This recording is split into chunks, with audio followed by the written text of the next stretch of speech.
This is the exclusive home of Dallas Cowboys football. KRLD-FM and HD1, Dallas, Fort Worth. Let's go, Cowboys. An Odyssey sports station. Driven by our D&M Leasing Studios, this is Sean and RJ on 105.3 The Fan. Good morning, Metroplex. We are live with the Thursday edition of Sean and RJ here on DFW Sports Station 105.3 The Fan. Thanks for being a total. That stands for turn it on, leave it on. We have Cowboys insider Bobby Belt. And Hi. Payton Russell is where? Las Vegas for his bachelor party. It's like when Bo Nix got hurt. Yep. Took a step up. It's a great bachelor party place. It's fantastic. It's the way to go. It's the only way to go.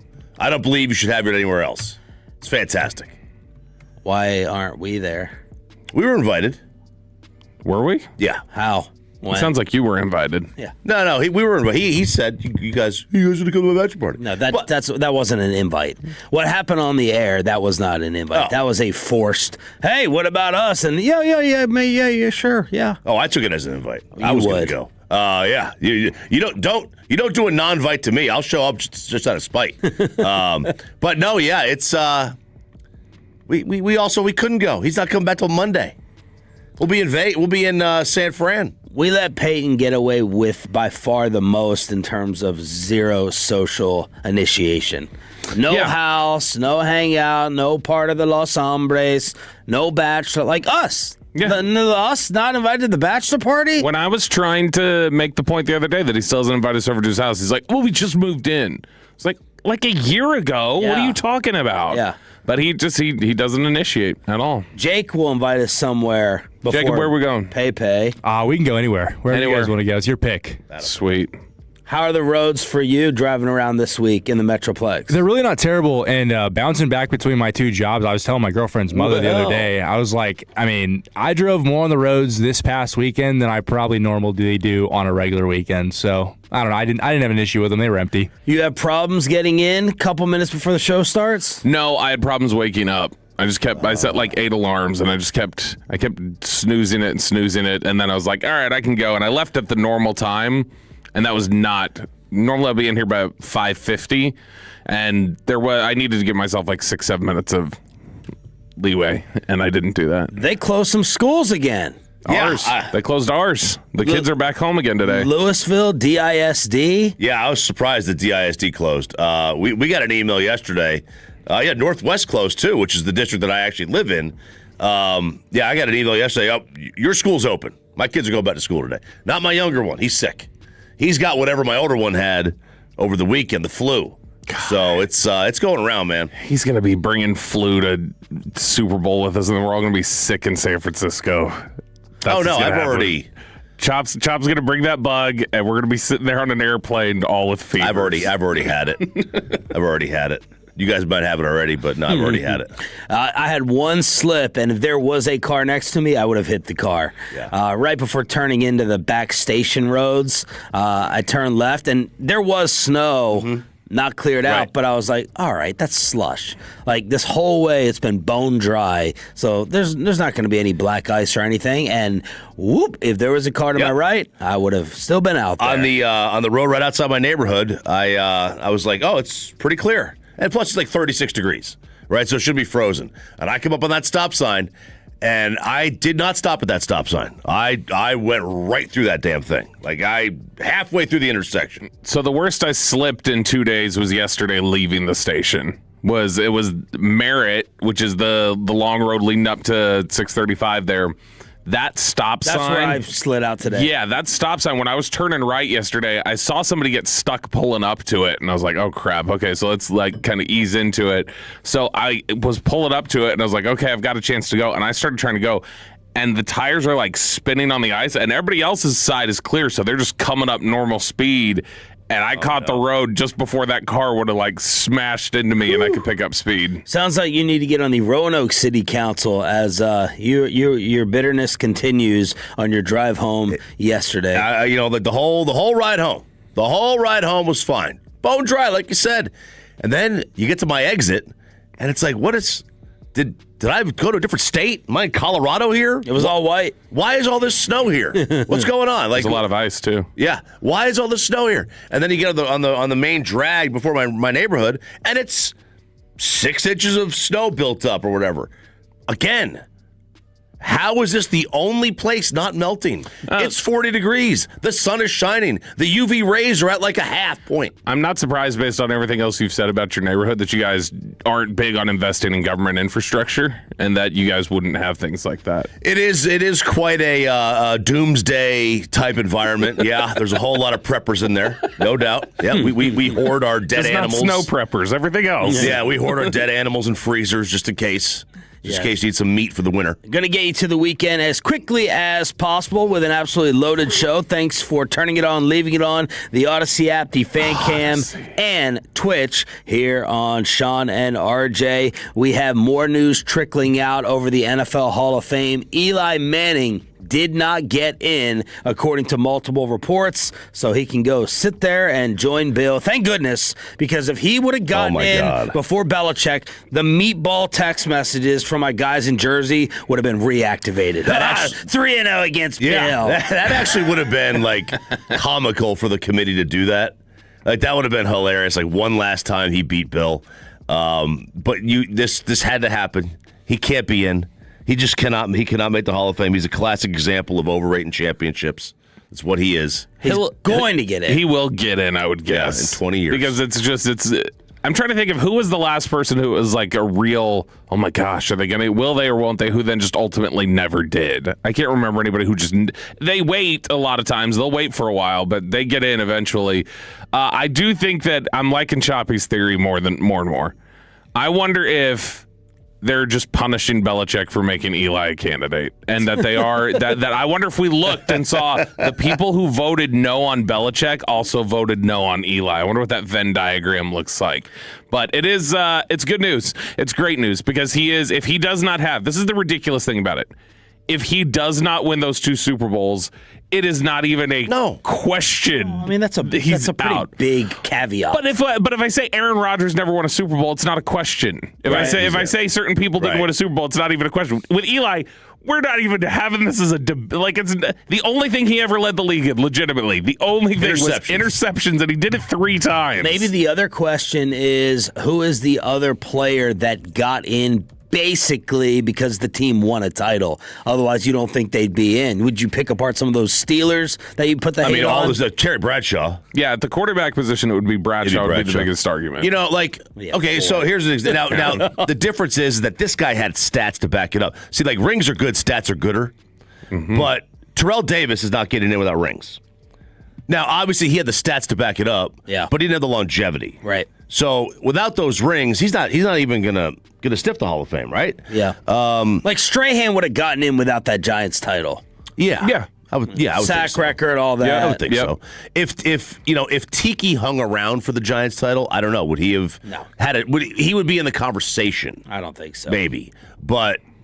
This is lunacy. You can't do this. This is his Pro Football Reference page. The only thing in bold, which is leading the league, is interceptions. It's 3 times. That's it. That's all he ever led the league in. 0 MVPs, 0 All-Pros, 4 Pro Bowls in 16 years. Shador's 3 away from that. A 500 career record. Never led the league in any stat but picks. Lower career passer rating than Daniel Jones. Now, the 0 All-Pros. I mean, to me, and I know he was in a very unfortunate era to try to make an All-Pro. Yeah. There were some of the best quarterbacks this game has ever seen in his era. But you can't tell me in 1 year you weren't the best or second best quarterback. I have a hard time putting you in. This isn't like Nolan Ryan never went into Cy Young. Nolan finished like second, 10 times or whatever. Do you remember when some people tried to start the Eli? It was ESPN basically in those topics. Eli Payton after the second. God. That was maybe the worst. Well, I can't say that. There's so many all-time bad topics that they've come up with. But I gave you the resume against those for him. Say 2-time Super Bowl Gary Myers, who came with us last week, would be citing this list. 2-time Super Bowl champ, 2-time Super Bowl MVP, 4-time Pro Bowler, 2016 Walter Payton Man of the Year. Man of the Year, baby. 11th all-time in passing yards, 11th in passing touchdowns. It's so funny, too. You look at it, it's like... Man of the Year. First off, it's... Like I said, why is he different? I asked it when I asked Gary Myers. Why is he different than Plunkett? Former number 1 pick, very similar in terms of like their efficiency, and a guy who won 2 Super Bowls and really didn't win anything outside of those years. And he's like, yeah, that name's been brought up. All right, if that name's been brought up, that's a bad thing. His average season for his career was 60% completions, 3,500 yards, 22 touchdowns, 15 interceptions. That was Eli's average year. Not in 1975, that would have been acceptable. That was during the 2000s. The only thing that saves him is his 2 Super Bowl runs. He had 15 touchdowns to 2 picks, and he went 8-0 and beat the Patriots twice. And with the luckiest play in Super Bowl history. I guess you could talk about the Edelman catch. I think it was Edelman, or was it? Yeah, it was Edelman. The other white guy. Nah, it was Edelman. Amendola. Or Welker. When that Tyree thing, I hate. That's my most hated play in the history of sports. Outside of those 2 Super Bowl runs where he goes 8-0, 15 touchdowns, 2 picks, the other 4 career playoff games he played, he has 3 touchdown passes to 7 interceptions in the playoffs. Yeah. He's awful. He had 2 lucky-ass runs. The Hall of Fame is not happy. They issued by the way, the Hall of Fame had to confirm to Bill Polian he did, in fact, vote for Belichick. Oh, my God. He needs to lose the vote. Yes. He's too old and senile. Yeah, I've seen this. He's like my dad. Just sitting there. Your dad would have voted for Belichick, for sure. Yeah, he was petty, though. You think this guy's petty? You got nothing on my dad. Holy. Oh, you were pointing at me? Yeah. Oh, my God. He held a grudge. He's the old Sicilian. So they had to confirm to Polian you did, in fact, vote for Belichick. One of the voters came out with a column in Kansas City explaining kind of what Shireen introduced to us yesterday as a Hall of Fame voter and what you elaborated on even more.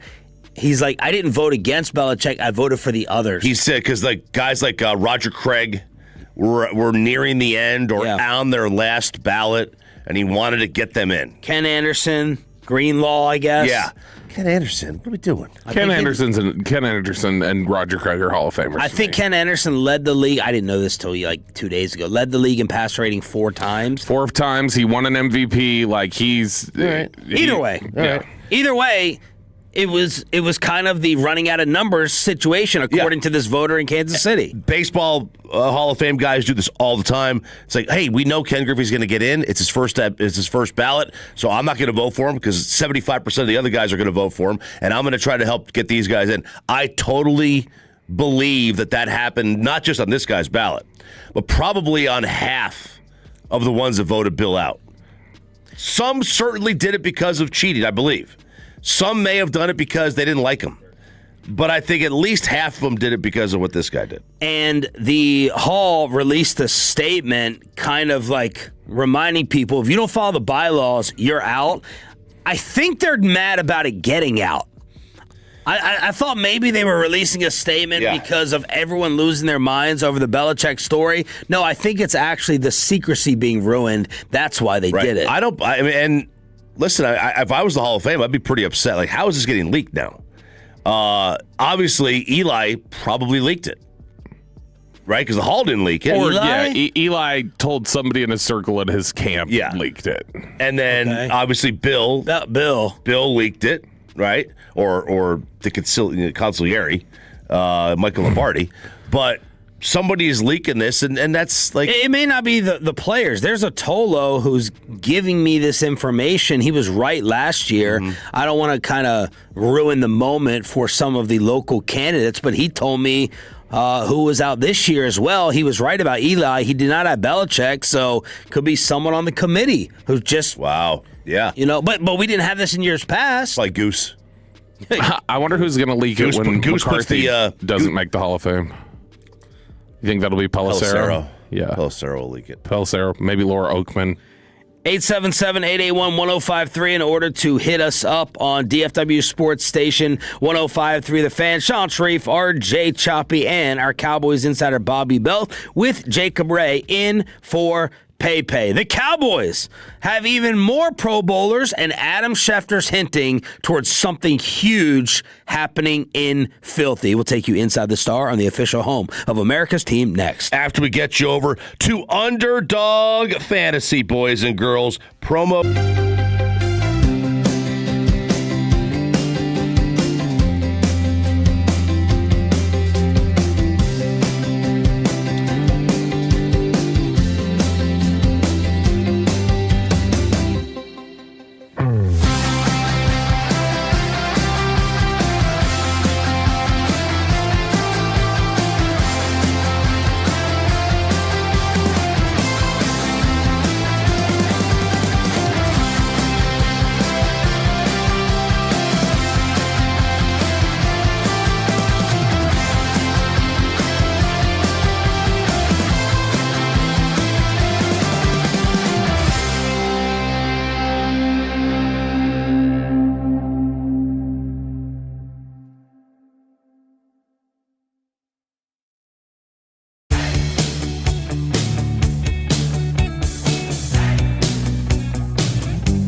setting up, maintaining, and taking down the equipment when the project is complete. The Texas Authority in Barricade Rental. BuyersBarricades.com.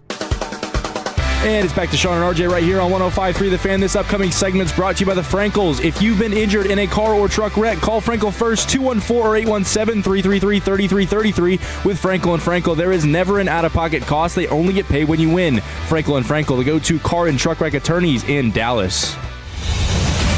From news and notes to the coaches and players for America's team, let us go inside the Star on 105.3 The Fan. And we do so here on your official home of the Dallas Cowboys with the 6 a.m. Club. It's Sean, RJ, and Roberto with even more Cowboy Pro Bowlers. We are loading it up. It's such a great group. Which is more embarrassing, that Shedeur Sanders made the Pro Bowl or that the Dallas Cowboys have now sent 8 players to the Pro Bowl in 2025? Wow. I feel bad for Shedeur over that. We got to stop feeling bad for the guy for getting things. We keep feeling bad for him for like he got drafted. We feel bad for him. He gets a Pro Bowl. We feel bad for him. But he gets a phone call saying, in fact, he got the thrill of being drafted twice. He got called twice being told he was drafted. That's a lot of people don't get that experience. We have another Pro Bowler being added to the list. It is now CeeDee Lamb, who's made his 5th straight Pro Bowl. So the original selections, Brandon Aubrey, Dak Prescott, George Pickens, Tyler Smith, Quinnen Williams, and then the alternate selections that have been added since, CeeDee Lamb, Jake Ferguson, and the man, the myth, the legend, Kevontae Turpin. All right, well, Ferguson and Turpin are the two that are kind of like, huh? I mean, Ferguson 8 touchdowns. Yeah, and Terp's an All-Pro. He made All-Pro? He's second-team All-Pro. It was ridiculous, but... Wow. Okay. Did the Cowboys set themselves up to be in the Final Four next year, RJ Choppy? Yeah, I think they did, because all 4 teams. Yesterday was the 30-year anniversary of when they won their last one. Yeah, it makes sense. Yeah. 30 years. Yeah. Imagine the amount of money you would have lost betting that they'd never make it back. Or just betting against them blindly every year, how much you would have won. Yeah, just saying, hey, the first 30 Super Bowls, they're going to go 8 times. The next 30, 0.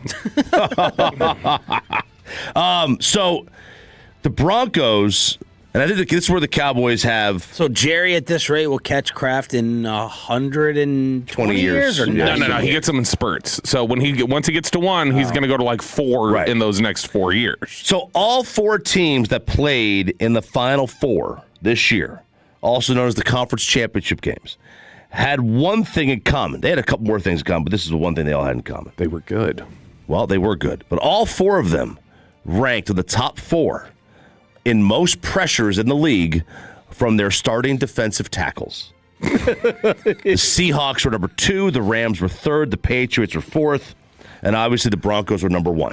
And Matt Eberflus had a defense, right? Top 5 quarterback hits, according to Rappaport. Well, I don't know why he's not getting any of these interviews. And boy, this already sounds like whenever anybody says you can make stats say anything. Yeah. That's what Chop's doing right here.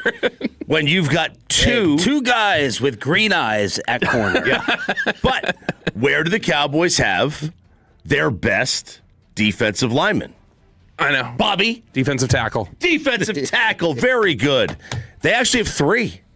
So if they keep all 3 of them, that counts. Even if one of them was playing the edge that day, that counts. So there you go. I think it's 2 when I take half of Kenny and half of Osa. Right, and there you go. And add that to 1. But this is also kind of the, I don't want to say new wave, but it's being people are recognizing it more. The pressure up the middle from the defensive tackles, they're putting a lot more value in that, especially, you disrupt the pocket. In a running league, it flushes guys east and west, so the guys and the linebackers can clean up, but we don't have linebackers, so that's a problem. But we've got a lot of money tied up in defensive tackle. They might have the pieces in place, baby. Forget about the back. Forget about the corners. Yeah. It's all about the DTs. Penny fronts, baby. Here we go. It is amazing how football has just been cyclical. Now we're talking about D tackles, defense, running backs getting drafted again in the first round, and then us maybe drafting safeties and a linebacker. And 3 years ago, all those would have been laughable. Just 3 years ago. Yeah, no, 2 years ago, maybe. I was talking to somebody a few years ago who's like, it all comes back in waves, and eventually you're going to go back to the power running game. The power running game is going to be the way to win in football because the NFL is creating a culture of all these, hey, we want 215-pound linebackers that can borderline play safety and can run around. It's like, all right, cool. We're going to now stack up with 330-pound offensive linemen and run over you because you guys aren't big enough to get off the blocks. And so they're like, this is just what it is. We'll do that, and then they'll react to it, and then we'll go back to passing the football, and that's just the way it is until the end of time. John Kincaid, our buddy from Filthy. Oh, he was on one yesterday. He had time yesterday. He's the what would you do guy. Was he also responding to your Allen Iverson take along with the rest? No, that was the competing station. So he wouldn't give them the time of day. Right. Yeah, that was the competing station. WIP and Filthy took Bobby and RJ's Allen Iverson take, retweeted it. You said you were trying your hardest to ignore your mentions yesterday, and it was not fun on our fan Instagram page either. Oh, I didn't see that. Not good for me that I got included in that stupidity from you two. Now, they did not even tag me, but somehow I got, because it said, wow. You were searching your name like Baker? No, I didn't. But you know what I found is that if they just put your name on without tagging it, the algorithm will push it towards you. Oh. So it said Sports Radio WIP. It said, wow. Dallas radio host RJ Choppy says Allen Iverson ruined the NBA. It calls it the most overrated player of all time. Absurd take and a clown emoji. Oh, you got clown nose emoji. Yeah, I'm seeing it. I know, a clown emoji. And, this was the most predictable. What? Jacob's The even making a face. Someone's racist. Yeah. Wow. Okay. So that's the threshold now. That's the threshold that we're going with, is that you don't like Allen Iverson. That's what makes you a racist or not a racist. No, it's listen. It so tracks with this city of Philadelphia. First of all, half the people here thought I worked for WIP. They're like, "How? This is what happens when you don't have Philadelphians on the radio. They say stupid stuff like this." But it so tracks with Philly that they would fall in love with an inefficient sports star. Okay, this is the same city that suckles at the teat of Rocky Balboa, the most inefficient movie of all time. It's a great movie. It's like the Allen Iverson of movies. It's an all-time great movie. It doesn't need to be 2 hours and 40 minutes. You can fit all that in 90 minutes. But you got Rocky walking up the stairs. Hey, AJ, I do this figure. Hey, I go, boop, I hit it on Spider Rico's face, boop, boop, boop. Hey, Tommy, why don't you come outside, knock him down, you're knocking me down, And Paulie, what are you doing? I'm looking, this place stinks, this goldfish. The goldfish is dead. What am I going to do, And like, they think Chase Utley should be in the Hall of Fame. Chase Utley is like the 48th best second baseman of all time. Chase Utley isn't a winner. Ryan Howard was a winner, and Jimmy Rollins was a winner, and Roy Halladay was a winner, and Cliff Lee was a winner, and Cole Hamels were winners. And Chase Utley, just slick your hair back some more. That's all you did. You went in the dugout and you poured water on your hair like you're Triple H. and now this is the same city who thinks Jalen Hurts is a good quarterback. They love inefficient players. Some of the replies in the post are great.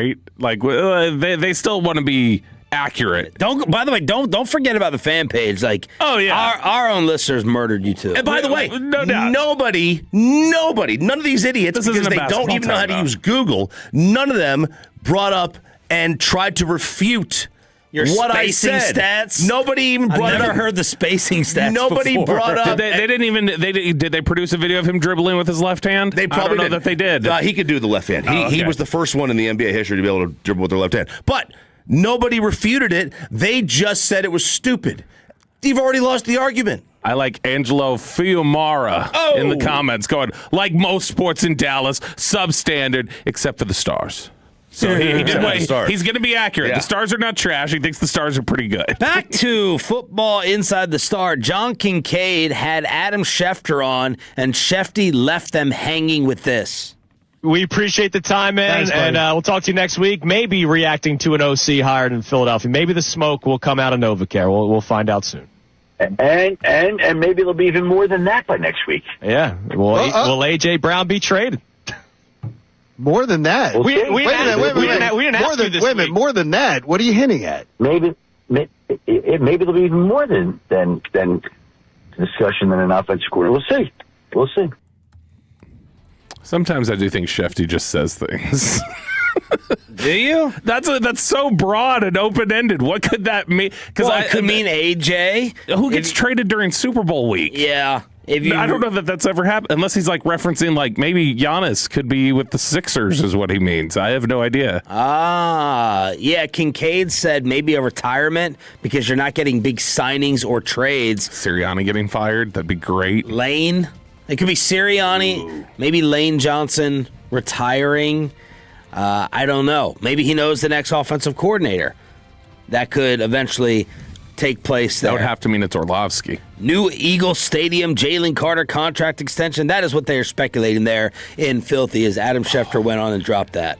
A Jalen Hurts contract extension would be so great. Yeah. It's so wonderful and so Philly to do something like that. Tom Pelissero reports after the Browns told Jim Schwartz that they were passing him over to hire Todd Monken. That news breaking. Alec Medford and Kevin Walker sending it during crosstalk. Schwartz was visibly upset, said goodbyes in the building, and told other coaches, I'm not coming back here.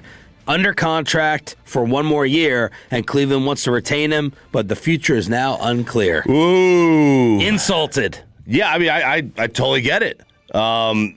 But now, like, are the Haslam's gonna? Can you imagine if he went through their ACT course and did all the essays and wrote them up? the Cooter preference test or whatever they tried to get him to sign. And then they didn't hire him. What preference? The Cooter preference test. Oh, okay.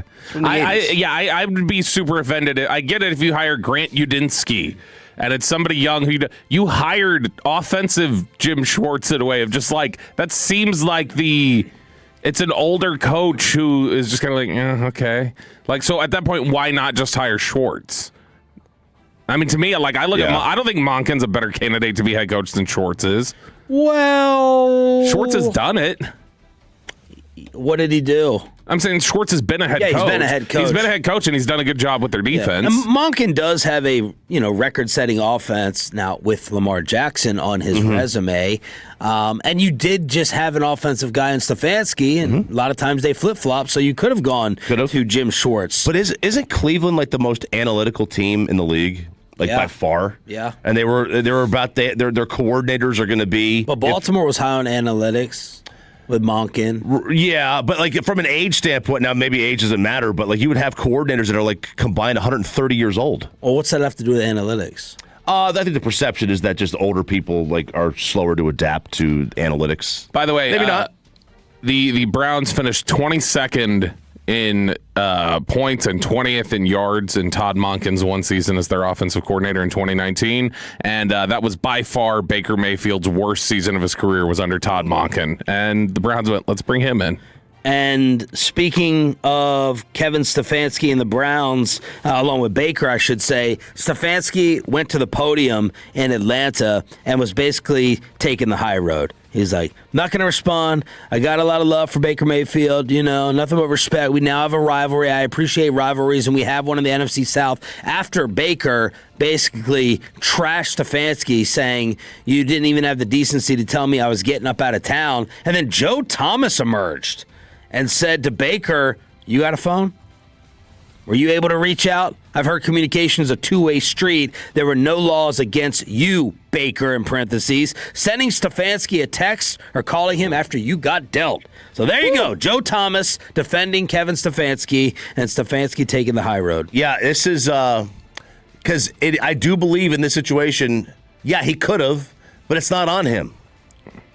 It's on the person. It's on the coach. Not on Baker. Right. It's on when the coach cuts you or trades you or the boss fires you. To me, it's on them to reach out first. Yeah. It's not on you to reach out to them. Even if it wasn't, this is Baker. Baker looks for things to motivate, which is good. Most people should, but he looks for things to motivate and get a chip on his shoulder and have that advantage. It is your friendships that lead to gambling addictions. And what is that one alcohol that scarred you from life you'll never drink again? It's still Thursday, 6:40 with the payload without Payton Phillip Russell in Vegas. Next on the...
season. So we're heading to San Francisco to dive into the hive of insider news. Come along for the ride, Tolos, as we take you to Radio Row. Radio Row. Radio Row. For amazing insight with a lot of treehouse shenanigans. Stella Artois presents one of our most listened to weeks filled with Hall of Famers, insiders, laughs, and some quality hungover confessions. Join us February 2nd through the 6th for our Radio Row coverage in the Bay Area. Brought to you by Stella Artois, the on-time experts, Best Buy Windows and Siding, Wild Fork Foods, and your favorite entertainment travel companions. 105.3 The Fan.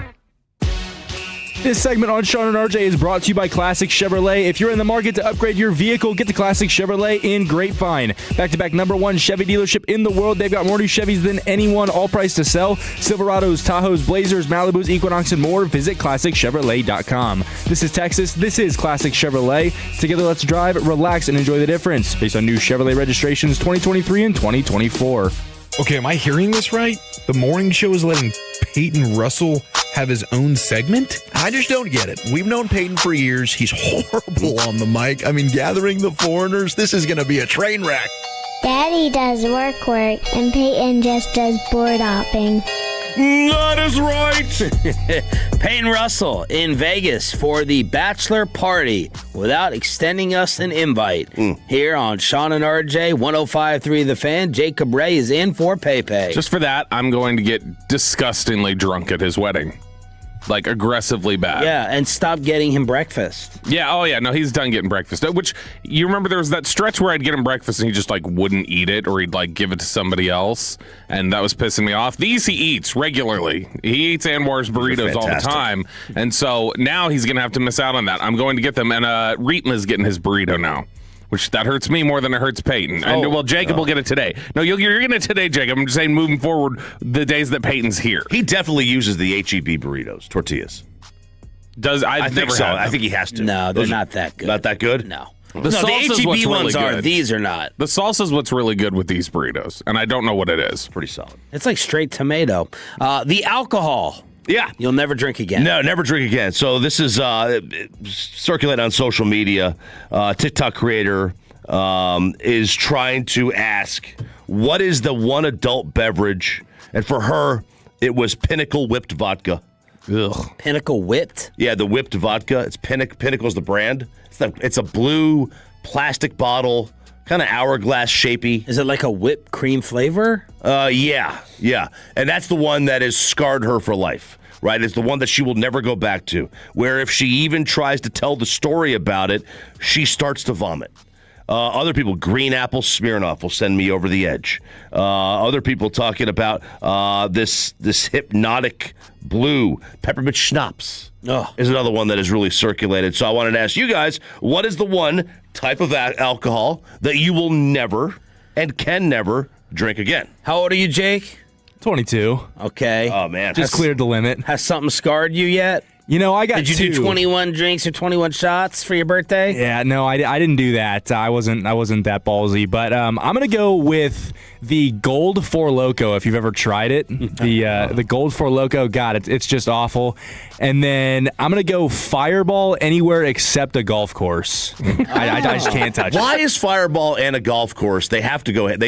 Every time I'm on a golf course, you want to do a shot of Fireball? Really? Doesn't matter who I'm with. Are they ordering it from the cart girl? Yeah, they got the little, what are they called? I think shooters? It's the most common, acceptable, okay shot in that environment. Like, what else would you get? Yeah. Vodka is terrible as a shot. Same, yep. Tequila's too fancy. Yeah. You're not going to mix something, right. like a lemon drop. Right. I think it's Fireball. Jägermeister's too sweet. Yeah, you could. I mean, you would have to. Unless you went with a peanut butter whiskey. Jaeger always tasted like black licorice to me. Yeah, well, yeah. Oh, fine. I'll adjust it. Jaeger's too nasty, in my opinion. I think Fireball is kind of like right on that line. I think it's the one that everybody can handle. Yeah, I may say Mad Dog. We would drink those in college, but my bottle that I was assigned when I got into the fraternity was Goldschlager. Oh God! So, but you were assigned a bottle.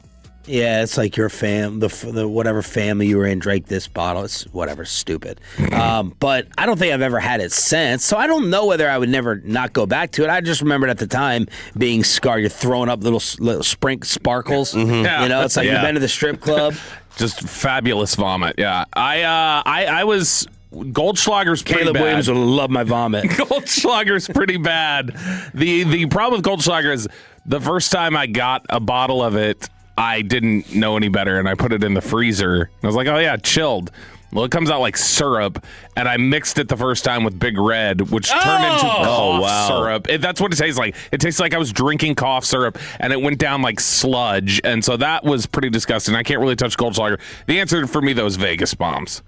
I love those. I loved them, and I loved them too much. I drank way too many of them the first night I was in Denver, and I got violently ill and was hungover for about 3 days. And so after that, I was like, okay, I'm sure I'll be fine. I would just try and drink them again. Every time I've tried to drink them after that, I feel like gagging. It's like it gets in my mouth. I'm like, oh, nope, I remember this night. Not doing this, so I can't do that. I used to have vodka used to be the one for me. And then I got over that. A shot? No, just in general, anything with vodka. Because I tried on my 20th birthday, I tried to do 20 shots of vodka. And I made it like halfway there, and then I just kind of fell asleep on the toilet. Then it was Old English. No, I'm sorry. Then it was Bud Light. Bud Light, because my roommate said it tastes like green tomatoes. And I can't get that out of my head. That can't get out of my head that it tased like green tomatoes. And then Kid Rock said, don't do it. And then it came in handy a couple years ago anyway. And then OE. OE is the one. Emilio tweeted us Concord Grape Manischewitz. Oh, yeah, Manischewitz. Manischewitz would help me warming during this 5-degree weather. Cannot do it from Emilio. Gin. Like, gin knocks me out, too, and I don't like the taste of gin. I don't know that I've ever drank it, gin. You might like it. It's botanical. I mean, if it gets me drunk, I think I'd probably like it. If it messes you up, I think I'd like it. You know, the nosebleeds are already talking about San Francisco's going to be wild, bros. We're going to go so hard. Zach and Eric are already talking about, are you going to be turning in early, or are you going to actually be out there drinking? So we are going to be turning in early. But I mean, both things can be true. I could be going hard and still turn in early. See Phoenix Super Bowl a couple years ago, where I stopped drinking at 7:00 that night, but I still had 20 of them.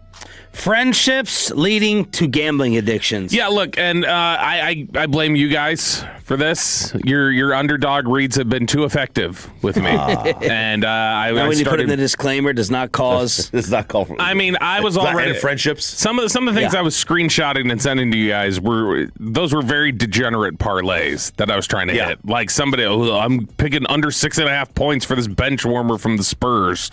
Like that's where it hit, and we now have research. Out of Finland specifically, that new research shows that friends actually make gambling addictions worse. That families help it, that family relationships show reduced or blunted the increase of gambling severity, but strong friendships did not. And in most cases, were more often associated with a higher risk of gambling abuse. And so that they found that if you've got a friend who's got a proclivity towards gambling, like RJ Choppy here, that being friends with RJ Choppy would make it more likely that you would fall into the seedy world of gambling addiction, which the family end of it obviously makes sense. Yeah, a family member says, hey, stop, chill that out, don't need to do that. You feel some sort of personal responsibility. I imagine it's like anything else. You got a friend who drinks a ton, and they're always trying to get you to drink. If somebody's always trying to get you to gamble, it's easy to pick up the habit at that point. So it sounds like you're responsible for a lot of gambling addiction, Chop. I buy this. I buy this a lot. That you absolutely fall into the same holes that your friendships are in. Who was your negative influence, or who was the one who led you down a gambling path? Oh, I'm generally the negative influence. But the gambling negative influence. Like, did your dad gamble? He did. He started me. 21st birthday, he took me to Vegas. And that really got the thing going. Was that the first time you gambled? Was 21? Yeah, it was. First time I played, obviously the casino. But, he would take me to, they had this fraternal club. It's called the Italian Club. He would take me there, and they'd be playing dice. They'd be playing dice against the wall. You and the Paisans. You and Romo. Yeah, it would. That's right. They'd be playing, which was craps, but they were betting like crazy on that. So I did that as a kid. When did the sports betting become big for you? When I was 3, my grandfather took me to the OTB, off-track betting. A Dallas restaurant is finding out the hard way that you shouldn't be too sensitive to food reviews. There is a woman named Corey who placed an Uber Eats order for sushi from restaurant Domodomo, Domodomo, who has a location in Dallas. The Styx song. And she's like, I feel like I got food poisoning. Well, she got an email from the restaurant. No. Sounded a little bit threatening. We've observed that your video falsely alleging that Domodomo Dallas caused food poisoning continues to gain significant views and public engagement. Our business is suffering ongoing reputational and financial harm, including loss of customer trust and revenue. You are now on clear notice that each additional view and share is compounding the damages caused by this false allegation, and your continued publication of this content constitutes knowing and willful defamation. Oh, no. You will be held fully responsible for all resulting damages. So this restaurant freaking out, not answering Yelp critiques, not going on one by one. They're saying, we're going to sue you as this has now blown up and they've made it worse. About to serve you up some puffer fish is what's going to happen there. Some improperly cleaned puffer fish. We have not received a response. She didn't write back. We have not received a response, and the content remains live and continues to gain views, causing harm to our business. Please review our prior messages immediately.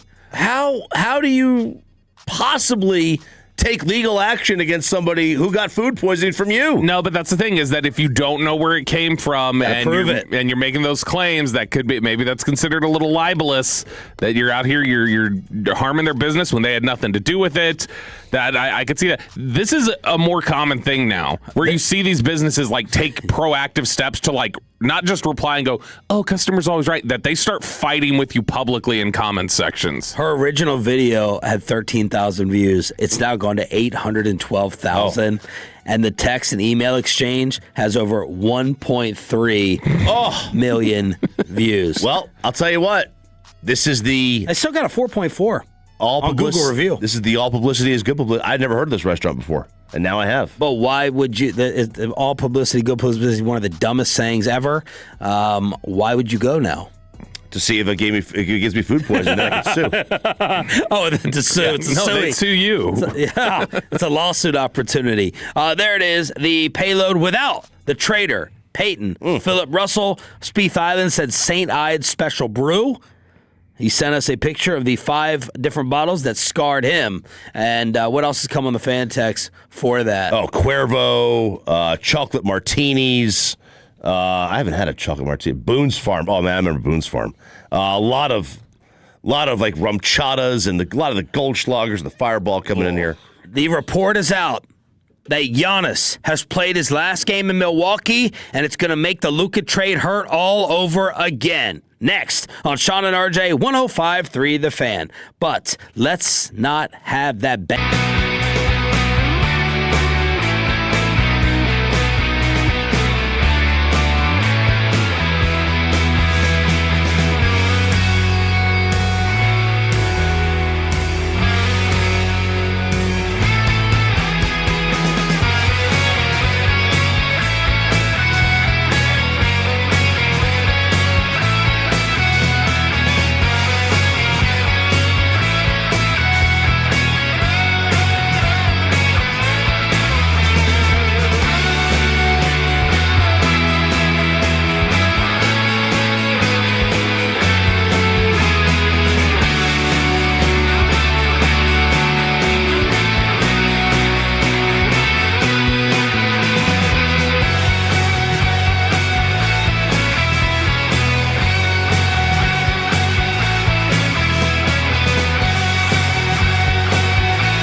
This is the exclusive home of Dallas Cowboys football. KRLD-FM and HD1, Dallas, Fort Worth. Let's go, Cowboys. An Odyssey sports station. Driven by our D&M Leasing Studio. This is Sean and RJ on 105.3 The Fan. Edwards fires from downtown. That one was from Austin. That was the call on Wolves radio. No Cooper, no Clay, no chance. The Mavs were down 17 points in the fourth quarter to the Minnesota Timberwolves, and they end up losing at the AAC 118-105. This is Sean and RJ. This was a Anthony Edwards DNP away from being the Texas Legends against the Sioux Falls Skyforce. Yes. That's what this was. This was brutal. That's a tough watch. It's a tough watch when you don't have Cooper Flagg on this team. Yes. Mavs are 11th in the West. But the big news in the association, Shams reports that it looks like Giannis has played his last game as a Milwaukee Buck after saying, "I would never request a trade out of this city and from this organization." Giannis, who's been hurt with a calf strain, is ready for a new home at the February 5th deadline as several rival teams make aggressive offers to Milwaukee to see what can get done. They were tied for 11th in the East standings with the Hornets, a full 3.5 games behind the Hawks for the number 10 spot, and now Giannis is on the block. Yeah, but even the way it's reported sounds very like he doesn't. For some reason, Shams doesn't want to just say Giannis has requested a trade. He goes, he's ready for a new home, either at the deadline or maybe this offseason. Who knows? It could be any of it. It's like it's the softest way to report that somebody is asking their way out of a city. But it's get ready for the pain again. Hasn't it always felt inevitable though that It felt like the entire time, like at some point he was going to be out of there. I'm so tired of it. I need him to get out of there. I'm tired of him there. I'm tired of the storyline. I want to have an interest in another NBA team. Choppy will go through those possibilities for your own entertainment, the Choppy scale, what's best for his own entertainment. But as for teams who can get it done, based solely on first-round picks, Oklahoma City, Brooklyn, Charlotte, Memphis. Now, keep in mind, Giannis does want to win. Sacramento, Utah, and Washington have the most to offer. Those 7 teams control 50% of the tradable firsts in the next 7 years. Those 7 teams, 50% of the first rounders in the next 7 years. And those 7 teams are so bad, yeah, they'll still be picking in the lottery in 7 years. Other teams that have a combination of draft picks and players that could entice Milwaukee: Atlanta, Detroit, Houston, Miami, Minnesota, New York, Portland, San Antonio, Toronto. And Brian Windhorst is like, if Golden State wants to make this hurts so much as well. He's like, if Golden State wants to pony up, it's going to be hard for a team to beat their offer. Where was that offer for Anthony when we were talking about Anthony Davis? We were talking about Jonathan Kuminga. Yeah. You know what? You have to take on Jimmy Butler, but he's like, yeah, if Golden State wants to buck up, it's going to be hard to beat them. We weren't excited. We were more looking forward to a Hawks offer than the Warriors. Yeah, but I guess you get more. A lot. I don't guess. I know you get more for Giannis than Anthony Davis. What I would love is I would love for the Thunder to trade for him. No. Yes. Because Boring. I bet real fast Adam Silver then would be able to find a way to block a trade. If they just traded draft capital to get Giannis, then after he went, look, we can't block the Luka trade. That's not possible. The only reason it happened with Chris Paul was because technically we own the team. Really, okay, I bet if Oklahoma City tried, you guys would figure out a way to go, nope, not happening. Y'all are not doing that. They're allowed to trade. I think this was attached to the Warriors. They're allowed to trade up to 4 first-round picks. So I think maybe they max you out at 4. Vegas and Bet Online with the odds for Giannis. Rockets at 2-1. Knicks 3-1. Hawks, Spurs, Toronto, Thunder, Miami, Indiana, and the Dallas Mavericks at 16-1, followed by the Warriors. Okay, I mean they got to make an offer. I don't know what they have to offer. Yeah, what's the offer? Yeah, because you can't. So I give him more bigs with Gafford, Lively, and AD. Yeah, AD for Giannis works straight up on the trade. It does work straight up on the trade. Because I was like, all right, just trade your 2026 first, but I don't think you could do that. I don't think they could trade this year's first. The next one they have to offer is like 5 years from now. Could have had it here. Could have had it here as a possibility if you were sick of Luka and he was out of shape and you guys were like the 6th seed and he was banged up and hurt. But now this trade return, what are they already talking about? They're talking about like obviously a lot of ones. Players. Last night you wrote like 4 ones. Yeah, 4. Seriously, if it comes back, let's just say they're hell bent on the Knicks are hell bent on getting him, right? And they want to trade him there too. If it comes back and it's like Cat and a 1, I'm like throwing a parade. Yes, right. I'm throwing a parade because okay, you know what? We didn't get fleeced for Luka, as bad as it could be. But if they get like Cat and 3 ones, it's like. Oh my God! Cat. I think Cat and 2 ones I can actually live with. I can actually live with that. Okay, but yeah, I agree. Right? I wonder if I can just undo the stench of everything that Nico did. Like, could I trade Caleb Martin and Anthony Davis and get Giannis and some change? That'd be nice if I could swing that deal. No, I don't think so. That's the frustrating thing. That was the first thing I thought yesterday was. That's the other thing. All the future deals are haunting as well. Not just Luka, scoring like an MVP and AD not playing and all those things except for Cooper Flag. Every trade that happens from here on out will be a reminder and a comparison. Yeah, and you depleted your resources in the name of just getting away from Luka for Anthony Davis. It's the thing that is most frustrating. That's what popped in my head yesterday was if you would have just been patient. Like, because I don't think the city melts down if you trade Luka for Giannis. There are some people who are upset, but nobody is just boycotting the team if you end up trading Luka for Giannis. Nico has a job today still. Yeah, if that's the job, if that's the trade Nico makes, people are like, oh, okay, right, not thrilled, but whatever. Giannis is super likable. Giannis is super charismatic. Milwaukee would do that at this point. Yeah, 100%. Given the alternatives, Jimmy Butler or Draymond Green or future firsts that are unknown, they're like, okay, we can get a star here. We're Milwaukee. No one wants to come here, and we have a 26-year-old superstar. Let's do it. Yeah. So we're all in agreement that Flag is off limits, 1,000%. Yes. Even if what are you nodding your head for? I don't know. You're an idiot. You know what? The Tolo's all right. You shouldn't talk basketball. Hockey and basketball, just add it. You want to do Luka 2.0 all over again and give up the young kid with 15 years? I don't think it's Luka 2. I'm not saying I want to make that trade. I'm just saying that I don't think it's like just a slam dunk. Like I would say he's off limits to any trade offer that's out there. Not any. If it's straight up for Giannis, if we're talking about just straight up for Giannis, like. This team's not good enough right now that I go like, oh, Giannis is going to push him over the top. I don't care if he did. If he did, I would. Oh God, Bobby. If he did, I would. You were wanting, even if Luka didn't win a title, you have the window. So now you would shut another window for 3 years of Giannis? There's no guarantee that Flag's going to be as good as Giannis. Oh, no. Yeah, there's no guarantee. Right. And there was no guarantee Luka was going to win a title. But I've got Luka level play. And I've got Luka level play for as long as I do. I'd have Giannis level play for probably the next at least 5 years. That does open up a 5-year window. The whole issue with AD is AD's not ever healthy and AD's declining. I mean, look. No. And honestly, you said the likelihood is, I think it's more than likely that Cooper Flag is never Giannis. I mean, Giannis is. Oh yeah, he's tremendous. Now, Flag I think is going to be a really good player, but Giannis is in the conversation or was for best player in the league at one point.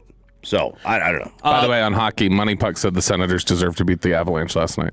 Tim McMahon did a Cooper Flag review throughout the league. I thought it was fantastic. How has he lived up to all the hype? A Western Conference scouting director, quote, he is better than advertised if that is possible. Now, he struggled early in the year when Jason Kidd wanted to play him at point guard. He averaged 13, 6, and 3 while shooting 39% from the floor.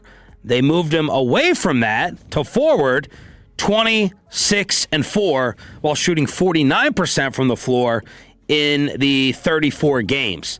And Cooper basically said, yeah, good idea. I'm happy to be playing this position and not point guard. Nick Nurse in Philadelphia talked about Cooper's ability to regather his composure throughout games while dealing with the mental and physical fatigue that comes with playing heavy minutes and a lot of the responsibility. A West GM, quote, his greatest strength is his competitiveness. He's a mother blanker. Several other coaches have talked about his relentless effort regardless of circumstances. Dave Adelman in Denver, when he doesn't play well, I still really like watching him play because of the way he has the intensity. I think what takes you a long way, because you're going to go through ups and downs when you're young, he is really impressive. An Eastern Conference scout. Very rare that you get a guy that is skilled and he plays the hardest of anyone on both sides of the floor. That is a winning player. Of course, you got all the LeBron comparisons with the graphics and the memes that are out there. A West general manager. I actually thought his offense would take longer than it has. All these guys being out has given him freedom to explore and expand his game. He's so big, he's realized he can just get to his spots. I've always thought he'd be the 1B offensive option, but he's an alpha for your team. He plugs every gap. Only rookie to rank among the top 3 in total points, rebounds, assists, blocks, and steals, even though they're trying to give Rookie of the Year to the kid in Charlotte. They are trying to give Rookie of the Year to the kid in Charlotte. Con Kneppel. Is that where everybody's been lately? His roommate at Duke. Yeah, Con Kneppel's been fine. Way better than I thought he was going to be. Yeah, no, he's been fine. He's averaging 19, 5, and 3, 43% from 3, and he's on pace to shatter Keegan Murray's rookie record of threes made. He's been a big positive influence there for Charlotte. He's him and LaMelo just taking over the league. Con Kneppel's been a good player. There's a reason why Cooper Flagg was projected higher, though. And he's going to win Rookie of the Year. Just look at all the odds in Vegas. Even though Coop's most glaring weakness is his three-point shot. He's at 28%. Which has been almost Allen much, Iverson. Yeah, but it was much better through like December into the early part of January. He was shooting closer to 40% for a stretch there. Western Conference scout to McMahon. The biggest thing that stands out to me is his athleticism. If I'm the GM here, I'm adding as much shooting as possible and building around him for a long time. So this is the scouting report on Cooper Flagg, where they note that he's especially effective as a left-handed driver, RJ Choppy. Hey! And finisher, despite being a natural righty. He's the only player in the league with at least 60 made layups and dunks with his left hand. And with his right hand, attempted 109 attempted layups and dunks with the left hand as well. So there it is, showing both ways with the versatility. Like a guy who can finish with both hands. They would have burned him in the 90s as a heretic for that wizardry of dribbling with the left hand. What you had talked about a couple weeks ago, ranked 7th in the league in clutch points and assists in clutch situations. 5 minutes, final 5, regulation, or overtime. And finally, a West scout. He's what everyone thought he would be. He's 18 years old and closing out games, making shots and making plays to close them. It's just not normal. That's something really special. Man, and that's the key, like the age. The age is so intriguing because like this, a first-year NBA player usually is like 20. He is so young. And you go look at, I saw this very fascinating study on NHL players. Like the best NHL players of all time are all born in January. It's crazy because the way they do it in youth sports in Canada and in Europe, it's based on the new year. So the January kids are significantly older than, so a 12-year-old January kid is much older than a 12-year-old October kid, right? Because they're 10 months older, and at that age, it matters. But in the U.S., everything's based up the school year. So you're an August birthday or September birthday, right? And that's when the new year starts for sports. And here's Cooper Flagg. So most of these kids are like 19 years old. Flagg comes into college he's barely 17. And Bobby wants to trade him for a 31-year-old. A great 31-year-old. Mavs lose to the Wolves, back in action again tonight against the Hornets. Jimmy Johnson continues to go off the rails.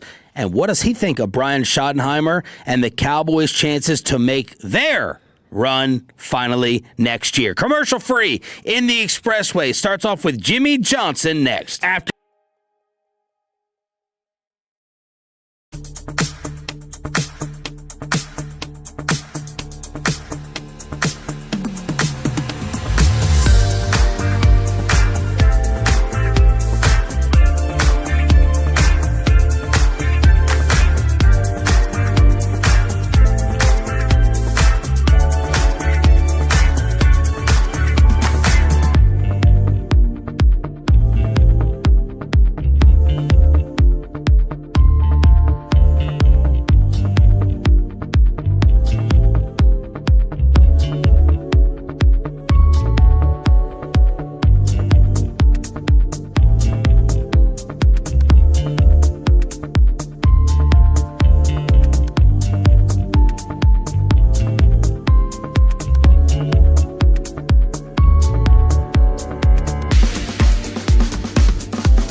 exhibitors, and show-only deals all in one place. 2 weekends starting January 30th. Your next boat starts here. Get tickets and event details at DallasBoatExpo.com.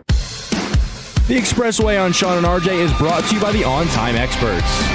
The Bill Belichick freakout continues. How many people, Choppy, did you hear yesterday kind of agree with us that they could be okay with Bill being left out? Were we the only ones in America?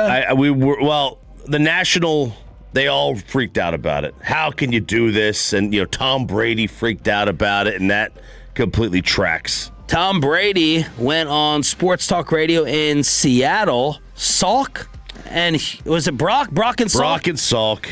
Why are you saying it like that? Because the clip that we're about to play? No, it's an undercover beef. I got a little beef with Mike Salk. Okay, what is it? Honestly, I don't remember, but I know we have beef. This is Tom Brady on Seattle Sports Talk reacting to the Bill news. I just think that, to me, I don't understand it. I mean, I was with them every day. If he's not a first ballot Hall of Famer, there's really no coach that should ever be a first ballot Hall of Famer, which is completely ridiculous because people deserve it. And he's incredible. There's no coach I'd ever want to play for. I'd rather play for. If I'm picking one coach to go out there to win a Super Bowl, give me one season, I'm taking Bill Belichick. So that's enough said. There's nothing outside of that. Again, when it comes down to votes and popularity and all that, then welcome to the world of voting, and you may as well go, try out for the Oscars or whatever, and get a big panel to tell you if you're good or not. So it's the way it works, and that's unfortunately, he's going to get into the Hall of Fame. In the end, I'm not worried about that.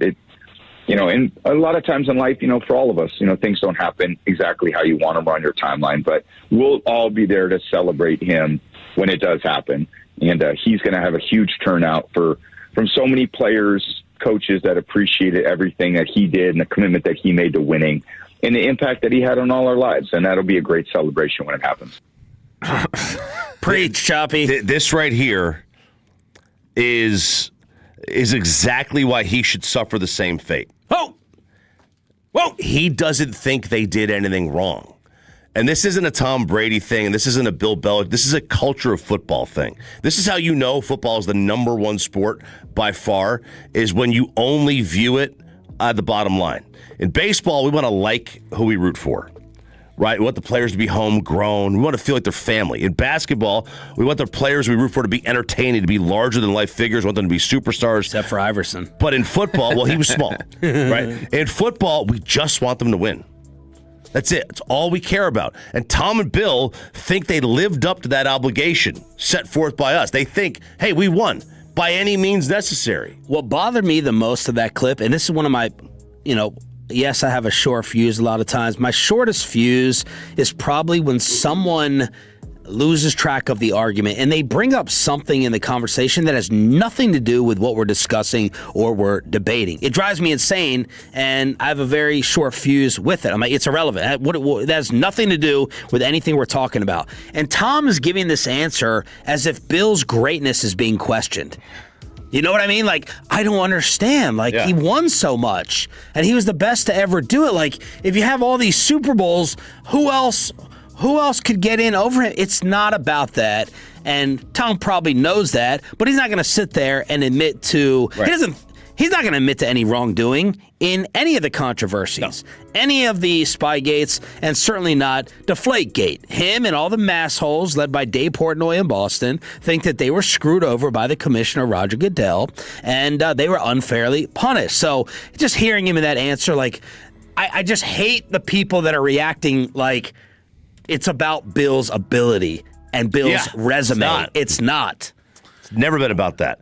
It's about either maybe you just don't like him and it's personal, which I have a problem with. Yep. Or maybe it's about the cheating, and I have no problem with that. Or maybe it's about the voting process. Or the process. It's three. It's one of those three things, or maybe a combo. Could be a combo of that. And I have no problem with them wanting to punish him for the cheating.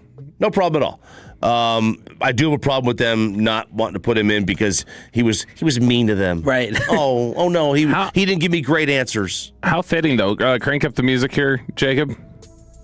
I don't want to know. Or actually, I think this is the remake. This is creeping. But the whole song's about, I don't want to know if you're cheating. I'd rather not understand. I'd rather not be aware of your cheating. That's what everybody would rather have. They just want to push that to the side. I think it's hilarious that Brady says, there's no other coach I'd rather play for. Really?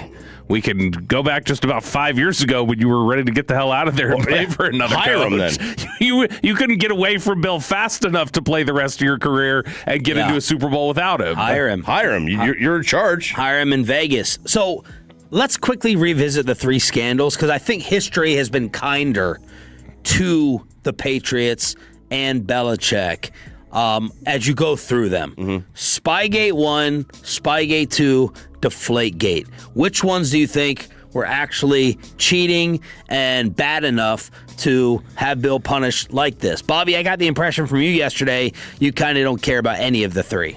No, not totally. The Deflategate is the dumbest one to me. That's the one where I'm just like, so the ball was a little flatter. Like everybody, the whole giving everybody the kicking balls for the year and stuff like that, like they're doing now. Like everybody manipulates the ball however they're going to do it. That one to me is just like, oh, it's not inflated enough. You guys are all playing with the same ball. I think that is the least consequential.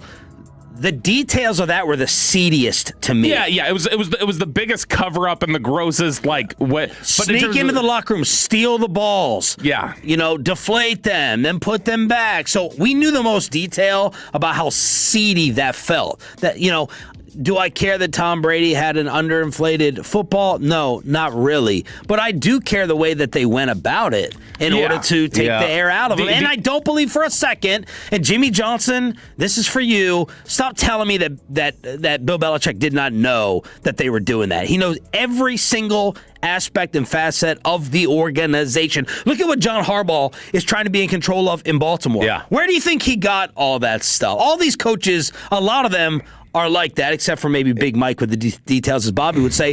John Harbaugh wants to know what your travel expenses are. Yeah, Bill knew exactly what kind of toilet paper was used. Yeah, come on. And he knew if it was over or under when you put it on the rack. Yeah. Well, I actually do think that Bill, here's the truth, and there's just a lot of people who respect this or don't care. Bill Belichick repeatedly gave the middle finger to the National Football League and their rule book and said, screw you. And not only am I not going to learn the lesson the first time, I'm going to keep doing it. I'm going to there's no precedent. Mike Shanahan said that to Roger Goodell when Shanahan called him. Shanahan said, I kind of wish we did it because Bill's daring you to punish them off zero precedent. It's kind of smart. Like, what's the punishment going to be? And Shanahan and other coaches like, I wish I had thought of it, or I wish we were doing it. It was still against the NFL rulebook and Roger Goodell, but Bill had the attitude and followed through with, screw you, I don't care. I'm going to do it over and over and over and over again. Now, a lot of people will say, yes, that means he cares the most, and it brought us all those rings. Well, he got, I think, punished for it, even though it could be his attitude or the process. Yeah, so we're stacking Deflategate, Spygate 1, Spygate 2, right? So Spygate 2 was the Bengals one in 2020 or whatever it was. They were trying to make a documentary, and they blamed it on the kid who was filming Cincinnati's sidelines for acting rogue. Yeah, so I would say the worst one of all those is Spygate 1. Spygate 1 is probably the worst one because there's no telling how long it had been going on or how far it had reached. And now, are you thinking in that one that's the Jets or Rams Super Bowl practices? So I think of that as the Jets, because was the Rams Super Bowl practices ever firmed up? They found evidence of that, or that was just speculated? It was more. I think that one was more speculated. So they had the concrete, because I remember the video being shown of the Jets on TV a couple weeks later, just here they are filming the sideline, here they are filming the clock, and them going back and forth. So that one I 100% buy into. We've never gotten a chance to ask Shoddy about that, I don't think. Because he would have been on the sideline for the Jets back then and how he felt about that. That'll have to be over a deli tray. Yes, a deli tray in the office. But I think that the most consequential in terms of potentially impacting games is probably Spygate 1, is what I would say. I don't think they won any extra games because Brady let some PSI out of the football. And I completely disagree with that. Please, how? The Patriots won an insane amount of one-possession playoff game. I don't think it matters in September. But when it gets cold and it's 10 degrees outside and you're already below PSI and you're going to lose some during the game. And wasn't there a crazy non-fumble stat too? Yeah, they didn't fumble for 2 years. So DeQuell Jackson, when he gets the pick and he comes back and goes, hey, this ball's a little flat. No one else noticed how flat the balls were for a decade. I have no idea. Oh, zero chance the Patriots were the only ones doing that either. Zero chance. Look, and I have no idea. You may be right on that one. But, if the other quarterback got a hold of that football, they absolutely would have known a difference. A pitcher could tell you that this ball's just not right. Something's different about it. Even if the millimeter is off or a tenth of an ounce is off, they could tell. And I think quarterbacks will be able to do. Some defensive player, you might not even notice. You're so amped up, you make an interception. But they played so many one-possession playoff games, and when you get to January and you're already below PSI and it gets lower as the game goes on, and all these games are decided by all speculative. There's I know there's no way to say that actually impacted a game. I don't know, man. I think you can absolutely. I mean, for me personally, all my NFL, playing career, no, seriously, I can't hands in play here. I can't throw a normal football if it's totally deflated a little bit. You can deflated a little bit, and I'm a totally different person. Now, again, I'm not thinking that's the craziest thing, but they did it for a reason. They did it for a reason. Tom Brady's 6'5". About it. He's got massive hands. It's not a problem. Tom Brady. Do you tell me Jared Goff would not prefer an underflate ball? I'll tell you what. I think doctoring a ball, which I like this, by the way, over here on Good Morning Football, they've got Tony Romo's dad, Ramiro, with him now. I guess they're trying to remind people he is not Italian on interviews now. I think doctoring a baseball has a way more impact than letting air out of a football. And that's been going on for forever. But Sean's right. They wouldn't do it if it didn't matter. I think it's a comfort thing more than I don't think it's an advantage. I think it's a comfort thing. If they lost one fewer fumble in a playoff game, that matters. I don't think they did. That's the thing. We don't know. Yeah, we don't. So we can't ever say that it impacted things. Spygate, they figured out calls. They figured out how they knew what was coming in a lot of instances because that distinctly, we 100% know that gives them an advantage than just assuming maybe he held onto the ball better because there was 2 PSI less. I think it gives them an advantage early on in the game. But once you know the other team's got your calls, you got to change them. They were all doctoring the football. They all doctored the football in some way or some manner during that era. But then it comes down to what I tweeted Jimmy, you got caught. Okay, so you can either say we don't have any rules. Just don't have any rules whatsoever. Yeah, right? I just don't think they were. For instance, I think the Patriots had a distinct advantage in the way they were stealing signs compared to other people. Whereas with the footballs, I think, sure, they got caught, but I'm saying I don't think that's like an unlevel playing field the way their sign stealing was. See, this is perfect. All that matters is winning. No wonder the Cowboys suck. That's the football culture. All that matters is winning. They banish people in other sports. Does that same person feel the way about the Astros? Exactly. I bet you don't. I bet you don't. I thought you were very ends justify the means, results oriented. That's what you are with so many other things. Why not this? I don't know what I am. I have no idea. Do I like the team or not? That's what I am. My phone is blowing up here. Sandler, if you're punishing him for cheating, then he shouldn't ever get in. Why is cheating okay after 1 year of not getting in? Well, because I'm not going to be black and white about it. It's the same reason that people are like, Barry Bonds put it. It's the asterisk argument. Yeah. Go ahead and put, Corey Major's red light over the Hall of Fame, and whether you are a major storyline to that sport. Yeah. Should Altuve get in? Yeah. Yeah. Eventually. But to me, he should be dinged initially. So I have to believe that without the scandal, they're not winning a ton. And I don't believe that. Does first ballot matter more in baseball than it does in football? I feel like it does. I think your percentage matters more in baseball. I think being first ballot, I remember when Pudge was up, I remember being like, him getting in on the second one will upset me more than Terrell Owens. I never thought of first ballot. I always thought of first ballot as being a baseball phrase of just hey, you're a first ballot Hall of Famer. And they were the ones who always had the levels to it. So to me, that's more of a punishment if you make somebody wait the first year in baseball than football. Sandler said, but those guys in baseball haven't gotten in and probably won't. But that's not, I'm talking about Sean Sharif Hall of Fame. I'm not talking about this of what will eventually happen. Barry Bonds for me has paid enough of a price and punishment. He was great enough, so I would have Barry Bonds go in now, but I would not have had Barry or A-Rod or Clemens as first ballot Hall of Famers. To me, the punishment is what Bill is going through right now, even though he's getting all the public support in the world. This is my own personal Hall of Fame. Jimmy Johnson said he is canceling his trip this year to Canton. Well, first of all, I think this tarnishes everything in the Hall of Fame, all of the inductees, everybody in the Hall of Fame, just because of 10 or 11 or 12 ignorant, jealous ass who did not vote for him. I think it tarnishes everything about the Hall of Fame. As far as if they're using the excuse of the Spygate, before they had the electronic communication between the sideline and the players, everybody was trying to steal signals. A lot of people would not admit to it, but every team had an individual trying to get the signals or doing one thing or another. And then one of the scouts for the Kansas City Chiefs talked to us. They said, hey, we've got the system. Howard Mudd is the best at doing it. They had a camera and they would film the opponent's signal caller and match it up with the film. And then they would get their signals. And we noticed, we watched the Kansas City huddle, the offensive guard would look to the sideline and Howard would go ahead and give them a signal, whether or not it was, man coverage or zone coverage, et cetera, et cetera.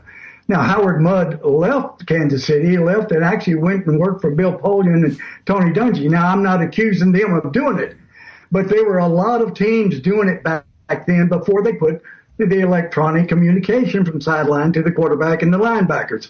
And so if they're using that excuse to not put Bill Belichick in the Hall of Fame, it is absolutely ridiculous. Whoop-de-doo, Jimmy. Go to Roger Goodell's face in San Francisco and tell him that his rules are stupid, and also defend Jim Harbaugh for what he did at Michigan. And as I tweeted you yesterday, tell the cop when you get pulled over that everyone else was speeding, and tell me what happens after that. I've tried that. Tell me what happens after that. Everyone was doing it. Well, you got caught. What do you tell your kid when they come back home? Oh, they were all drinking. They all popped the bottles. They all went home after curfew. And what do you say back? I don't give a crap what they did. You got caught. These are the rules. You broke them. So I just love how, and all these columnists, all these media people who are saying the NFL Hall of Fame has zero credibility, you better not have written. This would be a Bobby research project if he held my same opinion. I'm not going to go back. He got time. Oh, I'm going to find the reverse because I don't hold the same opinion. Right. None of these people better have called the Patriots cheaters. None of these people better have called out Belichick, Brady, or Kraft, or questioned their dynasty. You better not have written, tweeted, or said one thing about it, because now you want to go ahead and jump on board with the rest of the 99%. And I doubt that is true. I think this gives the Hall more credibility. Like they have a standard. They have a standard beyond just wins. Should this affect Kraft? Yeah. I mean, well, I don't know. I mean, yesterday we asked about Brady. Let's ask about Kraft. He put him in. He what? He put him in place to do all the cheating. He didn't put him in place to do it. Right. Did he know about it? Based upon me rereading through the investigations, I think Kraft had a problem with it. So I'm putting Kraft in. He also has, he's been waiting longer than Jerry. He's been up and not gotten it for years and years and years. So I'm putting Kraft in, and I'm probably putting Brady in as well because he had the 1 and Bill oversaw 3. That's me. Bill's got to wait a year for each instance. So 3 years, and then Tom's got to wait 1. Ooh. That's how I would do it. Kraft, here's the thing, Imagine the meltdown. Will there be more of a meltdown if Tom isn't allowed? Yes. Year 1? If Tom's blocked year 1, that'll be. But see, they do this to a lot of guys have this happen who there's not even an obvious reason for it. DeMarcus Ware didn't get in the first time. And everybody was like, why? I don't think Irvin did either. Well, Irvin definitely was like a question of if he was getting punished. Irvin was a little dicier just on credentials, I think, to some people. But DeMarcus Ware, not getting in the first time. But he's not Lawrence Taylor. No, but he's 100% a first ballot. He wasn't. No, okay, but all right, just like Lawrence Belichick wasn't. Lawrence Taylor's 100%. Like DeMarcus Ware's he's a great player. He's not an all-time great. He's not You don't think he is? He's not on any discussion with Ray Lewis, Lawrence Taylor, even Myles Garrett. Deion Sanders. He's not in that class. I think DeMarcus Ware is the best pass rusher of his generation. Like, easy. He's not in all those names I just said. Not one football fan would ever put him amongst those names. Who's a better edge rusher since 2000? Like since in the 2000s. But you're now separating it into eras and like decades. The best sack artist of his generation who finishes top 10 in sacks. I think that's a big deal. Okay, I got to go through the list and look. You think he's better than Strahan? Yes. TJ or JJ? Huh? JJ and TJ? JJ was better as peak. JJ couldn't stay healthy. Miles? Miles has been better. Miles has to play longer. Oh, I love DeMarcus. I ain't going to say a bad thing about him. But there's not enough sports talk fodder to go along with D. Ware not getting in compared to this. This is different. This is cheating. This is voting. Like the DeMarcus Ware talking points don't go along with him not getting in the first time. I went back and looked like Joe DiMaggio didn't get into the first ballot. Petty writers, right? Like this is not the first time that somebody who deserves to be in on the first ballot hasn't gotten in. The difference is that give me the year while Choppy's talking. Most sacks since I'll go ahead and look. Just in the 2000s. It's 2000. Okay. Yeah, but like the whole thing with Bill and whatever happens with Tom with Kraft is like each voter has what they deem as worthy, and whether that is just championships or championships plus, whatever, they got a criteria to follow. I would have I have a major problem if they kept him out because they just didn't like him. Yeah. And they're just punishing him for being Bill. But if they're punishing him because he cheated, I don't have a major issue with that. Yeah, the only ones that could be in a D-Ware discussion would be Vaughn, Miles, and that's it. I mean, maybe the Watts. That's it. And that would be guys who have come up, like right now, like he would be the top that's come up of his generation, and it's not even like we're talking about he's been retired for a decade. Do you put him in an Aaron Donald category? He's not as good as Donald, but to me it's clear of like he's the best at what he did. Okay. 877-881-1053 in order to hit us up on the Frankel & Frankel injury attorney text line. Let's get local. We need to take people out of their bubbles and their safe place and make them think about the world we live in. You are fake news. So what do you guys hear? What's the scuttlebutt? So much ice everywhere, including at Dallas coffee shops, and not the ice in your parking lot. We're talking about a different kind of ice. This is from WFAA. A Dallas coffee shop manager has gone viral after she told her bosses, I'm not offering discounts to ICE agents as part of being first responders. Margot Stacy, a now former manager at the downtown Dallas location of White Rhino Coffee, has gone viral thanks to an Instagram post in which she announced her resignation from the coffee company because she claimed she was told to offer ICE agents discounts.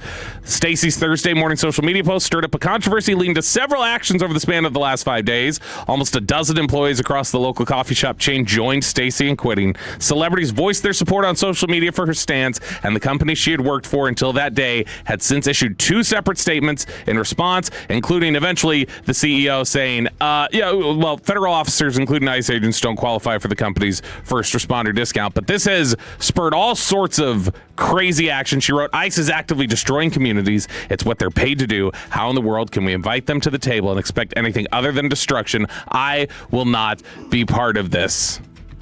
Your thoughts, Sean? Why do you bring this up? RJ can comment on it. Wow, he's just throwing his microphone. Oh, and his microphone fell to the left. What is the Look, I would like to know a couple things for clarification. I don't know what the jurisdiction is of ICE over local police, local law enforcement. Are search warrants needed? I'm totally confused. I think the media needs to do a better job also of showing the illegal criminals who have been captured, caught, deported versus those who have not been. Like, I need to see these statistics every single day like we got COVID numbers. That's my opinion. In going home and watching the news and following it, I don't. First off, I don't trust anyone, so I don't even know if I would trust the information. I don't even know who to trust anymore. But if you put the numbers up, I need to see. Like, they need to do a better job of saying, we were doing this for illegal criminals. Here is the percentage that dramatically overweighs the 5-year-old that we throw in a van, or this person who's been here for 30 years, or this person who's working for their papers, or this person who has their papers. I don't see those stats consistently when I watch both networks, and I go back and forth to judge the coverage as a media nerd. This funny thing is, I think, like, how many people think ICE is a new organization or whatever they are. Right. I don't know. Do people think it is? Yeah. Yeah. And I think it's been around for a while, like over a decade. Well, you get these older clips of, Barack Obama and his policy, but yeah, I view it and think of it as new. I think of it as new too, and even though I know it's not. March 2003 is when it was established. Yeah. That's a generation ago.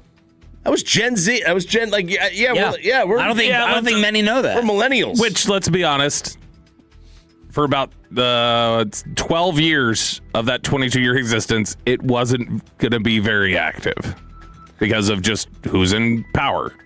They're not going to use it and have it as prominent of a resource. I think a lot of people. I think it was used heavily, like in the 20-teens, like the early teens, like 2012 maybe, 2013. I guess that wouldn't be the teens. I don't know. I mean, like, you want to. It's your place. Here's if it's why, your business, you give a discount to who you want. That's how and here's why I bring this story up more than anything.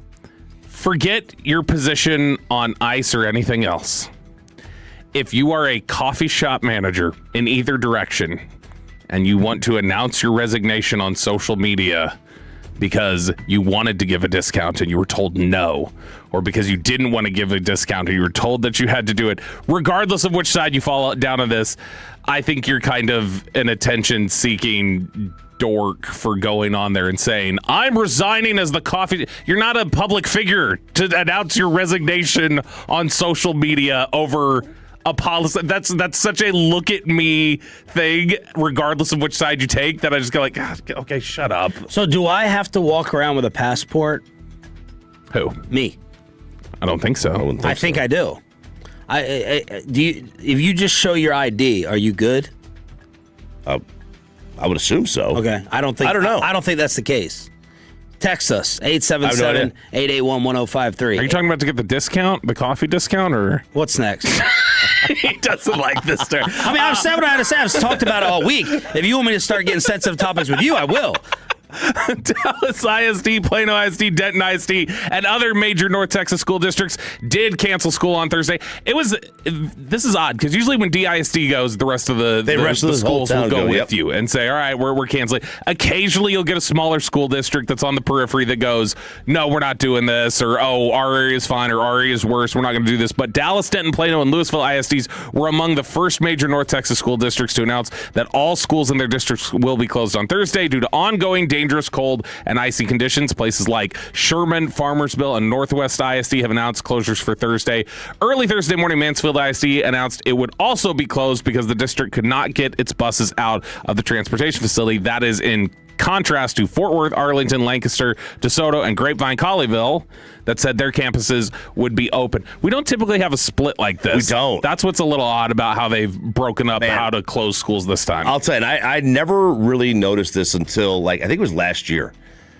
The Metroplex has grown so much. Like, the distance in my house and your house, it's like 60 miles. Yeah. And I had like 4 inches of snow, and you didn't have a drop last year.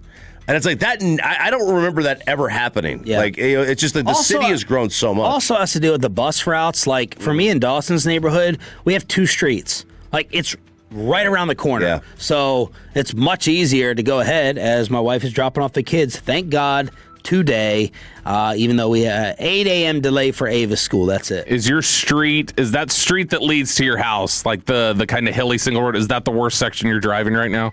Well, not now, but yesterday it was rough. Because I don't know, like, I didn't know how you were going to get out of there. Knowing how it's just single road, I would imagine there's not a lot of people driving down that street regularly, breaking up the ice. I would imagine it's definitely not getting treated back there. Right. And my worry with that is, like, there's so many trees. I was waiting for some branches to fall, but we did not get a lot of snow and ice, thankfully. So with all these cancellations, now the question has come up for a lot of people. All right, so are we going to have to make up these days? Is this going to cause schools to get out later at the end of the year because there's snow days that get built in a lot of times that What did the New York mayor or governor say?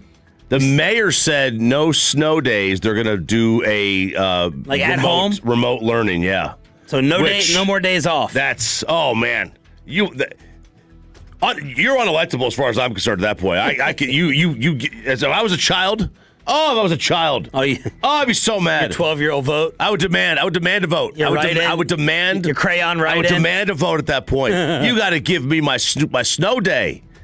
They've had them. They've run out. That's the point. Yeah, they've run out. You've gotten them. And that's the thing. This is like now you're entering, especially for Texas. Texas doesn't generally need to budget like, oh, let's have 5 snow days so that because we anticipate we're going to be closed that frequently. Well, as winter weather keeps Dallas and Fort Worth schools closed for a 3rd day, this was yesterday according to NBC DFW. Now it's a 4th day for a lot of people. The Texas Education Agency says students may not have to make up that time if the districts take the right steps. T Commissioner Mike Morath confirmed Tuesday that school districts that remain closed Wednesday are eligible for a waiver for that 3rd missed day. To avoid making up the time, school boards must vote to request the exception. Without the waiver, districts would need to add time to the school year or extend the school day to meet attendance requirements, and that is what we're definitely going to run into now with DISD and Louisville ISD and things like that. Is now that they're into 4th days, they are definitely either going to have to get a waiver or they're going to have to extend school days throughout the rest of the year or get a couple extra days at the back end than they initially had. Yeah, so they would just add 30 minutes to each day? Something like that. You could do stuff at the beginning of the day, back end of the day, but basically they're going to need to build up hours there. I say it over and over. I don't know how you parents did it during COVID with kids in the age group that would drive you nuts. Like, we reached a breaking point yesterday. We had to get out of the house. I went and bought 3 different flavors of Dots pretzels. Oh, good. One to make Pepe happy and pleased. Got lunch on the way home. It was only like 45 minutes, but just not even functional at that point. It's just not even functional at that point. It's the Neighborhood Watch every Thursday at this time on Sean and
KRLD-FM and HD1 Dallas-Fort Worth. Let's go, Cowboys. An Odyssey sports station. Driven by our D&M Leasing Studios, this is Sean and RJ on 105.3 The Fan. 8 o'clock hour here on your home of the Cowboys and Rangers with Sean Sharif, RJ Choppy, and our Cowboys insider Bobby Belt. We got Jacob in for Pepe for the rest of the week, and Aiden running the Odyssey app, the Fan Cam, and Twitch. Thanks for being a Tolo. That stands for Turn It On, Leave It On. And thank you, Bobby Belt, for breakfast. Franklin Franco Injury Attorney text line is open at 877-881-1053. What are you doing? I'm trying to hold up my Tennessee Cup. We're number one. We're not. We won last night. Big game last night. Big road game. 2 back-to-back good road wins at Bama, at Georgia. Men's or women's? Men's. Yeah. I love how you say that proudly, as if you have your identity and your legend is not on the female side of that school. In terms of like what you're known for, from what you were from good the basketball at? standpoint. Yeah. Not anymore though. We've been a basketball school for quite a while now. Who's the best Tennessee player in Unrivaled? I could not tell you. Oh, okay. I don't know. Jimmy I haven't Johnson followed the women's game with the women's Tennessee team in a while. Jimmy Johnson was on the Pat McAfee show yesterday. We played him going bonkers, of course, over his bestie, Bill Belichick, not being invited to Canton. Here's Jimmy with his thoughts on first-year head coach Brian Schottenheimer. Brian Schottenheimer did an outstanding job in a difficult situation last year. They were just horrible on defense. And I think if they can make some corrections on defense. In fact, I talked to Jerry Jones not too awful long ago after the season. And I said, you can make some corrections on that defense. And it may not be that you're going to be dominant, but if you're just good, just so, you're going to be so good on offense if you can keep Pickens. If you can keep him and get the running back situation going, you can have an outstanding team. You can make a run at it because you're that good offensively. But they've got to make the corrections on defense. So there's Jimmy, optimistic on Shoddy and optimistic that you can make some defensive changes. How much harder is it going to be without Micah Parsons? And what did one of the greatest deal makers of all time think of the trade? I didn't like it. I didn't like it at all. But, of course, him getting injured, maybe it was the right thing to do. But, because he's a little bit undersized and he's had a couple of injuries. I just don't think you get rid of game-changing players. Somehow, some way, you find a way to keep them. And he was a game changer. He really could dominate the game, just him individually. But without Micah, they picked up some draft picks. They got a lot of salary cap money. They're going to be able to add some players. So Jerry made the right move, for what it was, because they were at an impasse as far as Micah Parsons. Like I said, if they'll make some improvement defensively, the Cowboys can make a run at it. Now, how are they going to try to do it defensively? There are reports out there about Zachary Orr, the former defensive coordinator for John Harbaugh. Yeah, Zach Orr, who is a Dallas area guy, played high school football around here, and was one of the, again, if you're talking about the up-and-coming coaches who it's like, oh, that guy's, the next it guy. Zach Orr was that guy on defense a couple of years ago. And so all of a sudden, whenever after 1 year, people are ready to pull the rug out from under you, those are guys that I always think are good to interview. So Zach Orr is getting an interview here in Dallas. He's somebody, this is reported by Nick Harris, he'll get the interview here. He was somebody who was on staff with Shoddy in Jacksonville in 2021. And they are also interviewing Cardinals cornerbacks coach Ryan Smith. And I think there's one other name that might be coming out soon that we'll have to look for. Maybe a Dion tie, but is not totally out there yet. But Ryan Smith with the Cardinals, that was a name that I had floated last week because you had started to hear that there was a tie there with Christian Parker and a guy that he had been close to throughout his coaching career, and with Jonathan Gannon being out in Arizona was going to open up an opportunity. But they've started interviewing a few different coaches. It obviously with Aaron Whitecotton gone, they've still got the Marcus Dixon question out there for defensive line coach. I'll be interested to see how they approach linebackers coach, because there's not a lot of obvious candidates throughout Christian Parker's history.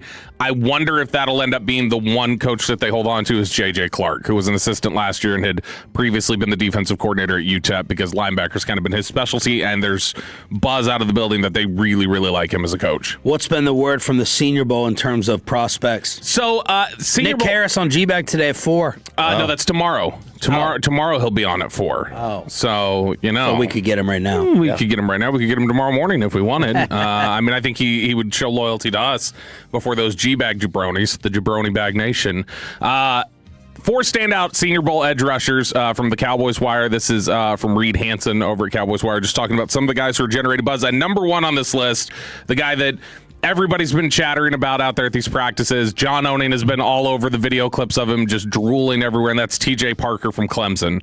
They write that much was expected of Clemson defensive end TJ Parker in 2025, and frankly, the entire Clemson program disappointed. Blessed with a 6'5", 263-pound build, complete with 33-inch arms and power for days, Parker has physical characteristics that can't be taught. In 2025, offense is keyed on him, hence the slippage in production, but Parker's showing at the Senior Bowl he's every bit as dominant as he was in his breakout 2024 campaign. And there's a clip, a screenshot that John Owning had put up yesterday of him just single long-arming a tackle in one of these pass rush drills where he's lifting the guy off the ground and basically holding him with one arm. He is a physical just specimen and somebody who is super impressive in terms of the way that he plays with leverage and power, and is somebody who will go in the first round. It's just a question of, is the value totally there? First round. Yeah. One of the seniors in the first round. He is a really, really good player. It's just a question of, is that how you want to invest in somebody at this stage where the Cowboys are at? Do you want to take him at 12, which may be a little too early? Do you want to wait around until 20, which may be too late?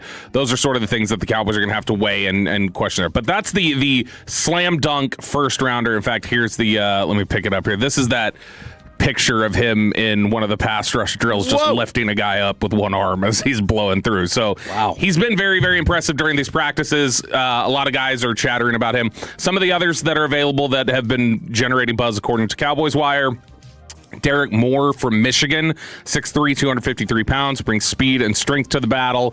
Nadame Tucker from Western Michigan, one of the most interesting sleeper pass rushers in the draft. 6'3", 250-pound edge, coming off of a 14.5 sack season with 61 pressures, and according to PFF, a 93.3 pass rush grade. Chop. Only problem? He is 25 years old, as are a lot of these players in these drafts post-COVID. 25 years old. He's new to the game. Well, if you think they're ready to win, they got a window. You got to take him. Likely a day 3 pick, but somebody who is thought of as a potential sleeper. And then the other one, a guy who could end up in the first round, Zion Young, Missouri edge rusher, 6'5", 262 pounds. His ability to win one-on-one pass rush drills has been drawing a crowd at the Senior Bowl. 33.5-inch arms combined with power and a pass rush plan make him a high-floor prospect with strong star potential at the next level. So those are some of the edge rushers that they're chattering about. Inside the Star here on Sean and RJ, your home of America's team is 105.3 The Fan. Thanks for being a Tolo. That stands for Turn It On, Leave It On. And now we have a free agent wish list update. Yep, this is from Blogging the Boys. They've got this is not from David Hellman at Blogging the Boys, because I would never read any of his articles. But this is Shots from Brian fired at Martin. David Hellman. No, not Hellman. Hellman, I love Hellman. So David Hellman, I like. David Hellman is like, as in, how did he get a job? That's his name. Who's this guy? I've never heard of this guy. Exactly. You've never heard of him. Nobody has. So this is the list from Brian Martin over at Blogging the Boys of people that players that he would have as his free agent wish list, and he's got them for just basically every position that could be an opening for the Cowboys. So there's a couple on offense that he starts off with. Running back, if Javonte Williams does not return, Breece Hall. He says, while Javonte Williams had a good year last year with the Cowboys, Breece Hall could potentially be an upgrade. His versatility as a runner and receiver out of the backfield, as well as his game-breaking speed, would make Dallas's offense much more dangerous and explosive. If I told you it's the same cost, it's the same amount of money, which I don't think it would be. I think Breece Hall would be a little more. But if I told you it's $8 million a year or something like that for 2 years, would you rather go get Breece Hall and just move on from Javonte? No. You're comfortable with what Javonte did as a physical runner and being able. I love Javonte. I love Javonte Williams too. The only thing I would wonder is just if his play style does it like measure out over the next couple of years because of how physical he is. How has Breece been post injury? Good. He was good last year. Because I think most in the NFL would say that he's better than Javonte. How is he in pass protection? Not as good as Javonte. So that's going to be one of the questions. He is a bigger game breaker. You get more juice with Breece Hall. So you get the home run ability, less pass protection. That's why I have Jaden Blue. Wide receiver. I might be willing to do this. Alec Pierce from the Indianapolis Colts. I can't have anybody named Alec. Alec Pierce would be a great consolation prize if the Cowboys are unable to retain George Pickens for what? Well, you've got an Alec here because you've got Payton Alec Russell. Middle name, man. Middle name. Don't count. Plus, his initials are Parr, and you feel comfortable with I like Parr. Alec Pierce would be a great consolation prize for the Cowboys if they are unable to retain George Pickens. Fun fact, if they were not able to retain George Pickens and they did bring in Alec Pierce, well, then that would be the consolation prize from their trade evaluations, too, because Alec Pierce was one of the guys that they were investigating trading for when they ended up trading for George Pickens. So this is somebody that they've done homework on, somebody I think they do like. If you told me I could work out some sort of a trade where Pickens is, all right, we're not going to get the 2 first-round picks as part of the franchise tag, but we negotiate a second-round trade, we get a second-round pick, and we sign Alec Pierce, I think a 2 and Alec Pierce might be worth saying goodbye to Pickens at that point. I love Pickens, but if you're telling me I get a second-round pick and somebody like Alec Pierce, who's not as good, but the drop-off I don't think is so steep that I couldn't handle just taking the second-round pick for it. Man, you would take away. You have 2 legit ones as receivers. Got a $60 million quarterback to solve that. You would think. Shoot, that's how you turn him into a one. Was with that $60 million quarterback. Do the same with Alec Pierce, baby. You're gonna turn Ryan Flanoy into a number 1 receiver. Okay. Just you watch. Hey, I mean, I don't know, man. That's a cheat code. George Pickens is a cheat code. You still naming your next baby after him? And you cheat your defense of having any good players too. Yeah, it'd be nice to have the second-round pick. Well, if they didn't spend $60 million on 3 defensive tackles. No, I thought you were about to go after the quarterback. I was like, you really want to fight today, huh? No. I like Dak. He's fine. He's fine. Let's look for budget options on defense then. Good. Yeah. This is, I think, the best bet of a guy they're going to sign in free agency this year. And it's listed here at the safety, Reed Blankenship. Formerly a Middle Tennessee State product, Reed Blankenship, who has been with the Eagles for the last 4 years and has a good relationship with Christian Parker, somebody who understands his defense. He is not going to be like Earl Thomas out there running around at safety. He does have his limitations, specifically in coverage at times, but he is somebody who I think Nakobe Dean or Reed Blankenship is ending up a Cowboy. That's probably happening. Maybe both of them when they get to free agency. Why do Nakobe Dean, all I've heard is negative things. I don't like, I would not feel great about adding Nakobe Dean because I just worry about his long-term health with his knees. And at times I think that he is bad in coverage. Christian Parker He was one of those picks, again, every year it happens. When he fell to the Eagles, everyone melted down. And they were scared of what he was going to be there. Just like every single pick that the Eagles make when they fall to him, everybody melts down. It's like, oh my gosh, Howie, you madman, you've done it again. And then they end up with their 45 PFF grade or whatever it is. But Nakobe Dean, he's fine. He's played in 17, 5, 15, and 10 games. And his issue when he was coming out was a lot of people thought his knees were just cooked. And he was a smaller linebacker who was slow. So a small linebacker who's slow and has bad knees is generally not a great combination. But he Perfect Cowboys second round. Yeah, we've seen that before. He is a good mental processor. We might be interviewing that in a couple weeks or next week at Super Bowl. He is a good mental processor. He does see he's a strong leader. He gets a lot of high marks for leadership and IQ. And if he wants high IQ players, Christian Parker, then Nakobe Dean would fit into that.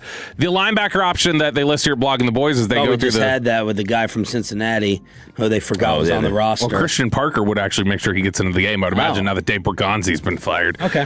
Devin Lloyd, the linebacker from the Jaguars, he's listed as the wish list player from Blogging the Boys at linebacker. He had a great season last year.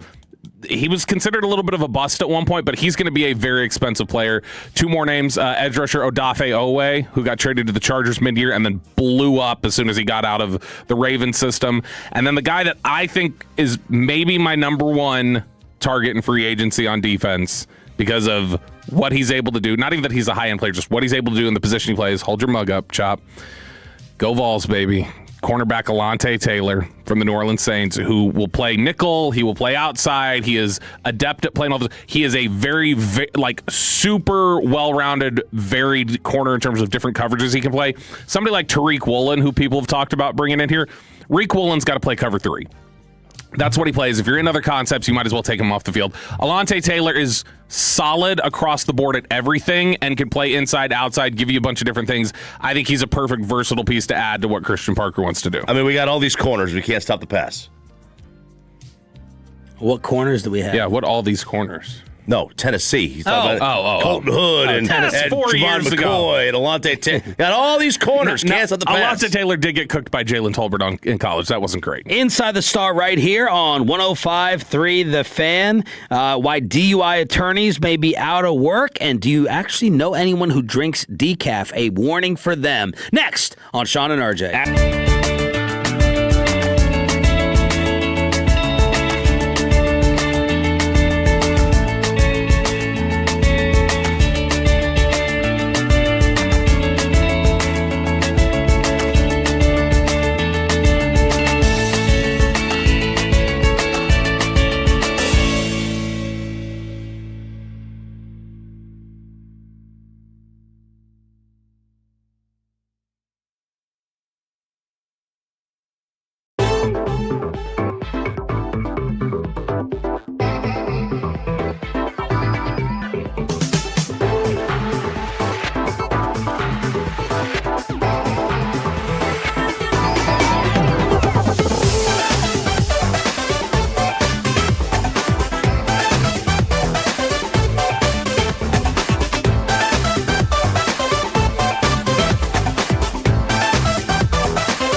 By the Frankels. If you've been injured in a car or truck wreck, call Frankel first, 214 or 817-333-3333 with Frankel and Frankel. There is never an out-of-pocket cost. They only get paid when you win. Frankel and Frankel, the go-to car and truck wreck attorneys in Dallas. Below the Belt coming up at 8:40 here on Sean and RJ, trying to get you to your weekend as quickly as possible. Thank you for being a Tolo. That stands for turn it on, leave it on. I have so many projects I have to tend to when I get home. Oh, really? Now that the kids are finally out of the house. Tell us. I have to take down the Christmas tree. My wife has been bugging me for a week and a half about that. So I have to get up and take that down. And then I have a lot of cooking projects I have to do. Yeah, I'm gonna start smoking something tomorrow at 7 o'clock on the show off my cell phone. Just gonna set up the pellet grill to start. I'm gonna put the food outside tonight on the grill and let it sit there since it'll be, I think, cold enough, like a fridge. And then I'll just start that bad boy. I gotta clean the pellet grill. I gotta take down the Christmas tree, and I gotta cook one other thing. I want to genuinely know, how do you take that tree down? How tall is it? My wife bought a 20-foot ladder. Oh, my gosh. She bought a 20-foot ladder. I still don't think we can get to the smoke detector. Like, when that happens, that is going to be so annoying. I'm going to have to call the fire department, and then I'll finally meet my neighbors when they all peek their nosy asses out of the window.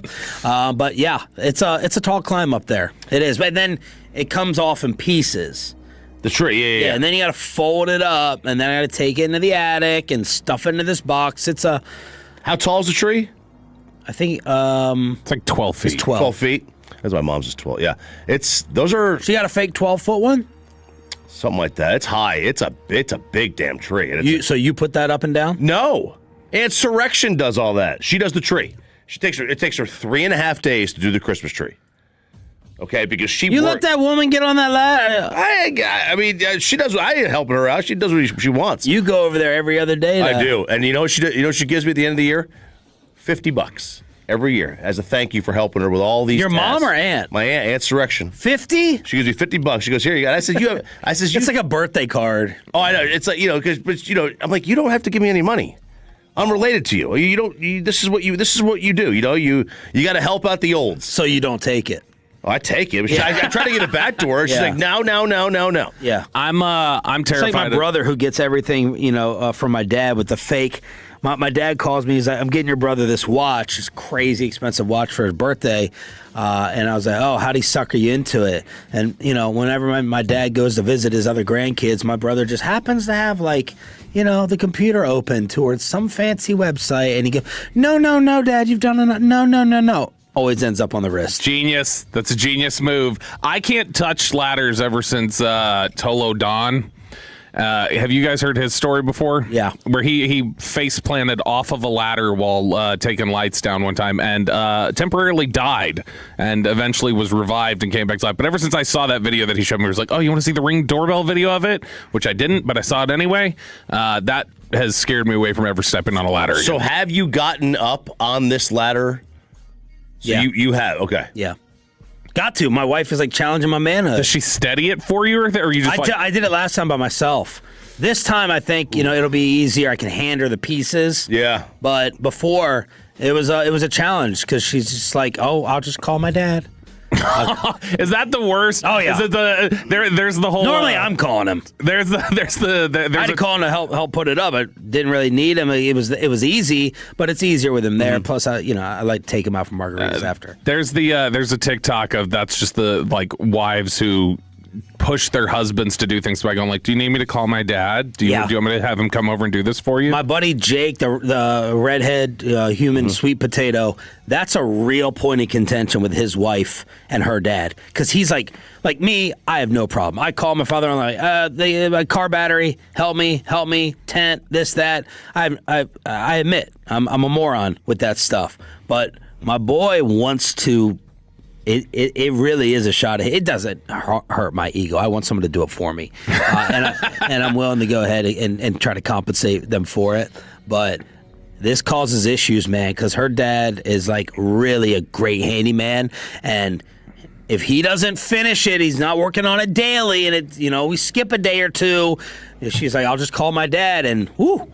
You can feel the tension. That's how we skip fights in our marriage. Is that I made sure to marry somebody who their dad wasn't around, she made sure to marry somebody who their mom wasn't around, so we couldn't call the other to have them come over and do the spousely duties. That's very wise. Yeah, you may be less of a man than me. Yeah. You or don't. more of a man when you consider I just don't have to do anything. You don't. Yeah, well, who got breakfast brought to them at home? That's true. Yeah, that's right. Your wife was sleeping from, Up here, everybody just brings you breakfast. I bring it to you. Amanda brings it to you. Does your mom in Aunt's direction drink decaf?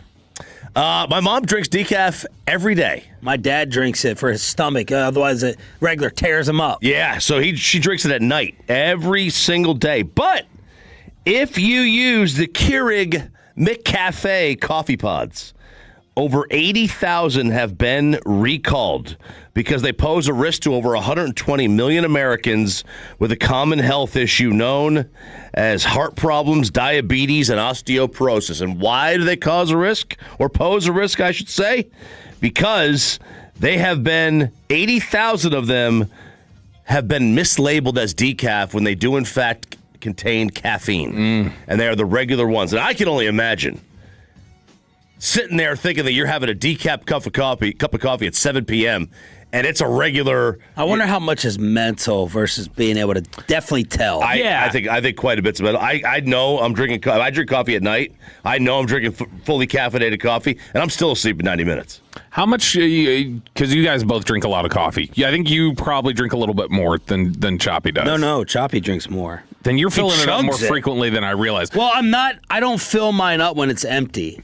I fill it up, like, if it's too sweet, I get a regular one that's just black. If it needs more sweetness, I go and get a sweet one. If it's not hot enough, I can go and get another one. Yeah. So RJ's is always empty. So I'll drink 2 or 3 more cups at home. I've gotten to the point where the After energy. you get home? Yeah, I mean, I gotta. Otherwise, I'll fall asleep during doing prep, because you'll be able to tell. You'll be able to tell when I've dozed off doing my prep email, because I'll have some words that just don't make sense.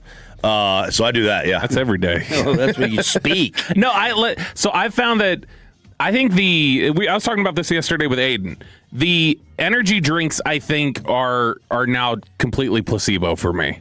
Yeah. Where I don't know that they're really doing much, but I've not had coffee in forever. I had it yesterday afternoon. I had a cup of it, and it kept me up. And when we're at the house and we're going to go out and it's 4:30 and we're dragging, the energy drink does it for me. Yeah. So I think it's just whatever you don't do commonly. Because when I did coffee yesterday, it's like an alcoholic who's like, I'm on my 7th drink. It's not doing anything. Well, yeah, no, that coffee yesterday, I was laying there just looking up at the ceiling at midnight going, why am I not falling asleep? I was like, oh, yeah, I had a cup of coffee, and I don't normally drink those. So could you be, and whenever those recalls happen, am I the only one? I open up the list every time. When it's cheese, I'm like, okay, and normally it's just like one state, and then it's like one brand. That was the last cheese one because my wife buys way too much cheese, and I'm like, oh my God, we're gonna like poison the kids. But I always open up those recalls and get paranoid and freaked out. A thruple. Oh, yeah, Throuples. This is the new modern thing. Now Jacob's interested. Yeah, now Jacob's head pops up. There's Throuples, you say. This woman has gone viral. This is from Vice. Alec, too. Look at him. A woman has gone viral. And this is from Vice. A woman's gone viral. A 24-year-old woman in Thailand after... Maybe Jacob and Alec and something. Maybe that's why their heads popped up at the same time. They looked at each other. Like, did you tell him? Did you? No. You, me, you. A 24-year-old woman in Thailand has gone viral after confirming she's in a relationship. Oh, here he comes. He's hugging. Oh, they're hugging. Oh, they're hugging. He's hugging. Yeah, they're definitely over a that throuple. long stick that points at our face. Whose girl are they using, though? How you going there? She's in a relationship with 2 twin brothers at the same time, this woman in Thailand. She's not choosing between them. She's dating them together on purpose. Everyone involved knows. Everyone involved says they're fine. This woman named Nong Fa shared her relationship publicly on TikTok, where it immediately detonated across Thai social media and then spilling over to the United States. The comments split into 2 camps. One side screamed scandal. The other side looked at their screen in stunned silence, trying to mentally map out how this whole thing works, how logistically you make it happen. So it brings up the question, because this is what spurred in the comments there. He said, could you ever be involved in a 3-person relationship? Not talking about... With your sibling. With your sibling, too. Not just jumping into, like, action. That's not the question. I mean, you share everything. Bills, emotional responsibility, all of it. I could never be talked into this, no matter what the combination of individuals looks like. I could never be talked into, even if it's the second person is another girl. So it would be my sibling and you can take the sibling out of it. It can be your buddy. Just in general, yeah, your buddy. It'll be tough. I'll tell you though. I mean, you get an extra wardrobe if it's a same sex. If it's a guy. Yeah, when you're twins. Involved. Yeah, well, if it's a guy that's involved with the same girl, you double your wardrobe. You get another income. That's big. So that's a big no. If you could get over the sexual part, the parts when you want to be by yourself, and if you're not jealous, like you tag in, you go handle. This hey, I'm gonna go play golf. Yeah, she doesn't want to be left alone. I'm gonna play See, golf. you might be able to be talked into this now. So I did a distant cousin of this sort of bizarre setup. Not totally. You did one? No, I had the setup when Kristen and I first got together. My brother and her sister were dating. And so that alone was bad enough. It was made really bad when 2 months before our marriage, her sister cheated on my brother and caused a whole scandal where they were supposed to walk down the aisle together and out at our wedding and caused all sorts of issues. But that's the thing. I knew all along those two were going to crash and burn. I knew they weren't going to make it, so I knew I was going to be safe rushing to the altar and beating them. The only question I have is... Loving time? Yep. And is it brother and brother? At the same time, or do you take turns? You go, all right, you in? Is it the same? Because the article said she sleeps in bed with both. See, that's gonna be a tight squeeze too. No, but these are thin gentlemen. Yeah, they're tight. Yeah. They're small. Asian people a lot of times been better shape. Like I don't know how they eat. All these carbs and they're thinner. They don't have the gluttonous American diet habits, but healthy food, no red dyes. If they're sleeping in the bed at the same time, does it ever happen at the same time? Well, no. No? Okay. No, I would say no. No, I know you would say no, but is this happening here? I will say. Who else did you do? No. I will say, I do know of one instance where somebody I know went one after the other with their brother. Where his brother went, and then he went. Gosh. I guarantee and that alone was gross because... Never mind. I don't want to get too detailed, but it was if there's gross. any Throuples on the fan text, 877-881-1053. Or even just people who would be open to it. Yeah, because even if we don't have anybody who'd be like, yeah, I could entertain I know the dream scenario for many men would be you and two women, and I know it's more gross in your mind, if you're heterosexual, to have another dude. But in watching 90 Day Fiancé, it was this one dude with the two girls, and I think the drama would be so much more with the two women. Oh, 1,000%. It was over before it started. So at least with a dude, there's probably less drama if you're not going to be jealous as a guy, from guy to guy. If you're fine with it and you view it as a break. No chance I'm not going to be jealous. Yeah, you can handle 12-year-old maturity-wise. If you can handle... I don't think that's a maturity question to be like, I don't want to share a wife. Yeah, that's true. If you can handle saying that, it's way... Well, you don't have to watch. You have to watch, but sooner or later... Choppy does. Sooner or later, if you're living together and you're all sharing a bedroom, you're going to see... Imagine that. You're going to see some OnlyFans. floppage. Imagine how much you can make. Imagine how much you could make. How one of the top draft evaluators sees the talent available in the first round. Next, in Below the Belt, Sean and RJ, 105.3 The Fan. After we get you over to QC...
Chevrolet. If you're in the market to upgrade your vehicle, get to Classic Chevrolet in Grapevine. Back-to-back #1 Chevy dealership in the world. They've got more new Chevys than anyone, all priced to sell. Silverados, Tahoes, Blazers, Malibus, Equinox, and more. Visit ClassicChevrolet.com. This is Texas. This is Classic Chevrolet. Together, let's drive, relax, and enjoy the difference based on new Chevrolet registrations 2023 and 2024. The great Bobby Belt. Bobby Belt is an idiot. Don't make me take off my belt. Don't make me take off my belt. We're not. Over to you, Bobby. The C word is rearing its head again from Stephen Jones. Why he's talking about culture again. Let's talk about it here in Below the Belt, which is sponsored by D&M Leasing and Window Nation. Before we get into that, Daniel Jeremiah, old DJ, dropped his top 50 prospects this week. And I have something before that. Oh, hit me. This is from Apostle of Anarchy on Twitter. He said, can Bobby Belt confirm this? This is from Matt Zenitz. The Cowboys are expected to hire Cardinals cornerbacks coach Ryan Smith. Sources tell CBS Sports helped Arizona allow the fewest passing touchdowns in the NFL the final 11 games last year before Arizona coached players like Caleb Farley at the college level. Probably.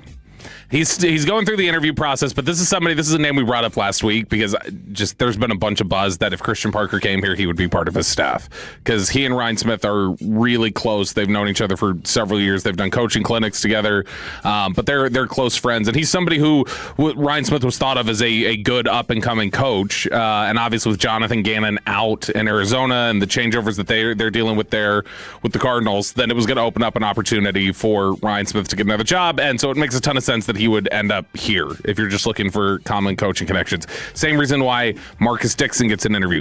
I would not be surprised if the Indiana safeties coach, Ole Adams, if he ends up here at some point. They've spent time together in Denver. They're very close. And so just like any other job, it's just like anything. Since we're bringing Mike back, we might as well bring his idioms back. It's just like anything, any job where you end up hiring people that you know and feel comfortable with, and you know that they're aligned with you, and that you know what you can expect of them. There's less for Christian Parker to tap into than other defensive coordinators, but yeah, when Matt Eberflus got hired here, he was like, how many of my guys can I stack on the staff? Zimmer, how many guys can I stack? We already see Adam Henry. You remember Adam Henry, the Cowboys receivers coach from years ago? Adam Henry just got hired as the receivers coach in Pittsburgh with Mike McCarthy. Why? Because Mike McCarthy knows him. And this is what happens. You end up just kind of building your staff with people that you're familiar with, and it's a smaller coaching tree, and it's a lot of younger coaches, but there's going to be a lot of coaches here who Christian Parker is very familiar with. So yeah, I have not heard that that's done. I would expect he will be here. I think that that's a pretty good bet because that was one of the first names I heard floated last week as a potential if Christian Parker ended up here. All right, so let's take a look at Daniel Jeremiah's top 50 prospects. Earlier this week, I was a little disenchanted with DJ's mock draft because he gave them Colton Hood at number 12. Oh, baby. He gave them Keldrick Falk, the edge rusher from Auburn, at number 20. Kevin's brother. Yep, Kevin Falk's brother. That's exactly it. Marshall's son. Mm-hmm. And this is even more disconcerting after I see his top 50 players that he released. These are his top 50 players stacked in the draft in terms of just ability. Like if he was in an NFL draft room, this is how he's stacking them up. Number 1, Fernando Mendoza, quarterback from Indiana. He's got number 2, LinkedIn. The LinkedIn story. Do you want me to do that now or you want to do that during Red Zone?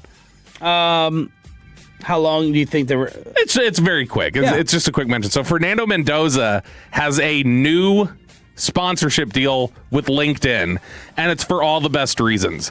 If I told you any draft prospect or any college player, period, regularly updates their LinkedIn profile, I think you would have to guess that would be Fernando Mendoza. Yes. And that's what he does. Great. So after he won the national title, he changes his LinkedIn bio to include in there that he's a national champion. After he announced that he was going to the NFL, he updated his LinkedIn profile picture with hashtag open to work. This guy's amazing. He is... So, and the thing is, he's genuine. It's not Russell Wilson. Dude, this is just who he is. The interview he did as a 13-year-old is incredible. I haven't seen it. It's with him. It's like, so there was a student at his school that was like the student TV anchor, like a middle school kid. He was a middle school football player, towering over this other guy. And he sounds just like he does now. Same, kind of cadence, the same positive speech. This guy, I love this guy. I can't wait for him to get to the Raiders. I hope he doesn't fail. He had the B2B sales, business to business, because he's that was like part of. What his does that college. even mean? What other sales are there? They're all business to business. I don't know. It's business to business, Front Office Sports clipped his LinkedIn post he made after winning the national championship. And he said, here's what winning a national championship taught me about B2B sales. 1, believe in yourself. 4 years ago, I was a 2-star recruit playing high school football 30 minutes from Hard Rock Stadium with a dream of playing at the highest level. 2 days ago, I became a national champion in that same stadium, surrounded by the family who never stopped believing in me. 2, take the risk. When it's 4th and 5 at the 12-yard line, go for it. 3, remember who got you there. Thank you to my teammates, coaches, support, staff, professors, and everyone behind the scenes who helped make this happen. So this dude is winning the national championship, and then he's sitting down at his laptop going, how do I make this about B2B sales for my LinkedIn profile? I gotta spruce up the resume, make it look good. I am going to be watchdogging his girlfriend as if it's my own child. And she better treat him right, and I'm going to be looking her up and stalking her to make sure she's on the up and up. I'm going to be like Jaden Daniels' mom. Have we seen her? You don't hurt him. I don't know that there is one. He'll be with a brunette. He's a sweet boy. Don't Guaranteed. hurt him. If there was a underdog poly market bet, he'll be with a brunette. All right, so the rest of the rankings here from Daniel Jeremiah, his number 1 player, Fernando Mendoza, also his number 1 B2B salesman. Number 2, Jeremiah Love, the running back from Notre Dame. Number 3, Arvell Reese, Ohio State edge rusher. Number 4, David Bailey, Texas Tech edge rusher. And then rounding out the top 5, Sonny Styles, Ohio State linebacker. So when you go down the list here and get finally to Colton Hood, who he has the Cowboys taking at number 12, he has him ranked as his number 16 prospect. He said Hood has average size but excellent play speed and toughness and press. He's patient, staying on balance before using his hands to redirect at the line of scrimmage. He's fluid to turn, open up, and mirror underneath. That's all good. But again, if you're talking about a top 12 pick, I don't want to reach 4 picks ahead of where he's supposed to be. That tells me that there's better players on the board than what you went with. So you go down the list a little bit. Okay, what about? Do you really nitpick over 4 spots? Yes. When you're talking about 12 blue chippers at least. Yeah, when you're talking about top 12, you're supposed to have a first-round graded talent. Your 16th player is not necessarily first-round graded. This is where I think it's garbage. These guys don't know. Nobody knows. Okay, I hate that. You literally can't say they don't know though, because if I told you to pick the players in the draft, you're not picking the at the same hit rate as these teams. My hit rate would be 50%, just like their hit rate is 50%. Wouldn't, because you wouldn't even know where to begin with who's the NFL caliber. Well, that's the pussy. I would use their draft boards. I would just say, all right, fine, whatever. Okay, you're looking at. But they did the work to develop yeah, of course the they did. draft board. Great. They did all this work. If I did all this work and I still got a 50, you don't think I would stop putting in all the work. You don't think that all the work that they do, it's ridiculously impressive. The lack of success they have. Yes, seventh round. No, the amount of GMs that get fired. What do you tell me? Don't know how to draft. What do you always say about quarterbacks? When's the last time you drafted a first-round quarterback? I don't think that if most people, even the average football fan, sat down and watched, they could tell you what a first-round talent quarterback looks like. You may be right on that one, but we have enough data that shows that the second player picked the position you trust them. Generally trust them to get the top 100 right, but not trust them to pick out of those top 100. I'm saying when you have somebody and you arbitrarily rank them 12th and you arbitrarily rank the other one 16th. Who says it's arbitrary? You're saying somebody's better than the other. Because there's a chance, there's an equal chance that you're wrong in your assessment of what 12 and what 16 is. No. There's an equal chance when you take the full length of who got like the league and how they pick. Yeah, but that's because there are some teams are bad at it and other teams that are good at it. Okay. So that's not 50% at that point if you're talking about specific teams. Number 27 is where Keldrick Fall comes in as the edge rusher from Auburn. So you have him getting picked 7 spots higher, or as Chop would say, exactly the same as where he should go because it's a coin flip and it doesn't really matter. He says Falk is a versatile defensive lineman with an ideal frame and length. He lined up and down the front in Auburn's scheme. He lacks ideal twitch and explosion, but he's a very loose, fluid mover as a pass rusher. He doesn't have elite get off, but still finds ways to win with a swooping arm over or steady pocket push. But that doesn't exactly sound like somebody you want to spend your first round pick on, does it? Somebody who you're like, yeah, he's not really twitchy, he's not really fluid, but I mean, he works, I guess. Yeah. So that's the setup that you got from Trade down to get all second and third rounders this year. Yeah, and then just throw a dart at the dartboard to pick your players because it doesn't matter. It's 50%. Right. Stephen Jones spoke at the Senior Bowl this week with DallasCowboys.com. He was asked what stood out about Christian Parker. He said, start with Coach Schottenheimer, and he has a vision for the type of defense he wanted to have that complements what we do on offense. At the end of the day, At the end of the day, we got to get the Stevenism in there.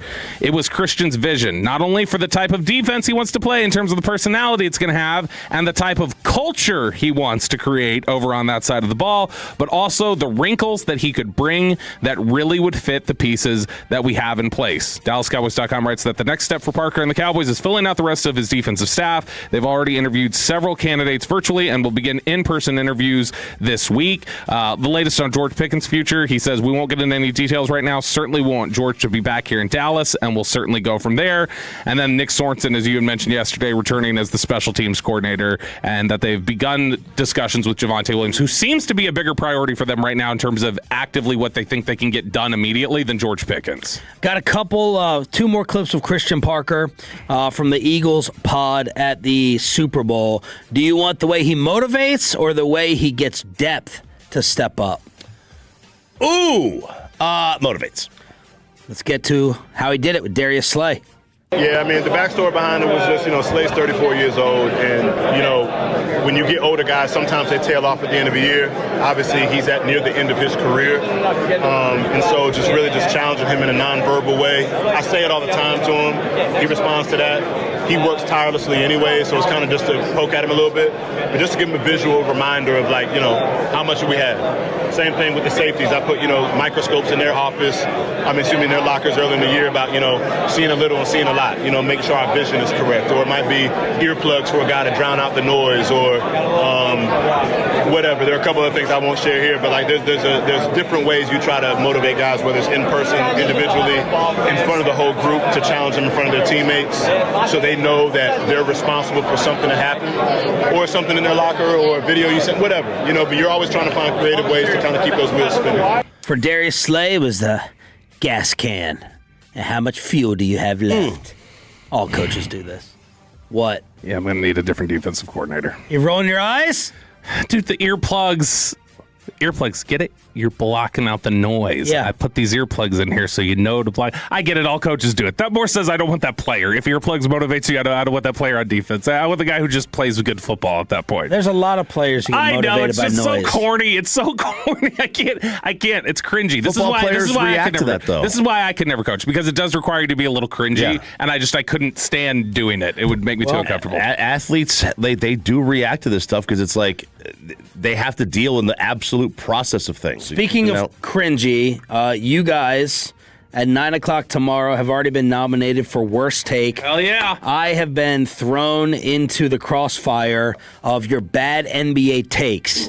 So let's see whether we are now going to be labeled as the worst NBA show on the station with a couple of more RJ and Bobby basketball opinions. Trade flag. After the Mavs last night. That's an honor to be labeled that. After Giannis's trade request. Final hour. See if Choppy and Bobby can do it again after this. I may not know basketball, but I know cars, or at least D&M Leasing does.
105.3 The Fan. Hello, baby. KRLD-FM and HD1, Dallas-Fort Worth. An Odyssey sports station. Driven by our D&M Leasing Studios, this is Sean and RJ on 105.3 The Fan. Love to see guys sprint back, man. It just makes them unique. Williams out of control. DiVincenzo getting up. Final hour fist pump time on the Fan Cam, Twitch, and YouTube. Sean Sharif, RJ Choppy, Bobby Belt. We got, no Aiden, no Black Adam. No Jacob. Oh, now he does it. He's stressed training over there. I can see it on his face. I don't think he's doing anything. The other guy looks like he's doing all the work. He's just sitting there every day. He's training. He's instructing. He's surfing the dark side of Twitter. So is Aiden going to leave us now? Are you going to leave us, Aiden? No. In fact, Aiden did tell me G-Bag was trying to low-key get him to snitch on us for him. They're like, hey, if the morning show ever says anything about us, he'll tell us, right? And he's like, no. So he's not snitching for us. We took him out to dinner. Yeah, screw you, G-Bag. Yeah. Zach already texted me, he goes, Jabroni Nation, LOL, because that's what I called them earlier. But okay, so he complimented your joke. No, but it was more like LOL, like I saw. He was doing it in a Scott Braun way of I saw what you said. Zach, Eric, and Broadus, they listen a ton. I give them props for that. Corey's the number one Tolo in the building, I'd say. But outside of that, yeah, it's Sandler, Broadus. Mm-hmm. Yeah. All right. Mavs lose. They did not have Cooper Flagg. They did not have Klay Thompson. They did not have very much reason to watch their roster as they lose to Minnesota. Now, yesterday, I got dragged into the crossfire of awful basketball takes as RJ Choppy and Bobby Belt agreed on how overrated Allen Iverson was after Iverson supposedly screwed over a bunch of sick kids in Australia, and the parents and Andrew Bogut called him out for it. Somehow, that take made it on over to WIP in Philadelphia. RJ did his best to stay away from his mentions throughout the day. I made the mistake of opening up the fan Instagram page, and it was ruthless. God, I had to stop.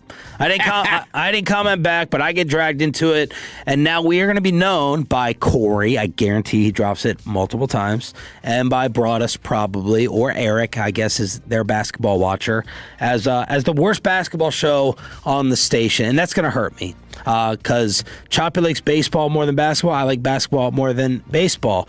Basketball for the longest time for me was my number 2 sport before college football crept up there. That's only because of my godson. So it is with great trepidation that we bring up another basketball topic or two to see if you guys can create as much rage as yesterday. Bobby already did it earlier in the show after the news came out that Giannis is getting dealt, and RJ said, just so we're on the same page, flag is off the table, right?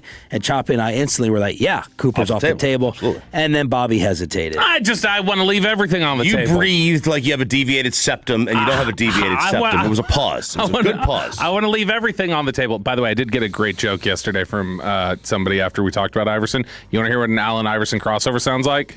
Oh, clank. That's what an Iverson crossover sounds like. Yeah, he did everything well until the shot. Oh, that clank. Playing with a bunch of... That's why you're both idiots. This explains your stupid Elway take, because Elway, your favorite players of all time, Peyton Manning was gifted a Hall of Fame roster. Yeah, gifted a Hall of Fame Allen roster, Elway, except on John the defensive Iverson. side of the ball. I mean, where he never had a top 8 defense. Is Dwight Freeney in the Hall? You nailed that comp. Yeah, because John Elway is Allen Iverson. Yeah.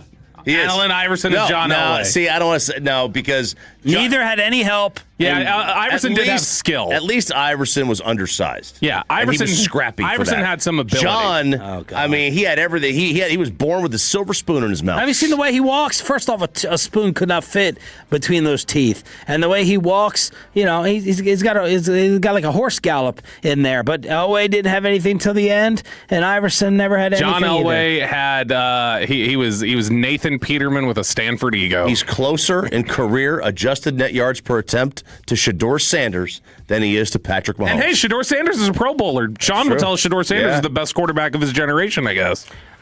So now we have Giannis trade offers that will make the Luka deal look bad all over again. where should we be rooting for him to end up? All right, so outside of the Mavs, because we obviously want him here, that's number one, except for Cooper Fleck. Right. Unless it means Cooper. But and you can't even throw Anthony Davis into a possible Giannis offer. It's gotten that laughable. Yeah. That's where we've ended up here. What's AD's age? 33, 34? He is 32. There's 1 year of difference, and it's laughable. It feels like it's 10 years. And it's laughable to suggest AD in a Giannis deal. So that's crazy. Now, this is just because everything I do is for my own entertainment. Everything I do. Everything. It's all I care about. My own entertainment. Would I be entertained if this player went to this team? Okay. So, I want him out of Milwaukee. I want this done and over. I don't care about a small market. You've had him long enough. Rip the band. Let's do this. I'd be cool if he went to the Chicago Bulls. I feel the NBA needs Chicago to be at least a threat to compete at something. Right? Not murder rate. Right. I wouldn't hate seeing whatever they call the United Center now. I wouldn't hate seeing it rock again. I totally agree. All right. The next one. All we see now is Jerry Krause's widow crying in the stands. Ooh. I actually wouldn't hate to see him in Golden State. Me neither. Yep. Save Steph. Steph is my Dirk 2.0. From what? They're fun. From his 5 titles? They're always fun to watch. I have not hated Steph Curry. I have not turned on him. And I don't want to see the end of his amazing career. He's still playing at a high level, robbed. But would you We're not winning anything. But in 2015, were you saying, like, go send a nice receiver Tom Brady's way? Save Tom Brady. I wanted has 4 titles. I root for greatness. Yeah, root for greatness, fine, but don't root to bail greatness out. Well, Steph is infinitely more likable than Tom. There's nothing. RJ's the only one who hates on Steph Curry. You're helping Draymond in the process. I only hate on Steph. I'm hoping Draymond gets traded. Okay. I'm hoping Draymond gets put in the deal. So that's the caveat. I only hate on Steph for the mouth guard. That's it. Right. And then third. I don't want to see Steph go out like this. Now, if you read my email, you know I completely contradict myself here because I said I don't want to see him go to a big market because that would just be like Shohei and Judge in the 2 biggest cities. You know, I think you need to spread it around, but the L.A. Lakers. This would ensure a Luka title. And I feel that if Luka gets a ring, I get a ring. Oh, man. It's the same thing because we are still Luka fans. LeBron's going to get one. Get closer to Mike. I don't want it. I see. I don't think LeBron is going to factor into this. He'd be the 3rd option, 4th really, behind Austin Reeves. Would he allow himself to be? You know, he's gunning. He's gunning. He's gunning. He's still going to take them second most shot. In fact, Austin probably would be in the deal anyway. But along with Dalton Connect, so you're going to trade them all. Man, wouldn't it be nice to get Austin Reeves in a deal? Yeah. Kind of cool. Who would have ever thought of that? But, you know, Luka is the Mavs still. He still is the Mavs. So I feel like if they get a ring and he gets a ring, that we get a ring. No, I need him to win it on his own first. I need the first one to be just him. He was there first. He was there before Giannis, so it's his team. I can't have Giannis tacked onto it. Now, the no-goes. Number 1, Miami. Nope. I really like Giannis. Out. And I would like to keep it that way. And if he goes to Miami, by proxy, I must hate you. So I do not want him to go to Miami. Nothing can make me. I think Chet Holmgren took the shot at the Heat crowd. He said, I love playing in Miami. It's always half full. It always sounds like it's half full in there. I've never wanted to turn. I hate Heat basketball. Yes. I've always hated it. Yes. It's so ugly and grimy. So that's a no-go. Even with old Shaq. That's a no-go. The New York Knicks. I hate the Knicks. I hate their fans even more. I'm in. That city is insufferable when the Knicks are good. You think Yankee fans are bad? This is nothing compared to Yankee fans. Knick fans are the absolute most insufferable fans in sports. And are they? It's so because the Knicks are never good, so you never hear them. So you have like 10 years of pent up energy, all in one fan base. Like the Yankees, they like the Yankees just as much, but the Yankees are always decent. At least. The Knicks are like, they don't win. They haven't won in 50 years. It would be insufferable. Totally in. I would love it if he went to the Knicks. Me too. I want it for Brunson, and I think I just hate the Knicks, Giannis would get the rightful credit as like you went to New York, you won the title for New York that they couldn't get. Like I think it would just be good for Giannis, who I think is deserving of. It'd be great all for the Giannis. There's no home atmosphere I enjoy watching than a Knicks game when it's electric. I hear you. I love their crowd, Number one, too. Over any football, over any baseball, it's the Garden. I love their crowd, too, except when they walk out of that stadium and they're on the street and they're doing their hooting and hollering and chanting and everything, and it's just they're insufferable. I'm walking right into Yankee Stadium to cheer alongside you growing up. I mean, come on, you should love it. San Antonio, just no. Yeah, just no. Like, how do you get a rebound against them? Against Wemby and Giannis. And the same thing goes for Houston. Hope that Giannis has a blood clot. Right. Oh, God. I don't. I love Giannis. Houston, they already have 4 starters, 6'11" or higher. Like, how would you get a rebound? Yeah. So I can't have the Texas teams in You know there who either. doesn't want that? Durant. Durant doesn't want Giannis going there. Why? He went to Golden State. Same thing. No, this is supposed to be Durant's poetic end of I will be the veteran that I never got in Oklahoma City, and if Giannis gets there, he gets the credit for it. All right, so there it is, the trade possibilities. As Sham says, it looks like it is Giannis's last game in Milwaukee. You want which one could get you guys? What's it called when you get put on social media and ratioed? Ratioed? No, not ratioed. Canceled. Canceled. Yeah, which one would get you canceled more? Let's go LeBron. Okay. The 82 games? Yeah. So LeBron... By the way, did you watch his emotion last night in Cleveland? No. You have to watch it. Put it on. Every headline. It's going to make me mad. The Cleveland... it'll make you roll your eyes. Your eyes will roll out of the 16th floor up here and go skating down the ice of the highway. Just watch it in terms of the Cleveland Tribute getting him emotional. So this is LeBron. He's on. He's got his podcast, and Tyrese Halliburton is on. It's the Ball is Life pod. And what? Doesn't that look just... everything's so fake. Luka did this last year. Luka got his... The photos went viral of Luka coming back. What? This is supposed to make you emotional 20 years after you first blew them off? And Did you see the tissue box? Yes, this is so bad. Did you watch this? Aiden, you should get this video. He's trying to look like Luka, just looking up in the... Oh my gosh, it's got to be so emotional. There's a tissue box underneath there. Gosh, there's nothing original about this guy. Nothing original. So he's on the podcast. He's got Tyrese Halliburton on. And LeBron James, with a straight face, talked about how much harder it is in today's NBA than it was in the era we grew up in. Playing 82 games in the 80s and 90s is not the same as playing 82 games in the 2020s. It's just not. The way we play, the level of pace, the level of the speed that we're playing at, it's a different game now. It's a totally different game. And, it's a lot of soft tissue injuries that's happened now because of it. I hope we can get a handle on that as well, because that's big in our game. I think when I first came into the league, Reese, some of the biggest concerns of injuries was a high ankle sprain. You was afraid to step on somebody's ankle because there was 4 or 5 guys sitting in the paint. So, guys with athleticism, myself, Tracy McGrady, Vince Carter, to name a couple guys, sometimes you're afraid to take off into the lane because there was 4 or 5 guys sitting in the paint. And if you land on somebody's ankle, you get a high ankle sprain, you out 4 to 6 weeks. Now that's not really much of you don't really see that as much now because the game is so spread open, it's so much pace. But now you see the new high ankle sprain is the calf. All right, and the calf leads to the Achilles. And that's why you're seeing so many Achilles injuries. And listen, if we're in perfect conditions and, going up and down the floor, cardiovascularly maybe, yes. But League's playing at its fastest definitely average faster. collective pace since 88-89.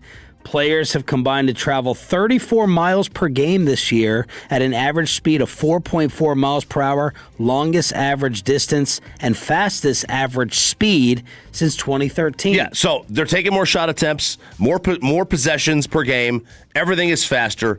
But as Barkley has said many, many times, and he said this all the time about the Mavs, and when he was criticizing the Nash Suns, is that when you're playing a team that isn't physical, it's a lot easier to jog up and down the floor than it is to kind of walk up the floor and then get hit, right? So the fact is the physicality of the actual game back then led to injuries. wrist injuries, ankle injuries, whatever, and a lot of times they had to play through because they didn't make any money. But second of all, the half court, yeah, it's fast-paced now, but back then, now it's 4 guys standing around, 1 guy's got the ball. Back then, I mean, they were running the Princeton offense for crying out loud, the Bobby Knight motion offense, those stupid ball fakes that nobody bought. Nobody bought them, but Bobby had to run them. Yeah, they were running all kinds of different stuff back then. See, as much as it gets alleged that the old school always goes, our era, the new school's pretty guilty of this too. Yeah, of emphasizing their own era as being better than others. So this is a physicality versus pace argument. Yeah. I mean, there's no doubt the pace is faster. Yeah. I mean, you can't even argue it. It is. What are they playing defense? Like they're making it sound like they're doing like 50-yard sprints all the time. Are you putting forth any effort on the defensive end? No. Luka isn't. No. Yeah. Exactly. No. So there it is. We're going to have to come up with an NBA segment name, just like Chia follows. Does he still do that? Ball knowers of the round table. Nope. I like it. 877-881. Jake, are you a Bulls guy? I am a Bulls guy, unfortunately. How about this? Do you think that Derrick Rose deserves to have his jersey retired? You know, I do from a legacy standpoint, but when we were talking about Allen Iverson, Derrick Rose kind of has a lot of Allen Iverson stuff in him. It's like I think a lot of his reputation is based off the MVP year, but he was pretty mediocre outside of that, and I think he gets a lot of love after MVP year he probably doesn't deserve. I got a name for our segment. Round Ball Mock. We're mocking like the round ball rock. Yeah, because we mocked the I league. want to put ball knowers in there because we know ball. We clearly know basketball, you and I. We do. All right, part of it. Now that Mike McCarthy has been hired, let's give these teams NFL head coaching do-overs. It's part of the Red Zone, your football fix after this.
upcoming segments brought to you by the Frankels. If you've been injured in a car or truck wreck, call Frankel first, 214-817-333-3333. With Frankel and Frankel, there is never an out-of-pocket cost. They only get paid when you win. Frankel and Frankel, the go-to car and truck wreck attorneys in Dallas. How many people want to eat a W tonight? You know what I like about the media? They think you can just dial 1-800 and get a quarterback.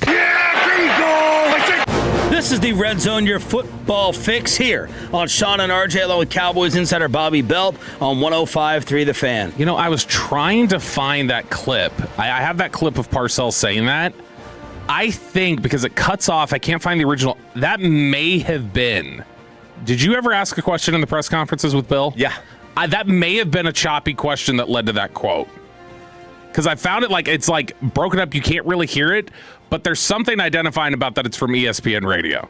And I think it might have been you asking that question that led to Parcells say the 1-800 get a quarterback. I was there every day for those. I think that might have been you because you can't really hear it. It's off mic, but it's somebody identified as ESPN Radio. I need to listen to that. I need to listen to it. Kevin Walker just sent us a worst take nominee tomorrow, 9 a.m. to go along with Choppy and Bobby on Iverson, Manny Acho on the Browns' new head coach.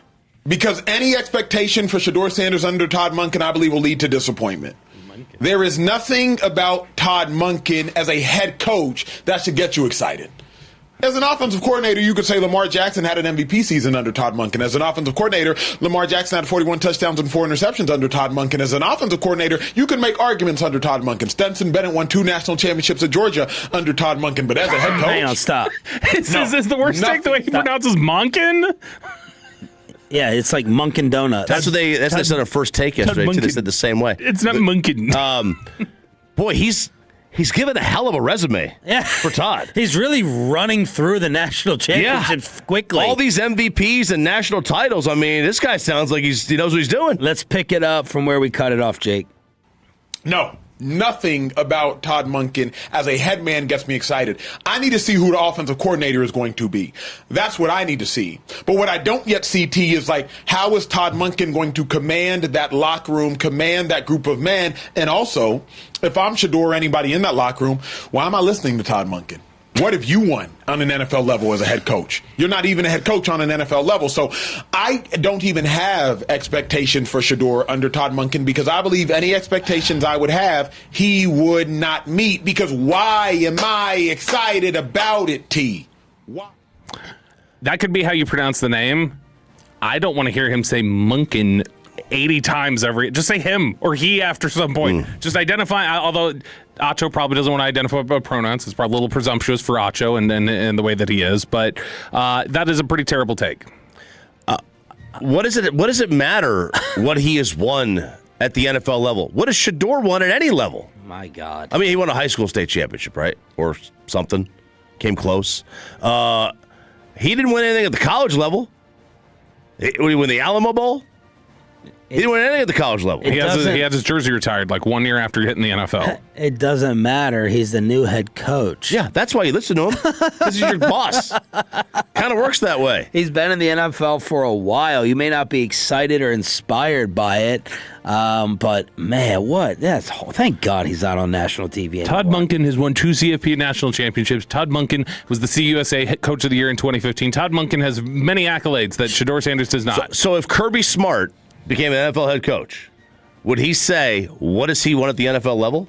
What does he want? Why am I listening to him? Shannon Sharp tried to say something about, again, my BS detector's going off. I think you're getting these guys to just throw Shedeur into a topic. I think, and they know everything that comes along with it.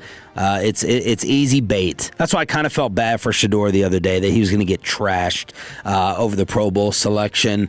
But I don't know. Shannon had said something like, "I'm not going out to play again if I'm Shedeur. I'm not going back out there on the field." What are you talking about? Yeah, how long did you play with Elway, dude? And that guy never won. Anyway, Todd Monken is the new Browns coach. And Choppy, you're thinking about do-overs already. Let's do it. I love a good do-over. Sure. That was my favorite thing as a kid. Marriage? Do-over. Oh, do-over. Oh, I love the... I thought you were talking about marriage. I had to do that too. I love when my kid gets like a 50 on a test, and they're like, just do it over. Do it again, you can get an 80. Or do it again, you can get a 70. And they'll throw out the first one. They'll throw out the 50. They'll just throw it out. You can do it over again now. Awesome. Freshman forgiveness. They will retest you for everything. You can get a 0, and they'll be like, you want to retest for an 80? They're like, absolutely. Yeah, let's go, man. All right, so which teams who fired their head coach, or even if the head coach left because they didn't feel wanted, they didn't feel respected, whatever. That's basically Mike Tomlin. Which teams would like to go back and have a redo?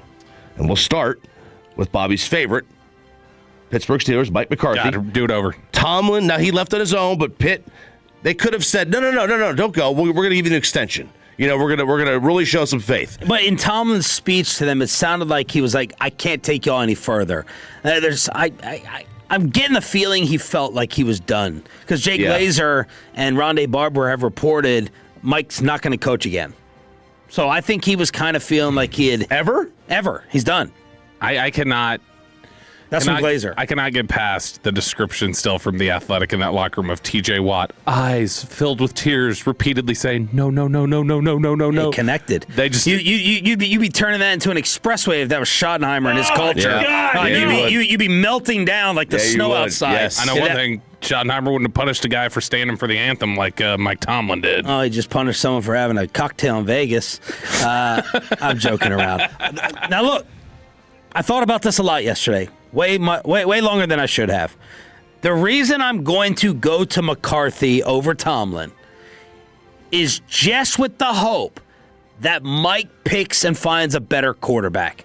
I cannot trust. If you tell me there's a new GM with Tomlin and Tomlin gets no quarterback say, I'm keeping Mike Tomlin. I believe he's a better head coach than Mike McCarthy. But since Mike McCarthy is an offensive guy, that's my only shining hope if I'm a Steelers fan, that he does not have Aaron Rodgers come back. If they have Aaron Rodgers come back, the whole city should just implode. But I'm going to hope that McCarthy picks a different quarterback, and it's not just him selling Will Howard like he did to partially get the job. I mean, they're going to pick in the early 20s. Or go free agent. They go free agent. I mean, you got to figure out who's available. But yeah, I mean, like if they let Omar Khan run the operation from a player personnel standpoint. Whoever's been picking the quarterback, that person can't pick the quarterback anymore. I agree. So I'll give offensive guy Mike McCarthy the edge over 9-8 Mike Tomlin. Okay. Buffalo. They got basically turned down by everybody, and they settled on Joe Brady, who basically had been passed over for every job over the last few years. Seems like he was on the meteoric rise, and now he's not. This is a great one. So would they still go back? He even said in that disaster of a press conference, Pagula, that it was based off that loss. No. They don't want a do-over, specifically Brandon Beane, who influenced the firing, because Brandon Beane getting a do-over means that he gets blamed for it. Ed gets blamed for their shortcomings. The whole reason why they fired McDermott is because he effectively sold the idea of this wasn't my fault. It's the fault of coaching. We got to fix this. If he's unable to effectively sell that idea, then he's on the chopping block and he's in trouble. So no, he doesn't want a do-over. I'm still moving on from McDermott. I don't think Joe Brady will be a better coach, but they have to try something different. I agree. They have to try something different. It was time. They got to do something to break through. McDermott was not coaching up his side of the ball, in my opinion, to a respectable way. Mm-hmm. Like, where did Buffalo finish last year in defense? Were they mid? Bob? Yeah, hold on, let me pull it up right now. He's got his track record, they've generally had, I think, top 10 defenses. So they were, last year in defense, they were 12th and 19 in points. No, that was the first year. They were 7th and 12th. 7th in yards, 12th in points. Okay. Previous years, they were 17 and 11, 9 and 4, 6 and 2, 1 and 1, 3 and 2. So they've been near the top. Got to move on. Fantastic saying about Kirk in Pittsburgh. That'd be interesting. Yeah. Well, someone thinks he could stay in Atlanta. Yeah. Penix healthy. Next one. Do you want to play for McCarthy? Would the Browns have fired Stefanski if they knew he got a job in 2 seconds? Yeah. And they'd settle for Todd, what's his last name? Munkin. No, they would keep Kevin, I think. Yeah, redo. Was that the biggest disaster of everything? Yep. Other than the Eagles' offensive coordinator. But yeah, it's right up there. They want to redo. Keep I agree. Stefanski. I totally agree. Would the Ravens have fired Harbaugh if they knew it was Jesse Minter? No. Yes. I think they wanted Minter. I think Minter was the guy. Yeah, I'm saying they still fire Harbaugh if they knew they're getting Minter. The Minter's who they wanted. He had been in their building like a couple years before they like him. Florio, he was doing the whole comparison thing. You guys could for a week reconnect. I got no beef with Mike. I called him out. That's it. Once it's done, it's done. Well, it's not done in his mind. Well, I mean, that's his problem. Well, it's our problem. We can't get him as a guest. Listen to him. Listen, well, it's done. It's done. That's his problem. As soon as we're at Super Bowl Radio Row and Florio walks by, I'll be like, Florio, buddy, I was joking with you. I got no beef with him. That's why I would absolutely say hi to him. I got no problem, Mike. You shouldn't have beef with him. He should have beef with you. No, he was wrong. He didn't do it. He didn't do it. He didn't put up the photo. Is that his Twitter account? Yes. And he put up the photo. That's why Chop always stresses whenever I say anything sideways, because Chop is responsible for what I say. That makes sense. Florio was asking, why didn't Pittsburgh why didn't they reach out to John Harbaugh if he's the same as McCarthy? Do we all agree that that's like, even if you're a Steelers fan, is that off limits? Would that be a sports crime? You can't have John Harbaugh coach the Steelers and Tomlin in Baltimore? Maybe back in the day. I don't know that it matters as much anymore. Yeah, I think it's fine. I think it's okay. Okay. I wouldn't like it if I was a fan of one of those teams, but if I'm a Ravens fan and I get Tomlin, I'm like, would Pittsburgh fans right now today, if they took a poll, ask your buddy, if they took a poll, would they take Harbaugh over McCarthy? Would they definitely say yes? Yes. And put the rivalry to the side? Yes. Okay. I think you're right. I think it upsets Ravens fans a significant amount. I think it upsets the fan who loses it more than it is unacceptable to the team that gets them. But what if they got Tomlin? Would they have Jesse Minter or Tomlin? Tomlin. Because I think there's an aspect of just like fans loved when we got Charles Haley here. They love when we get Dion. They like sticking it to the other team by getting their guy. Yeah, all right, I texted him. Let's see. We'll see what he comes back with. Would Miami fire Mike McDaniel if they knew he would have a bunch of interviews and they knew they would end up with, who'd they get, Earl Hafler? Jeff Hafley? Yep. Whatever. Yep. The guy who looks identical to, I'm convinced him and the GM are the same guy. You can't have a head coach with that haircut. They're in a throuple. Yeah, they still fire him. Yeah. You think so? Yep. I would probably agree. Like the Giants, obviously, yes, they would do it again, right? They fire Dayball, they get Harbaugh. Oh, yeah. And Atlanta, you fire Raheem, and you move on and you get Kevin Stefanski. So those are the easy ones. Yep. So I think that's it. I think we nailed everybody. All right, there it is. The Red Zone Throuple reference again here on the home of the Cowboys and Rangers. We have decided the day that Bobby Belt is going bald. Oh! Yeah! And we need Kevin Hagelin and Corey Major's advice for it. Crosstalk with KNC is next.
anyone, all price to sell. Silverados, Tahoes, Blazers, Malibus, Equinox, and more. Visit ClassicChevrolet.com. This is Texas. This is Classic Chevrolet. Together, let's drive, relax, and enjoy the difference based on new Chevrolet registrations 2023 and 2024.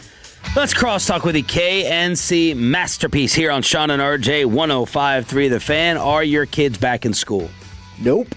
DISD is closed today as well, which also means my wife is not back at work, and I think she is at her breaking point because she was like, I think me and Noah need some time apart. Yeah. I had this one moron, fake dad of the year. He's like, God, imagine us, complaining about spending this much time with your children. I was like, shut up. I knew we needed a break. Thank God they're out of the house today. I'm just so happy. I wish I could be at home right now with my kids, Sean. It would be so. It would be so. No, my kid yesterday told me, he was like, I need to go back to school. And I was like, why? He goes, I'm going to turn into the dude from The Shining. And I was like, you're going to start drinking? And he was like, you don't think I already have? And I was Killing like, your family? He could have meant Scatman Crothers. He was definitely. He was thinking he was going to go. He's like, I'm going crazy. I'm going stir crazy. And last night he was playing Minecraft and he lost it. And I was like, we need to get out of the house, buddy. Are Plano schools back? Nope. They just usually do what Dallas does. They don't want to play. Well, they don't want to play bus hockey. The streets in our neighborhoods are still pretty bad. Like the neighborhoods are still bad. So the bus routes, and that's what they say is the bus routes are a big problem. So. What's coming up on the show? Guys, at 10 o'clock, we make the Rangers great again.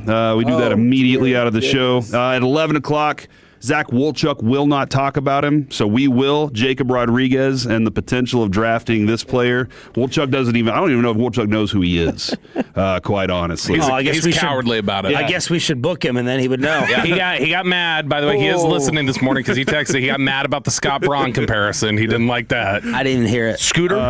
No, not Scooter Braun. Scott Braun. Who's the some shock jock stuff, Rowdy? Did you like those questions from that radio station? Yes. At noon, should this still be Corey Seager's team, or is it time for somebody else to be the leader? And then we should have Mackenzie Gore for the 3.5-hour tease here. The Mackenzie Gore at Crosstalk with G-Bag, so around 1:40. Oh, why did you guys do that? What do you mean? They're doing a presser at 1? You want to have a guest on with a Ranger guest with G-Bag? No, that's not going to happen. That's dangerous. We'll ask Zach to come in. We've asked the other guys to... Zach is the only one that had sense in that interview. We've asked He's the only one that understood it was offensive. Eric tried to clothesline us on the road trip. I got to look up pictures of Mackenzie Gore. What is the most offensive things they could ask of Mackenzie Gore, I wonder? Now, there's another segment I think you guys will love. 12:20. Who is the player you told everybody was going to be awesome? Peter Warwick. And then they were really underwhelmed. Oh, dude, you're right. Hey, I loved Peter Warwick. God, I love Peter Warwick. He got stuck in Cincinnati, though. I know. That's their fault. No, he got he's stuck with the game. Carson Palmer, though. Watch. What did he ever do? He didn't have Carson, I don't think. He did it was Kitten at first, but he was there with Carson. Was he? Mm-hmm. Ugh. I love Peter Warwick. You? Hendon Hooker. Who? Hendon Hooker. No, he was too old. Percy Hardman, maybe? Ooh. He wasn't as bad. He was way more successful than Peter Warwick. Yeah. Percy made him a Pro Bowl, a non-Shador Pro Bowl. Yeah, he did. Yeah, he was a Pro Bowler. I mean, he was good Percy for a was minute. a weapon. Percy was a weapon. Percy was a head case. That was also a problem. And he kept getting hurt, right? I don't have anybody there's obviously people like Jerks and Profile. Yeah, there's somebody like that. If you want to talk about somebody who was not talked about that highly, and I was like, hey, here's a hot stock tip for you that I missed on badly, was Amara Darboh out of Michigan, the receiver. Oh, man. I thought he was going to be a stud, and he was awful. I have no idea who that is. That's exactly my point. Where'd he get drafted? Second round by Seattle, I think. No idea.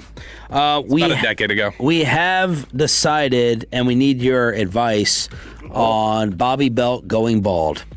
We're going to do it on Monday. Oh. Yeah.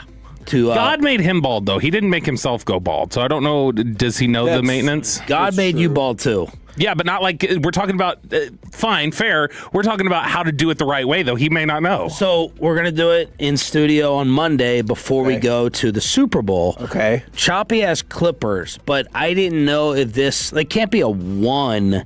Like, this is bald. So we needed to ask you, best way to do it. You can run it with no guard, and you'll be okay. So no guard will work? Yeah. I've got one of those wall WAHL. Yeah. And it's like the big one, but it's got the little clipper on the side where it can move up and down. But you just need to keep moving. Like, you can't linger and don't push pressure on it. Can you maybe come in here to maybe? Yeah, let him do it. Let him do it. Oh, you know what? And I have a really great thing. I don't know if people will think it's gross to like share it or whatever. The one that you use on your balls? Yeah. No. What? No. No. A lot of people use the same clipper. No. RJ, no. What's the problem? It's supposed to be a big deal. They're my balls. Yeah. I clean them before I do it. I don't. Oh. But then it's like I do before the shower. It's like you're that's actually probably teabagging smart 'cause it's dry. yourself all the time. Never mind. Yeah, he's teabagging But like this handheld kind of circular one. Oh, that yeah, I I've use, seen- yeah. Those are really, really good for this exact thing. Like that's what I use. Okay. But that is shocking from both of you. I don't think it's that abnormal. I think if you were to poll, text. Yeah. A poll. Do you use the same? Do you use the same clippers on your pole as on your head? Yeah, I get it. The concept is gross, but I get it. I understand. So, like, what if it was a razor? If you used a razor, that's like a straight razor. That's probably worse. See, I would think that's worse because you're getting to the you're on it. Yeah, you're on it. You're on it. So you'll be fine. You have a cord, or you're going to charge it? Yeah, no, I can charge it. Okay. And then we need a take tarp. it down with mine. Mine will take it all the way down. Yeah, and then Kevin will finish and then him. We'll finish it off. Finish. Mine's all the Throuples mentions today. Mine's a cord. I need a cord. I need a plug. Yeah, mine doesn't need a cord. It might actually be better. And then we need a tarp, something. Well, it should be done by freezing. So I'll take the tarp that I have on my pool unit. Monday. Bring it in. You're going to bring in your pool tarp?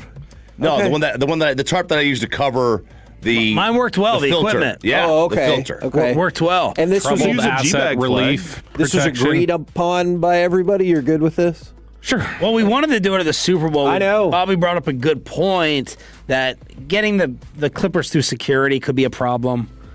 You know what I mean? I don't think they would let us. Not mine. I'm bringing those. You don't know. You do not have Jedi powers to be able to tell them to No, stop. hang on. I'm bringing those anyway. That's what these but are they the might not droids let you're him looking through. for. I meant because it's like at the Super circular. Radio Row. I'm dead serious. I Thought wanted you were to do it saying, at Radio well, I'll use the Row. Force. No. Okay. That was very Qui-Gon Jinn. I'll bring it up You think yours could get through security for Radio Row? No, I brought it. Oh. That's what we're talking about. Okay, yeah. We want to do it on Radio Row. Yeah, okay. I get your point. Yeah. Very well. That'd be better to let them clean it up. No, you're right. But for just to make sure it's done. Yep, I got you. Monday, we got no football to react to. No. It's perfect, right? What about the Pro Bowl games? Yeah, man. Shador. How's Shador weekend? doing that flag football I'm actually game? really not sure. Hey, we came up with a great, or Sean did. Sean came up with a great God, you comparison gave me earlier. credit for something. Yeah, 100%. Yeah, this is 100% Sean's take. How closely related are like Allen Iverson and John Elway's just massive disappointments of like guys who didn't really max out their talent? Do you not think eventually Elway got there? I think he was in the Super Bowl way before that. He hitched his. We talked about it yesterday. Yeah, he hitched Elway his. just getting his ass kicked religiously in the Super Bowl. With no help. 80s. He hitched his wheelchair to the Terrell Davis train and he dragged him over the finish line. Congrats. Okay. He does Bobby, not you're just get credit for exposing that? yourself. You think you're triggering me. You're just exposing yourself. All the football As a ball credit, knower? all the football credibility you've built up. You're just watching it disintegrate. Eli's got a stronger case for the Hall of Fame. Stop it. He doesn't believe that either. You know that's he not a doesn't. Corey, let's talk about the ladder. That's not a fair take. Let's talk about the ladders outside. You guys instructed Choppy to go left. Yeah. And, and he did. There are currently 3 ladders in the doorway. I don't have no clue how you get 3 ladders in These the doorway. guys should get benefits. And there's no These title guys- at the top of those ladders. These guys are here more than Payton. Yeah. They're working on, is it the AC? I feel it's been working fine in here. I don't know. They're here every day. They should get full-time benefits. Yeah, so when we walked out, we were like, we're not going under the ladder because you don't go under a ladder. And so we had to go all the way down the hallway and, as Kevin said, talk to people on the way. Yeah, I specifically go the long way to not have to talk to not people. surprising. Yeah. I bet Dawson goes a long way as well. and that brought because Choppy was like, we said you can't go that way, and he was like, I am going to go that way, and we were like, crap. You don't go under a ladder. No. You don't. That is one. I was in New Orleans. There was one of those scaffoldings outside, and I was getting ready to go under a ladder, and I got under, and I was like, oh, crap. Father-in-law used to carry salt in his truck. If a black cat would drive in front of or run in front of him, he'd get out of his truck and then break the path with salt or whatever. What emotion. Don't do that. Yeah. So what is the thing that you absolutely, the superstition you absolutely will not, you do not let it phase your life at all? You're like, nope. See, I'm trying to think because I think mine's more OCD than superstition because, like, if I step on the line with one foot, I have to go back and step on it with the other foot. Oh, you mean like a baseball line? Yeah, and it's the same with, like, in our old house growing up, we would have the tile that, like, fed into the carpet, and if I ever stepped one foot on both, I had to make sure to step the other foot on both or else... It would. Oh, it's freaking me out even thinking about. Yeah, that is. But I think that's more OCD than superstition. Yeah, the answer is none. I mean, they're all. You believe in no superstition? They're all stupid. I'm a little stupid. All of you are not super psycho upstairs. That's dumb. Well, we knock on wood. Right, we do that. That was more for radio. Rally yeah, you know what? Knock on wood. Knock on wood. Well, rally caps are real, boys. Rally caps are real. I don't believe in not rally cap, but turning the game off if they're losing. If I turn the game off, then they'll make a comeback. I can't see the comeback, but I'll turn it on the TV a few minutes later and look. Oh, they've cut into the lead. Well, you turn it back off then because the only way your team made a comeback is because you turned it off. No, because then they got the momentum going. If it starts going the other way, then I turn it back off. I walk in and out of a room 6 times just to see what's going on. Okay. When the team starts losing, I blame myself. I make up superstitions during a game, but it's just in regular. But I think we all do that in regular life. Like I don't believe if you knock salt over, you got to throw it over your shoulder. Oh yeah, because we assign the cause and effect, right? And you're like, that's the thing that just happened. My favorite is for all the people who continuously have bad luck and their life sucks. They keep doing these things. They light the sage. It never cleanses anything. They carry the penny in their pocket. Yeah, and it doesn't work for you. But you're preaching all this stupidity. That's one. I will not pick up a coin that's tails up. That is one I don't do. I don't know why. I will not sit in row 13 on an airplane. I stepped on every. I will not even look at the number. I will not even look at it when I'm boarding the plane. I won't even look at the number. I stepped on every crack when I was growing up, and it literally killed my mom. So I stopped doing that. God. Oh no! See, that one they got wrong. It wasn't just breaking her back. We're back tomorrow to finish up this crazy week. The KNC masterpiece. Chewing gum at night. That's one. That's chewing gum at night. I went and Googled like weirdest superstitions, and one of them is chewing gum at night. And that's saying the thought is that you're chewing dead flesh, and that's what they believe in Turkey. I have to ask my accountant about that. Jacob hit my accountant. KNC's next.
FM and HD1 Dallas-Fort Worth. Let's go, Cowboys. An Odyssey sports station. Driven by our D&M Leasing Studios, it's the KNC Masterpiece on 105.3 The Fan. KNC Masterpiece right here on 105.3 The Fan. You got me, Kevin Hagelin. You got, man, Corey Majors. Bill Maher was right. Damn it. We've got the famous Alec Medford and Bobby Belt, who I usually love having on, but I'm very worried. He's in a mood right now. He's going to try to drag us into this religious conversation off air that I do not want to participate in. That's fine. I got to do Facebook Marketplace anyway. That's the only reason I'm sitting here. Oh, so. Y'all have a great show. Thanks, all right. Man. Thank you very much. President's Day. It's a great time to buy a mattress. Oh, dude, I did buy Carter's mattress, my son, on President's Day one year. That was awesome. Well, we used to have another Carter. Yeah. And some, new listeners all the time, Kevin. No, you're so right. If they don't know who Carter is, that's my middle son. And we got a really good deal. Mattress Firm, I think, is where we got it. Okay. And we went to the location they said it was going to be at, and they were like, sorry, wrong location. And I was like, what? And then I went to the other location, and it was fast. Okay, great. So the message is what? I liked Mattress Firm. Okay. If there's a mattress company out there, I am looking for a new adult mattress. Is that a thing? I don't. The way you said that is not my most favorite, especially because of the hand gestures that it gets from one Mr. Belt. I'm not trying to find a mattress for a car bed, is what I'm saying. Like, if I'm trying to find a mattress right now. You know what's really funny? Why buy the mattress when you get the milk for free, right? See, I hesitate to say this since Bobby's here, but in our room, not our bed, but because our son brought it in there, we do have a little mini race car bed because Noah uses it. It is not for anything else, Bobby, or wherever. Oh my goodness! Is it like a nap time to do man things? Yeah, man things. Is it a little nap time bed? Or yes. Okay, all right, that's cool, dude. Yeah, man, mattresses are fun. Look, do I want to tell you that it's actually a blow-up bed? Yes, but I am terrified of Bobby Belt being here and going after that for whatever reason he's going to go after that. Kevin, I don't even remember the last time. I love something that I saw on the blow-up mattress. The blow-up mattress, it's when you want to sleep on the floor but not yet. Because it's going to deflate it's gonna happen, throughout the night. You're eventually going to get there. So, do you just wait for it to deflate, or at some point do you just make this small roll off the bed and you're like, I'm done with this. I can't. It's like all the worst parts of a water bed. It just kind of wraps around you and you think you're going to suffocate inside of it at some point. Which is the better bed for love, though, Hagee? The water bed or the air mattress that's like 80% full? I do not believe I've ever partook in either. But I've definitely never hooked up on a water bed. Well, I mean, not since the 80s, at least. Well, okay, in the 80s, I was in the single digits. I think I'd take the 80% filled air mattress. Because the waterbed, I just don't know. You're moving with it. I don't know how you get any momentum. Yeah, and I'm okay with that. I'm all right with like just kind of knowing that it's going to go, with a flow. I'm all right with that because that's the way my hips roll. But the air mattress, I just can't find good comfort on it. Did you ever have a waterbed? Did you ever sleep in one? No. My parents had one, and my dad's back was terrible. He was like, "This is the worst." Yeah. And then somebody said, what's the Mattress Firm sing-along song again? See, I was thinking of Mattress Giant. Yeah. Only at Mattress Giant. Ooh, Yeah, and so the ooh-ah comes in. Somebody said they do work. Their brother-in-law works for Mattress Firm, and they can get me a deal. I appreciate that. All right. I'll check into some things because I like mattresses. Kevin, we love mattresses here on the KNC Masterpiece. That's a long-standing thing that we've been talking about. If Mattress Giant had ooh-ah, could Mattress Firm have ah-ah? It's because it's firm. Tolo Ryan just texted in and said he's on a train heading down to Helsinki right now. So I feel like I'm in a train heading into a solid wall. Mm-hmm. That's what it feels like this first segment is. Because of me or because of... No, it's everything. All right. I take my fault in this as well. It feels like the Roadrunner has painted a tunnel on, and we're going straight at that rock. And I know there's no tunnel, and so do you. And we're about to smash smash into the wall, and the brake doesn't work. But then what happens is like in Family Guy when the train goes into the tunnel and it actually is a tunnel, and then it goes away from the tunnel and then goes back into the tunnel, and then.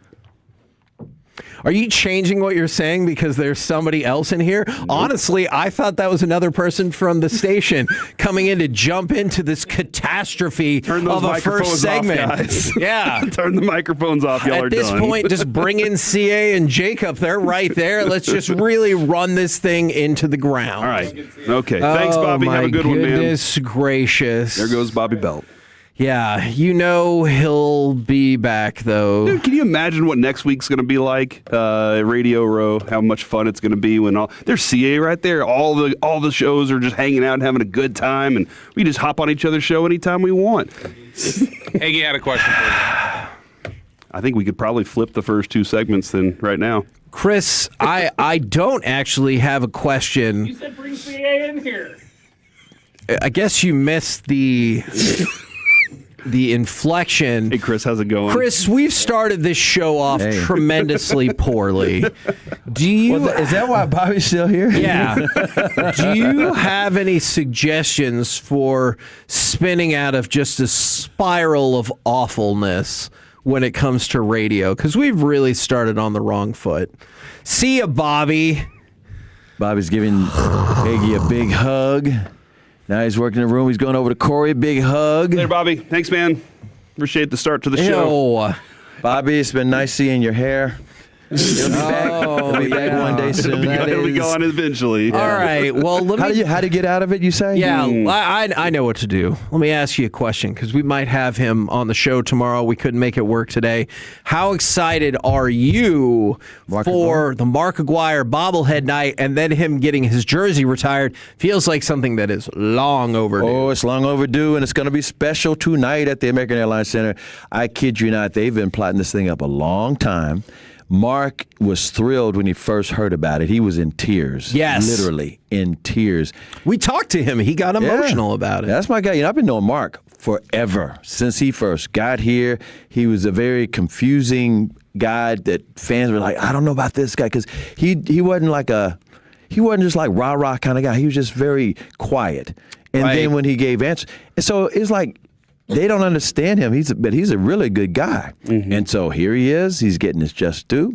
And he will be the starting five. Now he'll be the fifth name that's going up. The jersey's going up there every time. When was the time frame where the Mavericks and him kind of got back in the fold together? Because it seemed like there was some anger with him. This is what you're going to have to ask him this because I don't know exactly where the disconnect happened. It wasn't when he was traded to Detroit for Adrian Dantley. I think that's when the fans maybe had some issues, but I don't think the organization had an issue, and I don't think he had an issue at all because he won 2 rings. Yeah. And I was at all those championships for him and Rodman. And then he came back. People forget he came back to try to be an advisor when the team was sold to Ross Perot Jr. Yep. So I really don't know where it all disconnected. All I know is that Mark kind of and then Mark was like an assistant coach or an advisor for the Knicks because Isaiah Thomas was team president over there. Good friend of his, I can't tell you. I have no idea. Only Mark can tell you. But it's full circle now and everybody's back in kumbaya. Yeah, I love seeing it because, I mean, that's my childhood right there. For sure, yeah. You know what? I'm hoping on the bobblehead. I was kidding some of the people in the office. I said, okay, most bobbleheads do not look like the person they're supposed to, right? I said, this bobblehead has got to have a big butt because that's what Aguirre used to do. That's a good question. Push people back. Yeah. He would, because he's 6'6" maybe, and he was a power forward, but, all right, small forward, power. He could push you back with his butt and do a turnaround fadeaway jump shot on you all day long. So would you want the bobblehead and the bobble butt as part of it? I think that would be kind of fun. Now, there's a rumor that Kyle Lowry has his own bobble butt. Yes. Yeah, that's true. What I'm really hoping happens is maybe we could convince him to come in studio tomorrow because when we had Roe do that, he brought a bobblehead and we got him to autograph it for Peace-a-thon. And so that was super cool. By the way, in the meantime, do you have like 4 more minutes? That would be fantastic. Go ahead and give me cut number 3. We can talk about the game last night, but there's another element of this player I want to talk about. Hand off to Edwards. Edwards just 4 points. Floats it up. Berenge with the hammer. Looked like he was pushed from behind.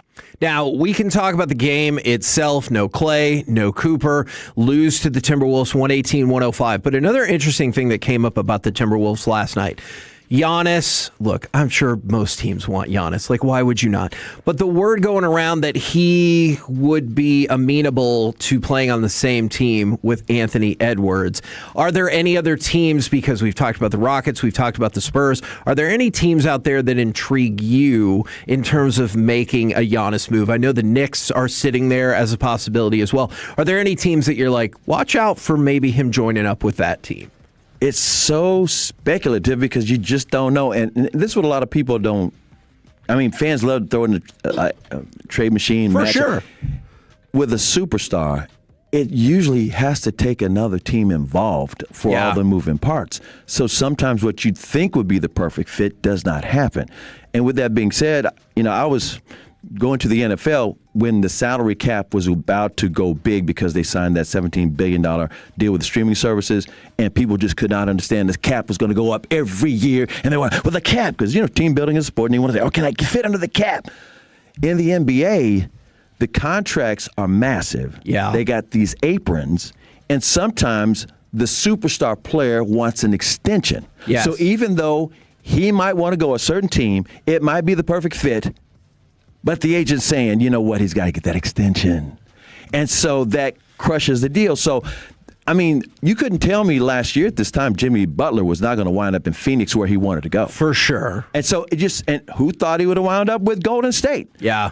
You just don't know. It's fun to speculate, and I'm not telling people they're wrong to speculate, because speculating is a sport. That's why people speculate on mock drafts. You speculate on team building. So with Giannis, Choppy said this earlier. If for some reason he winds up with the Knicks, oh my God. I think that's already a frustrated friend. You think Cowboy fans hadn't won since 1996? There's even longer. 1970 or 1972, something like that. Yeah. Willis Reed, thank you very much. Yeah. But also, I think sometimes people project the player onto the new team without factoring in whatsoever what you have to send back. Right. And you're like, imagine him on this team, and you're like, but what are you trading for him to make that happen? Exactly. Trading back, and it's not just junk, because the other team doesn't want junk unless it's an expiring contract. Now, it's all about contracts. Absolutely. Now, since Cooper last night was listed as left ankle management, would you anticipate seeing him tonight? I cannot imagine he would not be playing against his former roommate from Duke, Con Knuppel. The two best rookies in the league this year. Right. If we're being honest. Plus Mr. 6'7" himself. Yes. Indeed. All right. Well, see, Chris did it. Ball. That's why he's in every Hall of Fame that exists. I told you yesterday, San Antonio. I'd like to see Giannis in San Antonio. No, see, I don't want to see that. As They'll a be the basketball longest fan. team in the history of basketball. He's an agent of chaos over there. I love you, Corey. I love you too, Chris. From the 315, hey, Corey, I'm also a Corey. Theirs is with an E. I Tolo Goed twice this morning. So congratulations to them for being able to pull that off. Yes, that's that impressive. is very impressive. Yeah, in a row? All right. Thank you very much, Chris, for bringing sanity back to this radio program. We're the KNC He's the masterpiece. balance. He absolutely is right here on 105.3 The Fan. Coming up next, 26 ways the Texas Rangers can improve in 2026. We'll see how many we can get to next right here on The Fan.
Frankel first, 214 or 817-333-3333. With Frankel and Frankel, there's never an out-of-pocket cost. They only get paid when you win. Frankel and Frankel, the go-to car and truck wreck attorneys in Dallas. KNC Masterpiece right here on 105.3 The Fan. Big thanks to CAA for jumping in on that last segment. And big thanks to Evan Grant for helping out with this segment. He put out an article, and I want to go through some of the plausibility of probably most of these, if not all of these. We'll see how fast we can go. 26 ways the Rangers can improve in 2026. Now, later today, they're going to have a press conference to introduce Mackenzie Gore, and we're hoping that we're going to have a one-on-one with him after that, maybe around 1:40. All right, let's start. Number one, can you guess what the number one way for the Rangers to continue to improve is? Hit better. Kevin, there was a great Mike Maddox used to say, pitch better, and that was the defining moment for all of the Rangers pitchers in the world. But all they have to do is hit better. That would be the way to go about it. Now, your thoughts? I agree with all of that, but Evan Grant is going the route of Chris Young and saying pitching's more important. Pitching is all that really matters to start. Jacob deGrom stays healthy.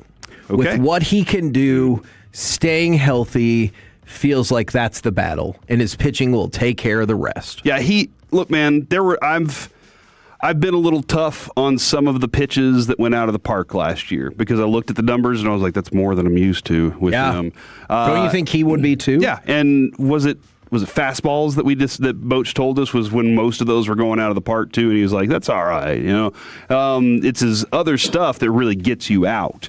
But yeah, when he is healthy, he's the best pitcher on your team. And I know we love Eovaldi, and Jacob deGrom's a different type of dude. Actually, we got two dudes that you really love. Yeah, no, you're right. Look, and let's talk about Nathan Eovaldi. Last year, started 22 games. Step number 2 in improving this team. Nathan Eovaldi needs 5 more starts than a year ago. Consider this. In the last 3 years, when Eovaldi pitches, the Rangers win 62% of their games. When anybody else pitches, they win 49% of their game. So if you can get him to pitch 5 more starts, that alone should improve your record by 3 games. Okay. When I watch the two of those pitchers pitch, deGrom is your Ferrari, your Lamborghini. Yeah. And I think that when I look at Nathan Eovaldi, he's your Platinum Chevy ZR71 or ZR2. He's just an absolute beast. And I think there's something about when the teammates see him step on the mound, they have a belief. I agree in that. With deGrom, they're like, dude, this is gonna be so much fun. And I think with Eovaldi, they're just like, watch this dude battle. I'm gonna battle like him today. And so I think there's something about that mindset whenever those two guys are on the mound. Mackenzie Gore. Heard of him. Just talked about him. Potential guest later in the show. He gets a lift from Globe Life Field. Now, Globe Life Field, although it is still a newer park, it has shown a propensity to favor lefties in general, and lefty fly ball guys even more, like Andrew Heaney. Mackenzie Gore is a left-handed fly ball pitcher. He'll also have a better defense behind him. I don't know why I said it like that. And so could better defense and just the general dimensions and favorability of the park naturally make him an even better pitcher who a lot of people think he's on the upswing already. Can I ask you a question about the defense real quick? Marcus Semien is a very good defensive player. He is. He's no longer on the team. Do you feel like your defense is going to be just as good? No, because, you took out Adolis Garcia, too, and he's a fantastic defender. Oh, yeah, that's a really good point there. Now, Nemo's a good defensive player. He hustles hard, too. I think you're going to get some good play out of him there.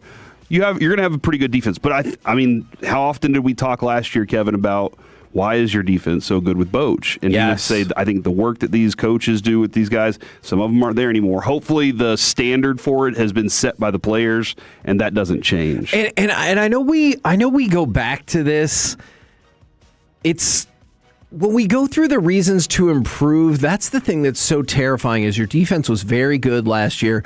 Your pitching was all time for this franchise, and you finished 500. Yeah. So that's what I keep thinking about. Like, what if your pitching and your defense slips whatsoever? Like, that is scary. Now, this... but one thing about Gore, too, he does get lots of whiffs. So, like, in addition to his fly ball ability, he can get those to go along with a good defense. I think this is the biggest if on the list. Okay? Jock Peterson gives the Rangers 90% of the production they thought they were going to get when they signed him. So let's take a look 90%? at the season. 90%. I mean, how much do you think we got from him last year? 5%. 5? That, I was okay, that's probably rude. I was going to 20%. Okay, I was going to say 19. Okay, yeah, he had one of the worst seasons in the history of modern baseball for a pseudo everyday player. He played himself out of being an everyday player because of how terrible he was. But yeah, Jock Peterson had one of the worst seasons in modern baseball last year for the Rangers. But let's take a look at what he did the year before. So theoretically, what the Rangers might have thought that they were getting. And then Evan Grant made it easier by saying, look at the 4 seasons before where he had an 836 OPS. If you can get an OPS of 800 out of Jock Peterson, well, you've won the friggin' go, man. Yeah, you've won the day. And then a batting average that would put him at around 230 on the batting average. You just want him to be decent. Hey, look, and if you're like, 230 is not good, keep in mind, that's 50 points better than his batting average last year. 50! That hurts. Yes. That was a bad start, man. It was a bad start. So having him be decent is something that we I will say, if you get to 800 OPS, I'm pretty jazzed up about that. I think that's definitely better than decent. Of the things we've listed so far, does this feel like the biggest reach? I mean, just because of what we saw. Yeah. I know there's something there, but it takes the work to do it, and I don't know if he's willing to work that hard this year. That's a good question. Now, if that's not the biggest reach, this might be the next biggest reach. I appreciate swinging for the stars. Corey Seager needs to play at least 135 games. Something that he has done once with the Rangers. But let's take it further. Now, I know it's kind of not fair with 2020 because he was playing a lot of games in 2020 compared to the COVID schedule. But he has played 135 games or more once since 2017. Got really close in 2019, 134, and quite frankly, that would be just fine with me. But he played 151 games his first year with the Rangers. Since then, he's averaging about 115 games. So you need about 10 games more 20 games more. Good at math.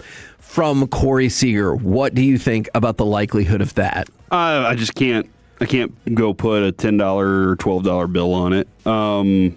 I would put a $2 bill on it. That's about it. Okay. But I think we were kind of at a point after the World Series where, like, anytime we can have Seager on the field, we're happy. Yeah. And now it's like, hey, we really need you to be productive with this thing. You're essential to us cracking over 500. And so I want it to happen. I just don't think it will. All right, let me ask you this. I want to know, which do you think is more likely and which would you prefer? Jock Peterson at 90% of what the Rangers thought they were signing, or Corey Seager plays 135 games? Peterson. Man, you answered that so fast. Yeah, because I feel like that can help balance some things out a lot more. Seager, I feel like I know what I'm going to get whenever he is on the field. Here's one thing I don't know. Because he is the type of player he is, and sometimes these are tissue issues with him, soft tissue, are they afraid to push him hard, or is it smart to not push him hard? Just be like, all right, man, whenever you get back. I feel like I default to the second one. Like, because there are some people that are like, screw it, I'm gonna play through this no matter what. And Corey Seager's like, why would I do that? I mean, this could even screw up even more for us and me being in the playoffs. Like that's kind of maybe he's tougher than I think. Maybe there is stuff that he plays through, and this is like, no, this is the one thing I can't do. Yeah, but pushing him seems to be something that, like, I get it. He's a powerful player on your team. Now, these next two, I have optimism about. Are you ready? Here we go. Josh Young shows more discipline when ahead in the count. I want you to consider this. He has a 720 OPS when ahead in the count. That is the second worst in all of Major League Baseball last year. Because, like, theoretically, 720 OPS, you're like, yeah, all right, that's fine. But when you're ahead in the count, that is really bad. And then let's take it a step further. When ahead in the count, he was in the top 15th percentile of swings and bottom 5 percentile of slugging percentage. I almost said struggling percentage. He has not played well this last season or two when ahead in the count. I believe that can change. There's this, when he is up at the plate, I feel like he's like, if I miss that pitch, like that was the end of the world that I didn't swing at that strike, instead of being like the next one's coming. And when he's ahead in the count, the discipline to be like, it's got to be the right pitch. We talk with Mike about this a lot, and that is that strike zone's got to be the size of your fist when you're ahead in the count. Right. And then when you start getting, it expands a little more, but you got to make sure that you're ahead, you can be on base. And being on base is a lot better than you striking out or popping one up. I understand we want a home run from you, but man, unless it's that pitch, you shouldn't be swinging at it. And there are too many times. Juan Gonzalez was if it was a right-handed pitcher, just throw the curveball outside. You got Juan Gonzalez. You're going to get him down low and away. And Josh Young has similar moments where you're just like, if you would have just on that one, you'd be on base right now. Now, this question... But I think that can't happen if you can rewire his mind into his approach. This question came in, 877-881-1053, Frankel and Frankel Injury Attorney text line. Are you not worried about second base? I am very worried about second base, and that leads us to Josh Smith.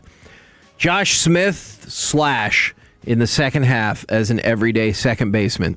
225 batting average and 650 OPS.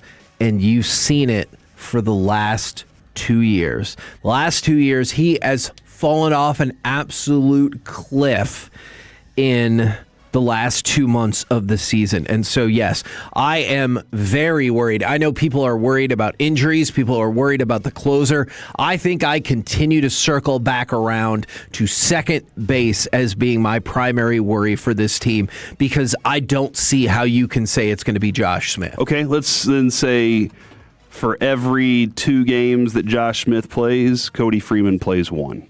Okay. It's probably going to have to be like that. I would try to balance it out in that way, shape, or form. Like Marcus Semien, Iron Man, consistent. He's going to be there. You felt like the production was there for a lot of time, but you got frustrated at some points too. But I think I would be willing to put him as the lead second baseman and have somebody else filling in with it and being that utility player that can rotate around. It's, Kevin, honestly, a lot of what Josh Smith can be, because you can do that. However, your shortstop and his injury concerns, your third baseman and his injury concerns at times, those 2 things end up screwing up the whole infield plan, because you're like, I had a rotation in mind, but I couldn't do it because this guy had to take over for 30 games. Now, you'll probably see where this is going as a setup, but August and September in 2024 and 2025. So that's 4 months. Do you know how many months Josh Smith had a batting average above 220? 1? It's none. Okay. Do you know how many of those months he had a OPS above 600? None. Exactly.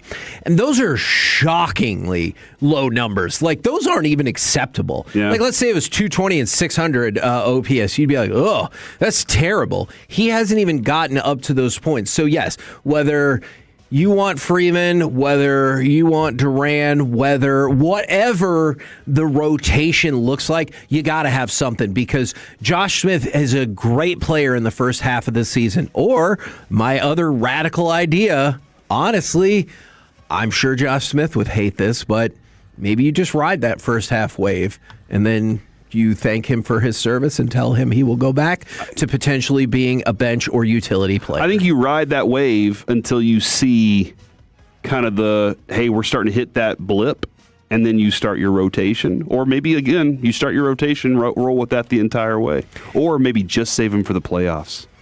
Don't let him play all season, and then he's a playoff guy. Look, if you tell That's a ridiculous If you tell me we made the playoffs, great. I don't know how he will feel about this or about that. All right, Evan Carter. How many games? 67. Is that what you would really put it at? How many games would you guys put the over-under on Evan Carter playing this year? I mean, I feel like it's 95. Okay. Alec? I was thinking like 90. See, and I think even those, I would be like, hey, good job. His highest is 63. Oof. So you need Evan Carter to play 2/3 of the season. That laugh is not encouraging.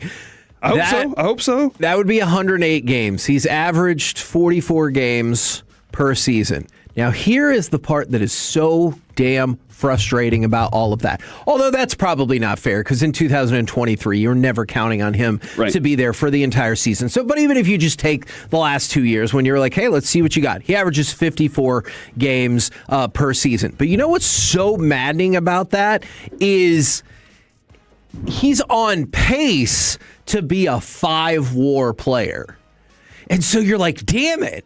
That's a heck of a player. Mm-hmm. But we can't get you out there for more than 1/3 of a season. Can we get 2/3 of a season? And then this one I also think is reasonable. Higashioka and Danny Jansen combined to give the Rangers 145 starts at catcher, and they combined for 25 home runs. I think that's reasonable but I like it. As a combination because, last year only 8 teams got more home runs from the catching position. So I think that would be a reasonable expectation.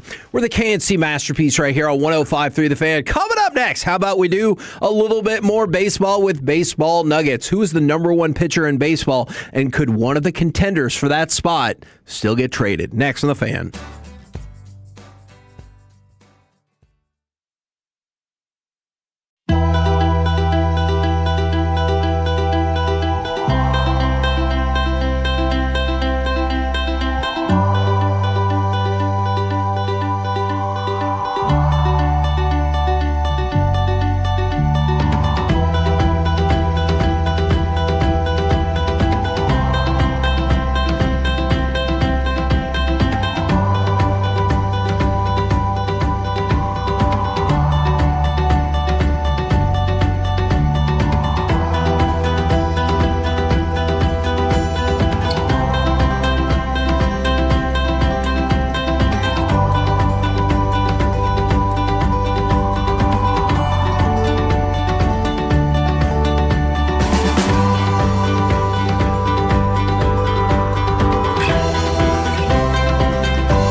Chevrolet. If you're in the market to upgrade your vehicle, get to Classic Chevrolet in Grapevine. Back-to-back #1 Chevy dealership in the world. They've got more new Chevys than anyone, all priced to sell. Visit ClassicChevrolet.com. This is Texas. This is Classic Chevrolet. Together, let's drive. Based on new Chevy registrations 2023 and 2024. The windup in the 3-2. Swing and a miss. Got him with another changeup. 11th strikeout for Tarek Skubal. K&C Masterpiece right here on 105.3 The Fan. And right now, it's time for some baseball nuggets. So we have reached the portion of the offseason where the MLB Network is going to start ranking players by position. Oh, they're going to leave Jonah Heim off the ranking list again? Yes. I feel very positive on February 2nd when the list of top 10 catchers comes out, Jonah Heim's not going to make it. Alec, do y'all claim Jonah Heim? Y'all? In the redhead community? Ooh, I'd never thought of that. He's kind of got some in the beard. I didn't know exactly how that works. I'd say no, because it's got to be like a rule of majority, right? Gotcha. Yeah, so right. I don't think so. Okay. He's who I go to regarding the redhead community. Yes. You said you wanted to call the segment Ginger Snaps. That's right. That's a social media exclusive segment, Ginger Snaps.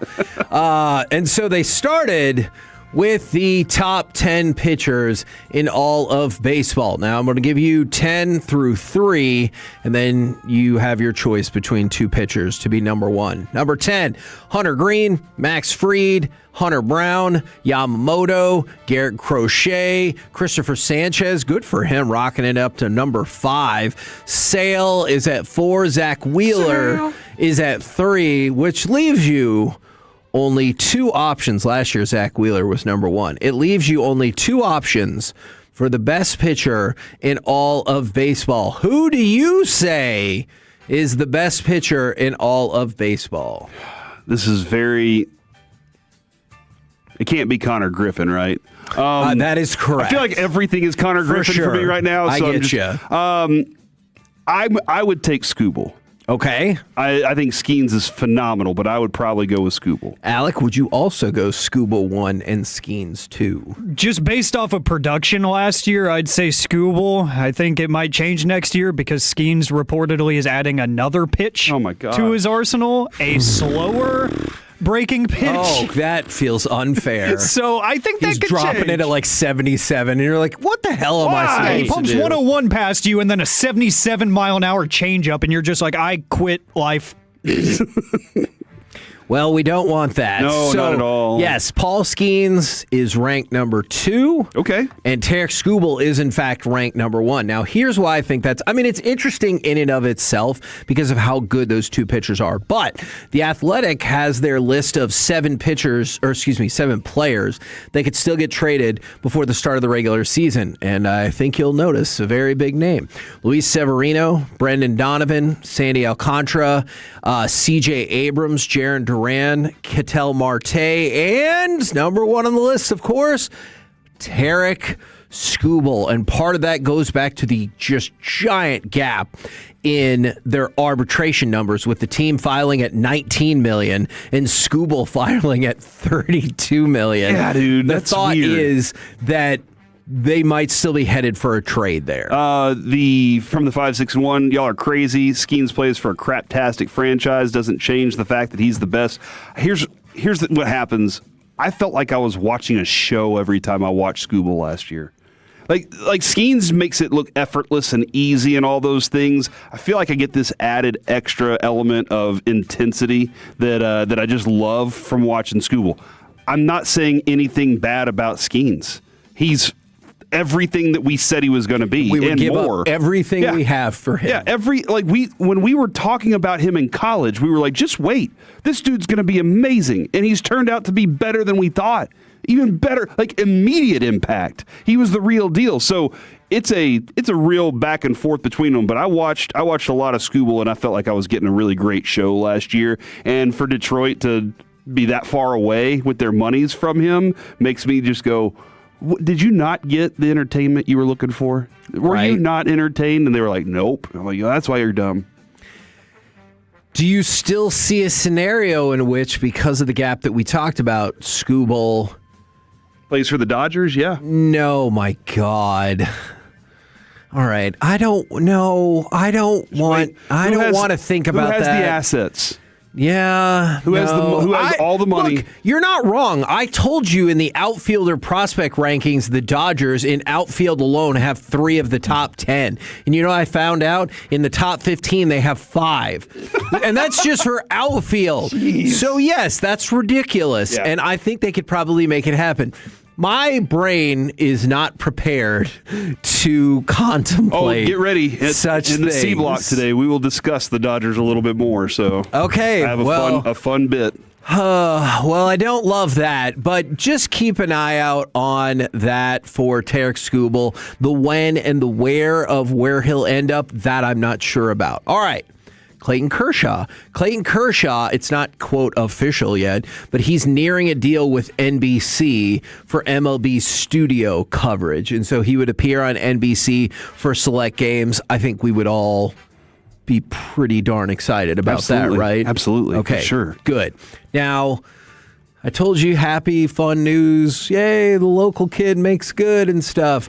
So that means it's time to drop the hammer on you and tell you. No, it doesn't. Not good news. You don't have to do that. Oh, okay. 903, would you trade DeGrom and Eovaldi for Paul Skeens? Yes. Would you trade DeGrom straight up for Skubal?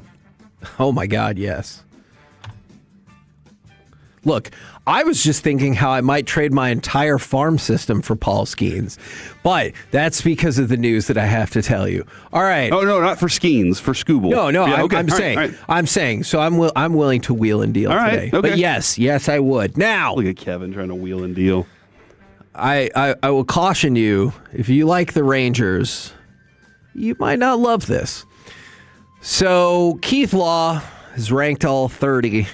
I am the law of the MLB farm systems. And in a truly unfair twist of fate, the Dodgers are second.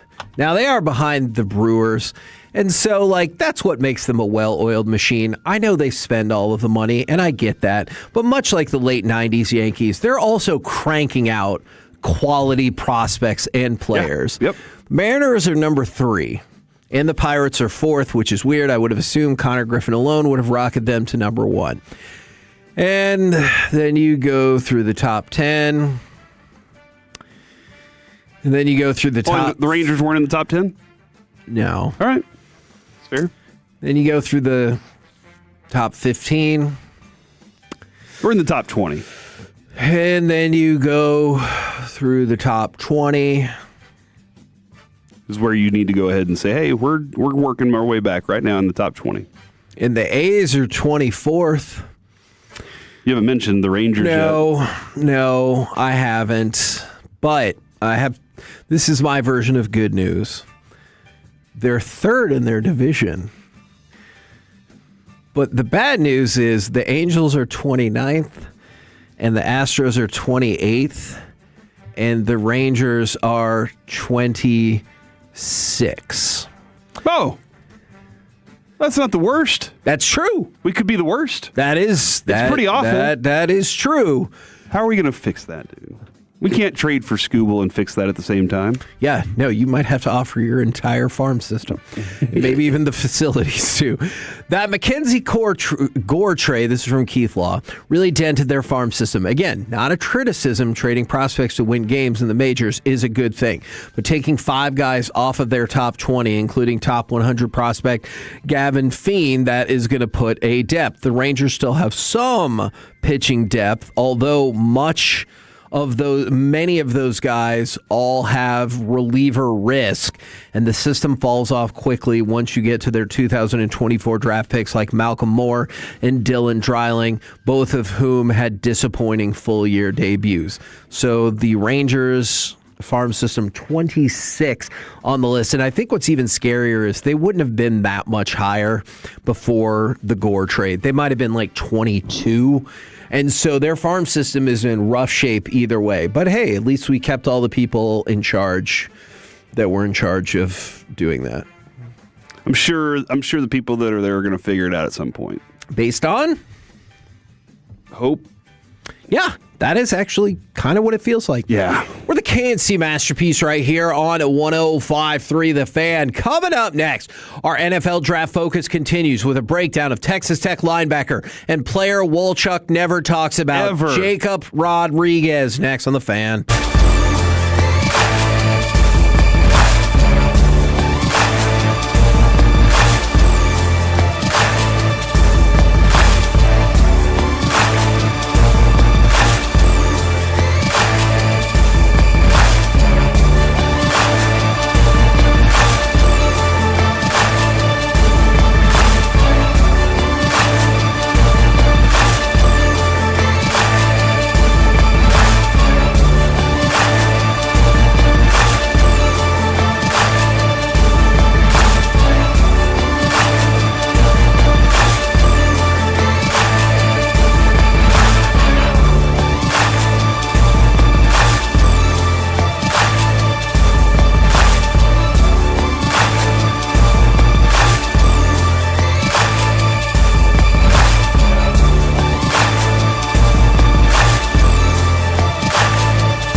The Fan.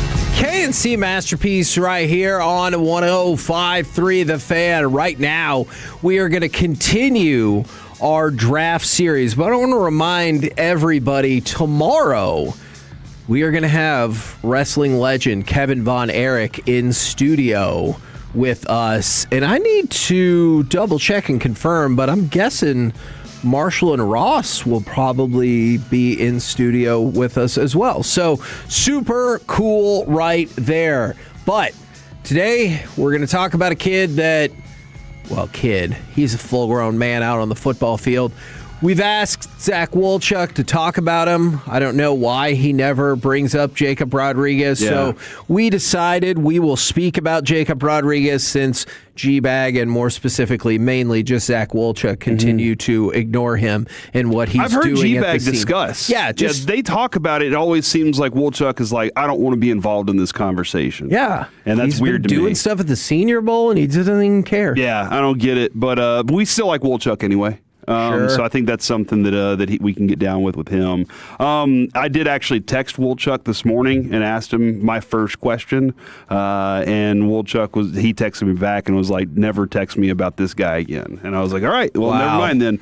My first thought as I was kind of watching him, because he has a kind of a slender frame than what I typically want at that linebacker position. My first thought was, can I turn him into Darren Woodson?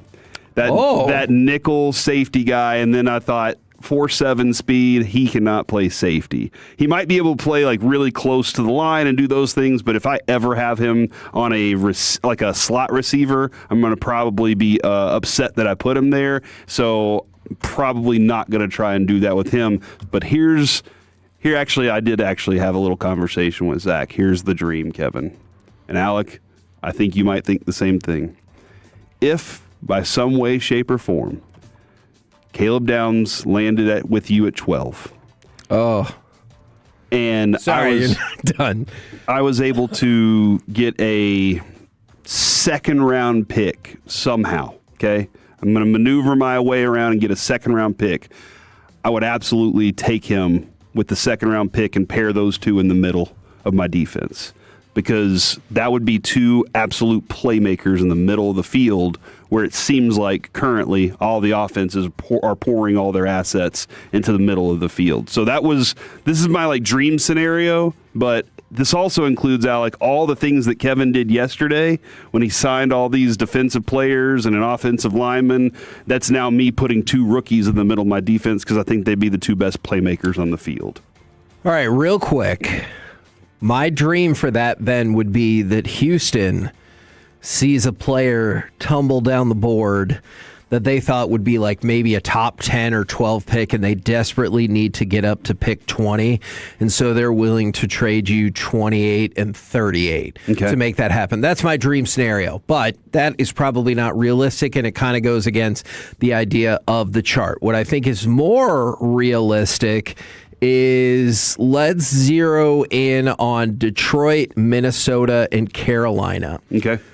You trade down from 12 to 17, 18, or 19, and then you pick up pick 49, 50, or 51 in the process. And so that is much more in line with kind of the cost of doing business, especially the Carolina spot or maybe even Detroit at 21 and 53. Then you might have the absurdity of having two back-to-back first-round picks. But I can pick you up another top 50-ish pick if you're willing to slide down to 17, 18, 19, or 21. But again, I realize that all depends on, you got to have somebody who's willing to do that trade. But that scenario is possible if you're willing to accept that slide. Somebody from the 806 said Dan Wynn, bro. I think they meant Dat. That's an interesting comparison. I loved him too. He was undersized for the 3-4 defense, but he gave you everything. And so, and that's where I see like a Matt Milano, Josie Jewell kind of comparison on him. And then from the 901, 4.7 speed. How is he even starting in college? I ran a 4.6 in high school, and as a linebacker, I was told I was slow. I ran a 4.42 at Ole Miss.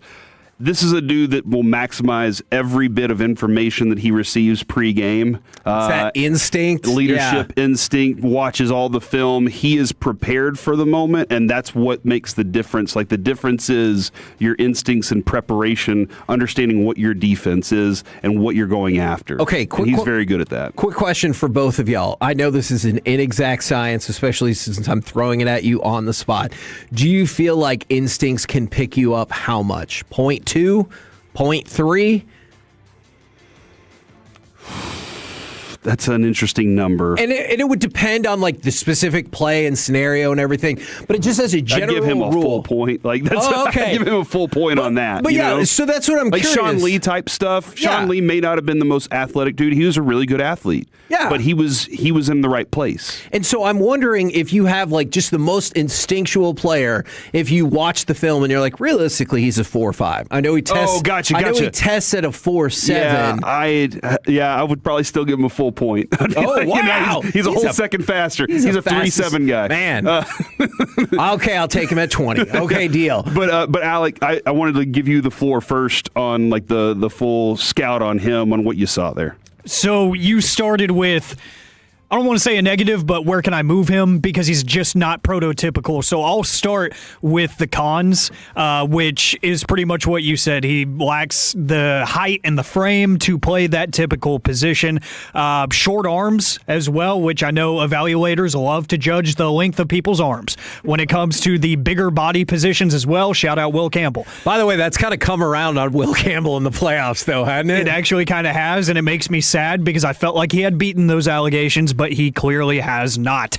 But the subpar speed is definitely going to take away the sideline to sideline range, but that's where the cons really run out for me. I pivot there to football IQ, and I start talking about the idea that the instincts alone can kind of buy you some time in terms of getting to the right spot and reacting. Your reaction speed, and we talked about it a lot with some of the pass rushers and the defensive linemen that we were looking at over the past couple weeks now, is that the get-off speed, you know, getting off the ball or recognizing something and being that linebacker spot, he can move earlier. If he sees something he doesn't like or he sees a tell, he can shade himself to the left or right, forward or backward before the ball is snapped without giving away his coverage too quick. So I think he has the smarts, and he's like the Fernando Mendoza of linebackers, where he's going to study his ass off and figure out all those little tells, like, okay, the receiver is lining up in this spot when he's usually on the outside. The tight end is, you know, in this stance rather than standing straight up. Whatever. It can be a small tell. It can be something that he's really, really worked on throughout the week. But he's got the lateral movement skills to make offensive linemen miss whenever he is trying to protect in the run game. For a linebacker, he's got like that Le'Veon Bell patience where he can kind of weave his way in and out of trash. Dude, is what I like to say. This is the thing that I noted. One of the most fluid players from read, diagnose, attack to drop in coverage. He glides. Yeah, he doesn't look like a violent runner or a violent hitter. He does have some violent hits in him, but he just glides around the field. Like, it just looks so easy for him to move and manipulate where he's going to be. I think that's a great note there. And then one thing that I think is going to be especially big, we don't, again, we've said it a million times now, we don't know what the Cowboys scheme is going to look like. But if you're trying to plug and play him in Christian Parker's new defense as a first-year defensive coordinator, you want smart people. And what do smart linebackers do? They can recognize the play action. And I feel like that's something that just absolutely killed me watching the All-22 last year with Kenneth Murray and company, is biting and just being in the wrong gap, assigning yourself to a gap that you shouldn't be at, you know, just completely biting on the play fake and selling out for a run play that doesn't actually exist. Stuff like that is not going to happen with Jacob Rodriguez. He is going to diagnose, he is going to react, so that's why I feel like he's going to clean up in any defense. He's going to clean up some of the inefficiencies you might have in the back end of your secondary, is because if your secondary is lacking and they're biting on stuff, if a safety safety is crashing down too hard over the middle of the field on a play fake, he's going to be the guy that's still going to be in the right spot. So I just think he's incredibly sound mentally. He knows how to diagnose. He can create turnovers for you. He can cover tight ends. He can cover running backs. He can intercept a couple footballs for you. But the peanut punch is definitely something that he's going to use to the best of his ability. I don't think he overuses it like a lot of young linebackers do nowadays. You see them going for the strip all the time, and they whiff on a tackle because of it and give up extra yards. He is very calculated with how he attacks a ball carrier. If he sees an open space, he will go for the punch. If he doesn't, he is going to wrap you up with all the consistency in the world. Yeah, that was I wrote this, Kevin. Tackle form, fire emoji. So I like the form because of what Alec just said. I would love for y'all to do one of these with only emojis. I think we could do it. I think we could definitely do that. He is, when I say that, the form with fire emoji, because sometimes he'll go for a big hit and then kind of screw up the play. Like that does happen occasionally, but more often than not, he is wrapping up, and it is wrapping up with the peanut punch. It's not one of those one or the other. You see linebackers go in there and they just try to punch, and it takes away from them trying to. He knows my first job is to secure the runner, get him down, and then while I'm at it, if I can punch at the same time. But I think that comes, Alec, because of his footwork and keeping his shoulders so square. He's really good at that part of it, which keeps him in the right position to make these tackles. But I love his hands. Here's the thing about his hands I love so much. He gets near a quarterback on a blitz, hands go straight up in the air to deflect. If he's around a receiver at all, his hands are going to be up to get that ball. Great instincts on that as well. But then you add in that peanut punch, the fact that he's going to be in there trying to get the ball. This dude is always trying to get the football. No matter, he is trying to figure a way out to make sure that the football gets back to his offense. I know. Maybe the one time I heard Zach talk about Jacob Rodriguez, he said that was off air. Probably, yeah, probably he would consider now at 20, just kind of having some fun with it. But more realistically, are we viewing Jacob Rodriguez as a mid-second theoretically? I know we're 3 months out. Right now, he's anywhere from the second to fourth round.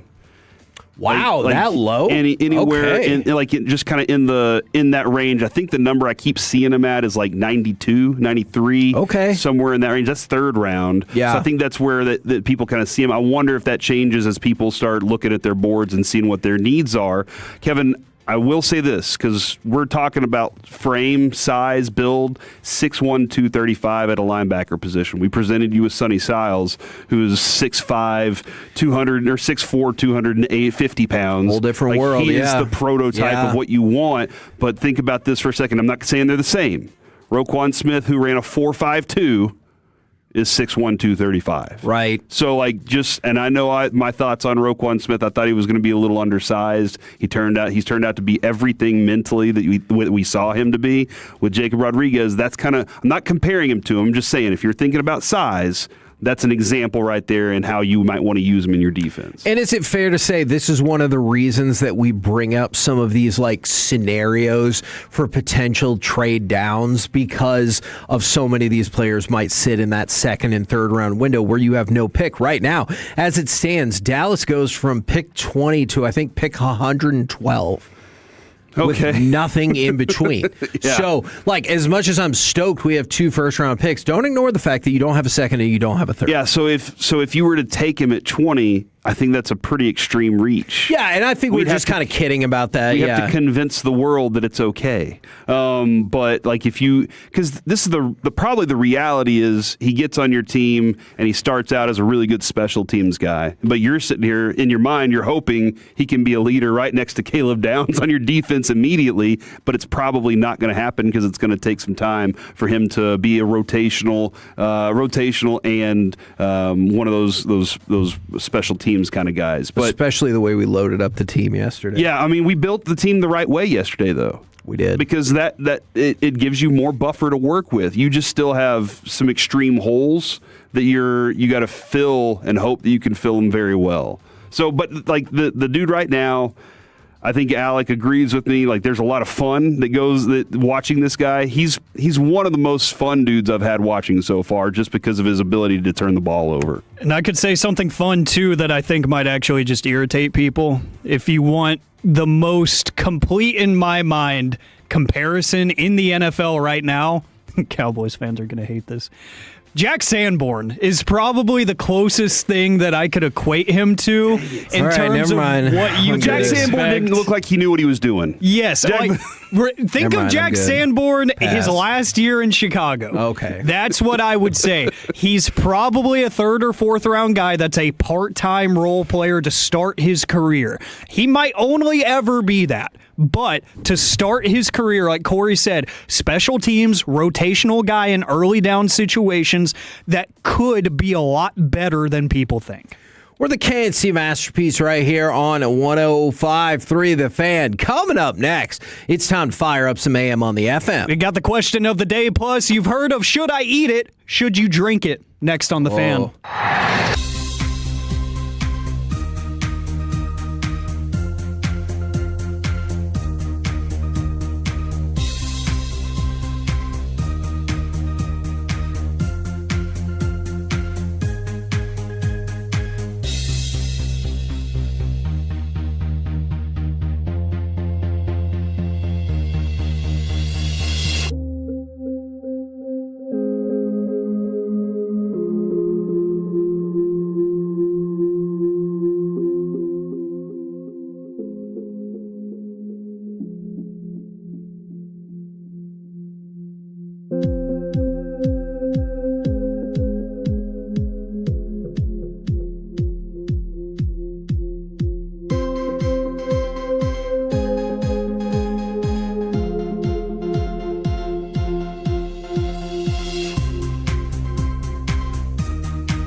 Frankel first, 214 or 817-333-3333. With Frankel and Frankel, there's never an out-of-pocket cost. They only get paid when you win. Frankel and Frankel, the go-to car and truck wreck attorneys in Dallas.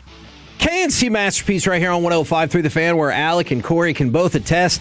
We spent the break talking about trade scenarios because somebody said, would you trade down from 12 to 19 and 20 to 27 to maybe pick up a couple of thirds? And what I said is if you traded, I think you could pick up a third and a fourth in both of those deals. So you would go from 12 and 20 to 19 and 27 and have 2 third-round picks and now 2 more fourth-round picks, which I could maybe turn those 2 thirds into a second. It all depends on who's willing to wheel and deal. They liked that, I do believe. Okay. So. All right, great. And look, that's a scenario I'm going to throw out more and more for you guys along with some of these things, because if you guys fall in love with players like Jacob Rodriguez that maybe you're like, hey, he could be there for a third-round spot perhaps, then I'm like, hey, well, I could make a move for a third-round pick. Does this do anything for you? But right now, it's time for the segment that does something for at least some people 100% of the time. It's time for this. What does this button do? Please, please, do not push the button. You have no idea what it... Alec, you be quiet. Alec, that was awful. 1 for Alec, 0 for Payton. Don't you dare touch that dial. Don't you dare do it. It is time for Brady. AM on the FM. Brady. My name is Alec Medford, the man that they call the Pride of Mansfield, Texas. Yeah. Trail mix. Oh, okay. Switching it up. I like this it. Is fruit and nut. Ooh. What if my bold opinion was I don't think fruit belongs in trail mix, at least unless it's like super dried out, right? Trail mix can be whatever you want it to be. That is fair. I can see that point. I happen to like this. This has coconut, apricot, banana, pineapple, cashew. Cashews are delicious. Walnut. It's a great nut. Papaya. I don't know if I know what it is, but I don't know if I've ever tried papaya. Oh, it's lovely. When I pull a papaya out of here, I'll hand it your way. Here one. Let's just file that under sentences I didn't think I was going to hear today. We got the question of the day in just a moment. Plus, you've heard of should I eat it? Should I drink it? Oh, we'll get to that here in just a little bit. That scares me. You didn't even say what it was. That scares me. I've got 2 different things that are going to be hitting shelves at liquor stores soon that I think are either super intriguing or awful. And we will find out, and we will ask the world, should I drink it? And heck, maybe I'll do it for content's sake. 877-881-1053, the Frankel and Frankel Injury Attorneys text line to answer today's question of the day as we go to the National Day calendar. Gentlemen, today is Free Thinkers Day. Just like Corey, who says trail mix can have anything. He's free thinking. Yep. I can see one of the things I was telling Kevin earlier is how he thinks in straight lines. Fair. Point A, point B, efficiency stuff, and I balance them out by thinking, along the lines. But I peruse here and there because every once in a while, what if? You got to be willing to consider what if and go on that path for just a minute. But you're going to get there faster with Kevin. Yeah, and you talked about the idea of multiverses, I think it was last week, and how that's altered your thinking. Just remember, when you go outside the lines, like that bald lady in Doctor Strange said when she was showing the fabric of the space-time continuum, she said as you start straying away from those lines, you start altering the future, and you start doing irreparable damage. So maybe Kevin's way of thinking is smart. Alec, usually I don't do this. Is there any way I can read a quote that's top of mind because it sounds even worse when you say the quote? Yeah, that you sold me on the tease alone. You know how they have the 3 dragons meme? So... Man, Fred Warner was describing the Arizona Cardinals, and just hearing it said out loud makes it sound even worse. He goes, for some reason, bro, it's like, have you ever seen the meme of the dragons? It's like the 3 dragons, and you got that dragon over there with his tongue out and the googly eyes. Unfortunately, that's the Cardinals right now. Damn! That feels even more hurtful when you say it as opposed to the picture. I'm sorry for that. That is the definition of saying the quiet part out loud. Everybody was thinking it. Should you be saying it? Probably not. But, hey, whoever is going to coach up that team, I don't know if anybody's going to at this point, is going to use that as bulletin board material. I guess. Good luck with They're still that. probably going to win 2 games next year. It's also National Carnation Day, so a big day for flowers. Coronation Day. It's Coronation Day. That's coronation, not carnation. Oh. Is that the friendship flower? Is that the one, like, if you wanted to send a girl a flower, but you're a little bit nervous about, I think so, yeah. Okay. Man, one of my best friends growing up, his mom was a florist. And I remember it was the first real relationship I was in, like at the end of high school. And I wanted to get some white roses, and she was like, don't you dare.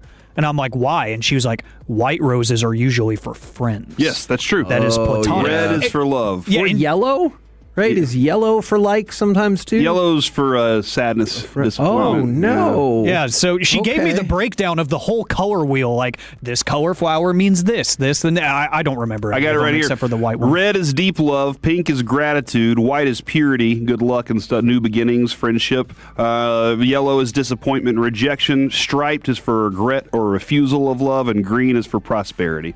Ooh, green. I kind of like that. I'm going to have to find some. But it is also National Corn Chip Day. If you're a big fan of the corn chips. Love a corn chip, dude. And then we will focus in on National Puzzle Day. It is National Puzzle Day. So, I want to know, 877-881-1053, what is something that you think you're really good at, but you're not that good at? All right. That's an amazing question. Can I give you 2 puzzle factoids first? Of course you have 2. I used a puzzle board on Monday and Tuesday for my broadcast setup at home because our router is in the Kevin room. And I was going to set up on a bed, and I was worried that it was going to be like too wobbly or whatever. So I put a puzzle board on there to put all of my equipment. Stabilize everything? Yeah, exactly. Nice job. And secondly, I didn't know that this was a thing, but when we went to Germany, we bought an Advent puzzle. And so essentially, every day you open a new box that has 40 pieces and you make the puzzle chunk at a time. Now, they're not random pieces to drive you insane. No, it's like Legos. Yeah. Where you get bag 1, bag 2, bag 3, and bag 4. That is a country. Except I hate the way that you say that. But yes, it's all in a chunk. And I'll tell you this, if you do the Advent puzzle, don't fall behind. Because all of a sudden, if you're like 5 boxes behind, you're like, whoa, it's too much. I can't. I love puzzles. So this is, I feel like I don't know how to be good at a puzzle other than never completing them. But we always complete the puzzles. When we went on our family vacation, we were down in Galveston. The house had like 12 puzzles in there. And we did every single puzzle in a 4-day span. And it was awesome. It was a lot of fun. And we only had one piece missing out of one of the puzzles. There was one piece missing before we would go to bed that night. We were like, it's got to be in here. And we eventually found it stuck on somebody's elbow, and it was awesome. Oh, it was one of those moments. But that is a great feeling. Mine's miniature golf. You think you're good at miniature golf? No, I used to think I was good at miniature golf. I had a reckoning when I was a child. So they used to do this thing at putt-putt, where if you scored under 45, you qualified for like their tournament of champions or whatever. Well, and so I got lower than 45 when I was in middle school, and I thought I was awesome. And so I went to go play in their little tournament of champions. It was like all adults. And they would get super mad if they didn't get every hole in like one. And I'm sure the guy I was paired with was like, this is the worst. But like halfway through, he's really encouraging of me because I'd get a 3, and I was like, yes. And like, good job, buddy. Yeah. And so I thought I was really good at miniature golf, and then I saw other people, and I was like, oh, never mind. If you want a really cool mini golf place out in the colony, Puttery is so fun. I love that place. Yeah, that place is dope. It's really good. That was Grandscapes, baby. I went there once, and I was doing Puttery by myself, but all of a sudden, I felt like this ghostly presence behind me, and we worked together. You're really proud of that, aren't you? Alec turned his back on me. You worked really hard on that Physically turned my back away from the studio because I just can't. I'm sorry, man. Alec, I appreciate you. Thank you, Corey. That's from Ghost. It's Friday, Junior. I'm just trying to have fun today, and you're ruining it. But yeah, shout out to Puttery. That was a good first date spot where I asserted my dominance on the mini golf field, and I realized that I am everything I say I am in mini golf. Oh, I am that good. So you guys are still together? We'll find out. Hey, I got. Oh, is it that one? I got something to tell you about putting things while Alec is going through that mess. It's a fun story. When I was in the fourth grade, we were at putt-putt. Do not swing those clubs around. Yeah. One of the kids at the birthday party was just swinging it around like it was a sword.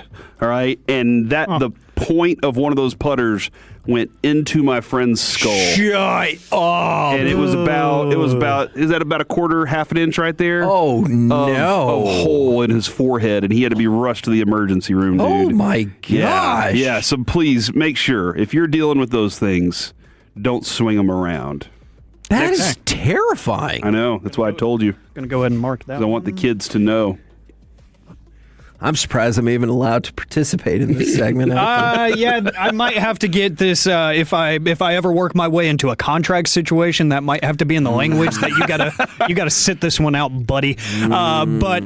Yeah, the question of the day to reset real quick because Kevin ruined stuff. 877-881-1053. What is something you think you're really good at, but you're probably not? And I'll go ahead and answer my own question because it does fall kind of, in my mind at least, under the puzzle category, escape rooms.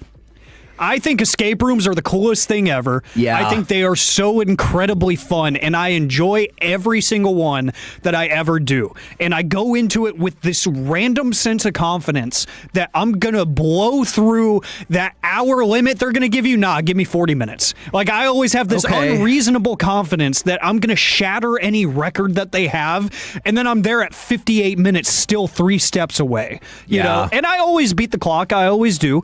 But, like, I'm thinking about the last time that I did one, I got carried. Again, a date scenario. You guys saw the picture. And it was with the same person. Yes, it was. It's complicated. That situation, we ended up doing, I think it was a level 9 out of 10. And I was like, yeah, I got this in the bag.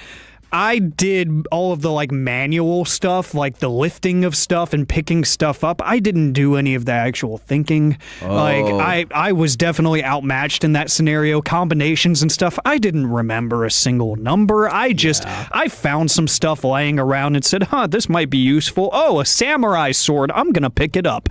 You know, stuff like that. I wasn't very useful and I never really am, but I have a good time.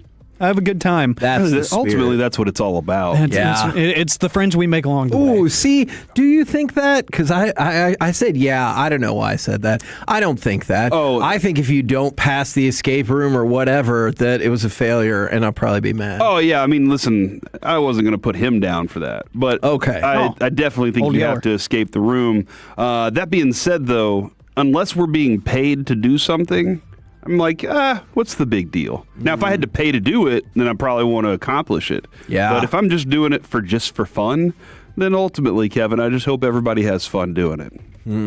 Let's see. From the 817 drifting. Till you pay me. I assume the car. I mean, that's very topical this past week. From the 817 Minecraft. Video game entrance there. I always sucked at Minecraft. I played creative mode because I just like to build random stuff.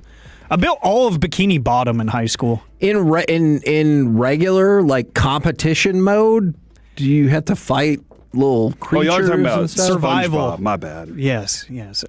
In survival mode, yes, you have to actually like get your own materials and food and stuff, and you have to survive. Creative, you can fly around. You have unlimited materials, and you can just build stuff. Oh, neat! I built like a WrestleMania stage and everything. I just loved building stuff. I was a creative growing up. I didn't want to survive. I just wanted to have fun.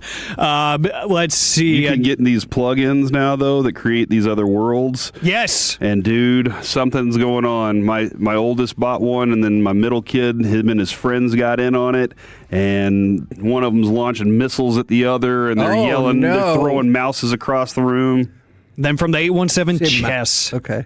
Oh, yeah. I agree with that. See, but I don't think I'm good at chess. I know how to play chess. I'm good enough to beat my nephews, Okay. but not good enough to beat a master chess player. I have played a couple times, and I still don't know any of the rules. I don't understand the concept of it, and I don't ever want to. But you've heard on this very program, should I eat it?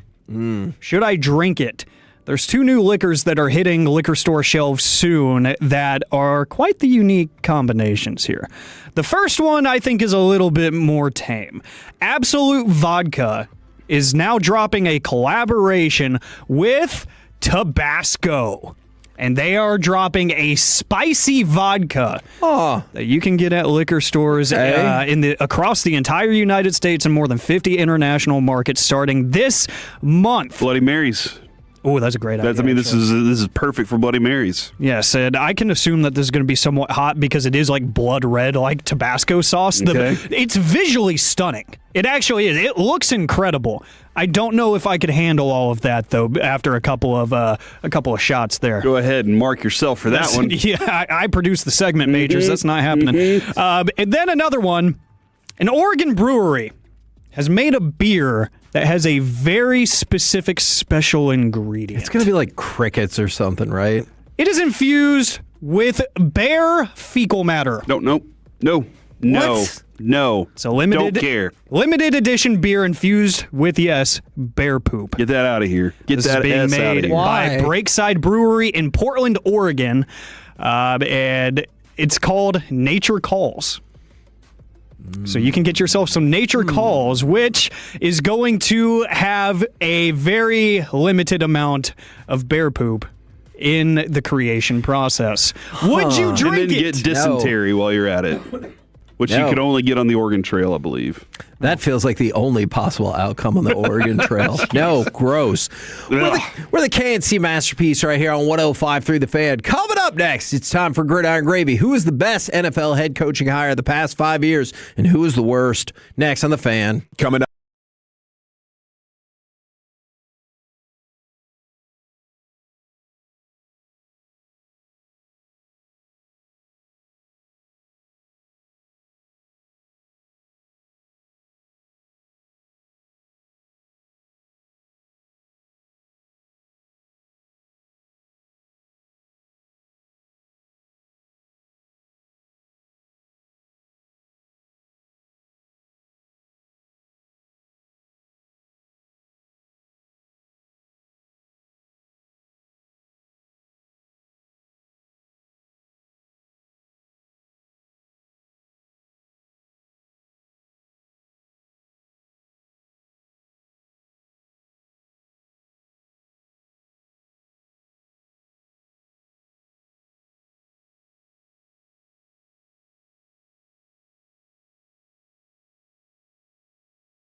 to upgrade your vehicle, get to Classic Chevrolet in Grapevine. Back-to-back #1 Chevy dealership in the world. They've got more new Chevys than anyone, all priced to sell. Visit ClassicChevrolet.com. This is Texas. This is Classic Chevrolet. Together, let's drive. Based on new Chevy registrations 2023 and 2024. Walker gets it again. Tries a sprint to the edge. He's so fast. He gets there. Touchdown, Seattle. KNC Masterpiece right here on 105.3 The Fan right now, powered by Men's Tea Clinic. It's time for some gridiron gravy. And trade for Giannis. I don't know how that would work. Not us. Okay. Just everybody else out there, like Tyrese Maxey. Can you imagine those two together? Like everybody, get in on this. Yeah, there are lots of combinations I would love to see. I don't think it works here, though. All right, let's start with, we just heard from Kenneth Walker. Believe it or not, while the playoffs have been a juggernaut for the NFL, conference championship games, they came in pretty soft. So the average for conference championship weekend was 47.4 million viewers. That was the least watched championship weekend in 4 years. The reason why I think that is so interesting is that goes against what's been happening throughout the rest of the playoffs, where the average playoff rating is actually up 5%, and at 37 million viewers, it's the second highest viewed postseason in the last 10 years and the sixth highest viewed postseason of all time. This was 2 Sunday games, correct? Correct, as is always the case. But earlier in the week, we had multiple Saturday. Well, we had the Thursday night extravaganza from college football. We had a couple Saturday games, a couple Sunday games, which is always the case. Yeah, and they went up. Was it a bunch of bums? Was the whole country getting deteriorated with ice a problem? Yeah, power outages across the Midwest. Ooh, that is interesting because the prevailing wisdom was that people being forced to stay home would help the ratings, but that's true. It didn't. I did not check to see what the power situation was. I don't think they should have a championship weekend anymore. Just skip straight to the big game. You can say Super Bowl here. Nope. That is perfectly fine. But yeah, so ratings across the board, really good, except for this past weekend. Man, I wonder they just hated those teams, I guess. I mean, maybe you would have thought maybe it's Alex's way of thinking of the romanticism of the snow game went out the window and everyone was like, this is stupid. I wonder, the Stidham injury, if people were like, New England's just going to win. Yeah. And I got to get to the grocery store. I mean, maybe so. The Eagles could possibly finally get an offensive coordinator. They have interviewed Jim Bob Cooter for a second time, so they will see if they will be able to snag him away from the Colts. In the meantime, the Ravens are looking to interview Jim Leonard for their defensive coordinator position. Obviously, that's somebody that we talked about a whole lot before the Cowboys went with Christian Parker. Now, I pose this query to you. Who is the best and who is the worst head coach hired in the last 5 years? For all NFL teams. Steve DeBerg. It's not Steve DeBerg. Hired. Who's the best? I'll say... Who is the worst? I mean, Mike McCarthy belongs in this conversation somewhere. Where's Dan Campbell on this list? Let me see where Mike McCarthy is. Dan Campbell been hired in the last? He has. All right, let's roll him out there. Do you think he is the best? Let's do it. That is correct. Dan Campbell listed as number 1, just ahead of Ben Johnson, Alex Guy. Oh, Nick Sirianni. Ben Johnson. I'm just kidding. I know you don't like Nick Sirianni. That's Corey's guy. Ben Johnson is not in the top 5. He is number 8. Top 5 goes like this. Dan Campbell. He's 8. You made that kind of a Ben Johnson. He's 8, dude, in his first year. Yeah, because you guess who you left off? Big shock. Mike McDonald, who was also hired in the last 5 years and actually has his team in the Super Bowl. Dan Campbell is 1. What a revelation. Nick Sirianni is 2. Mike McDonald, who nobody knows who that is 3rd on the list, followed by Mike Vrabel and D'Amico Ryans. All right. Dude, D'Amico Ryans is a fantastic one. Yes, I agree. Brian Schottenheimer. And this just feels like a bit they're doing at this point because there's 37 head coaches hired in the last 5 years. So right about in the middle would be 19. Brian Schottenheimer is 21. So not exactly in the middle, but they sure do like to put the Cowboys pretty much in the middle at everything. And that being said, 37 in the last 5 years, that says something bad. Yes. In my opinion. And I don't think I see Mike McCarthy for the Steelers on here, probably because they haven't played yet with him as their head coach, so I don't think they factored that in. He was on here. He should be on there. He was hired. No, it was before more. that. Yeah, okay, my bad. All right, so you guys did great at the top. Who is the worst head coach? Jonathan Gannon. Jonathan Gannon is incorrect. Oh. But I do want to point something out here.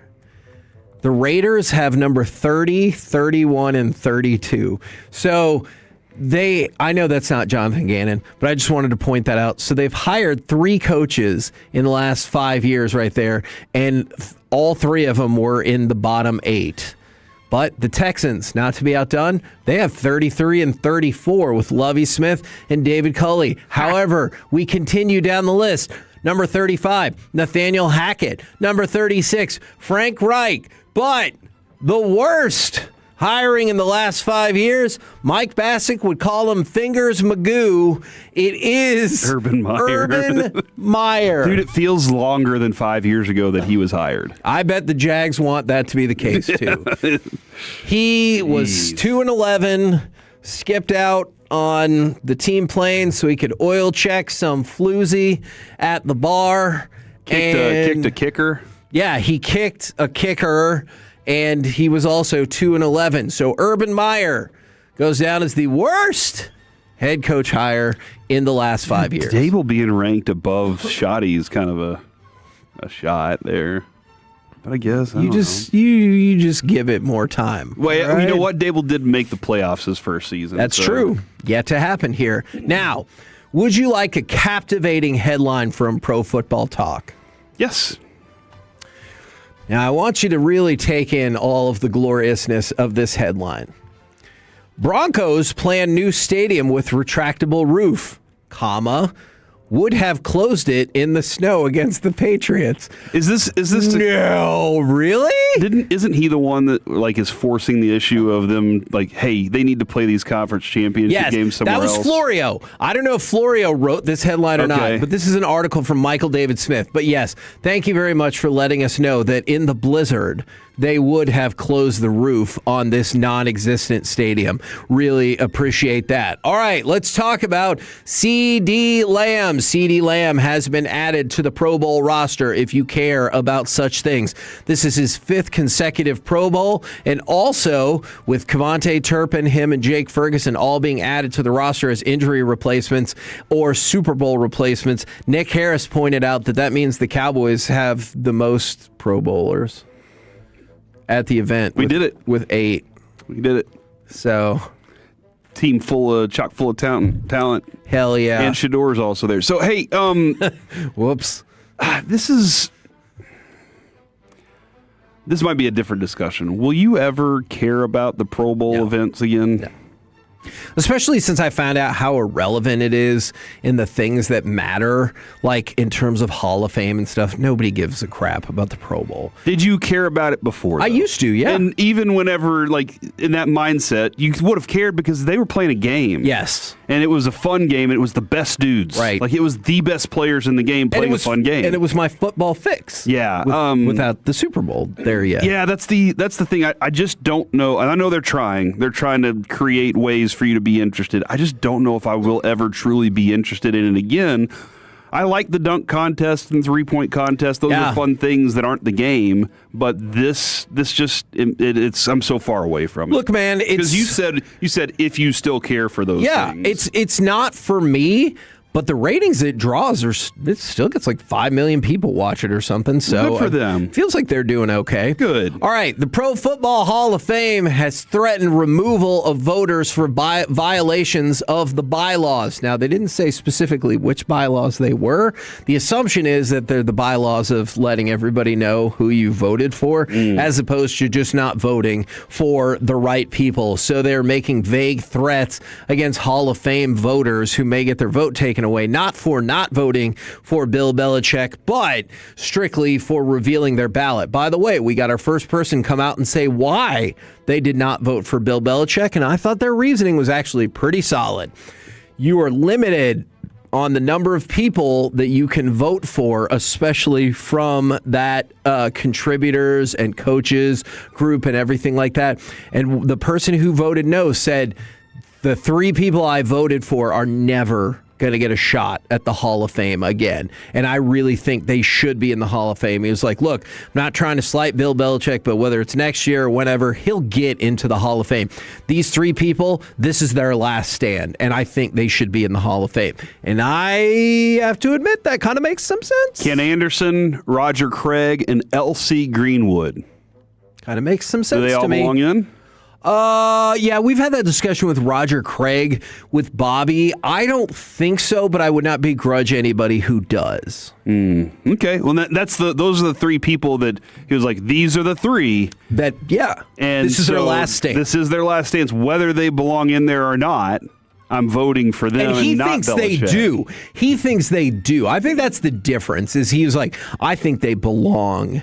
I think they belong. That's in the actually a Hall of really Fame. good way to deflect that too. That's Yes. a good argument if you want to be like, if you want to make an excuse for why you didn't put Bill Belichick I in. appreciate him stepping out and being like, yeah, I was one of those people. Mm-hmm. We're the KNC Gotta masterpiece. be the first one to give your excuse. I mean, take up all the excuses. That's the thing. Yeah. If I'm not at work tomorrow, I'm going to be like, my grandmother died, but I got sick on the way to the funeral, and I was supposed to have a doctor's appointment. Like, take all of the excuses. We're the KNC masterpiece. Excuse me, right here on 105.3 The Fan. Woo, overcorrection. Coming up next, should this still be Corey Seager's team or perhaps Wyatt Langford's team? Are there any other options? Next, right here on The Fan. The more time you give, the more.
KRLD-FM and HD1, Dallas-Fort Worth. Let's go, Cowboys. An Odyssey sports station.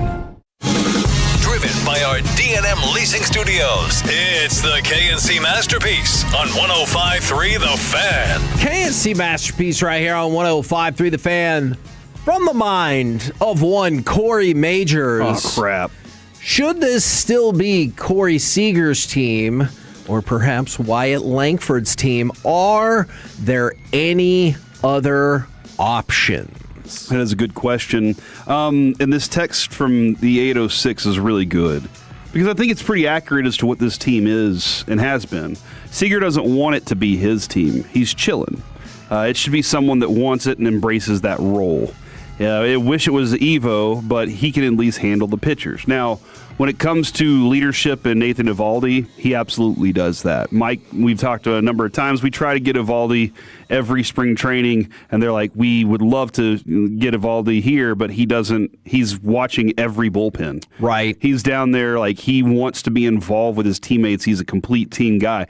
Every minute that he commits is to the group. And so, like, it could be a Nathan Eovaldi team. I just always feel like there's this great pitcher group, and then there's your lineup.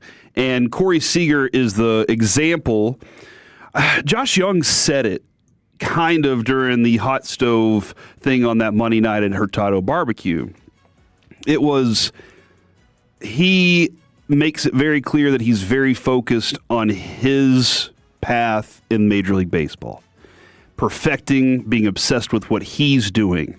Not necessarily making sure everybody else is involved, but making sure that he is obsessed with his swing and doing these things that make himself a better defender. Last year was one of his best defensive years. Right. And so Josh Young was like, so basically you can learn from that. Well, that's what essentially what you're saying is every one of these guys is really great individuals. But there is a different thing about being a team for 162 games and knowing somebody's getting dinners together or somebody's, making sure guys are high-fiving and stuff like that. Not everybody needs it. Yeah. But some people do need to feel like they're part of that family. I continue to wonder how much that's been phased out just in general for baseball or sports where like that level of leadership is becoming rarer and rarer, or that level of like camaraderie is becoming rarer and rarer. You know what I'm saying? Like I don't know the answer to that because like whenever we talk to Derek Holland or we talk to Mike about it, like that was a huge part of being a leader. But I just wonder as we get further and further along, is that becoming less and less a thing? Because the kids grow up with their computers and not around each other. And there's so many more specialized coaches, I think, as well. Because like Corey Seager's a great example. Is he doesn't go to the hitting coach, he goes to a live video with his coach, or he looks at the program or whatever. Well, and that was, look, man, there were some differences between the two best players on your team last year, and that would be Simeon and Seager. That's what I'm conflicted about. Does he want to be the leader? I mean, Mark Simeon got forced out. Simeon was not the vocal leader either. Sure. Simeon was, I show up, you follow my thing. Just like Seager, kind of, right? But Simeon also looked around the room and was like, hey, I know that you're not in this meeting, but the dudes need you in this meeting. Like, if you're not showing up to the meeting, then the guys are going to think they don't have to be there either. It's not important. You need to be in this meeting also. And I think that was where a little bit of conflict was, yeah, you show up and do your thing. I'll show up and do my thing. We'll win games. Well, they didn't win games. So what else now? Right. But when it comes to the face of this team, is Corey Seager the face of the team? I think he is. Okay. Because he's the highest paid, best player out of the group. Correct. Yeah, and I think that there's this other quality that I would love for Wyatt Langford to have. I know Wyatt Langford's working on becoming a pro and becoming an all-star and becoming, one of those guys, a multi-time all-star, potential future MVP. That other element of being the, you know what, I got the interview, guys, don't worry about it. Hey, I got this. I'm going to, all these other charismatic things that it does take to be the media's favorite player is something that I'd love to see from Wyatt Langford because he gives us great insight. Like, I like to be outside. And no, we our second interview with him was much cooler. Mike hated that answer so much. But like that's kind of like you might be right. Maybe you don't need a dude that's like, let's have all the dinners together. But maybe you do need somebody that's like, guys, y'all can follow the example that I'm setting, and I'm going to involve you all in it too. Are there any other options? Like we talked about Seager, talked about Wyatt Langford. We're going to go back to some more about Wyatt Langford. Are there any other options? And then you mentioned something about Evaldi. Do you think a pitcher can be your leader? I don't. Okay. I think that the pitcher, like, because he pitches once every 5 days, right? So that's like now he can't do anything to change that game that day. So that's a problem there because hey, how are y'all going to help me out? Right. No, when he gets on the mound, I told you earlier today, I think whenever Nathan Evaldi steps on the mound, I think every dude in the dugout starts to think, I want to play a little more like him today. Okay. Because he goes out there and competes his ass off. Yeah. And that's the one thing, Alec, that I think that when you watch Nathan Evaldi pitch, you're thinking every single pitch is the biggest competition he's had in his life. I got to throw a bullseye because it's about to close down this dart game that I'm about to beat you in. You could see it like when he's talking to himself on the mound, too. After a near miss, he just barely misses an outside corner. You can see him telling himself probably some non-FCC friendly things. He knows, like, it's a battle every single pitch with him. Every single movement matters. His windup and delivery is the exact same throughout the game. It's almost robotic in the Corey Seager way because he knows in his mind, he's like, I'm here to win this game. My team thinks they are winning today because I am playing. So he's like, I'm the most important player on the field right now, not in a selfish way because I'm that good. All right, next, go ahead. Can a new guy be a leader? You know, it's funny. I'll take that question. Another question I'll throw out. Do you have to be really good to be the leader? Because I think for this team, when you say new, do you mean new like first year or newer? Nemo. Okay, yeah, I don't think so. Because my question was going to be like, could Berger be in that mix at all, or is he too new? I don't think so for a first-year player, or else that reflects, or maybe you will be, and that reflects maybe poorly on the system we had in place. I think the thing, too, is if you have a leader in the room, guys naturally gravitate to that guy. It is a real natural way of things. You have a new manager. He's looking for somebody. That's true. He's hoping somebody will step in, and you know what? Sometimes I don't think it has to be the one guy. It can be four. And you know, they just all have to be on the same page. That's a good point about the new manager. I don't really factor that in. You know what? I changed my answer. You convinced me to change my answer. With a new manager in place, you know what? I think it could be a new person. You think so? I do. Yeah. So like maybe a Nemo is a guy that he was like, I need a guy like him in my clubhouse. Maybe he did. I don't know. Maybe that was one of the things that he was like, go get me a guy like that so I can have somebody that can be an extra voice.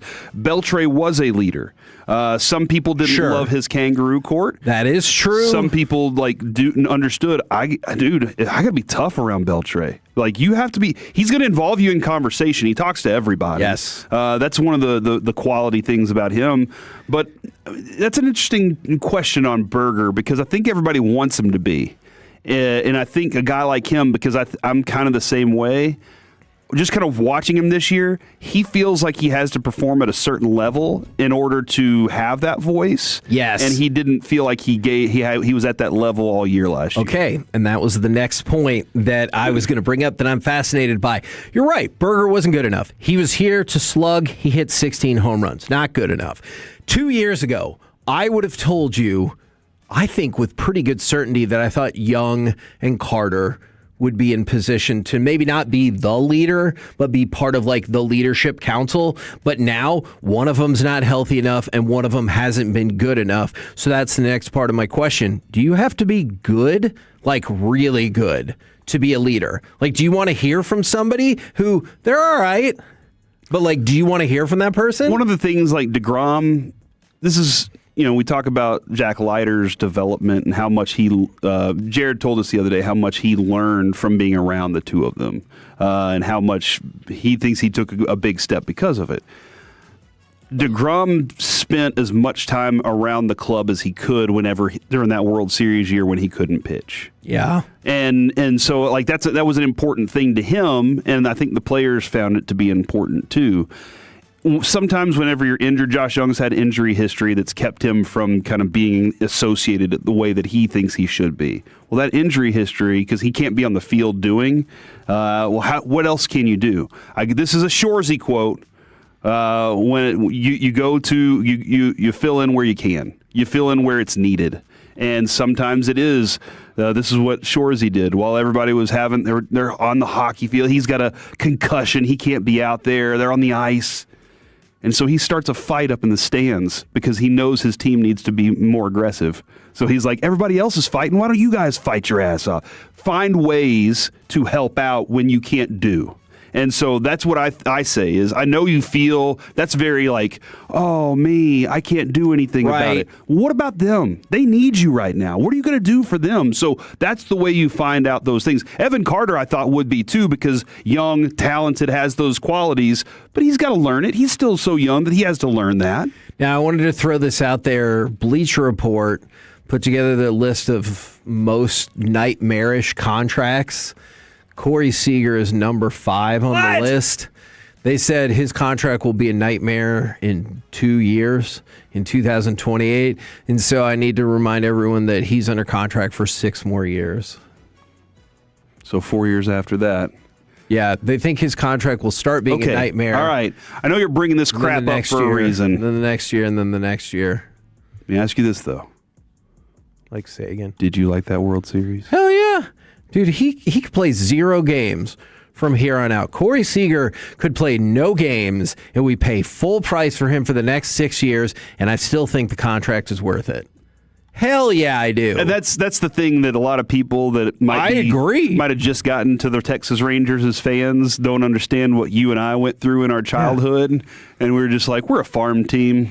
And and that's all we really are. And then we begged for a World Series our whole lives, and we finally got it, and we appreciate it. The Texas Rangers came closer to winning a World Series than any team in the history of baseball without winning it.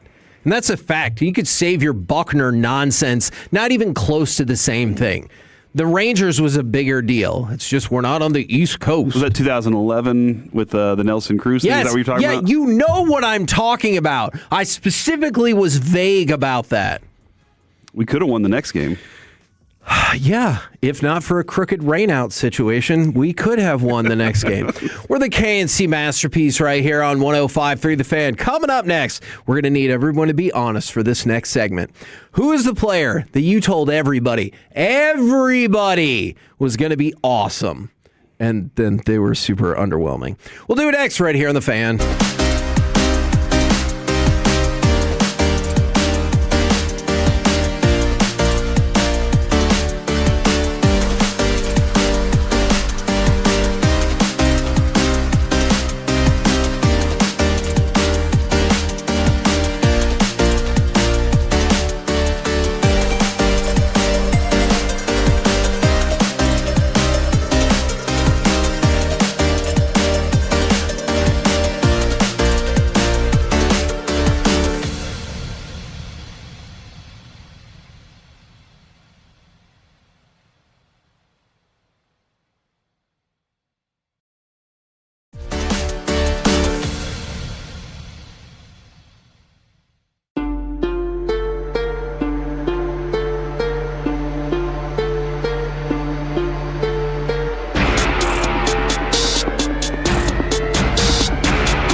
by the on-time experts. 2nd and 7. Manziel leaps over a guy, still on his feet. Manziel, Labhart. Touchdown, Aggies. K&C Masterpiece right here on 105.3 The Fan. Who was the player that you told everybody was going to be awesome? And then they were very underwhelming. We will get to that in just a minute. But first, the Texas Rangers are loading up the trucks to go out to surprise Arizona for spring training. But also, we better hurry. We're supposed to be on those trucks. No, we do not need to be there when they arrive. We got to go to the Super Bowl first next week, and then we'll go to surprise because we are everywhere you want to be, hopefully giving you all the coverage that you need. But we have Stars news as well. Gentlemen, what's happening with the Stars? We are doing the Stadium Series, ladies and gentlemen. Y'all know what stadium means.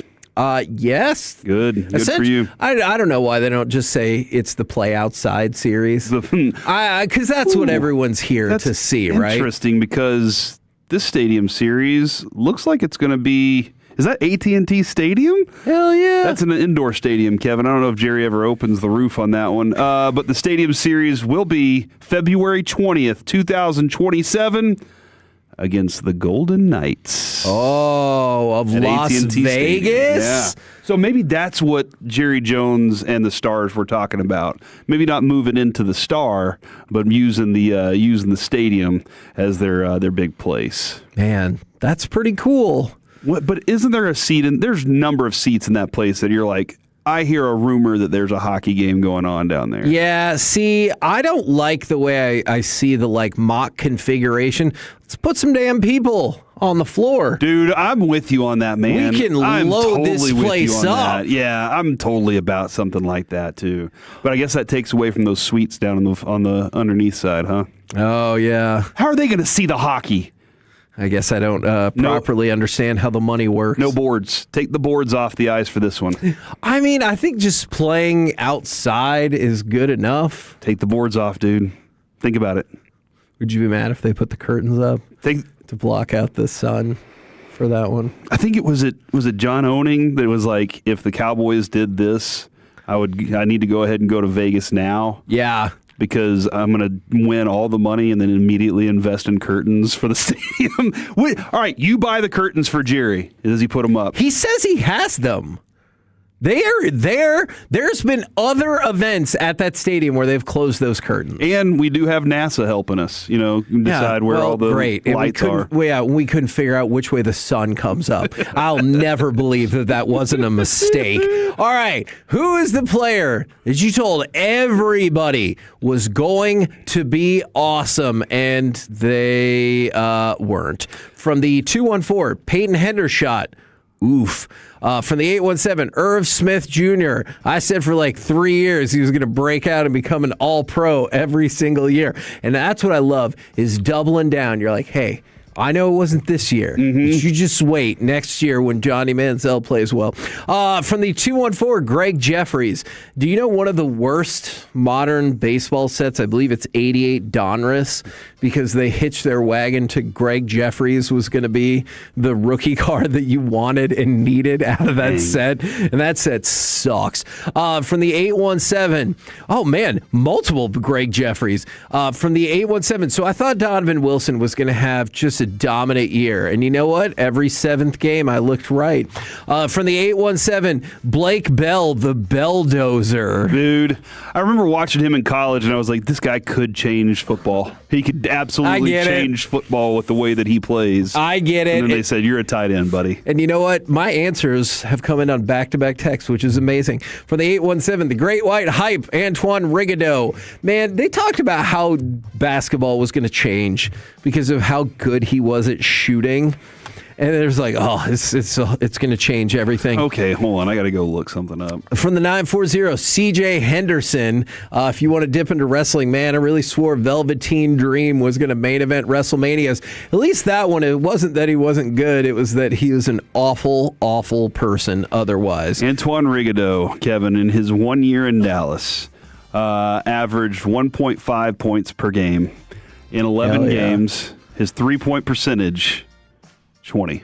Yeah, and people were like, oh, he might shoot too good. And I was like, what does that even mean? From the 4.69, Marvin Bagley. And from the 2.54, Johnny effing Football. Those were two of my three answers that immediately came to mind. I was biased in both situations because Marvin Bagley went to Duke and they won a national championship as a freshman, and Johnny Manziel went to Texas A&M, propelled them to heights I hadn't seen in a really, really long time. Wait, maybe Bagley was not the national championship team. I rescind that. But he was awesome. I thought he was going to be tremendous in the pros. He was really good his first year. Then everything kind of fell off a cliff. Johnny Manziel, I know all the concerns people had. I was like, I don't know, man. He'll figure it out.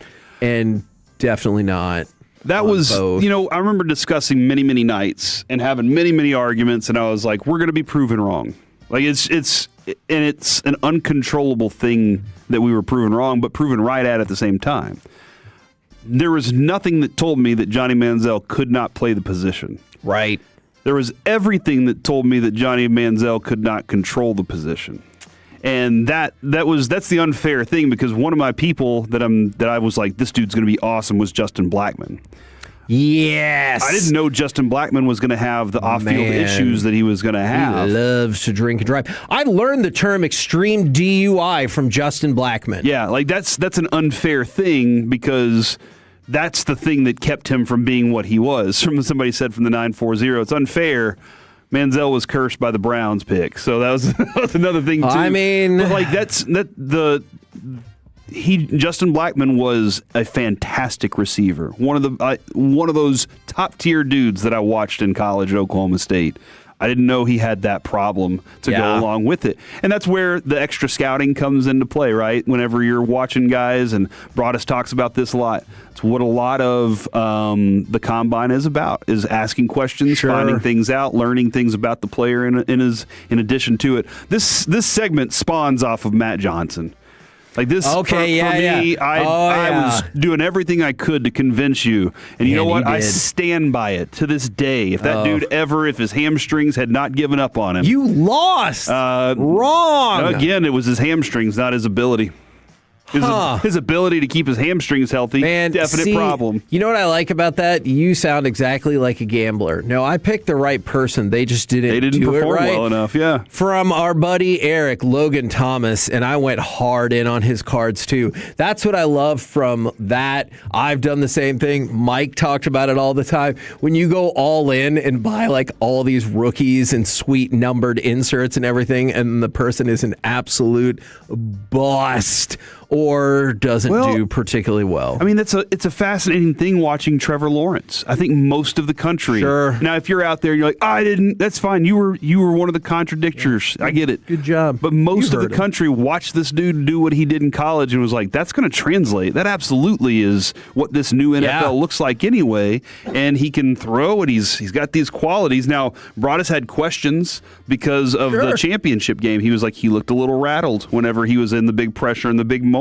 and each one of these NFL games is a big moment like that. Man, I'm with this person from the 214, Laquan Treadwell. I did think Laquan Treadwell Everybody thought Laquan Treadwell. Every single person. And you know what? There were some dudes on this station that would not let you believe otherwise. From the 432, Nomar Mazzara. From the 972, Royce Clayton. From the 945, I like when people expand on how wrong they were.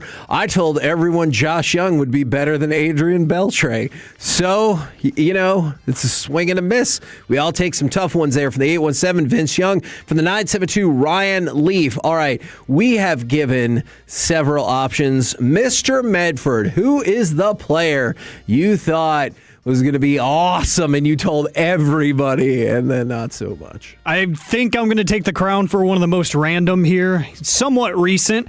He was drafted to the NFL in 2016. He was born and raised in Mansfield, Texas, a product of Texas Christian University. He was a unanimous All-American wide receiver for the Horned Frogs, Josh Doctson. I thought he was going to be the next dominant X-receiver in the NFL. Whoever drafted him was going to get a nightmare mismatch. I thought he was incredible, and he was in college, and then he got drafted by the then Washington Redskins, and it just never materialized. He bounced around from team to team and then retired somewhat recently, and if you Google his name, the first thing that comes up is a YouTube podcast interview, why Josh Dogson retired from the NFL. So, yeah, it didn't go very well. I told everybody he was going to be a multi-time All-Pro.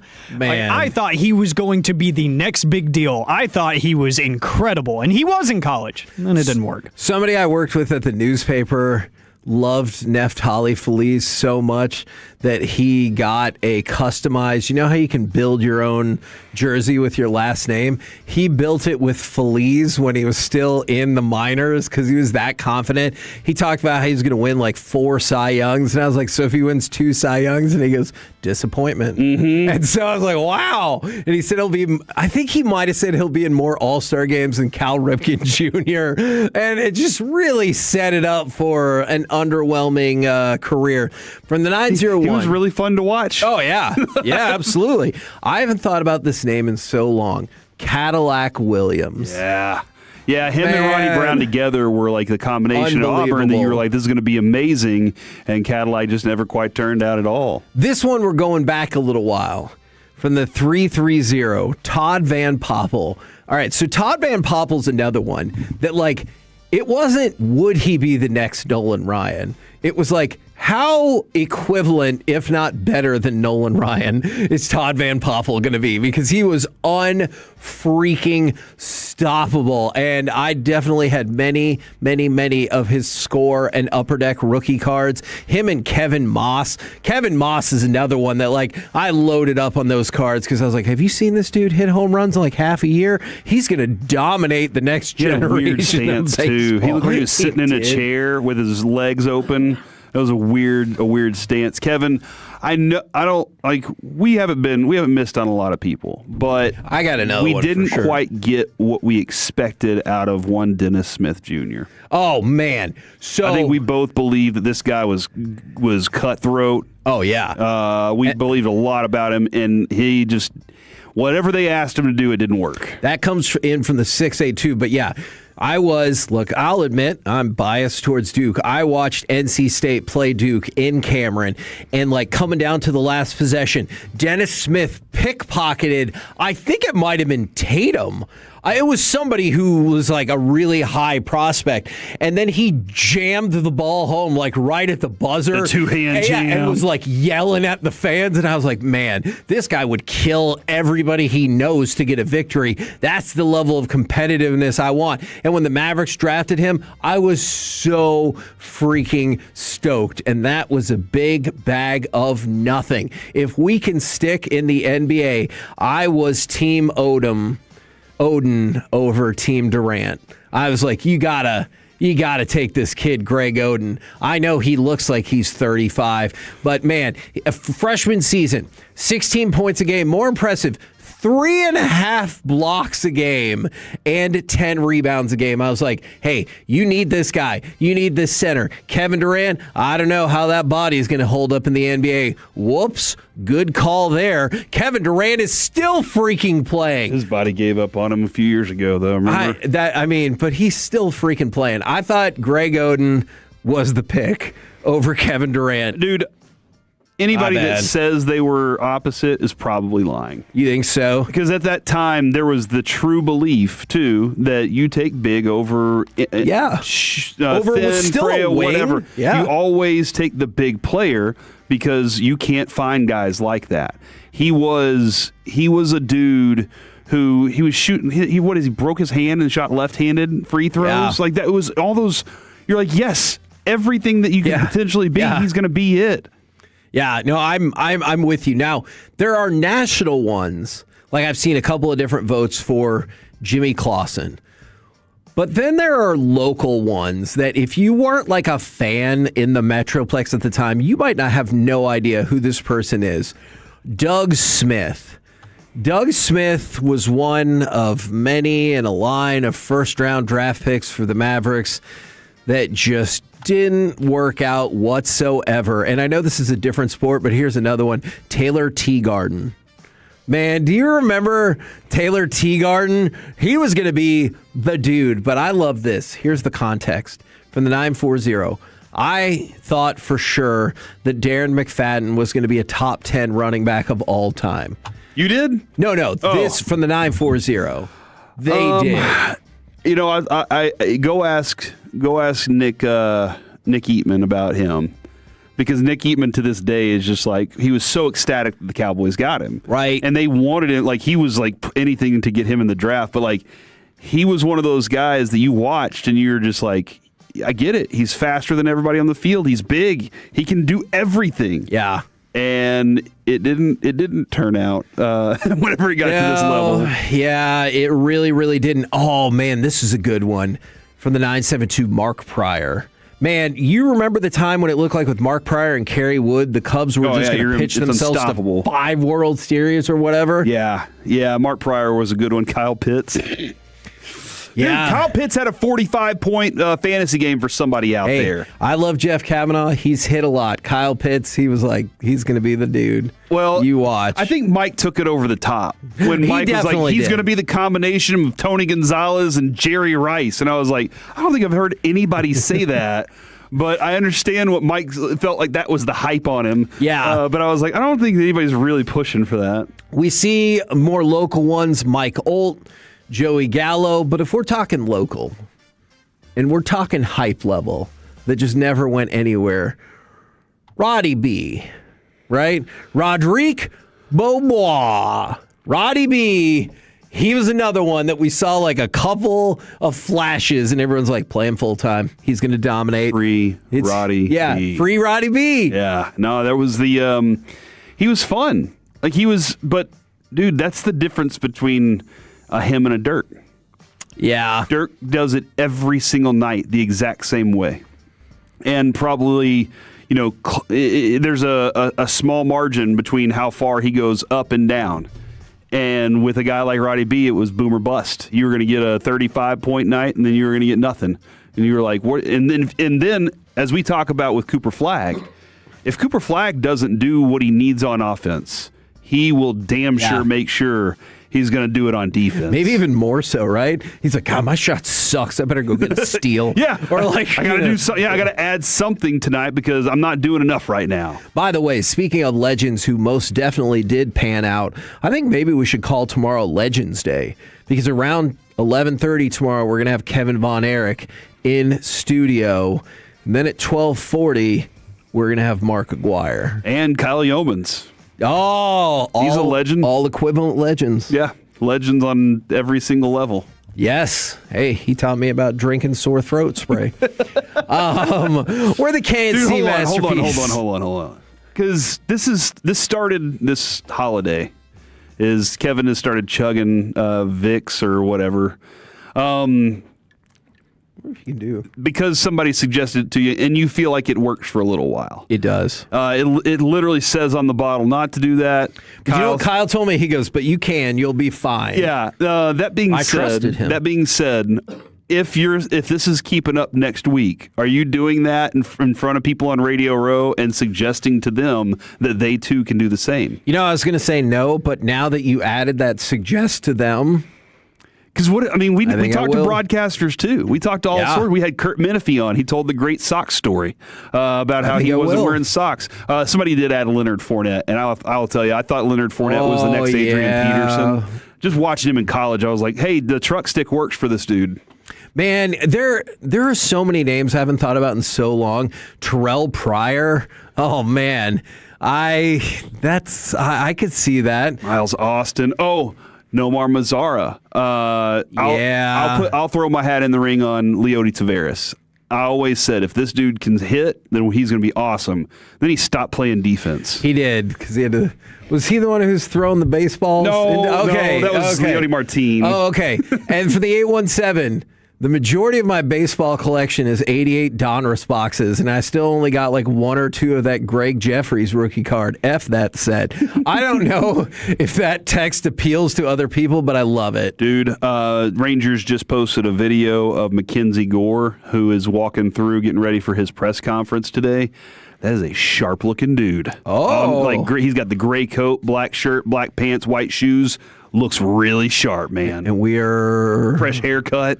We are hoping that he will be on with us in about an hour. Now, let's go ahead and transition into other football things. I've got a whole bunch of football stuff to go over. So let me just start rapid firing this. We've got an NFL player poll from The Athletic. They're doing it a little different this year in terms of the way they release it, but there's some fun questions already. This is for players in the NFL. Should the tush push be banned? No. Do you think that's how the players voted? Yeah. Okay. Guess what? I'm shocked at how lopsided this is. 16% said yes. 84% said no. It's football play. It is a football play. Isn't it essentially what football started as? Yeah, that actually does pretty much look like what every football play used to be. Yeah. 3 yards in a cloud of dust. Yeah.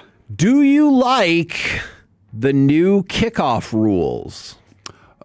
Players, I think they say yes. Okay. You're right, man.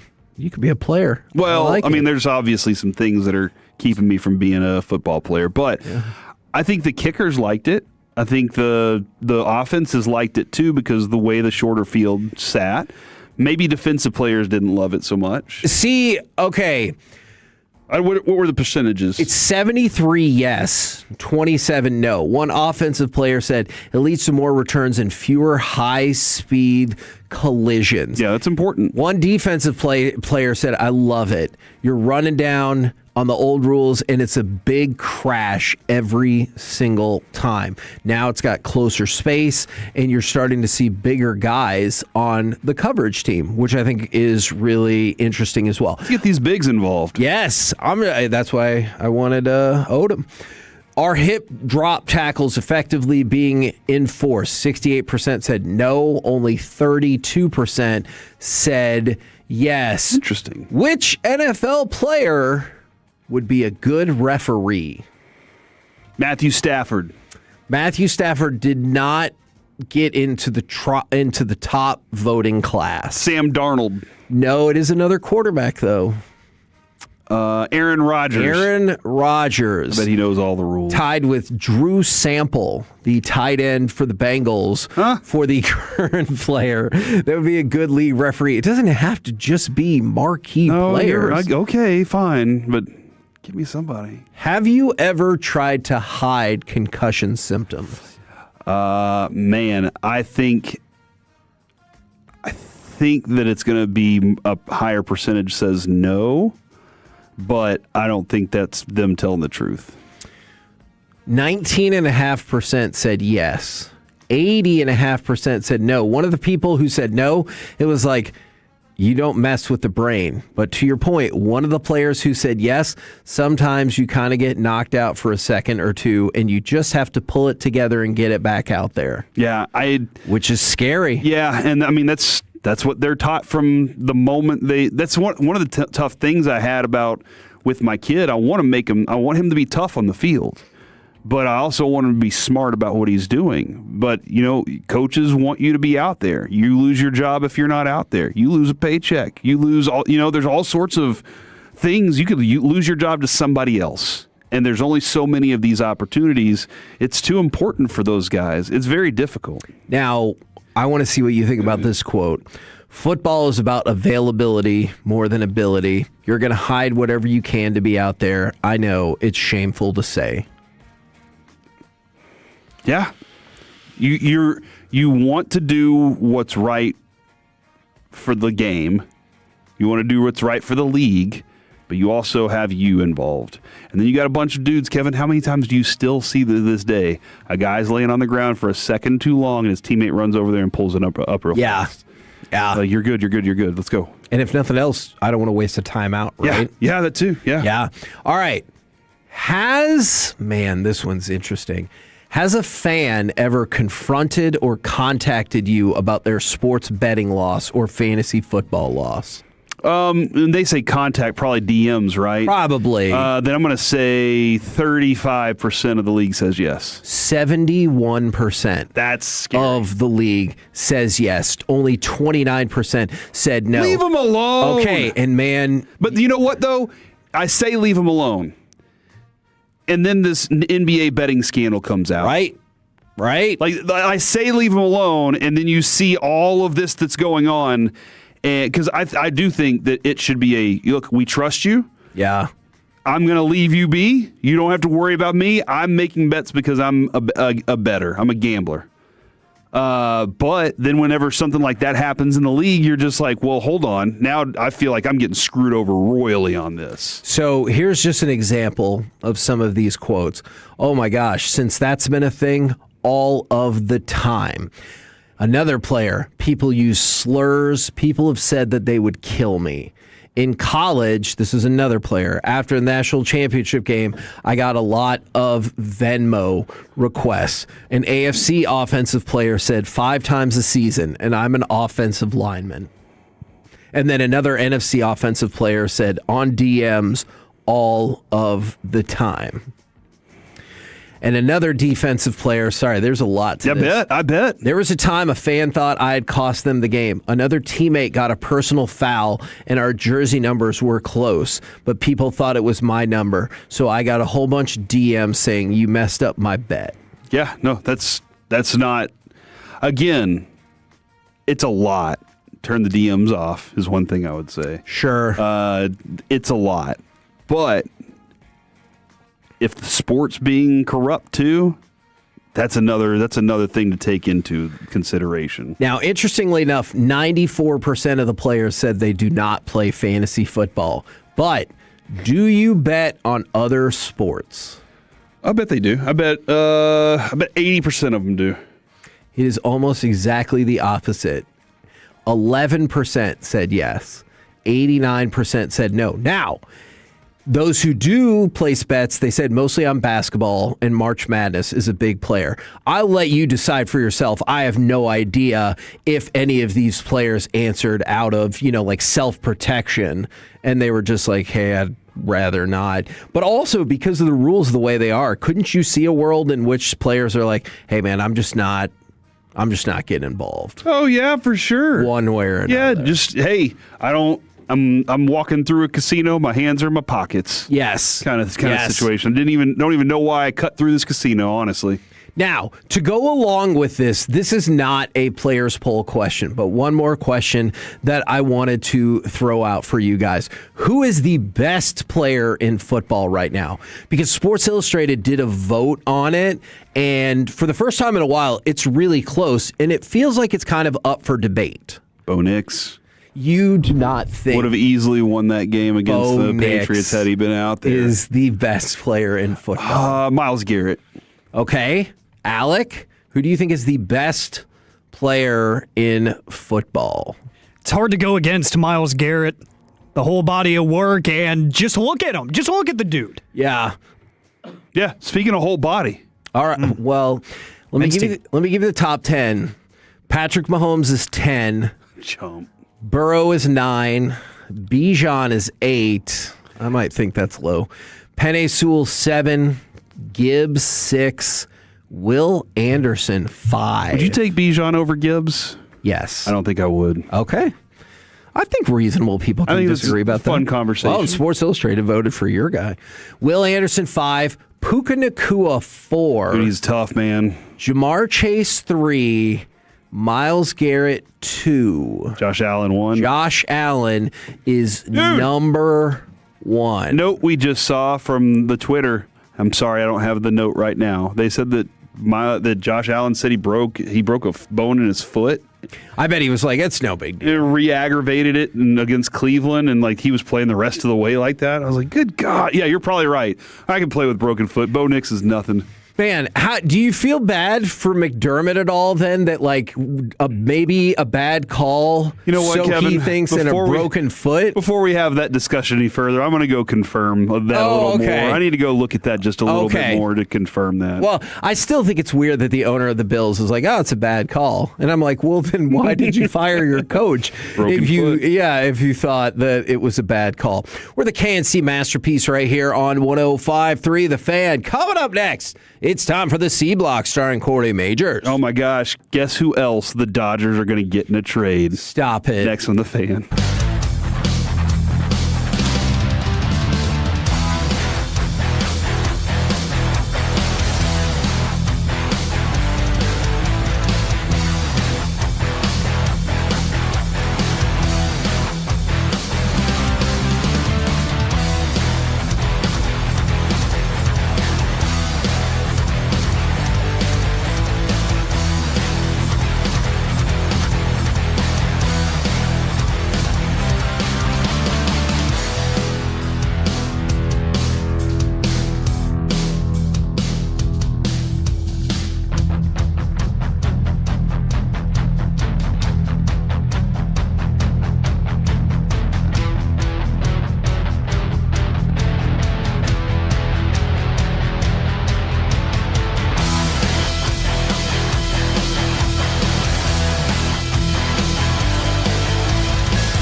105.3 The Fan. K&C Masterpiece right here on 105.3 The Fan. Couple of quick notes for you. Sam Darnold remains limited by his oblique injury. Kind of the same thing over with the Patriots, as Drake May would have been listed as limited prior to the Super Bowl practices had they had practice today.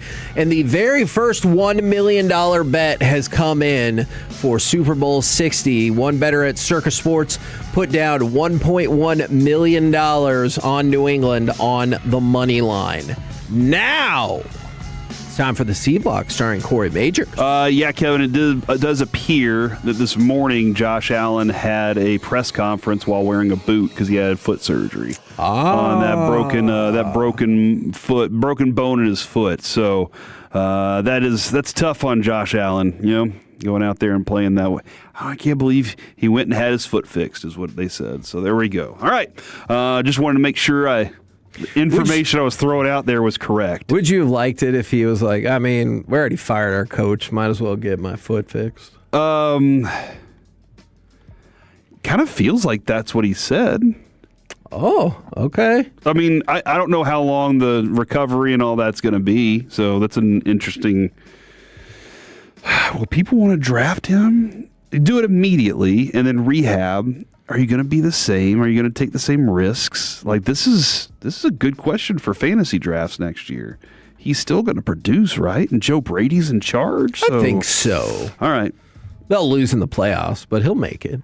The NBA says this week's postponed Mavs-Milwaukee game has been rescheduled for January 25th. Huh? What? That is not going to... February 25th? I'm sorry, Brad Townsend. That is incorrect information. So yeah, we'll have to go fix that one. Probably February. We'll see. We missed it. Yeah. Originally scheduled for 25th, March 31st. I'm sorry. Oh, okay. I was going to say, hold on. Yeah, and the Mavs-Memphis game originally scheduled for April 1st has been moved to March 12th. So we'll see how all that works out there. Guys... I saw something this morning that made me laugh, and I wanted to tell you about it. Please. It was, as all these rumors are coming out about Giannis Antetokounmpo and the potential for him being traded, somebody has made a graphic of him wearing Dodgers gear and the Milwaukee Bucks making a trade to get Giannis Antetokounmpo. It wasn't his mom, right? Because isn't she posting stuff of him with the Heat? Oh, man, like, dude. she's trying to manifest that thing. She's pushing him out of there. But that made me think for a second. This isn't the whole segment. That made me think for a second. Who else do you want the Dodgers to get? None of those people. Mahomes. No, what? Drake May. Oh, so we're going across all sports. Yeah. Gunther. All right, as long as we're just throwing in all of the things. Dude, you know what? I actually would love to see a bit where the Dodgers are like, we're embracing WWE. We would love Gunther to be our, I don't know, third baseman. They're just gonna get everybody. But from now on, that should be the bit. Is every time trade rumors start to swirl, the first name we throw out there, no matter what, is the Dodgers. No matter what sport it is, we just throw the Dodgers into the mix. Man, okay. Also, wanted to talk about something that happened yesterday. And Alec, I am going to include you on this one because you often bring stuff like this up whenever we're doing the AM on the FM segment. Yesterday, as I was driving out of the parking garage. Now, I know this is dangerous. I came into the office this way, and then when I left, it had melted just a little bit. But as I was driving out of the garage, I was on maybe the second floor. Is it it's the floor in the parking garage, right? I'm still not really sure I understand our parking garage. Is the parking garage floor or ground? What do you call that? What? All right. Floor. So I'm on the second floor. Oh, okay, yeah. And I tapped the brakes a little bit.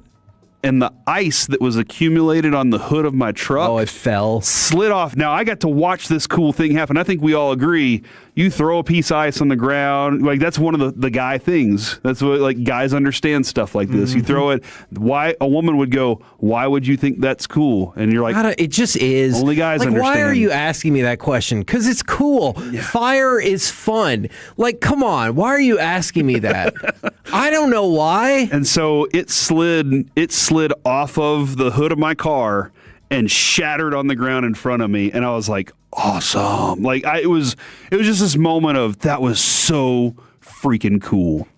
And then I was on the phone with Adrian, hands free, by the way. So I had her on the the connection, and I'm getting ready to make my U-turn under the bridge at 75, and as I hit the brakes, the ice that's on the top of my truck slides off and flies off and makes this sound. Adrian thought I got in a wreck.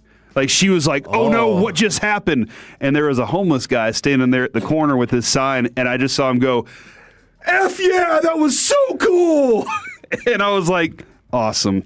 So my question to you guys is, what are those things that only guys really understand because that's really cool?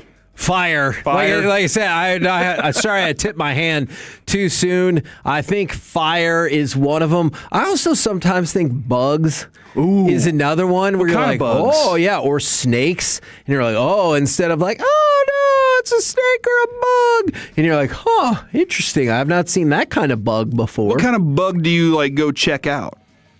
Oh, so if you're like a birder, then so if you see a new bug, you're like, never seen it, got to check it out, see what's it about. Yeah, I don't know what outside of the lightning bug, which I will never not think is cool. Still the coolest ever. Thing. Yeah. I sometimes used to see a bug and you're like, huh, that is an interesting looking bug. See what's going to happen. He's going to be the first one when the bug aliens get here. They're going to be, Kevin's going to be like, so cute. What kind of bug is this? And then it's going to jump up and attack his face and take over his body. That's fair, which does seem irresponsible of me based on my general personality of skepticism in those scenarios. Maybe I'll have to revisit. Somebody said it's very irresponsible of you. Yes, you're correct about that. I didn't think there would be anybody else on the road. Alec, do you have a thing that you're like, no, I just find that cool?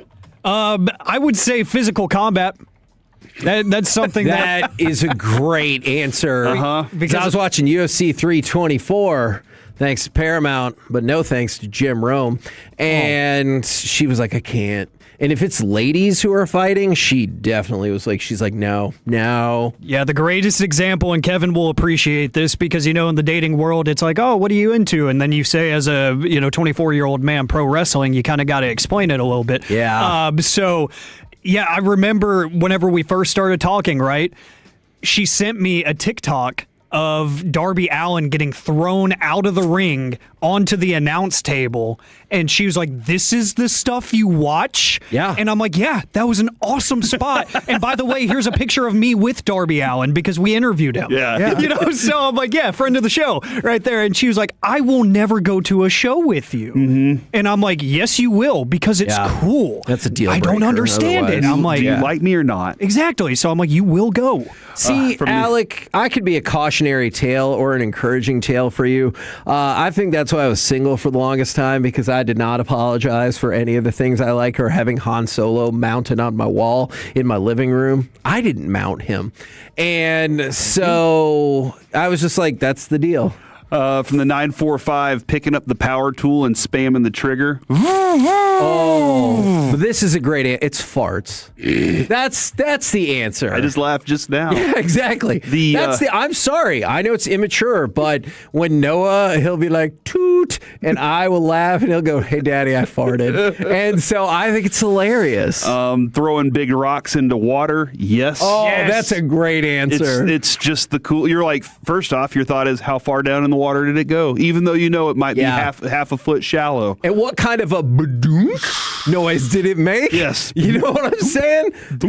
Alec knows. Never mind. I can hear it. You ever pick up the tongs for the grill and you just go click, click? Yes. Women don't do that. And it's not, even if you're like, I don't have to flip that thing for 2 more minutes, but you go, yeah, and you're like, all right, they still work. You're testing it. That's just the way that we are. Trains from the 903, always and forever. And I can see how women would be like, what? Adrian loves, she wants to go to, what is the bullet train? When's that thing getting done? I don't, have we given up on that? I feel like we're not doing it? I don't know. Oh, we need to do the train thing. We're cowards. Trains are really cool, though, and I think that's really cool. Too. Really lost a lot of momentum on that. From the 3-2-1, making a really big hole in the beach. Yeah. Now, Kevin, here's. I know you don't love the beach. I don't. You don't love beach, but Here is my suggestion for a Destiny trip. All right, destination trip. I like the way you said it. You go to Destiny trip. All right, and you spend the entire time digging a hole. Okay. You say this, I don't know, 3 days? Yeah. I'm going to do nothing but dig a hole. I got to rest every once in a while, but I'm going to dig the biggest, deepest beach hole you've ever seen in your life. You think you could do it? Yeah. You think that would be more fun than just going and laying at the beach? Yes, I do. And they're like, why don't you read this murder book? And I'm like, no, I don't want to read your stupid murder book. The 817 says the clicking sound of a socket wrench. There's one that I agree with. Oh, man. I need to see. But I'm not going to read it. Is it peeing in the snow? No. Oh. That was cool, though. Yeah. Listen, y'all may have seen me during commercial break step outside. I didn't go inside every time. Oh, man. This person's got a winner. Kevin, I'm sitting in the car with my fiance. She's disagreeing with all of this because she loves all of these things because she's awesome. She does sound awesome. Most guys think farts are funny. I'm one of them. Just the sound, though, not the smell. I agree. Sure. The Who sound likes the smell? The sound's hilarious because it's a different sound every time. It's like a fingerprint. You never know.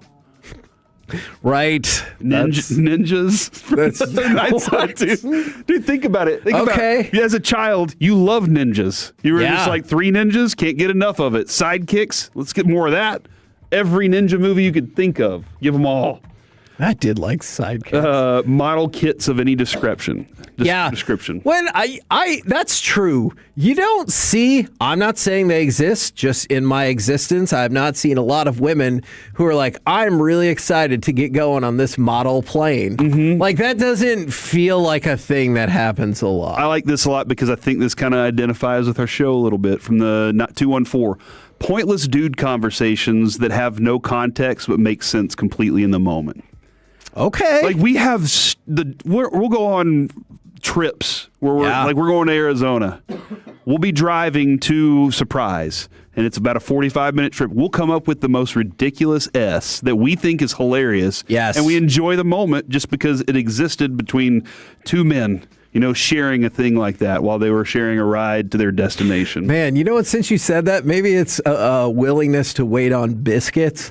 Like, is a woman, I'm asking, gonna sit around 20 minutes for those biscuits? Like Colby, I remember that. We're like, oh yeah, we just popped in some biscuits. It's gonna be a minute, and I was like thinking 5 minutes, and she's like, oh yeah, 15 or 20 minutes, and I'm like, well, obviously we're not gonna wait.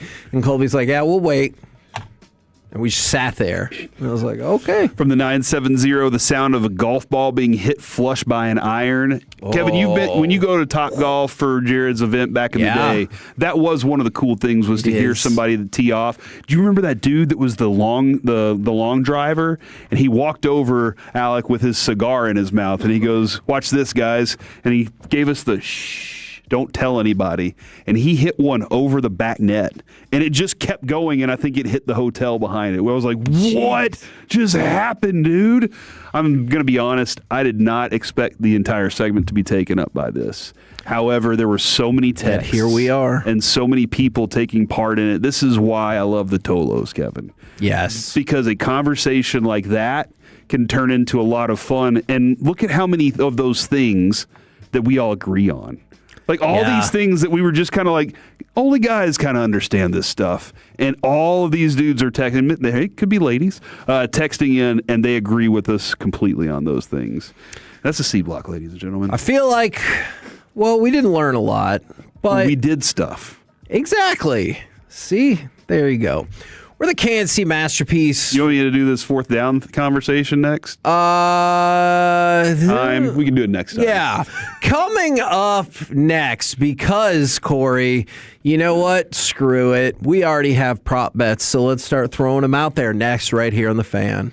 When your friends say, hey, did you hear? You can proudly say, I heard it on The Fan. Keeping you sports informed with some quality laughs along the way. Turn it on and leave it on. 105.3 The Fan, the Odyssey app, iHeartRadio app, and TuneIn app. Football's biggest game is right around the corner. We are T-minus 10 days away, and you can get in on all of the action with Underdog right now in Texas. Not on Underdog yet? Well, you're in luck because new customers score $75 in fantasy bonus entries when you make your first $5 fantasy play on Underdog. And playing on Underdog, it's already easy. Just go to the app, make the picks on if a player's going to go higher or lower on stats like touchdowns, rushing yards, receptions, and more. If you get them all right, you can win up to 5,000 times your cash. Plus, this is the best time to be on Underdog because there's new promos dropping daily in the app. So if you like making picks and winning money, then Underdog is the place to be for the big game. What are you waiting for? Go ahead and download the app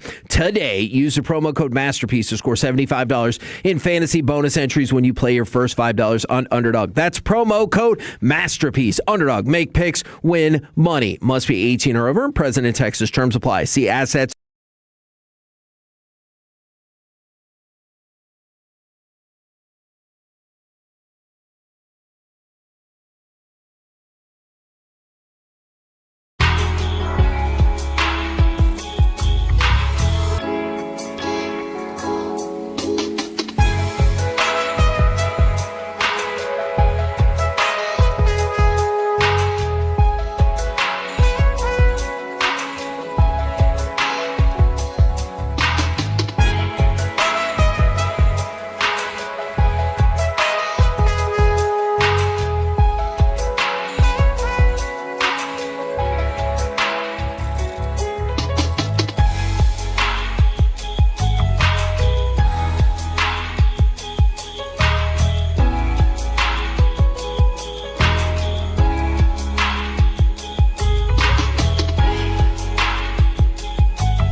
There's never an out-of-pocket cost. They only get paid when you win. Frankel and Frankel, the go-to car and truck wreck attorneys in Dallas. K&C Masterpiece right here on a 105.3 The Fan. And you know what? I already have prop bets, so let's throw some of them out there. We will start with this. The viewership for Super Bowl 60. Last year's game drew 127.7 million people. Wow. But the over-under for this game is only 118.5, a reflection on the soft conference championship games. Do you say over or under? I'm going to say over.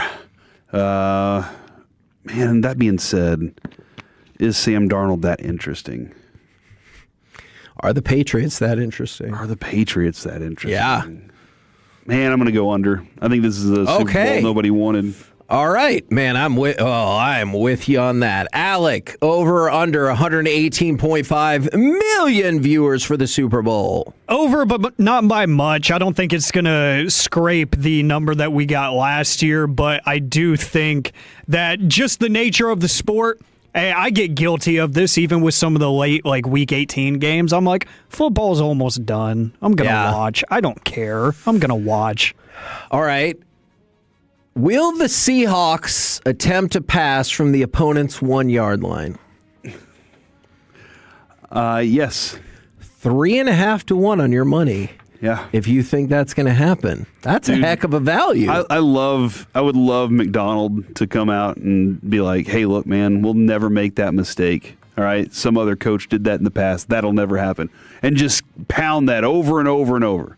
And then he follows up by actually pulling the trigger on, we're going to throw the ball on first down, because the Patriots are like, they'll never do it. They would never do that again. That would be kind of funny. All right. Will an unauthorized person enter the field of play? Now, they have changed this. This used to be a streaker. They have updated their terminology with unauthorized person. Because streaker means naked. Enter the field of play. Yes. 3 to 1. I think people are feeling ballsy right now. Well, or ovarian. 3 to 1 on your money. I don't know what the equivalent is on your money if that happens. Length of the national anthem, 2 minutes and 5 seconds. Feeling an under? Who's singing it again? Don't know. Honestly, I don't care either. What? You always hate the national anthem singer? No, like once I got the Whitney Houston version, I was like, all right, I heard it. Like I got the definitive version of the national anthem. It's Charlie Puth. Oh, they just did a ticket giveaway for. That's right. All right. I will. This dude loves music. Like, loves music. So I think he's going to add something else into it. Really, they just need to know how long it's going to be. Like, that's what they need to know how long, because they got to time the flyover. Oh, yeah. Like, that's really what they need to know. You don't see flyover, and he was like, oh, crap, he's not even close to done. Yeah. So they really need to know that. And then, did you watch that little documentary on Michael Jackson jumping up and standing there for like 3 and 5 minutes because he wanted the people to wait? I think that it's going to be over. I'll take the over on that. That's a long one, but I think it's going to be over. Color he loves music. Of Gatorade poured on the coach. All right, if we think that the Patriots are going to win, I'm going to go with red.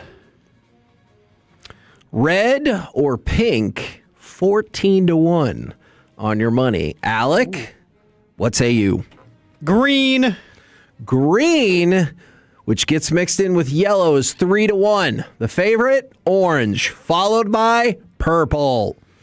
Now, the betting odds for this one are the same. I'm just curious. Are you a heads or a tails person? I always do tails never fails. Okay.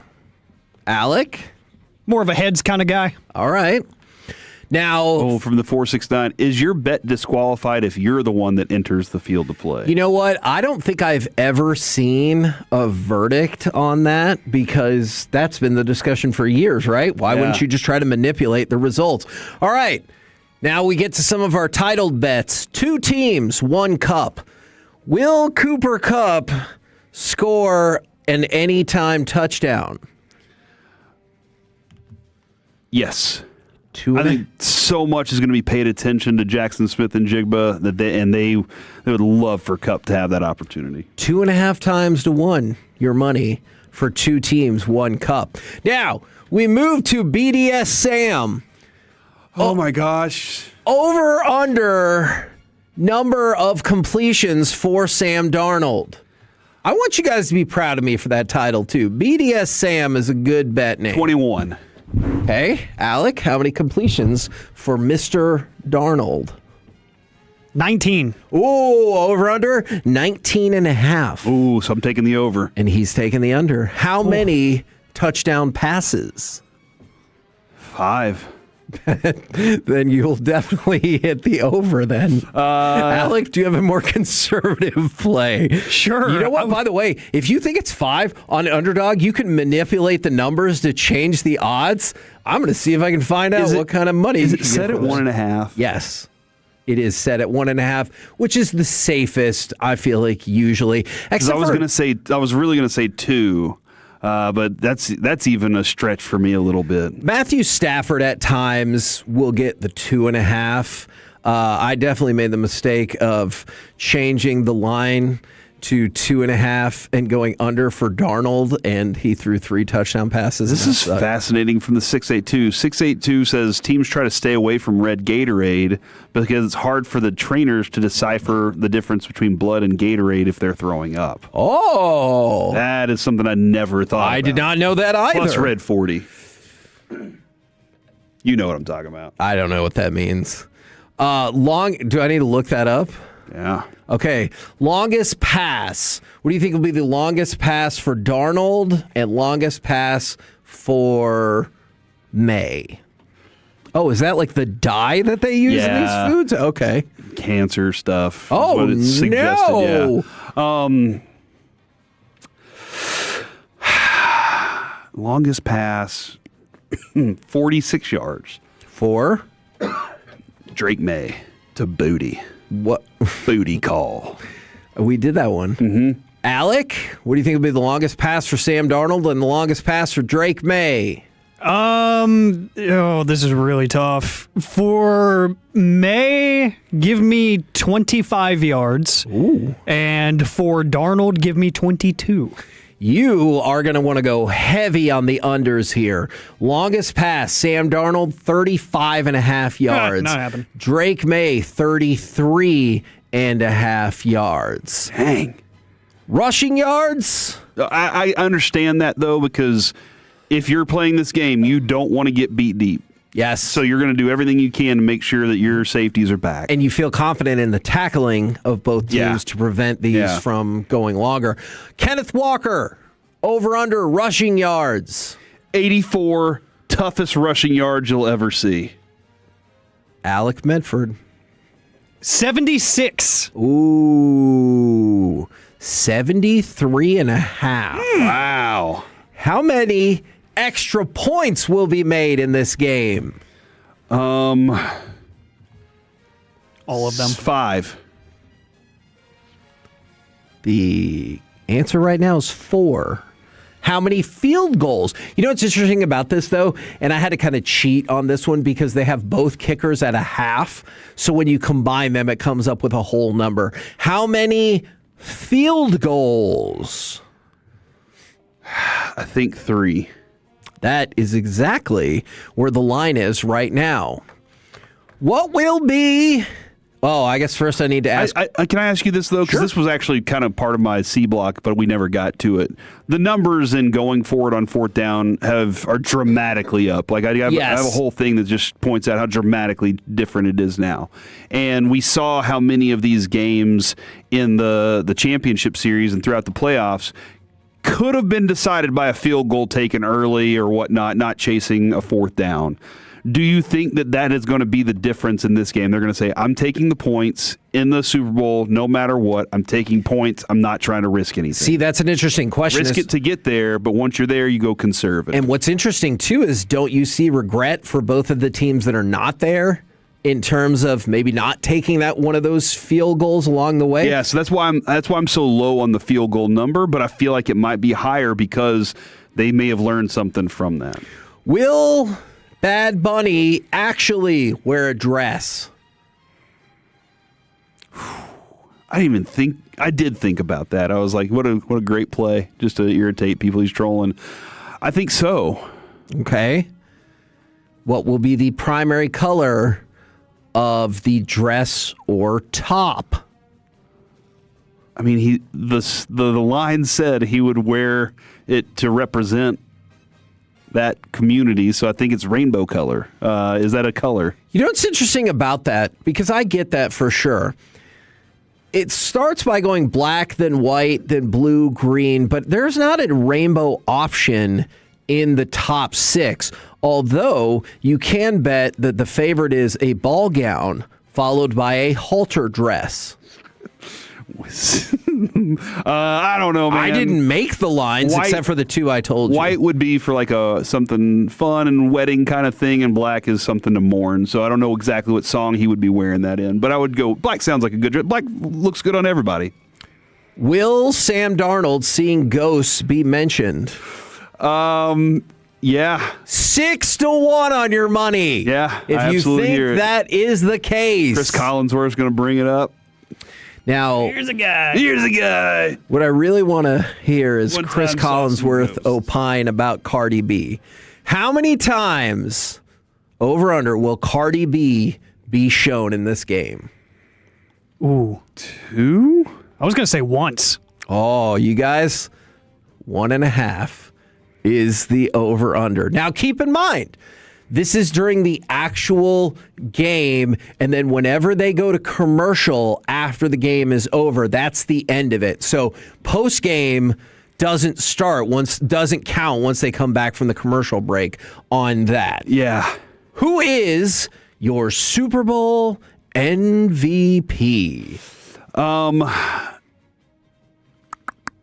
Jackson Smith and Jigba. Jackson Smith and Jigba, 6-1 on your money. You agree, Alec? Or are you going to do it? You say it. You know what you're feeling. You say Sam Darnold. I know what I'm feeling, and I'm going to say it. Nick Emanwari. You know what? I was prepared for that. I bet you were. 75-1. And I think if you're going long shots, I would put him on there. I would put Stevenson on there. He's 28-1. And then closer, Walker and Njigba at 7-1 and 6-1, respectively, on your Super Bowl MVPs. The favorite is, of course, Sam Darnold, you haters. Now, I have at least one more for you. I think this is a bet worth considering. Will Mike Vrabel bleed from the face? Now, I know that might seem weird unless you have watched him headbutting players with helmets on. Will Mike Vrabel bleed from the face? 10-1 on your money. One of those headbutts that got his lip busted was like, it looked like an accident. You know, he didn't headbutt him. They just kind of grazed faces. Still counts. Yeah. They grazed faces like an awkward first kiss. No. This is the Super Bowl, dude. Don't waste your energy on something like that. Now you're going to have to spend time going and getting it stitched up or getting a butterfly Band-Aid. But if you won the Super Bowl, who cares? 10-1 on your money. But if you lose the Super Bowl, well, then you look like a moron. Yeah. All right. What will be the lowest Super Bowl ticket price an hour before the game starts? This is according to tickpick.com, which is very different from the thing that could get you in a lot of trouble. Mm-hmm. According to tickpick.com, what will be the lowest Super Bowl ticket price an hour before the game? I appreciate your bravery in saying that, by the way. Thank you. Don't just send it. It has to be requested. And honestly, I think it should be like a nuclear option almost, where there's multiple levels of verification. And you're like, are you sure? Are you sure you're sure? Yeah, are you and this sure is just you're between sure? us. Like, that's what we loved about Cyberdust. It would just disappear. $1,700. Okay. Alec, lowest Super Bowl ticket price an hour before the game. $27.50. Oh, the correct answer, at least for the betting odds as of this exact moment, $2,500. Yeah, I was going to say 22, but for the cheapest ticket price. That seems like too much. That seems like way too much. Would you feel that way if it was your team and you weren't in sports media? Damn right. No, I wouldn't. We're the Kansas Masterpiece right here on 105.3 The Fan. Coming up next, we will chit-chat with the fellas from the G-Bag Nation right here on 105.3 The Fan. Coming up Friday morning.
Classic Chevrolet. If you're in the market to upgrade your vehicle, get to Classic Chevrolet in Grapevine. Back-to-back #1 Chevy dealership in the world. They've got more new Chevys than anyone, all priced to sell. Visit ClassicChevrolet.com. This is Texas. This is Classic Chevrolet. Together, let's drive. Based on new Chevy registrations 2023 and 2024.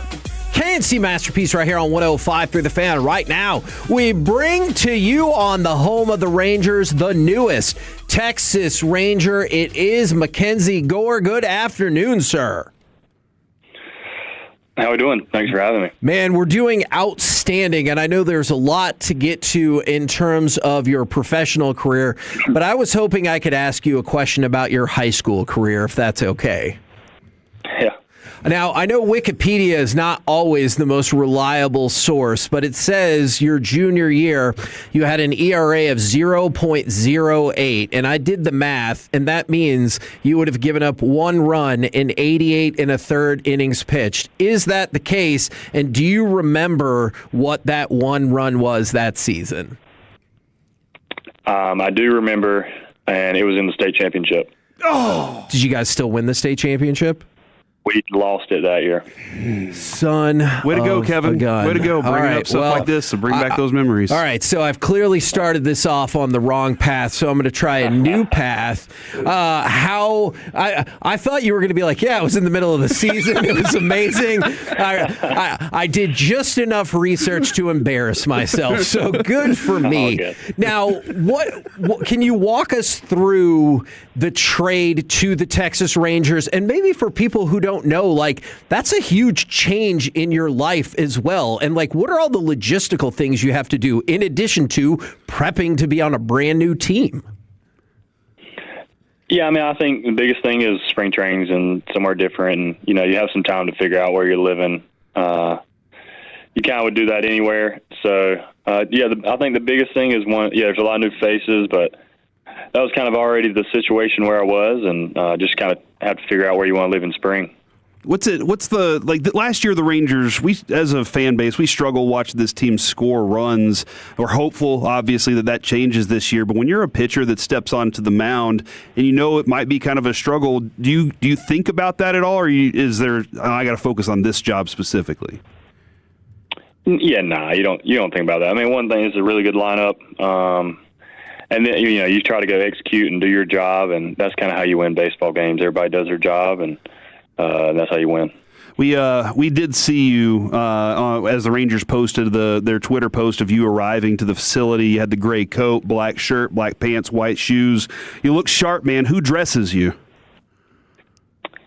I kind of just threw something together quick, and that's just kind of how it was. So.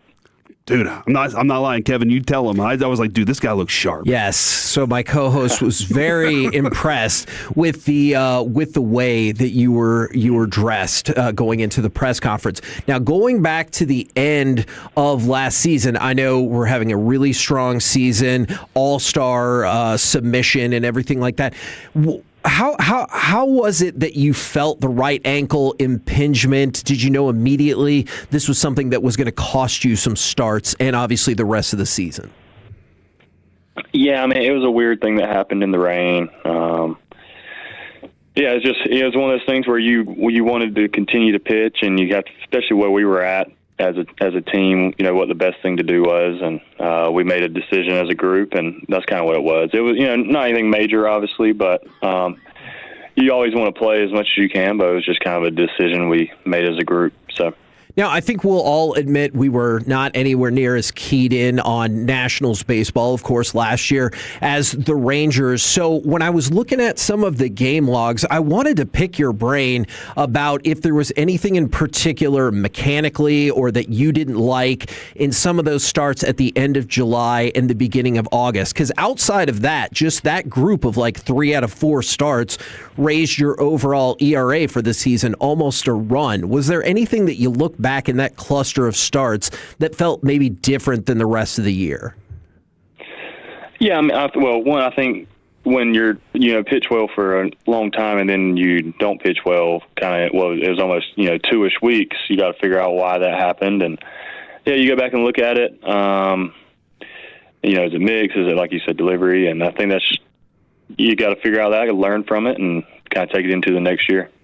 How confident did you feel for the rest of the season after that? I know it was only, I think, like 7 or 8 starts. After that, how did you feel about your pitching to finish up the season? And do you feel like you learned stuff that you can carry over into this season? Yeah, for sure.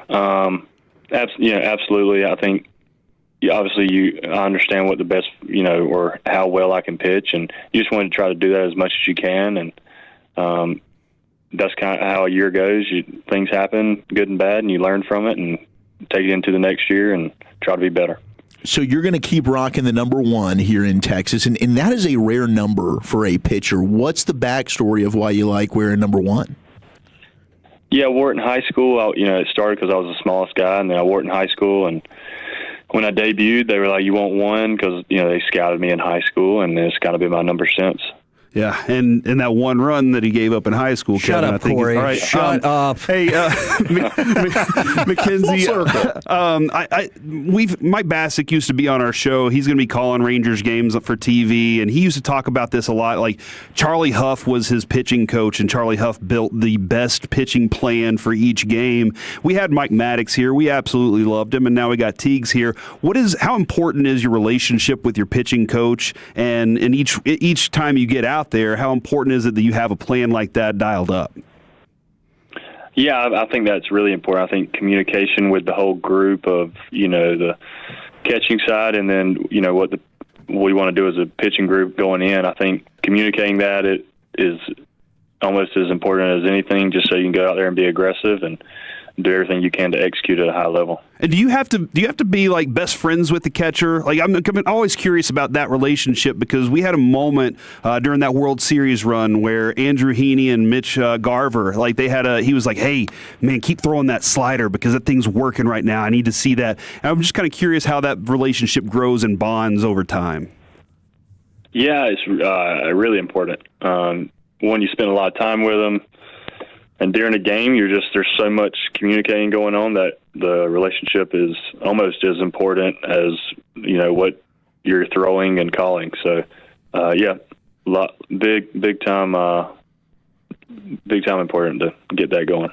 Now, Chris Young, as soon as this trade got made, one of the things that he said about you was, hey, we feel like even though he already got named as an all-star, Mackenzie Gore is just reaching his prime. What does it mean to you to have your new president of baseball operations have that level of confidence in you and trading away 5 prospects to make it happen? Yeah, it's important. I like the idea of having a very high expectation, and I think that's a great thing to have, and everybody here is on the same page. So I think that's going to make it easy, where we just get right to work and try to get where we need to be. Are you one of those type of people as a competitor that is always going to maybe have higher expectations for yourself than anybody else could put on you? Yeah, I would say so. And, I'm a pretty honest guy. Very honest with myself. I understand, what I'm capable of doing, and you just try to do that as a player. So. When you get traded to Texas and you look at the rotation, and it's DeGrom, it's Evaldi, and now it's you along with everyone else you're going to be working with, what did that feel like? I mean, getting to pitch with a couple of other studs like that. Yeah, it was special. So it'll be really fun to be around those guys and be able to compete with them and come out here and win. So. Did you make sure to do a breakdown of Globe Life Field and see that hopefully it's a little bit more left-handed friendly than your previous park? Yeah. Obviously, heard that today. I'm just going to try to get where I'm executing at a high level, and I think if I do that here, good things will happen. Now, I know the Carolina area, known for good pork barbecue over in that area. We're known here in the Texas area for brisket. Is that something that's going to be in mind for you, brisket sandwiches and stuff like that around here in Texas? Yeah, I think it's something that you have to at least get a little educated about it. So yeah, there'll be some of that in my future, and like you said, I've heard a lot of great things. Will you be as honest about the brisket sandwiches as you are on your own pitching performances, and you'll tell us if you're like, nah, they could do better? Probably not. Probably not. That's probably a smart way to go. Well, everybody here, we are excited that you're here and bolstering our rotation, and we really appreciate you taking the time to talk with us after already doing a press conference. Thanks a lot, man. Yep, appreciate y'all having me. There you go, Mackenzie Gore right here on 105.3 The Fan, and I can't believe you Nimrod sucked me into that barbecue conversation since I started shaking my head as soon as you said a barbecue sando. Delicious sando. You just crept all over his high school career. You were like, hey, let's bring up a bad memory of your one run that you gave up losing a state championship. I was so impressed by the math I did to determine that he would have given up one run. At no point did I think it would be in the state championship game. I feel a little bit better that he chuckled a little, but it might have been like a deflection chuckle. There's no way I would have thought, hey, did that one run you gave up all effing year end up losing the state title game? So I really dropped the ball. Gavin Dawson joining us now here on the KNC Masterpiece. Do you think that Kevin really killed our chances of growing a relationship with Mackenzie Gore? Probably. He's probably going to resent you. If he's got rowdy level sensitivity, I could guarantee it. What do you guys got coming up on the showgram today? Pure Gold as always. Thanks for asking. We will have Chris Young coming up at 2:40. Nice. Yeah, fired up about that. We ask him if Mackenzie Gore likes to party. We will. Okay. All right. We'll ask him if he's nervous about him being a big game pitcher since he gave up that one run. That one run, I get it. Yeah, it makes sense. It wasn't meant to be an insulting question, but man, that thing backfired on me hard, didn't it? Ultimate backfire. Roll home with the G-Bag Nation. We have been the KNC Masterpiece. Sorry, Mackenzie. Right here on 105.3 The Fan. Come back with us tomorrow. It's going to be Legends Day. We got Kevin Von Erich in studio. We got Mark Aguirre on the show. Join us 10 to 2 right here on 105.3 The Fan. Say, how was that one run given up, Kevin? Sorry, buddy. Sean and RJ, the KNC.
the G-Bag Nation on 105.3 The Fan. Here we go. It's hour one, G-Bag Nation here on 105.3 The Fan. And yes, Chris Young is coming up at 2:40. Can't wait to ask him about the offseason and what he's looking for from this team as we get set for pitchers and catchers now in under 2 weeks. General at your service.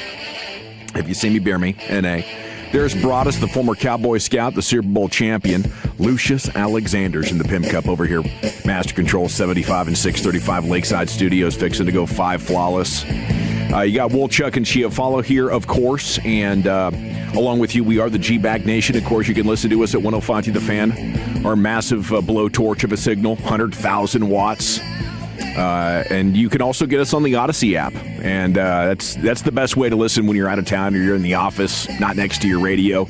Odyssey app sitting right there. It's much easier on your data plan. Won't tap into your Wi-Fi like those pesky other services. We're just going to give you the straight raw audio plus instant rewind functionality. I love it. I bailed off YouTube, actually. I'm an Odyssey app guy now. Just the app. Yep. Yeah, it's pretty much what I use. I just wasn't looking at it enough to justify it. I don't need to justify that extra cost. See the people. Yeah. You're a stirred up guy. Give me the Odyssey app, man. Salute to those of you that do prefer YouTube and Twitch, and we do embrace and still cherish and love those communities, and every Tolo matters. Yeah, just have the Odyssey app on in the background as well, if you don't mind. There you go. Thank you. Like what you're doing. Okay, Cowboys interviews continue. Do you like what they're doing? Love it. We got Zach Orr having dinner last night. DFW guy. Former coordinator with the Ravens. He's interviewed for DC positions with the Chargers and the Cowboys. It would be an elevated linebackers coach job. He worked with Shoddy in Jacksonville, and it seems like he's got a lot of experience that maybe they would want to marry with Christian Parker there in your defensive game planning room. Yeah, it sounds like they're going to hire Ryan Smith, right? Yeah, Ryan Smith. It's pretty much done. That up, Dawson. I'm sorry. Smitty's in. Yeah. Okay. All right. How about this? It's pretty much done. All right. Smart. Good teacher, elite understanding of different coverage structures. He is very good at relating the front seven to the back end. I like it. So this guy's got a little bit of that idea. That's what I learned about him as a coach. Yeah, he was with Curt Cignetti there at JMU. And Pro-Laison. Yep, and then said it wrong. Went over to Virginia Tech. If you remember, Caleb Farley coached him. He was a first-round pick, ended up blowing out his knee. But then Mansour Delane, he was a big part of the recruitment to get Delane to Virginia Tech. So there's a connection there. Plus D'Angelo Pons, I'm sure he's got still a tremendous working relationship with Brian Haynes, the defensive coordinator there at now Indiana, Curt Cignetti. So you've got kind of an extra plug of information now when it comes to some of these corners in the draft. Tapping into some rooms with some tremendous experience and football wisdom, and a good front seven with a strong back end. That sounds like a good sweet spot, doesn't it? Sure does. Totally. Like somebody you might like. Yeah, indeed. I guess he worked with Shoddy in Jacksonville, so there's another connection there. A lot of that's good. Orr, right? Orr did, yes. Orr did. Oh, okay, yeah, you're right. He pivoted to talk about Smith, the secondary coach. This might be a Clayton Adams help me hire here. Help me with the info. Arizona guy. I think Clayton Adams probably worked with this guy. I saw Owning point out that when he was at Virginia Tech, Mansour Delane, the corner, projected to go top 15 maybe in this draft. Did Wolchuk just have that? Yeah. I love it. Okay. We're off to a firing start. We are crushing, Dawson, guys. what do you think about YouTube? It's getting hot in here. Dawson, what do you think about YouTube? Are you okay with YouTube? It's getting hot in here? No? Is that just me? It's a little toasty. Okay. Yesterday, who did we have on yesterday? Was it basketball or football? We had a guest on. I had to stop and ask you if you guys had already asked. Oh, it's Joseph Hoyt. Joseph Hoyt. You wanted to ask you about what that Jeremiah Mock. What did you think about? Yeah. We started with that one. It's okay. You were plugged into the. I got tied in doing something else. I'm sorry, and then I was really leery about asking a question because I was thinking, God, these guys have probably already asked this question. I kind of would have loved it. I think you've done that before with Joseph. I've done it a lot. So that would have been hilarious. Yeah, but they might be poaching from Dion's staff as well. Saw that. Livingston? Yep, Robert Livingston. Was also the safeties coach in Cincinnati. You ever heard that book? No. Okay, never mind. Back to football. All right. Well, I was going to move on to basketball. We do have 9 days to go until the NBA trade deadline. One source in the Athletic story says half the teams in the league interested in trading for Anthony Davis, but it remains unlikely he will be on the move. I have coming up for you a little bit later on a name that we have not talked about. We'll do this coming up at 4:20. A name that we haven't talked about. It might be a player that annoys some folks. Very productive guy, though, and he is on a team trying to move him because the pieces just aren't adding up. Right? They have a disappointing season on their hands. They think he might be part of the problem, and they might have to settle. They're trying to trade for Giannis. They might have to settle for something else. And maybe that's where the Mavs step in. I'll do that for you coming up at 4:20. Mavs did fall to the T-Wolves 118-105. Najee Marshall was player, kind of player of the game for the Mavs again. Continues to be a big story. He's only making $9 million this year, $9.5 million next season, and he's crushing it. He's converting 74% of his shots at the rim, 63% of his shots from 4 to 14 feet away. He's got your floaters. He's got your teardrops. Najee Marshall, to me, is a player that I want to have him around long term. Like, let's do an extension with Najee. Let's not trade this guy. You know, these are the kind of role players I feel like when you do get the championship pieces in place and healthy and performing at the highest of possible levels, you need highly skilled guys like this. Like, I think Najee Marshall should probably be your point guard. I think he's the best option out there at point guard. Yeah, he really might be, and it is tough because he's one of your most valuable pieces right now from a trade standpoint. Like, even when you read like national articles about guys that are like could really help championship contending teams, Najee Marshall is one of those guys that gets listed, and it's like, okay, do I want to get a pick for him? I think I'm with you. I think I'd rather just hang on to him and keep him around here because he's young enough and he's really, really good, versatile. Like, as a role player on a championship team, you can absolutely see that. Yeah. So, like him, Gafford. I mean, you're going to have to blow me away to take Gafford off my hands. Same with P.J. Washington. And, you know, if you keep in mind that, yes, it sucks without Luka and you don't have Kyrie Irving and Anthony Davis is hurt, like, you can see that this team is missing a lot of pieces. But once you put those role players back into their regular spots instead of trying to carry you to being a playoff team, they're going to match up against the other team's 4th, 5th, 6th, 7th, 8th best players. And I think that's going to be a tremendous advantage for the Mavs. Of course, you got to get Derek Lively healthy. But I still really like the makeup of this. And the closer we get to this trade deadline, you know, I can kind of see just deciding to stand pat. All right, LeBron James brought to tears last night what was possibly his final game in Cleveland. They did a video tribute to him afterwards. He said they got smoked by 30, but he said, "I'm just trying to take everything in, not take the moments for granted because it could be my last season. I obviously haven't made a decision on the future, but it very well could be." I mean, I guess my read on it is he's still good, and I can't imagine him walking away from the game, but all the stories, all the momentum. I mean, when a guy is brought to tears by a tribute video, you got to be reflecting on this is the end. Yeah. No question. That's what it felt like. No question. And you have all the rift with Jeannie Buss and that whole article that came out, and the Lakers. I think Windhorst was talking about how if he wants to come back to the Lakers, it would be on a significant pay cut. And so does he want to do that? Probably not. But also, do you want to pack your bags and go play for another city? Maybe it would be Cleveland or whatever, something he's familiar with. But like, you just ask yourself, is this something I really want to continue to do? He's certainly good enough to still be in the league. Yeah, right. But do you want to do you want to mess with it? Go move somewhere else? I'm not. Why would I start to be in a position in my career where teams only want me at a decreased rate?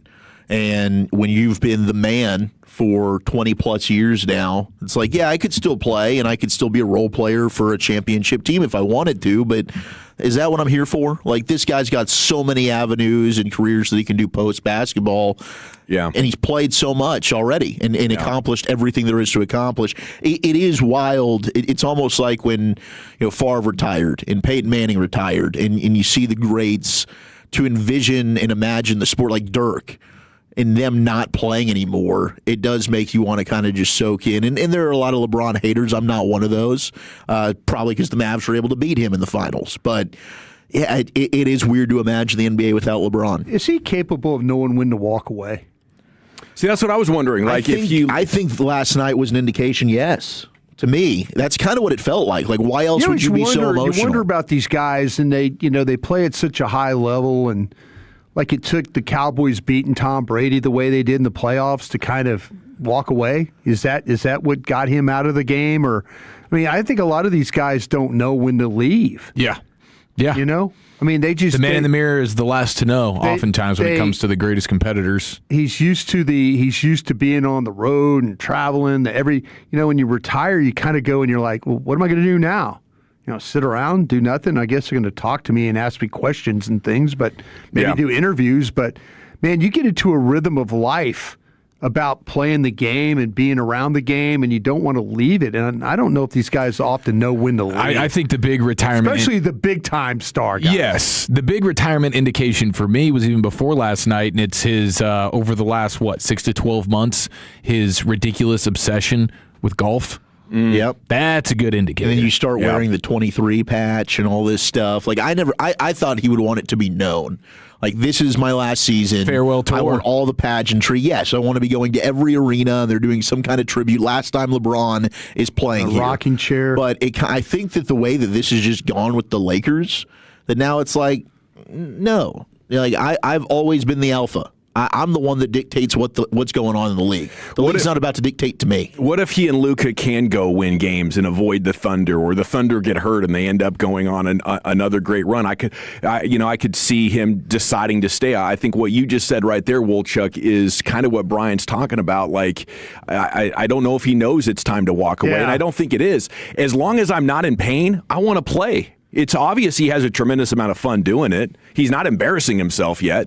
See, I wonder if it's when he's not the best, when he's not the GOAT in the league, is it worth playing? I think we're already there. See, that's what I'm saying. That's why I think this is it. The reason, do you think he realizes that he's not ever going to have the numbers that Michael Jordan ever had as far as the championships and stuff like that? Is that the realization that's now sinking in, and the reason why he might be that's the only reason to go somewhere else, right? Like, could you link up with Houston or San Antonio or one of these contenders to chase rings that way? I don't want to take less with the Lakers because of the things that have happened with Jeannie Buss, and it's just kind of would be a little bit insulting. But maybe somewhere else where I have a great chance of winning a championship, and I can be a guy that's giving you 25 minutes a night. But I mean, pain and shame is the thing that usually chases these guys out. Their knees, their backs, their ankles hurt so much that it's like, dude, what I got to go through just to get on the court and play 30 minutes, and I got to go instantly to the ice. I don't think LeBron's there.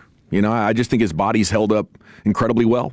And in the legacy conversation, even if he did win some other rings, it's like, were you the best player on those teams? And the answer then would be no. Oh, yeah. Were you the second best player on those teams? Were you the third best? So you still can't compare that to MJ. It's not going to matter in the legacy GOAT conversation, because Jordan was the best. Yeah, but the compiling numbers of being able to play another 3-4 years and what that does to all those, like, it would still be something to where you're talking about just unbreakable kind of records. Yeah, I think he's got some of those. Long. Yeah, I mean, he does. He would continue to add to that, but there's no question when it comes to the championship legacy stuff, everybody will kind of poo-poo it if it's like KD leaving. Those people aren't going to be using those as like, yeah, you're better than MJ because you were able to finally jump on teams and start winning some rings. No question. So, 41 years old, be 42 in December. Right now, shooting 50% from the floor, 22, 6, and 6. An efficient player, maybe a liability on defense, but that applies to a lot of, quality scorers. I think I'd be interested in seeing how far he can take it. Like, can you play 45, 46 and still be over 20 points per game? I don't know if it puts you clearly ahead of Jordan in the GOAT conversation, but he would definitely pass. I mean, he's already passed, or he's coming up on passing Jabbar for being like the most in longevity as far as being able to be at the top of your game beyond 40. Yeah, just the experiment factor would be like I would want him to continue playing to just see like, yeah, how far can you push this while still being like a very solid player. Okay, Stars and Golden Knights tonight. Wolchuk, what are we looking for? Yeah, well, I mean, this is obviously a rivalry, and we just got announced that this is also going to be the opponent for the Stars at AT&T Stadium in the Stadium Series in 2027, so that'll be fun. But Yeah, that's going to be a physical game. I mean, it always is when you're taking on Vegas. Vegas this year's been good at home. They've got a plus 13 scoring differential.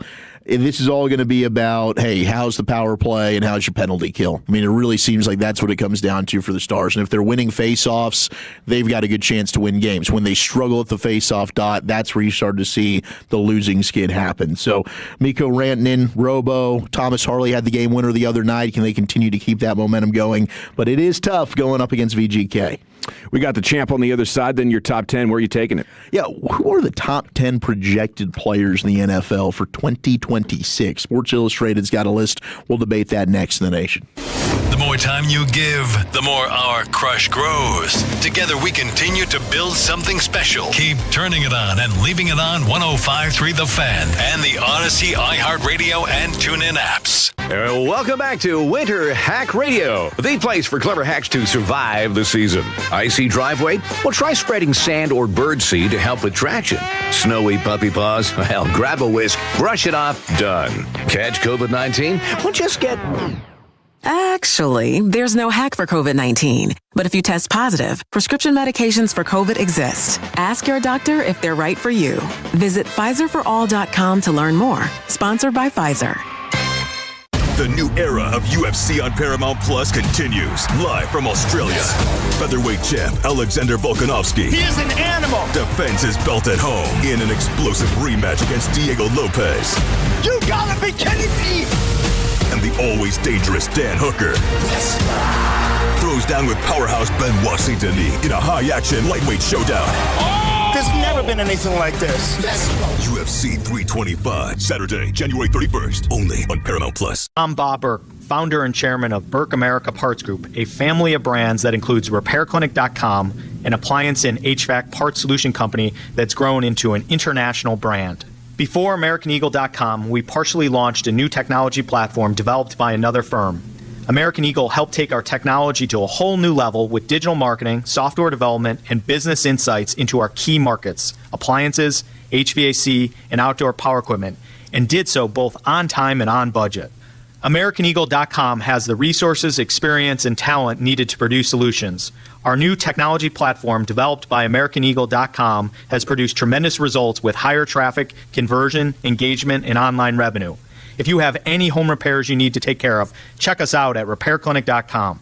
If you need a world-class website or technology project, then I would highly recommend AmericanEagle.com. Call AmericanEagle.com at 773-NETWORK. That's AmericanEagle.com, 773-NETWORK. Whether it's lunch, happy hour, dinner, or brunch, the Hampton Social has exactly what your taste buds are asking for. Fresh seafood, coastal-inspired favorites, and cocktails that taste like vacation. Round up your crew and experience Dallas's newest dining destination, the Hampton Social. Now open at 1520 Main Street in Dallas, between the Jewel and Magnolia Hotels. Visit thehamptonsocial.com. That's thehamptonsocial.com. It's a new year. Ready for a fresh start or career reboot? At My Computer Career, prep for a more recession-resistant future in the high-demand fields of IT, cybersecurity, in months, not years, including AI. Whether you're starting out or switching careers, no prior training is needed. Attend school online from home or on campus. Go to mycomputercareer.edu to take the free career evaluation today. mycomputercareer.edu, an elite CompTIA certification partner. Financial aid is available to those who qualify, including VA benefits. Never have I ever called my sister from the finish line of my first marathon. Hello? You won't believe where I am. Are you running? Mile 26. I'm gonna make it. Switch to T-Mobile's 55 Plus plan and get iPhone 16e with its advanced camera system on us. Plus, 2 lines for just $30 a line. Guys, I can't believe it. I knew you could do it, babe. That was amazing. Mom, how do you feel? I feel great. I can't feel my feet. Let's take a picture. And then you may carry me to the car. Share every stride, every mile, every memory on America's best network. Switch to T-Mobile's 55 Plus plan and get iPhone 16e on us and 2 lines for just $30 a line.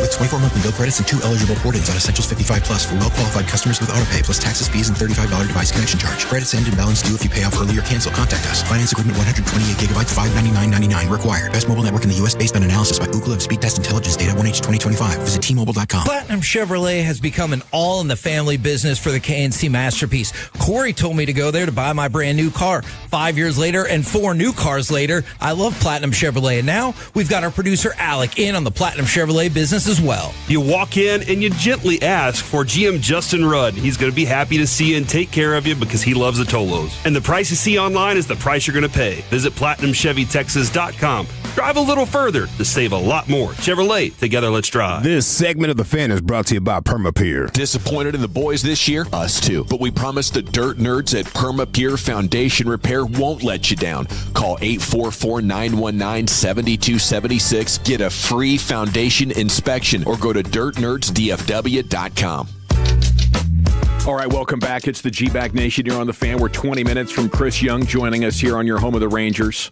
This segment is brought to you by the Frankels. Life's unpredictable. Accidents happen. If you or a loved one's injured in a car or truck wreck, call the Frankels first, 214 or 817-333-3333. There's never an out-of-pocket cost. They only get paid when you win. The Frankels are the go-to car and truck wreck attorneys in Dallas. Yeah, we got top 10 here in just a minute. Let's go to the Pimp Cup. Here's Lucius with the champ. There it is. Nice handoff right there, sir. Our winner and champ comes from UFC 324, Josh Hokick, the Incredible Hulk. He beat up this guy named Denzel Freeman. You might be familiar with him. If not, he got beat up anyway. He went viral for his post-fight interview with Joe Rogan. It got kind of spicy, a little offensive. I can strangle lightning and mangle thunder. The one who can end world hunger. The bee's knees, the big cheese. And me losing in a fist fight. N-word, please.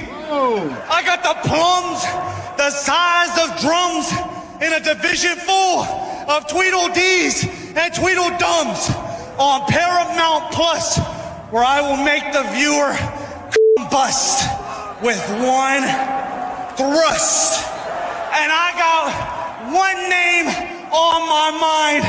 He's a deadbeat father, not to one kid, but to 9. Waldo Cortez Acosta, you absolutely suck.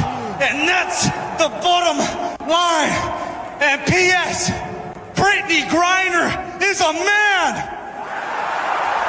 I think we've heard it all. There's it all. Wow, okay. Is this guy the champ? Break in there. Yeah, that's the champ. Definitely the champ of the G-Bag today. He's an up-and-comer in the heavyweight division. Champs don't do all of that right there. He's trying to get himself known publicly. Yeah. Champs let their hands do their talking. Yeah. And their feet, maybe, if you're in MMA. Yeah.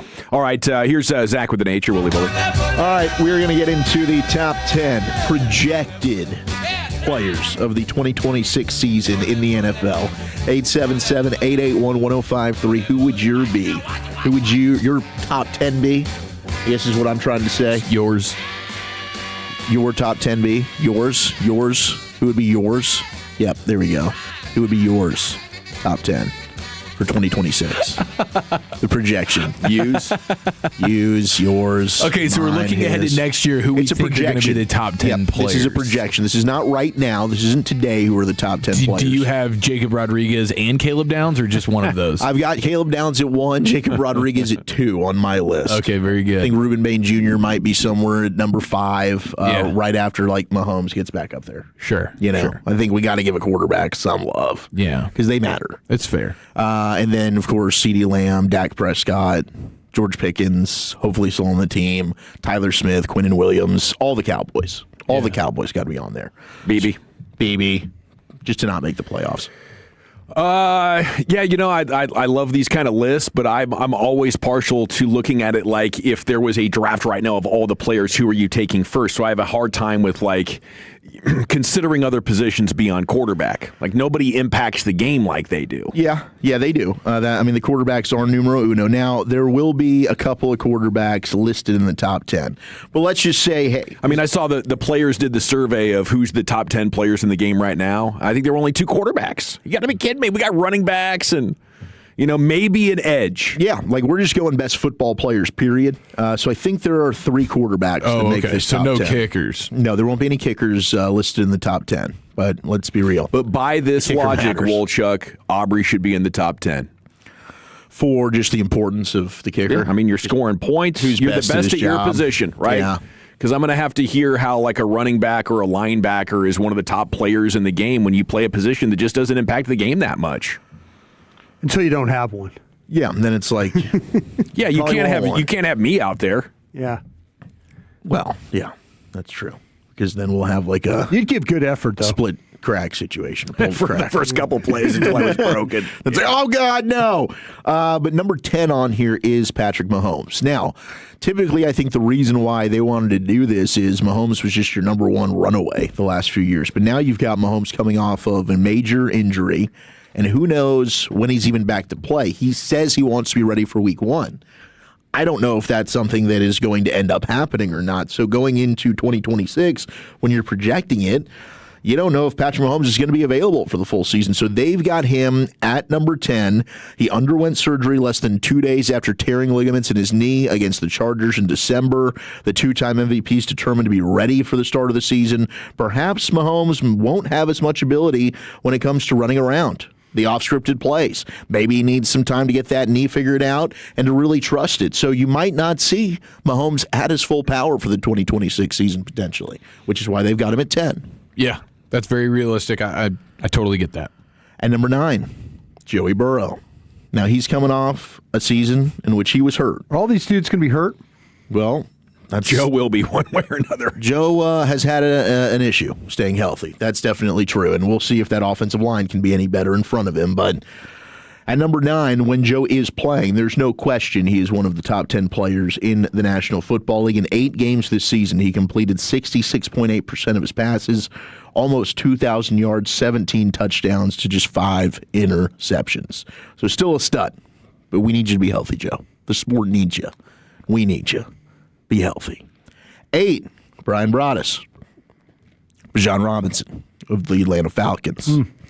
8th best player in the National Football League, projected for 2026. You know he's the real deal when Barkley says Robinson is the most talented running back in the league. Barkley said this after he himself ran for 2,000 yards. He's got plenty of respect around the league from his peers. Robinson's blend of power and quickness compares to what Chargers great LaDainian Tomlinson did in the 2000s. Robinson recorded at least 1,400 rushing yards in back-to-back seasons, career-high 79 catches for 820 yards, and a league-high 2,300 scrimmage yards in 2025. He could be off to even better season. Yeah, I think he's in 2026. Yeah, I would take him over Barkley. Okay. No question. He's incredible. I mean, he had 257 yak over expected this year. Freak of nature. I mean, come on. Penei Sewell comes in at number 7, left tackle for the Detroit Lions. He received points from the Monday morning quarterback voters for the list here. His presence has given the Lions one of the best offensive lines the past few seasons. First building block for Man Campbell and GM Brad Holmes when they were hired in 2021. They would not be as prolific an offense, and Jared Goff would not be as good if it weren't for the first team All-Pro in 3 straight seasons. Micah Parsons got after him. Penei Sewell. Pretty good.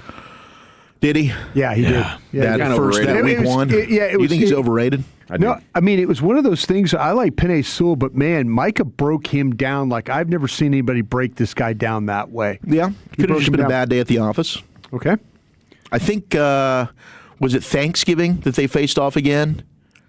And he got him back? Yeah. I think I just know I remember watching tape, and I'm going, God, I've never seen anybody do this to Penei Sewell. That week 1 was like a dominant performance by Green Bay. I mean, the Lions looked like, oh my gosh. The TCU safety keeps making plays. Bud Clark. Bud Clark. This kid's got something here. Yeah, he really does.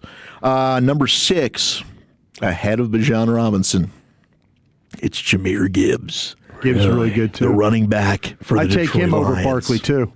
Oh, baby. 1,800 scrimmage yards in back-to-back seasons. Gibbs ran for at least 1,200 yards, gained at least 500 receiving yards, also has 49 total touchdowns in 3 seasons. They've got Gibbs as the 6th best player projected for the 2026 NFL season. I'll never forget what he did to the Cowboys defense. Gosh. And in particular, Kenneth Murray and Deron Bland. Yeah, this guy is, he can be a cheat code. I mean, the speed is unbelievable. Those 2 running backs are both just special. They really are. Offenses can just run right through them. Number 5, Will Anderson Jr. All right. Edge of the Houston Texans. Superior strength, relentless motor makes him unblockable in one-on-one situations. Finds ways to wreck games. Career high 12 sacks, 23 QB hits. Named first team All-Pro in 2025. Yeah, he's incredible. I mean, he was second in the league in the pass rush wins, and he was top 10 in run stop win rate at the edge. Like, he's just an all-around super monster. Yeah. Phenomenal. Number 4, Puka Nacua. Yes, sir. Yes, sir. Puka Nacua, he went off after a 225-yard performance against the Seahawks when Sean McVay came out there, was really excited. This was after everything was going viral with Puka in Week 16. It was like, yeah, he made some knucklehead decisions, but our guy's a stud. Absolutely incredible. Had 129 receptions, 1,700 yards, 10 touchdowns this year. Puka. I mean, what he does blocking as well, you're talking about a full all-around stud at the position. Yeah, he's a real football player. Probably the best run-blocking wide receiver in the league. And then, I mean, he led the league in target rate, reception per route run, yak over expected. He was second in the league behind CeeDee Lamb. Jorge Pickens. Jorge? Wow. Let's go, Jorge. 3, we stick with the receivers. Jamar Chase comes in at number 3, projected player for the 2026 season. Jamar Chase is just a model of consistency. Like, it does not matter, Burrow, no Burrow, whoever they want to put out there at quarterback, the guy's putting up numbers. Every year, he's got a 3-year streak, 100 catches, 1,200 receiving yards. He's a monster. Number 2, Myles Garrett. No question. Myles Garrett received a couple of first-place votes from the panel after his historic 23-sack season set a single-season record. Move over, Michael Strahan. Make a place for Arlington Martin's Myles Garrett. Broke the record despite his team playing from behind most of the season. Offenses build the bulk of their game plan to stop Myles Garrett, yet nobody can stop him. He's had at least 14 sacks in 5 consecutive seasons and will likely win his second depoy. He's got to get out of there, man. You know, you can't finish your career, Cleveland. I know. Now you got the big contract. Now it's time to demand the trade. Demand that trade. Yeah, he was either double-teamed or chipped on 40% of his pass rushes, which was more than any other edge rusher. I guess Elliott Wolf was in talks to try and trade for him. He's like, I can't quite go 3 first-round picks. Elliott was at the Browns. So he knows all that. He knows the story. Oh, so the Patriots in the offseason? Patriots are trying to trade for him. Yeah, this offseason. And Cleveland wanted 3-1s. And Elliott Wolf said, I don't think I could go 3-1s for a player. Well, is he 30? Is he I mean, you don't know how many great seasons he has left. Yeah, he's 30, going to be 31. I think he might have the same birthday as LeBron James. But, you're thinking he's got 2 great years left. I'm going to give you 3-1s for it. I don't think Cleveland really wanted to move him if you're asking for 3-1s. Yeah, they probably didn't. They got to have a reason for people to watch their games. If you trade and move on from Myles Garrett, like, what are you watching the Browns for? He's worth the price of admission. Yeah, it's true, Shedeur. That is. Pro Bowl quarterback. Number 1, though, projected player for 2026, Josh Allen, quarterback of the Buffalo Bills. And nobody circles the wagons like the Buffalo Bills. Like the Cleveland Browns. Guess what? My guy, Josh Allen, admitted today after Joe Brady's presser, he was playing with a broken bone in his foot. What the hell, Bo Nix? You can't go out there and play? He had the boot. Josh Allen said, quote, if we had a game this week, I'd be playing this week. Said it's, it's painful, and he's going to have surgery to fix this thing.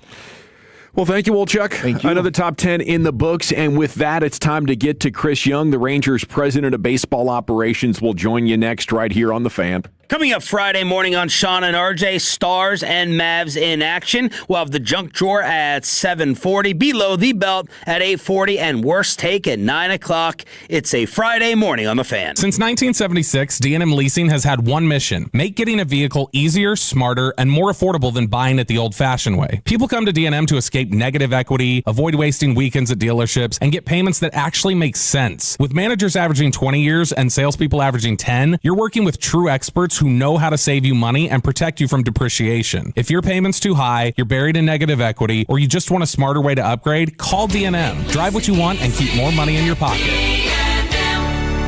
This is Nick Post with K-Post Roofing, Waterproofing, and Solar. For more than 20 years, my family has been dedicated to sheltering what matters most to the DFW. Your home, your business, and your loved ones. At K-Post, our expert team delivers top-tier roofing, waterproofing, and solar solutions, all backed by an unwavering commitment to safety, quality, and value. We're the proud roofer of the Dallas Cowboys and the Texas Rangers, and we're ready to serve you. Schedule your free, no-obligation inspection today at kpostcompany.com. K-Post is your commercial and residential roofing, waterproofing, and solar experts, securing your world since 2004. Best Buy Windows and Siding. Thanks, Dax. Maybe leave the singing to the pros. Hey, I can't help it. I love these windows. Well, it's easy to sing about savings. Get 10 double-pane single-hung windows for just $59.50. And 0 down and 0% financing with approved credit. Exactly. So call Best Buy Windows and Siding today at 469 Windows. That's Best Buy Windows and Siding. Close enough, buddy. Best Buy Windows and Siding. Refresh your bathroom with big savings at Lowe's. Reimagine your bathroom with up to 40% off select faucets during our Bath Savings event. Need it today? Order by 2 p.m. for same-day delivery by 8 p.m. Shop for your bathroom refresh at Lowe's. We help, you save. While supplies last, selection varies by location. Same-day delivery on eligible in-stock items, subject to availability. Fees vary. Visit Lowes.com/same-day delivery for full terms. The IRS is on a mission bolstered by an intimidating $80 billion budget increase. Their goal? Recruit 87,000 new officers and agents to get more money from you. With a staggering 70,000 plus pages in U.S. tax code, taxes can be an overwhelming maze. It's so easy to fall behind, and before you know it, you're tangled up with an IRS issue. But beware, many so-called solutions are just traps in disguise. Out-of-state firms promise the moon only to vanish once you've paid. And the law firms, they're more interested in their wallets than your well-being. And the worst option? Doing nothing. The IRS is ruthless. They'll garnish your wages, levy your bank account, and seize your property.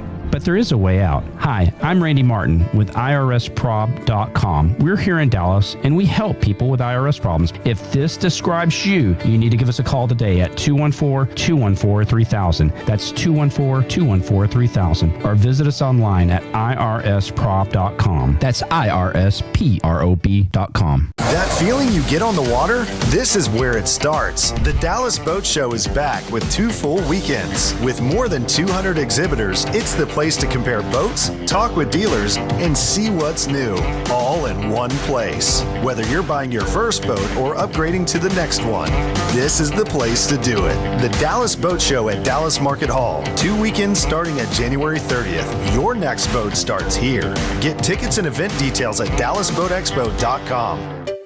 Finding great candidates to hire can be like, well, trying to find a needle in a haystack. Sure, you can post your job to some job board, but then all you can do is hope the right person comes along.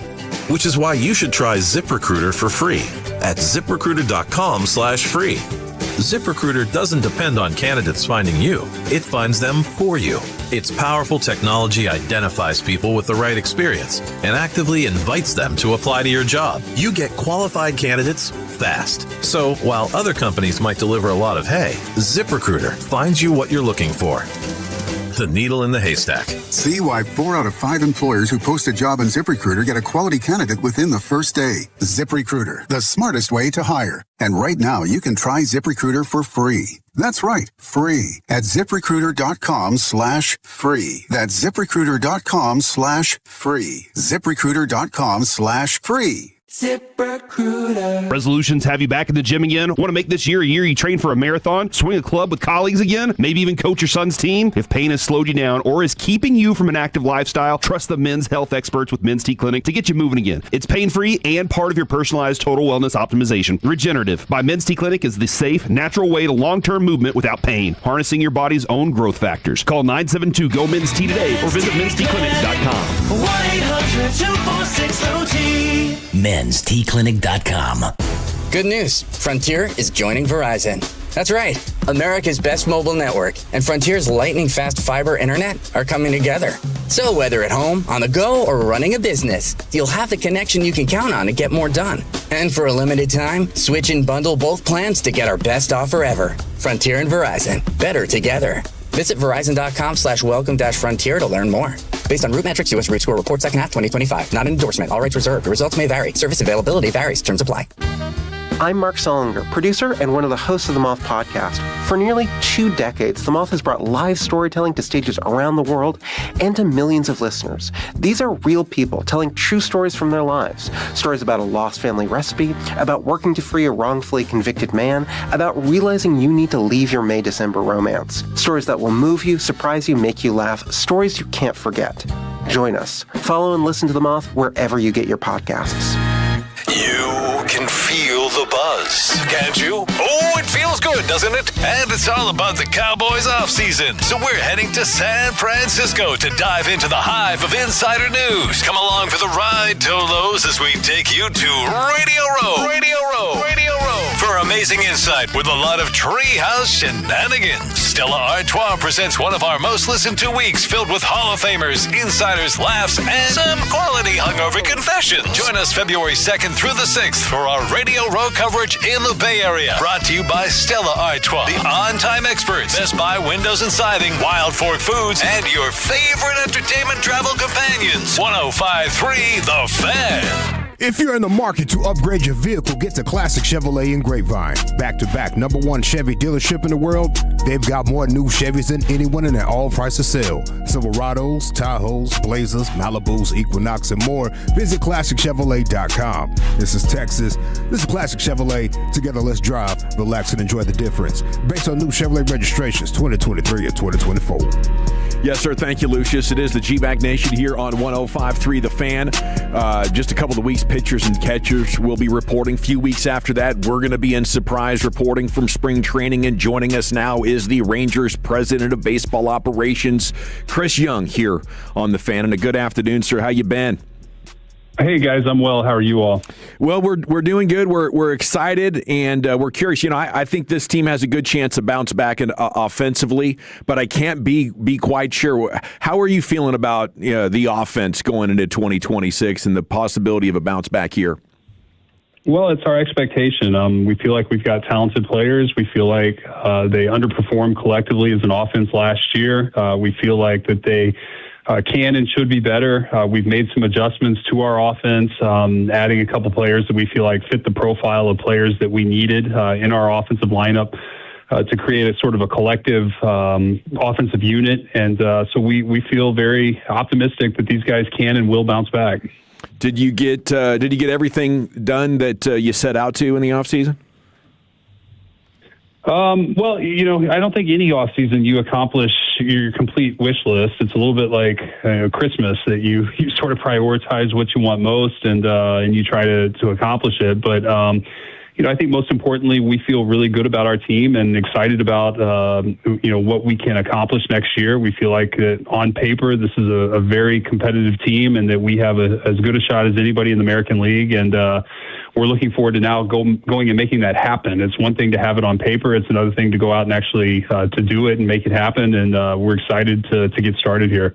Hey, CY, I was just curious, though, with Skip Schumacher being with the organization all of last year, is it make it easier for you? Is there, as far as knowing the players and knowing how he maybe wants to attack things maybe a little differently than what Boch did? Yeah, there's no doubt that the familiarity with Skip has certainly helped, one, in the hiring process and confirming that he was the right person for the job. And then secondly, in terms of his just overall familiarity with the organization, our systems, the way we operate, our goals, our philosophies, and how we marry those between his philosophies and what we as an organization try to do and supply him with as a front office in terms of the personnel. So I have great excitement and faith in the alignment that we have. Skip has been tremendous. I think he's put together a tremendous coaching staff. They have been hard at work this offseason. They've been engaged with all of our players, with our front office.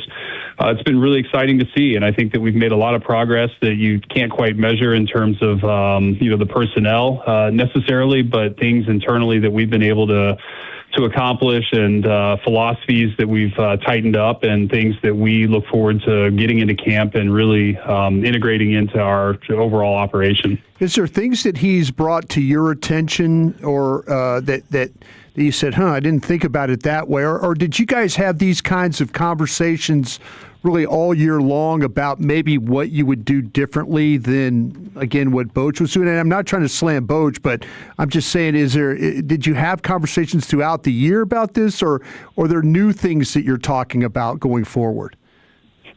Yeah, well, I'd start by saying one of the things I admired most about Skip is that when he came in here as a special assistant, he was very respectful and never once criticized anything that was going on, never directed anything that could be interpreted as criticism of Boch or the coaching staff. He was very supportive. He certainly acknowledged some of the frustrations and felt like that we didn't perform at the level we could have.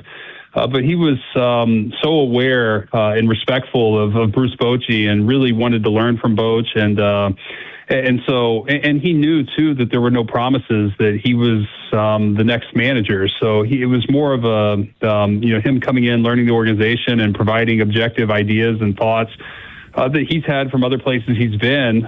Certainly we welcome that. And over time, it became clear there was great alignment. And then over the course of the offseason, since he's taken the job, he's been unbelievably proactive in bringing things to me, to Ross Fenstermaker, our GM, to our coaches, and really being very clear with his expectations, his beliefs, and how things should be done and how we're going to go win. We got to chat with Mackenzie Gore earlier. You were able to add another all-star pitcher to this rotation. How did that trade come about, and how excited are you, as you've really put an emphasis, since you've been here clearly, on making sure you've got a lot of quality arms, but now the top three of this rotation, something special, CY? Well, I hope so. Certainly, the philosophy that you have to have pitching to win is something I believe in and subscribe to, and we feel like we've done a good job of putting together a starting rotation that day in, day out will give us a chance. You depend on your starters for, hopefully 15 to at least 18 outs per game. It's the bulk of the work per game, and so we want to make sure that we have competitive starting pitching day in, day out that gives us a chance, that every day our players walk through that clubhouse door, that they feel like we are going to win tonight because we've got a starting pitcher on the mound who's going to give us a chance to do that. So, adding Mackenzie was certainly an important piece to our offseason. We set out at the beginning of the offseason to reinforce or upgrade our starting pitching. And we had conversations early in the offseason with Washington. Those didn't materialize at the time, and then we were able to revisit those in mid-January, and it took about another week to 10 days to kind of push it across the finish line. And we feel like we've got at a minimum mid-rotation starter, somebody that we feel like has frontline starting pitching upside, and we're excited to add him to a staff with Jacob deGrom, Nathan Eovaldi, Jack Leiter, and hopefully a healthy Cody Bradford and Jake Latz, and maybe Kumar Rocker at some point. So we feel pretty good about the options we have in our rotation. But again, I don't want to make too much of it because we have to go out and get the job done. And so while it looks good right now as we sit here in the off season, we've got to go perform. CY, how do you envision the closer role looking as you go into the season? Well, I think it's something that we're going to have to figure out in spring training. I think it's something that, as a front office, we're going to continue to evaluate and see if there are ways that we can upgrade that spot as the season goes, or add other leverage arms. Every team would love to have a dedicated closer going into the season, and the reality is that not every team does. And there's some very good teams that will be playoff teams that are going to be in the same position as us. And it's up to us as a front office, as a coaching staff, and as an organization to either have somebody step up internally and fill that role, or for us to externally go out and find somebody who can upgrade this team. So we're going to continue to be hard at work to figure that out, but we do feel good about the back end options we have. Certainly getting Chris Martin to come back and re-sign here. Chris had a very good year last year when he was on the mound and performed very well. Robert Garcia, we feel like there's another step or level for him to get to. But at times was flat out dominant last year, and had a rough. I think it was August was a little bit of a rough month, but but that's normal. And so we feel like the next step in his progression is becoming a really good back end leverage arm who has closer potential, and then who steps up internally and kind of complements those guys is to be determined. But we certainly have work to do. There's some question marks there, but my hope is that will resolve itself in time. All right, CY, give me your confidence level on a couple of our favorites and postseason World Series legends there in Josh Young hitting while ahead and Evan Carter figuring out the lefties. Are they in a good position here to improve on those things? Yeah, they've both had tremendous off seasons, and you forget that these guys are still young. They're still learning and growing as players. And Evan, last year in the second half, we really started to see some progress with his ability to handle left-handed pitching, the quality of his approach, and he was barreling some balls before he got hit in the wrist, and it ended his season. So we're excited about him. He's had a tremendous off season. He's feeling great. He's been working out at the stadium every day, and is in a really good spot going into camp. And JJ. Similar. He's been working his tail off and knows the adjustments he has to make in terms of his approach and getting back to being the hitter that he can be. But we're optimistic. Certainly he's been an all-star early in his career, and we're optimistic he can get back to that. So we're hopeful that both players will take that next step, and if they do, we're going to be in a good spot.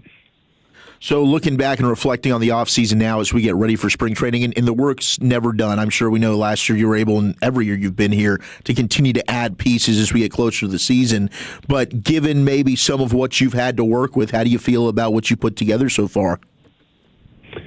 Well, I feel very good about the team we have. But again, I'll emphasize that we have to go out and play with a winning mindset and a winning spirit and a competitive edge. And, I feel like this is a very talented roster. It's full of players that are everyday major league players. On the position player side, we've got as good a rotation on paper as, any team in the big leagues, in my opinion. And the bullpen is solid, and I think there are ways that we will continue to improve that. So, I feel that this team has the potential to be a very, very good team. But every championship team that I've been a part of has created a mindset and an identity and a culture that gets the best out of everybody. And my hope is that Skip and his staff and the players will all create that environment, and that every day they'll show up with a mindset and an expectation to win and one common focus and purpose. And if they do that, we're going to win a lot of games. What does Sebastian Wolcott's year most likely look like? Yeah, Sebastian, it's very exciting to think about. He's 20 going on 21 years old, and, had a very solid year at AA last year. We'll see how he performs this spring. He'll be in big league camp. We don't have expectations for him to make the major league roster out of camp, but he will determine his fate, and how he performs this year, whether he starts in AA or AAA. Will determine, kind of his timeline to the big leagues. But with players of his talent level, you just really don't put any limits on what they're capable of. And I can't predict how fast he may come. It may be in 2026. It may be 2027. I have no idea. But I do know he's going to be a really good major league player. But we're not going to rush his development. But he may rush us. I would love to see that. He's very impressive to watch when we're out there in spring training. Just to be able to move like that at that size is incredible. Well, he's equally as good a person. His work ethic, the head on his shoulders, his care factor. It's all the intangibles that you want. He's got the makings of a great player, and it's our job to help him realize that. But it's going to be a big year for him, and we're excited about his future. Speaking of great players, I was just wondering what else you could tell us about the decision to move on from Marcus Semien and the reports that there were chemistry issues there that needed to be resolved, or how did you look at that part of the story?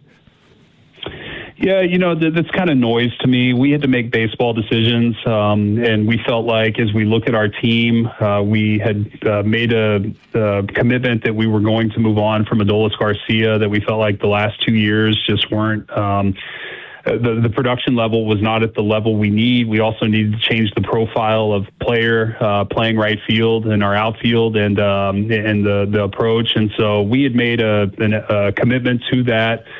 We felt like with Marcus, by trading him and getting Brandon Nimmo, that we were getting an outfielder that, fit the lineup and the approach that we wanted, a really good major league player that complements what we are doing and makes our offense better.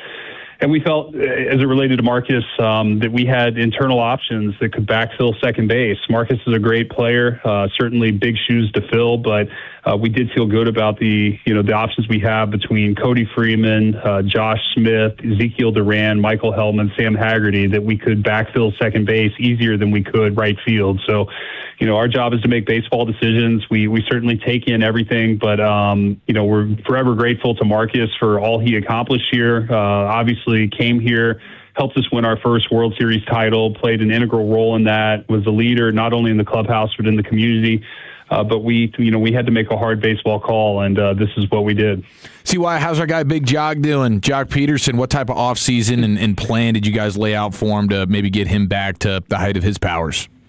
Yeah, we're excited for Jock. Jock's been working hard, and he knows last year was a disappointing year. There were times where he really, hit the ball hard and didn't have much to show for it, but there were also some times where he just wasn't himself at the plate. So he knows what's at stake. He knows that he wants to bounce back. He's a proud player who has had a very good major league career, and our expectation is that Jock will bounce back and he'll be a big contributor to our team. And when he's going well, I'm telling you, he's really, really good. So we're excited for Jock, and we're excited to see him working hard this offseason and motivated.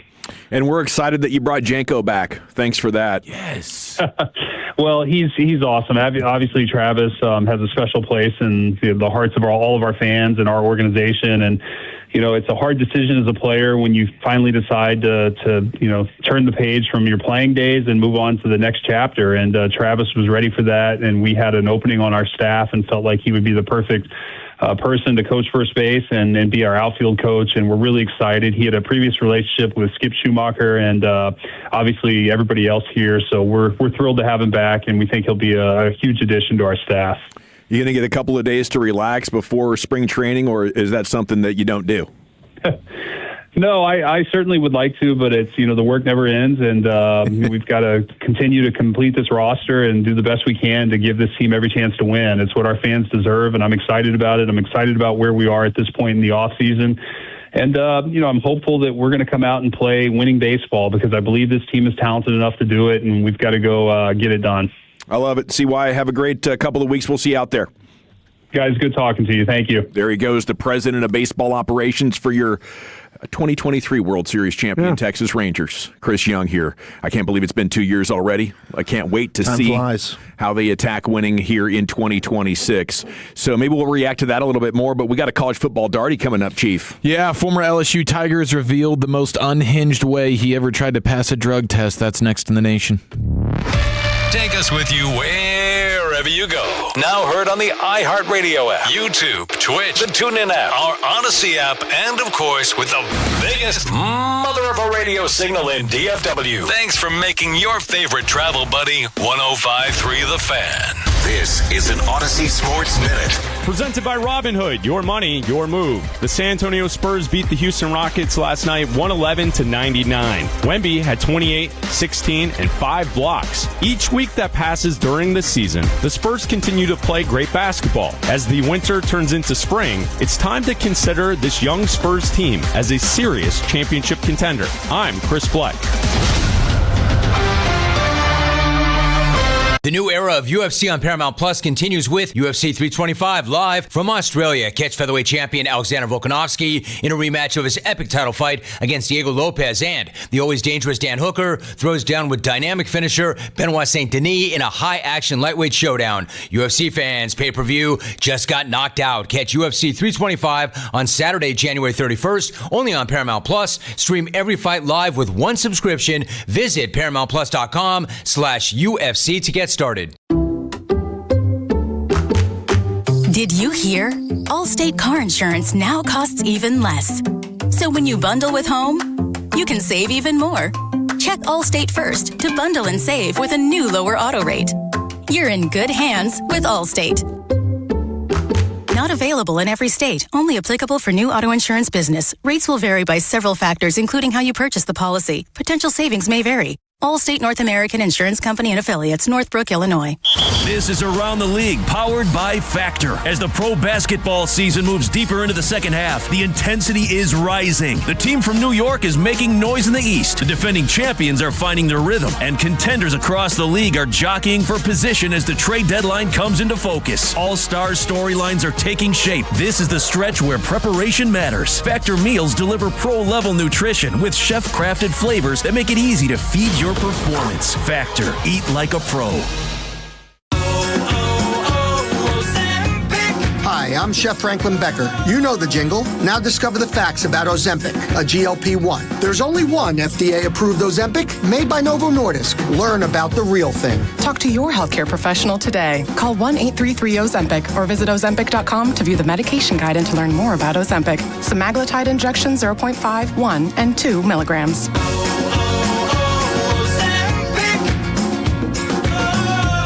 Hey, it's Chiafalo. Think Verizon, the best 5G network, is expensive? Think again. Bring in your AT&T or T-Mobile bill to a Verizon store and they'll give you a better deal. Now, what to do with your unwanted bills? Maybe turn them into a paper airplane headed to see you never. AT&T and T-Mobile. Jokes aside, their best 5G network has you covered with the most ways to save on plans, streaming, and phone deals. So just bring in your bill to your local Verizon store and they'll give you a better deal. Rankings based on the RootMetrics Root Score Report 1H 2025. Results may vary. Must provide a postpaid consumer bill within the past 45 days and in the name of the person redeeming the deal. Additional terms apply. Hello, it's Pete Thompson from the Consumer Team. It's that time of year. Cold temps can blow in anytime. And if you're dealing with a furnace issue or a breakdown, I recommend you call the On-Time Experts. They'll be at your home same day, or the service and diagnostic fee is free. And their number one goal is to get you up and running and warm again and help you avoid a future breakdown. Go to theontimeexperts.com and set your appointment time today. Theontimeexperts.com, the choice of the Consumer Team. Football's biggest game is right around the corner, and Underdog is the best place to get in on all the gridiron action. Not on Underdog yet? Then you are in luck, because new customers score $75 in fantasy bonus entries when you make your first $5 fantasy entry. And play it easy. Just head to the app, make picks higher or lower on stats like touchdowns, rushing yards, receptions, and more. If you get them right, you could win up to 5,000 times your cash. Plus, there's new promos dropping daily in the app. So if you're making picks and you like winning money, then Underdog is the place to be for the big game. What are you waiting for? Download the app today. Use the promo code MASTERPIECE to score $75 in fantasy bonus entries when you play your first $5 on Underdog. That's promo code MASTERPIECE. Underdog. Make picks, win money. Must be 18 or over and present in Texas. Terms apply. See assets.underdogfantasy.com/web/play and get terms _DFS_.html for details. Concerned with your play? Call 1-800-GAMBLER or visit ncpgambling.org. It's a Thirsty Thursday, proudly being sponsored by our friends at K-Post Roofing and Waterproofing. This is the exclusive home of Dallas Cowboys football. KRLD-FM and HD1, Dallas-Fort Worth. Let's go, Cowboys. An Odyssey sports station. Driven by our D&M Leasing Studios. You're rolling with the G-Bag Nation on 105.3 The Fan. Welcome to the Nation. Hour 2 here at the G-Bag Nation on 105.3 The Fan. Thanks for making us part of your day. We have the C-Note coming up here in 20 minutes. Thanks to CY. He just joined us, Rangers President of Baseball Operations here on your home of the Rangers. If you got the Odyssey app, you can go back and listen to that right now. If not, best of luck to you. I'm sure we'll talk to him again in Surprise, Arizona. Here's Chiafalo with his college football darty. Yeah, we got Arch Manning, couple of Texas news items, and so much more right after this. Well, looky here. Mr. Cold Turkey put a mini booze bottle in his headset. I've never filmed any of you guys when you're using the bathroom, so I don't know what faces you make when you're doing that. Special teams, fucking joke. I want them never to say our name again. Well, I don't get. They bring the head cold.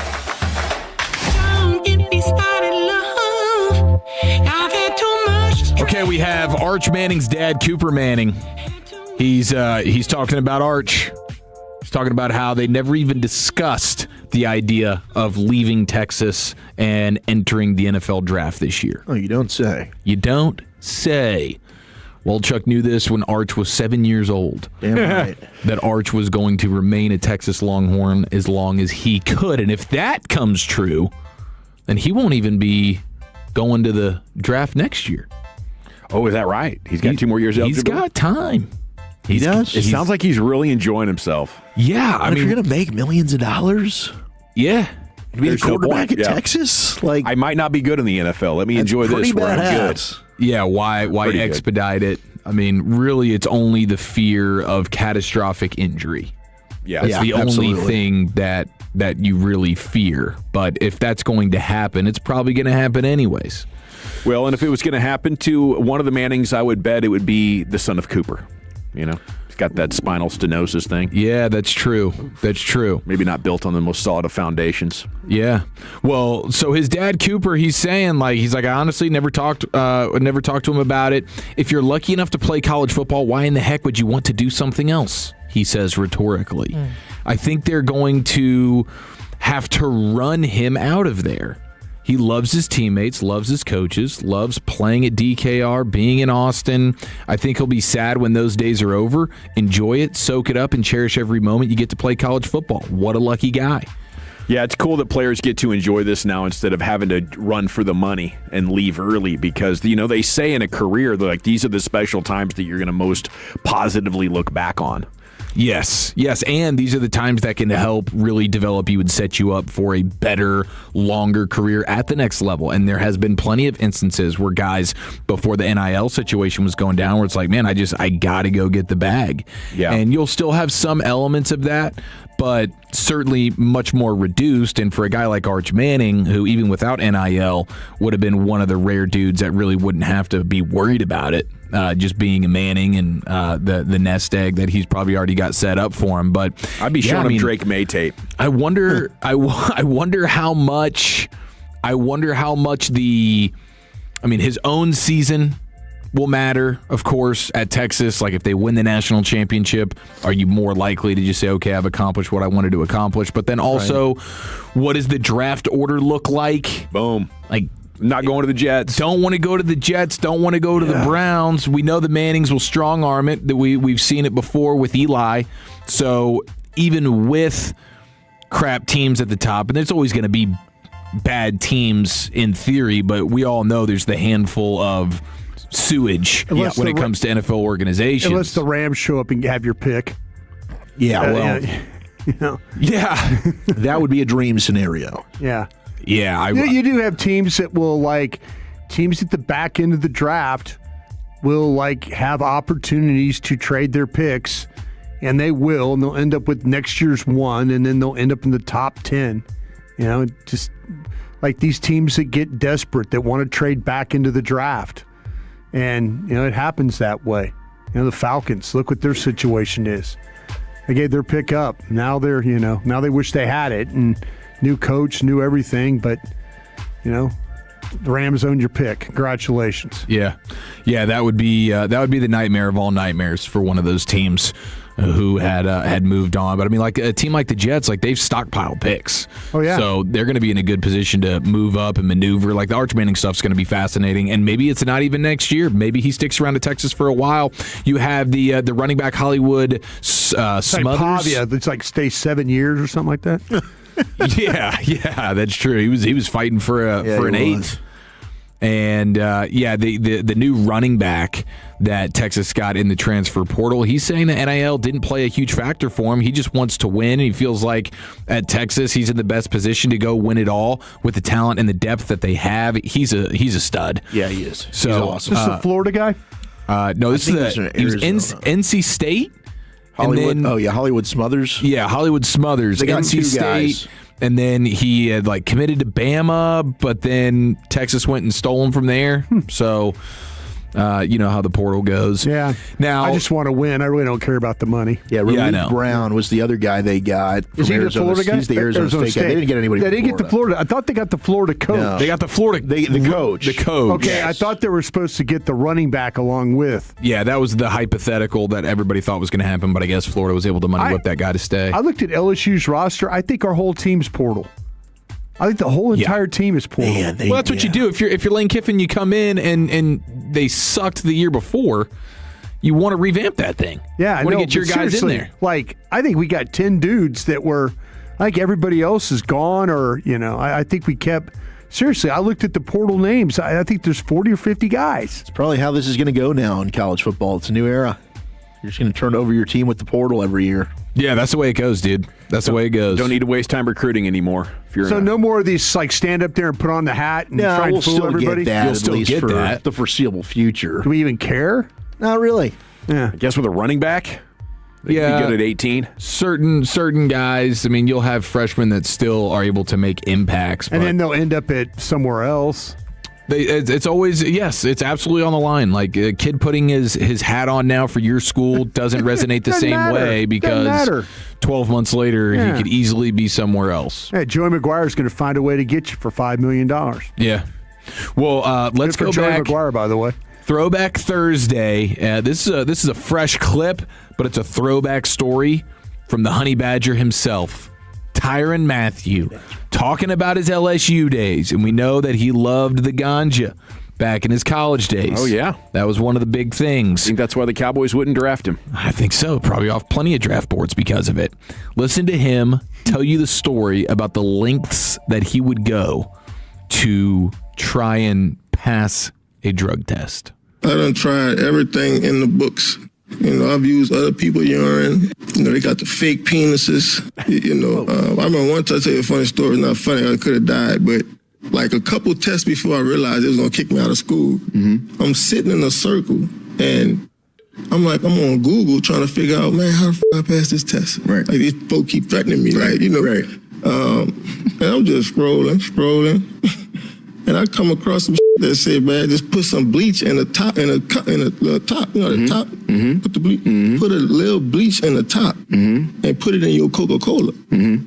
And so I did that, and I'm like, yo, what the fuck? It felt like my whole insides was just erupting. You know what I'm saying? I ended up throwing that shit up, and I was at that point. I'm like, man, I done ran out of tricks. Right. I don't know what to do.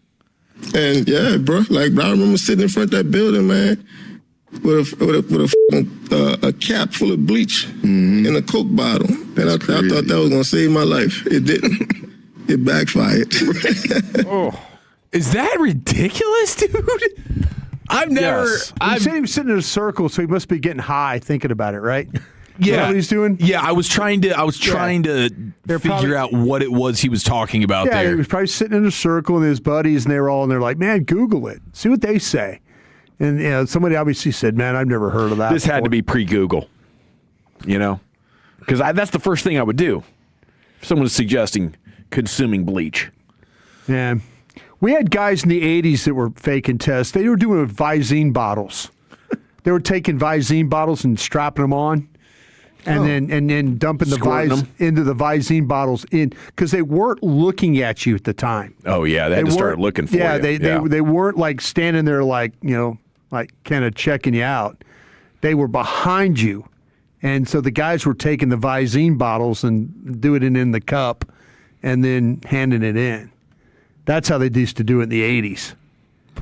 The Visine, man. Yeah. The bleach thing though is. Oh no, that's ridiculous. That's just being super high, right? You think he was blazed when he made that decision? What do you guys think? This is a great idea. Let's go with the bleach and the Coca-Cola bottle.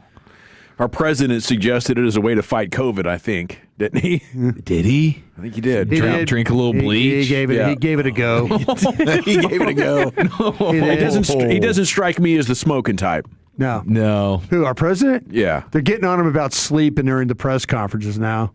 He says, he's a man of a certain age. I'm keeping these short because you blame me for sleeping. You guys are boring. That's what he said. Oh, my gosh. This is Monty Kiffin era. I understand. I understand what he's talking it's not about. different from the previous president. Yeah. We got quite a streak going here. By the way, speaking of a streak. Dude, when you get old, you get tired. Hell, I mean, I'm tired now. Yeah, it's because you got woken up by your sick baby at 5 in the morning. That's true. That's what happens. That'll happen. Your guy, Barry Sanders, I stumbled upon this. The Football's Greatest Moments account.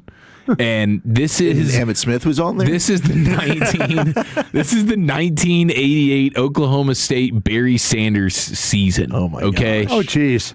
Like that bowl game that he scored 300. Bro. What's the bowl game? 5 touchdowns. He's still got a car dealership there in Stillwater with a big old balloon of Barry Sanders in front of it. Understandably so, They and love that him. should He's remain obsessed. forever.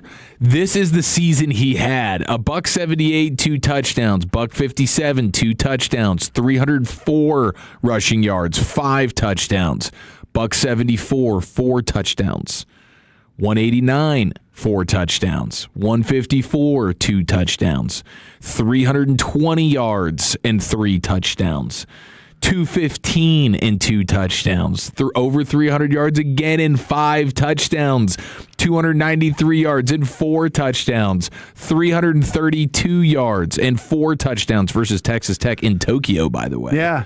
And he won the Heisman Trophy, matter of fact. Bro, of course he did. No, he was in. He picked up they had the Heisman Trophy. He's in Tokyo when they gave it to him. He won it. Well, hey, thanks for the Heisman Trophy. Appreciate you guys. I mean, he scored 5 touchdowns in 3 separate games, 4 touchdowns in 4 separate games. He never had less than 2 touchdowns, and he never had less than 154 yards rushing in a game. What do you do in Bedlam?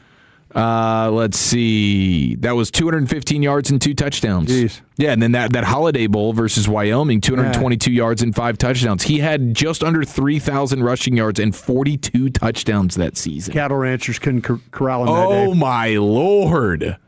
What a joy. All-timer right there. I'm jealous you guys got to watch that in 1988. Oh, hey, trust me. Being on the sidelines, -2, -1, no gain. 87 yards. Seriously, they'd hand him the ball. They'd hand him the ball. You'd go, oh! And they'd stop him, And you'd breathe. Thank God. And then, oh, and they'd hand it to him again. And you stop him. And then, seriously, they'd hand him the ball, and he'd go 87 yards. That's ridiculous. Third carry. You're like, oh, jeez. Imagine, and Oklahoma State went from him to Thurman Thomas. Hey, in Green Bay, we held him in a playoff game to negative 13 yards rushing. Negative 13? Yep. That offensive line must have sucked. Probably the worst bad. game he ever had in his career. Negative 13 yards rushing. That's wild. Yeah. Bottled him up. Yeah, I'd have a hard time taking anybody else in an all-time running back draft.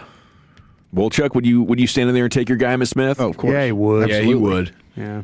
And we'd be 100%. scoring 5 touchdowns and getting 300-plus yards from Barry. No. It was just totally different. It was a Michael Jordan type of experience watching that guy play. We got a C-Note coming up next year. We'll check in on the Cowboys news of the evening, and they've lost a coach to winners. Big Mike coming up next year on the Fan.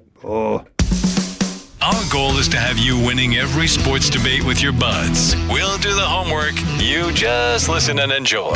Turn it on and leave it on. The Fan and our Odyssey, iHeartRadio, or TuneIn apps. If you owe back taxes, listen carefully to rule number 1. Never go up against the IRS alone. They're cracking down, freezing bank accounts, garnishing paychecks, canceling passports. Even your home or business could be at risk. But here's what they don't tell you. The IRS has powerful tax relief programs that could save you thousands if you qualify. That's why smart people call Optima Tax Relief, America's #1 tax resolution firm. Nobody knows these programs like the experts at Optima. Their team of tax attorneys and licensed professionals have resolved over $2 billion in tax debt for people just like you. The IRS is not stopping, so don't wait and don't take them on alone. For tax help you need, for tax help you can trust, call Optima today for a free consultation. Call 800-809-5833. 800-809-5833. 800-809-5833. Optima Tax Relief. Some restrictions apply. For complete details, please visit OptimaTaxRelief.com. Home means everything to you. So when rates drop, you don't just sit back. Rocket Mortgage watches the market to help you save money when the time is right. We make refinancing simple and savings even simpler. Never miss a new lower monthly payment with Rocket Mortgage. Learn more at rocketmortgage.com or call 1-800-4ROCKET for cost information and conditions. Conditions apply. Not a commitment to lend. Rocket Mortgage, LLC, licensed in all 50 states. NMLS ConsumerAccess.org number 3030. Colos, we're gearing up for another trip to Radio Row for the big game. Thanks to our presenting sponsor, Stella Artois, the beer with a taste worth more, for moments worth more. Always enjoy responsibly. Copyright 2026 Stella Artois beer, St. Louis, Missouri. Message intended for 21 plus. Have you heard about the newest resort community in the Dallas Metroplex? Bynum Springs Club, with home sites that average nearly 2 acres, with fitness centers, pools, sports courts, and more. BynumSprings.com. That's BynumSprings.com. D&M Leasing just delivered a truck to a customer who'd heard their ads for over 25 years. He always thought leasing was just renting, but when the dealership offered him an 84-month loan, he realized he'd be stuck upside down in payments again. That's when he remembered D&M Leasing. We showed him leasing isn't about what you can afford. It's the smarter way most people pay for their vehicles. So, are you ready to stop financing negative equity and start driving smarter? Call 817 or 972-35-LEASE or visit dmautoleasing.com. We make leasing easy at D&M.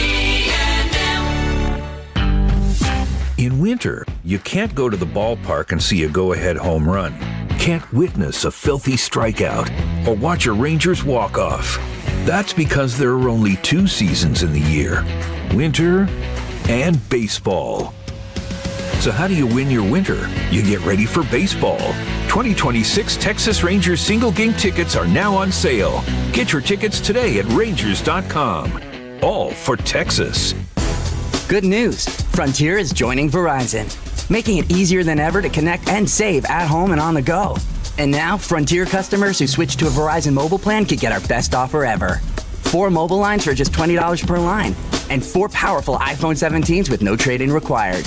Visit Verizon.com/WelcomeFrontier to learn more. $20 per line after $40 monthly promo credit applied over 36 months. In times of congestion, unlimited 5G or 4G LTE may be temporarily slower than other traffic. Domestic data roaming and 2G speeds. Additional terms apply. During Window Nation's Buy 4, Get 4 Windows free sale, you could also get 0 down, 0 monthly payments, and 0 interest for 2 years. And as a proud partner of the Cowboys, ask us how you can score a custom Cowboys jersey. Hurry, sale ends soon. Schedule your free estimate now at windownation.com. Hey, Tolos, RJ Choppy here for one of the best dealerships on the east side of the Metroplex in Terrell. It is Platinum Ford. Owner Stephen Gilchrist and GM Adam Vinci, they're Tolos, taking care of you, the Tolo, each and every day when it comes to the purchase of your brand new Ford car, truck, SUV. I am proud to say that I am a Platinum customer, and I promise you're going to get the same incredible experience that I got. Adam's got everything from Super Duties to full-size Broncos, Raptor F-150s, and more. Start the process right now, online, PlatinumFord.com, and then drive a little further to save a lot more at Platinum Ford. Texas knows tradition, and this March a new one hits the streets. You've seen touchdowns and home runs, but nothing like IndyCar speed ripping through Arlington, Texas.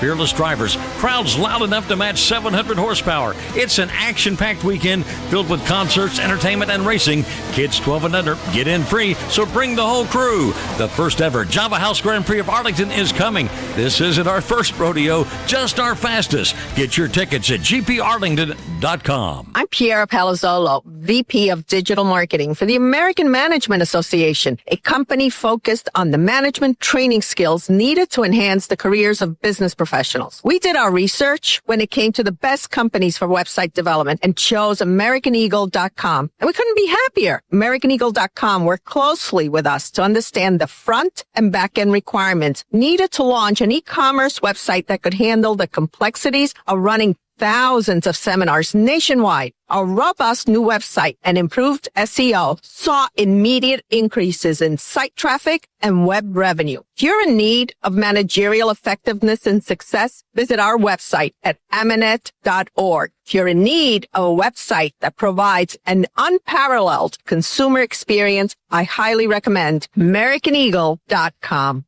Transform your business today. Dial 877-WebNow1 for a free digital consultation with AmericanEagle.com. A KFC tale in the pursuit of flavor. The Colonel despised the word empty. Empty plates, empty tables, empty stomachs. That's why he made the KFC $5 bowls, like the famous bowl. Creamy mashed potatoes, crispy chicken, corn, gravy, and cheese. Because the only empty the Colonel liked was when you reached the bottom of that bowl. The Colonel lived so we could chicken. 5 KFC bowls for just $5 each. Prices and participation may vary. Taxes, tips, and fees extra. 1-877 Cars for Kids. KARS Cars for Kids. 1-877 Cars for Kids. Donate your car today. Call 1-877 Cars for Kids to reach a friendly live agent. Donation's super easy, and your car can be picked up as soon as tomorrow. Call us now. 1-877 Cars for Kids. Donate your car today. Did you know you can donate real estate too? This segment of The Fan is brought to you by Wild Fork Foods. The matchup is set. Don't let your big game spread get benched. Head to Wild Fork Foods. Score A5 Wagyu and wings. Blast frozen for peak freshness. Hit our 9 DFW locations or visit wildforkfoods.com for delivery. Choose protein that actually performs. Welcome back. It's the G-Bag Nation here on 105.3 The Fan. Segment is brought to you by the Frankels. If you've been injured in a car or truck wreck, call the Frankels first, 214 or 817-333-3333. There's never an out-of-pocket cost. They only get paid when you win. The Frankels are the go-to car and truck wreck attorneys here in Dallas. It's time for the C-Note, Cowboys news of the evening. And, yeah, Mike McCarthy is he's flushing this staff out pretty quickly. And he is taking Cowboys assistant offensive line coach Ramon Chin-Young, and he is going to join their staff. Dallas offensive line group has had high praise for Chin-Young and what he's meant for their development, so he will be missed, according to what they're saying here on Cowboys Twitter. Brian, what do you know about Chin-Young? Yeah, everybody seemed to kind of gravitate towards him, and like they really appreciate the fact that how he was able to kind of relate to the players. When you watched him coach, they gave him responsibility. There's a lot of times where sometimes the assistant to the assistant guy just kind of, doesn't really do very much. Maybe he grabs a guy over behind the drill and says a couple of things. But no, they let this guy coach a little bit, and everything that I heard about him, much like you're talking about, the players, the coaches, the staff, everybody liked working with him. Kind of a hard-working guy, was willing to do whatever you asked him to do.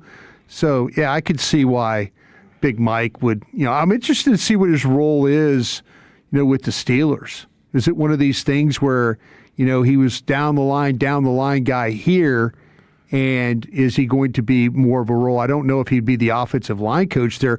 Maybe they're setting things up. Maybe they're setting some things up. You said running backs coach. Has Joe Philbin shown up for this thing yet? I have not seen Joe Philbin's name. He might be past his expiration date. Okay. On McCarthy's. Yeah. Maybe McCarthy realized it wasn't the most popular. Well, there was some prisoner for prisoner going on with Jerry and Mike. With like guys like Rob Davis and there were people. He got rid of some guys. He stuck with that McClurley. Guy. He stuck with him, on some stuff when his world was kind of falling around him. But Mike's a very loyal guy. He is talking with McCurley, I think, a linebackers coach role. There's a lot of former Cowboys guys that are getting calls from Mike, and he might be putting at least parts of the band back together up there in Pittsburgh. Yeah. Okay. Well, he's going to put some people together that can do all the work where he doesn't have to. No, seriously, that's what he's going to do. He's going to why not get together the guys that know the drill and know that you're not going to be around all the time, that you're going to be an absentee coach. And so you got to get people that know the drill, not somebody like me. It's like, hey, where's the coach? You don't know, Brian?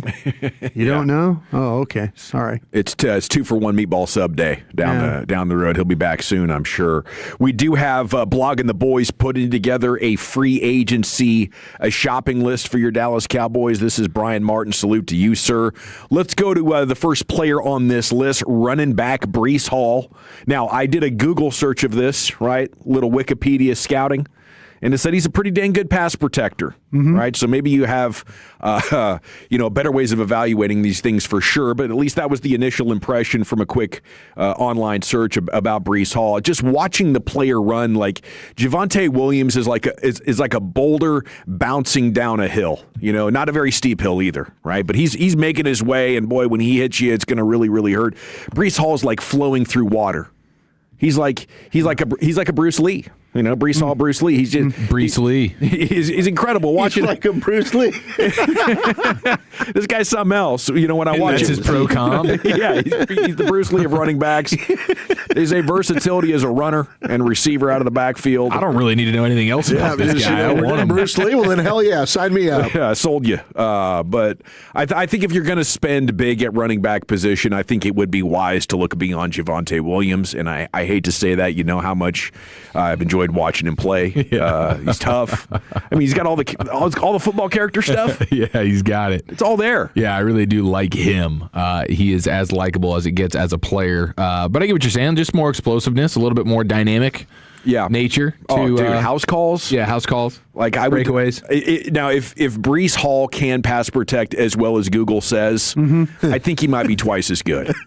I think he might be twice as good as Javonte. He is better than Javonte, but yeah, I mean Javonte Williams. I think that's why he's going to come in cheaper. I think that he's going to be more affordable than Breece Hall. Breece Hall should get top of the market, unless teams are just scared off by both of their injury histories. Yeah, maybe that's what brings the number down. Yeah, there's injury history there as well. We'll have to see, you know, what Javonte is asking for. I thought Stephen Jones was a little less hot on the idea of it or the progress of it. Very short answer. Maybe that means he's negotiating or they're close to a deal, or you know, maybe he feels like Javonte Williams wants to go test the market. But when he was asked about him at the Senior Bowl, he didn't have a lot to say this week. All right, number 2 on the list. Alec Pierce, wide receiver, Indianapolis Colts. Yeah, Cincinnati. Good player. That's a jump ball, stretch the field, 9-route kind of guy. Yeah, I mean, and a clear wide receiver, too. Like absolutely. I think the projection on him is $15-16 million. So it's not like a cheap wide receiver, but yeah, one of the best deep threats in the entire league whose production will likely improve with better quarterback play. Unlike the carousel he's had to deal with so far. Odafe Owe traded Ravens to Chargers, pass rusher. Pass rush win rate of 16.5. Not elite, but pretty dang good. Probably be number 1 for the Cowboys. He is one of the better young pass rushers on the open market.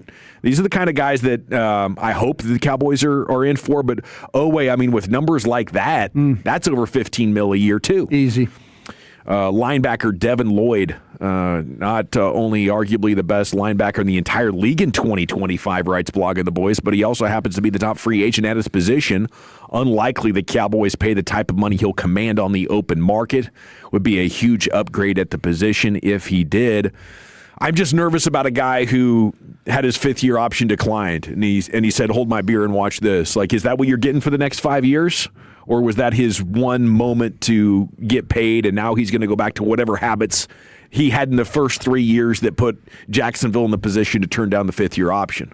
Seems like a risky way to go out and throw $20 million at middle linebacker, but damn it, I'd be excited if they did. Yeah, he's a really, really good player. They liked him coming out of the draft at Utah. I know that, and we know the Cowboys do have a tendency to kind of go back and reevaluate some of that stuff, but you've got some linebackers that have a history with your new defensive coordinator, and Alex Singleton, who's going to be a free agent from Denver. And we got to interview him 2 years ago at the Super Bowl, asked him when he was a free agent then before he re-signed, would you want to play in Dallas? He was very open to the idea. Awesome dude.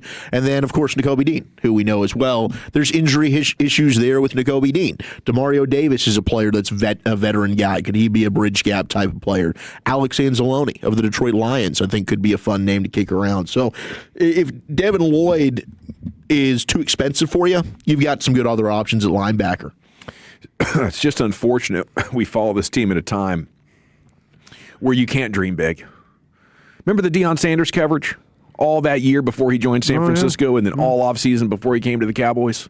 The Charles Haley story. Like, there's a huge name player out there. Dang it, Jerry Jones had you in the headlines every single day looking for the latest, watching SportsCenter, waiting for the breaking news sounder. This was probably pre-sports radio, so I don't know, maybe you were listening to Brad Sham or Norm Hitzkiss back in the day on like an evening sports show, waiting for the updates on these dudes. Now Jerry keeps you engaged with holdouts. You know, he used to keep you engaged in the news cycle with the excitement of adding legitimate all-pro talent, and damn it, we want some more of that, Jer Bear. Cornerback Alante Taylor is next on their offseason shopping list here. He is the Saints free agent, versatility to play outside or inside. Could allow Christian Parker to get creative with his coverage scheme. Could be an invaluable asset that helps solidify the Dallas secondary. I would love that. And I guess the Reed Blankenship one is the last name on the list. Guys, when I've been watching Reed Blankenship play against the Cowboys, I just see burnt toast. I don't know why we'd want this guy other than he can kind of be a coach on the field, and maybe he'd be better. There are games where he actually does play well, and there's other times where he is he so can be a far, and you're liability. like a big-time liability back there. Yeah. But he did just have a great year. I mean, maybe it was because they drafted Andrew Makuba, and he's like, well, I better play well or I'm getting benched. Yeah. All righty. We do have interview updates. Anything new on Zach Orr? I think Zach Orr's going to end up on the staff here. Okay. But nothing is official. But I do think he's going to end up getting a job. DeSoto's own North Texas Mean Green legend, rising star in the coaching ranks, been the defensive coordinator of the Ravens for the last 2 years, and those defenses struggled in the first half of the season. He found a way to kind of fix some things in the second half of the season. I'd be very excited as a position coach. I think Zach Orr's a hell of an addition to your staff. Yeah, that would be great, and it does seem like all signs are pointing in that direction. Okay, final headline here in the C-note then. We go to ESPN, ranking the best NFL head coach hires over the last 5 years. Did you guys go through this? No. Well, I mean, I've kind of skimmed it. Okay, we've had 37 head coaches hired in the last 5 years of the NFL, and you know, as I was going through this, I was like, where are they going to put Shoddy? And certainly I didn't expect Shoddy to be at the top of the list because there have been some head coaches that have been hired and, you know, they've won the Super Bowl or they've taken their team on magic carpet rides like Dan Campbell. They say that's the top hire. Cool. Nick Sirianni, number 2. Wouldn't hire him myself, but I get it. Mike McDonald, number 3. Okay, then, and I totally get that. Taking Seattle. Mike Vrabel, number 4. Taking New England there. D'Amico Ryans, number 5. Done a great job with Houston. 6, Sean Payton in Denver. 7, Kevin O'Connell. I'm like, okay, that's fine. I totally get it. You know, these guys are schematic geniuses or have had tremendous playoff success. Ben Johnson, number 8. I get it. Put him over Shoddy. You know, had the best Bear season in a long damn time. Number 9, Jim Harbaugh. I get it. You know, guy's got the resume, and he's turned that thing around. They're playing defense. They're running the ball. They're playing Harbaugh ball once again, and he's got a coaching tree sprouting up. Number 10, Dan Quinn. Took the Commanders to the NFC title game. I think this is an egoless leader, a schematic genius, a guy that's incredible, competes, relates to the coaches. You want to put him ahead of Shoddy? I get it. Liam Cohen with the Jags. A schematic genius off the McVay coaching tree, you know, has had the Jags, humming. Trevor Lawrence playing his best ball. I get it. 12, Todd Bowles.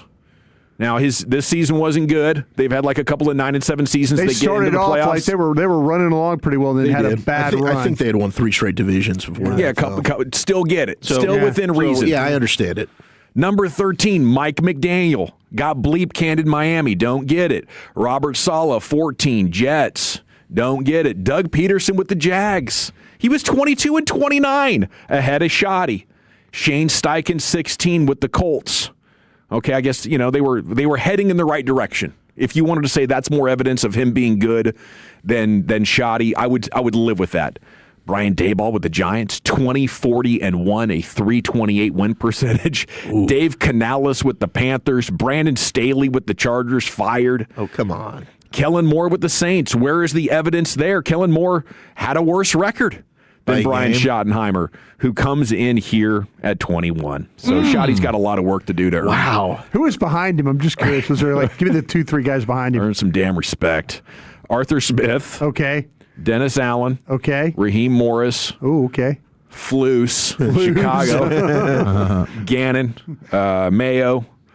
Brian Callahan. Aaron Glenn. Antonio Pierce. Pete Carroll. That's just, Aaron Glenn's surprisingly how bad he's been with the Jets. Seriously. That might just be the organization's fault. Yeah. The Raiders have 3 in a row. Antonio Pierce, Pete Carroll, and Josh McDaniels, 30, 31, and 32. All righty, it is the G-Bag Nation here on the Fan. I love that Urban Meyer's dead balls last. Oh, is that right? Urban Meyer at 37. There's been 37 coaches hired over the last 5 years. Nathaniel Hackett would be the only other one that could rival him. Yeah, Nathaniel Hackett was 35th out of 37. Wow. Sandwiched in the middle was Frank Reich. Real stinkers. 1 in 10 and then fired that season. Frank Reich's still getting paid, though. Heck yeah, he is. Still getting paid. Good for Frank.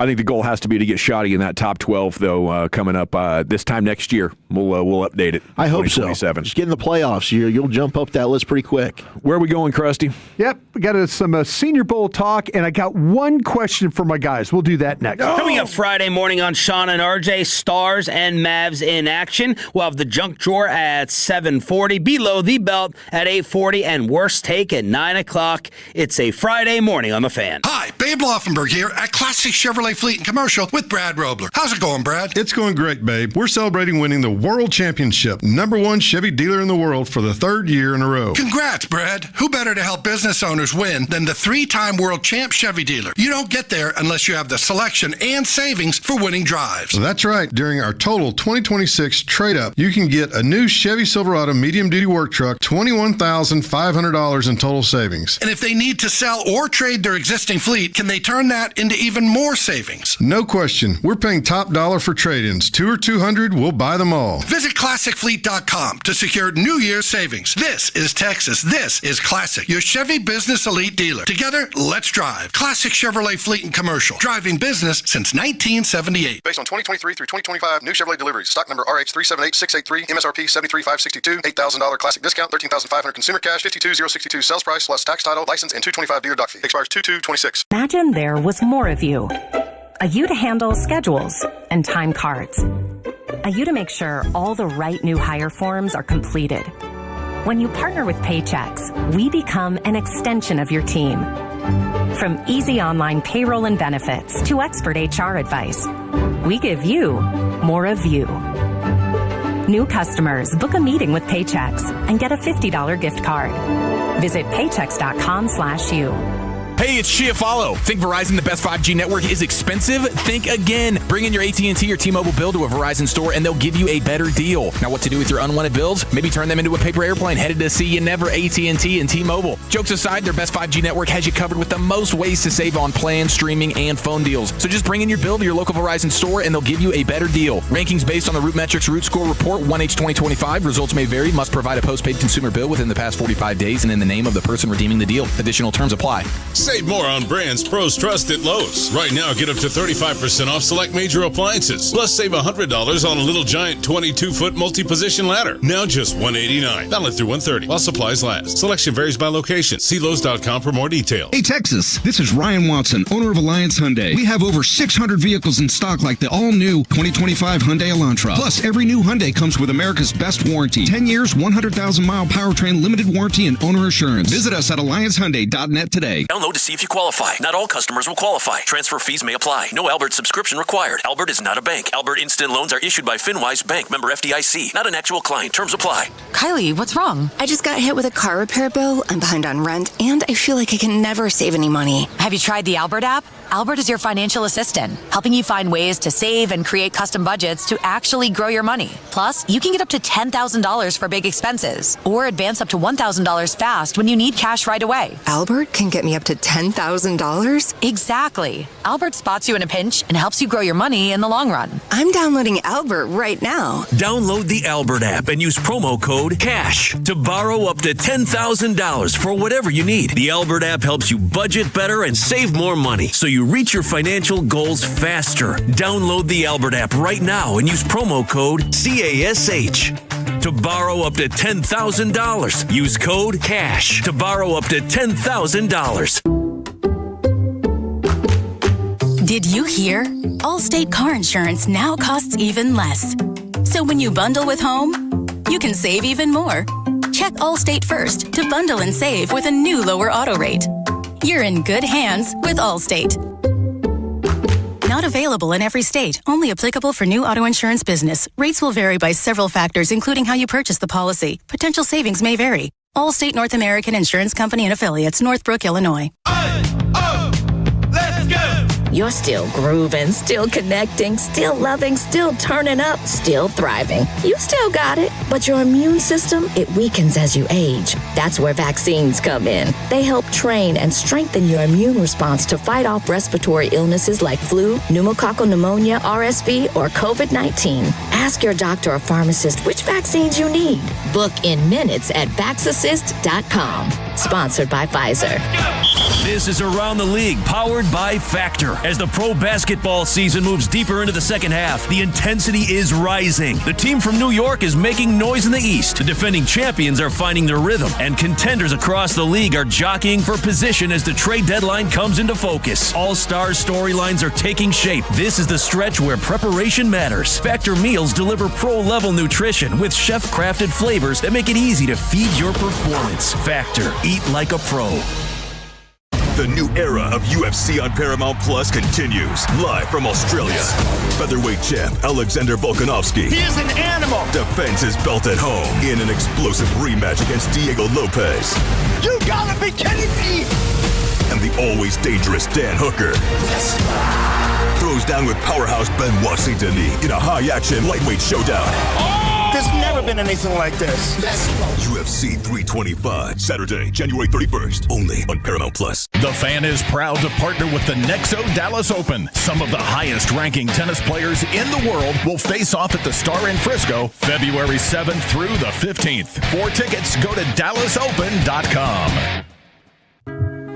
If you're in the market to upgrade your vehicle, get to Classic Chevrolet in Grapevine. Back-to-back #1 Chevy dealership in the world. They've got more new Chevys than anyone, and they're all priced to sell. Silverados, Tahoes, Blazers, Malibus, Equinox, and more. Visit ClassicChevrolet.com. This is Texas. This is Classic Chevrolet. Together, let's drive, relax, and enjoy the difference.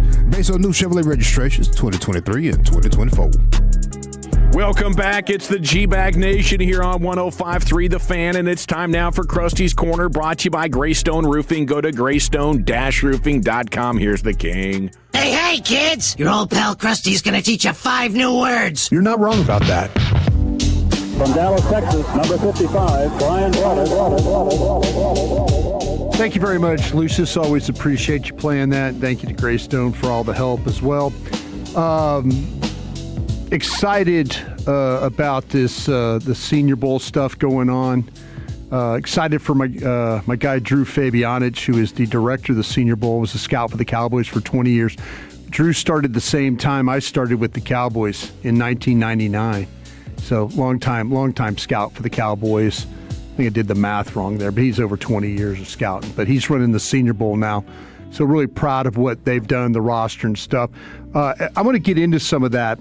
Wolchuk, you and I did that this morning with Aisha Morrison on the Stack, which is up now. If you want to check it out after the show on YouTube. After the show, yeah, just go over to. I thought it was a fun episode today. Crown Global Media. They all have been fun, but it was a good back and forth. Well, I appreciate you and Aisha and how hard you guys are working on the draft too. So check that out if you would. Again, after our show coming up here, I do have a question. Dawson, by the way, how's the Salat pizza tonight? It's outstanding. Yeah. The pepperoni masterclass, I think, is the best pizza in town. Yeah. Holy smoke, bro. That garlic is unbelievable. That's our birthday pizza from yesterday for Chief. So thank you, brothers. Glad we can get that done. All right. I have a question. Okay. Who's not eating? Okay. Zach, I'll start with you first. Yep. Okay. For the Cowboys, this offseason, great draft or great free agency period? Wow. I think that I would go with great draft or great free agency period. Give me, man, it's so tough because I'm going to go with great draft. The draft can set you up. Because you're working on it so hard? Well, part of that, yes. But I think you've seen in New England, New England hit on free agency, right? Obviously, Milton Williams, Stephon Diggs, but their draft class has been money for them this year too. So, I mean, when you get guys like Craig Woodson, who are impact players for you, take in the 4th round, that's a local kid out of here, I believe, from South Grand Prairie, Lucius. That's going to go a big way. Like New Orleans was able to turn around from their 8-8. They end up hitting. They get Marcus Williams, the safety. They get Ramczyk, the tackle. I think you got Kamara in that draft, and now you're set up. So for me, if you can end up getting, you hit on your first 2 picks, and then on day 3, can you find like an Anthony Brown in the 6th round that ends up being a starter for you and ends up having a really good rookie year? Like, not only is that helping you now, that's going to help you for the next 4 years. Yeah, I think it's a good question, Brian, and I'm sorry. I thought you were going to powwow with Wolchuk there, so sorry if it was rude that I was eating. No, No, I just didn't want to. This is a great question. I didn't want to hit you mid-bite. No, it is. I do have a follow-up question back to you, though. Are we saying great like they bargain shopped and found starters? No. They went and played ball. I'll take the free agency. Yeah, I think that's what would give you not only excitement about this season, but maybe allow you to change your opinion for the future. Like the Cowboys realized the error of their ways, and now they're going to look to be more aggressive sustainably into the next 5 years or so. I like that layer to it. If they swing big in free agency and hit, then it's more likely they'd be willing to do that again moving forward. That would be huge. And even if they have a great draft here, you're talking about right now you got 2 first-round picks, no day 2 picks. Like even a great draft with what they have right now is basically 2 really good players. Whereas in free agency, you can really load up on talent. Well, I think that's what makes it a great draft is you find hits in day 3. Like the Rams have done. You go get a Kyron Williams, a Byron Young. Like you're getting starters in the 5th round, 4th round with those picks. Yeah. That's what, I mean, if you just hit in the first round at 12 and 20, great. That's awesome. You need to. But what makes it a great draft to me is you're hitting and getting starters on day 3. I hear you. Yeah, I mean, I would still probably go with the free agency stuff because you're getting instant impact from veteran players, and I know it's weird because they're still in a lot of ways so far away, but you're trying to capitalize on the Dak window. Like you're trying to have guys that are ready-made right now to win in the next 2 seasons. And so it's the rare case where I would go free agency over draft. I was stuck on this one, and I'm the guy that absolutely loves to draft, but I think they need to hit the home run in free agency.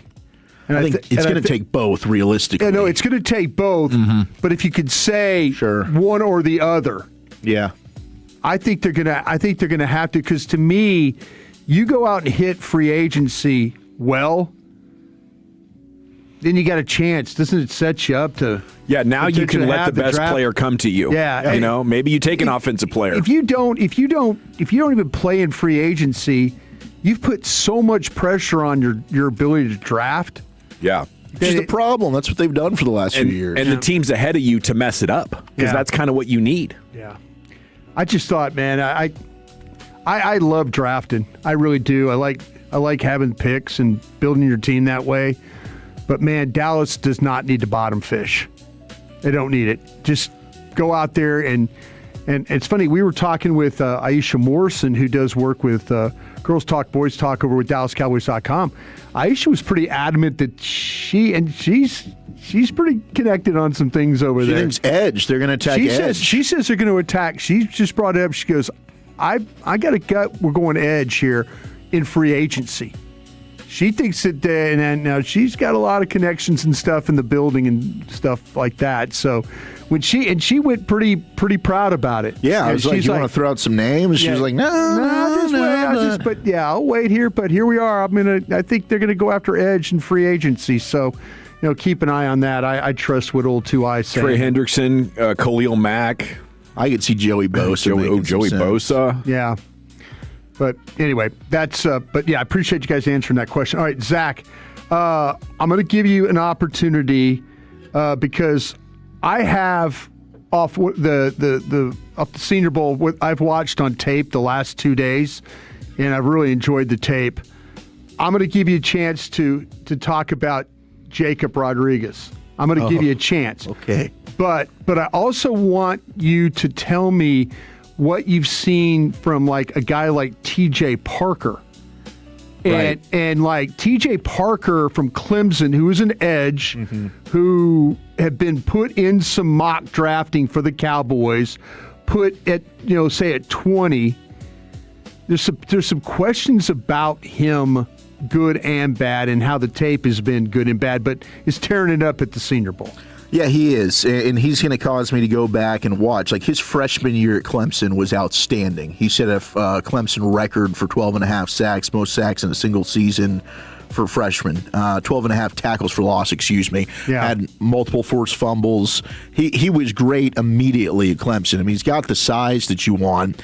The issue to me was just his tape ran hot and cold. Yeah, that's what I worried about myself. Yeah, like his 2025 tape, and it was a Clemson team that underachieved. So maybe something spread to the entire roster, and it was just a down year for them. But you look early in his career at Clemson, the first couple of years, looked like a top 10 pick. Then this year, I'm like, is this dude a first rounder? I didn't think so. Yeah. But, he's somebody that I'm going to have to go back and figure out more of the context of why maybe this past season was a struggle, because at the Senior Bowl right now, he's looking every bit a first-round player. Yeah, he is looking every bit of that type of a player, and I'm with you on this. I'm a little bit confused of which player, and I wonder if I'm seeing a player that's probably on the stack of how you rank him. Maybe he's somewhere in the 20 to 25 range. Yeah.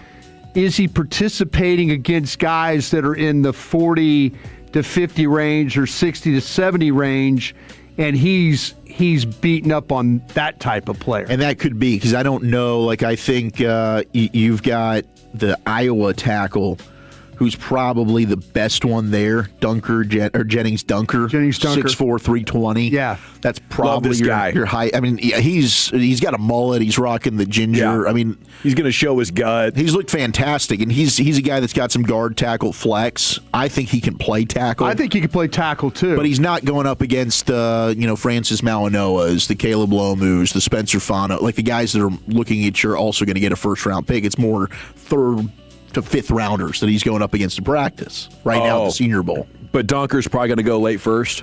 Dunker's probably a day 2 guy, but because you have a lack of tackles, maybe he does. Maybe he does end up moving up the board a little bit. Yeah, and then one more guy I want to point out, because the Cowboys were talking about edges, and a guy that's played pretty well in this Senior Bowl is our young man from Missouri. And that would be Zion Young. Zion Young. I think that, and there's another guy. Yeah, I've been high on Zion Young. And a lot of people have had kind of doubts, and I know you have as well. I loved him. I mean, in 25 games the last 2 years at Mizzou. Yeah. Team captain, 15 tackles for loss, 6.5 sacks. I mean, physically, you can't draw him up any better. He's got 6'5", 262. Another edge that we're talking about. But he's a guy that's always battling, tireless worker. I liked his get-off, like the way he fires off the snap. I think he times the snap well. He might be a guy that's kind of listening and picking up on the cadence and the snap count. So you're talking about a high IQ player. I think he's super smart in the RPO game. Like, he's not going to get fooled a bunch. So he can fight, get off blocks. I like the explosiveness he's got. To me, the combination of power and speed, I think he's one of the better edges when you've got total package in the entire class. He transferred from Michigan State, but there's other people that I know aren't nearly as high on him as I am, but I'm a big fan of Zion Young. I think the only thing, Dawson, as we end this thing, and I think it's a good report, the thing that I wonder, I don't always see the burst from Zion Johnson, Missouri, to match the bend.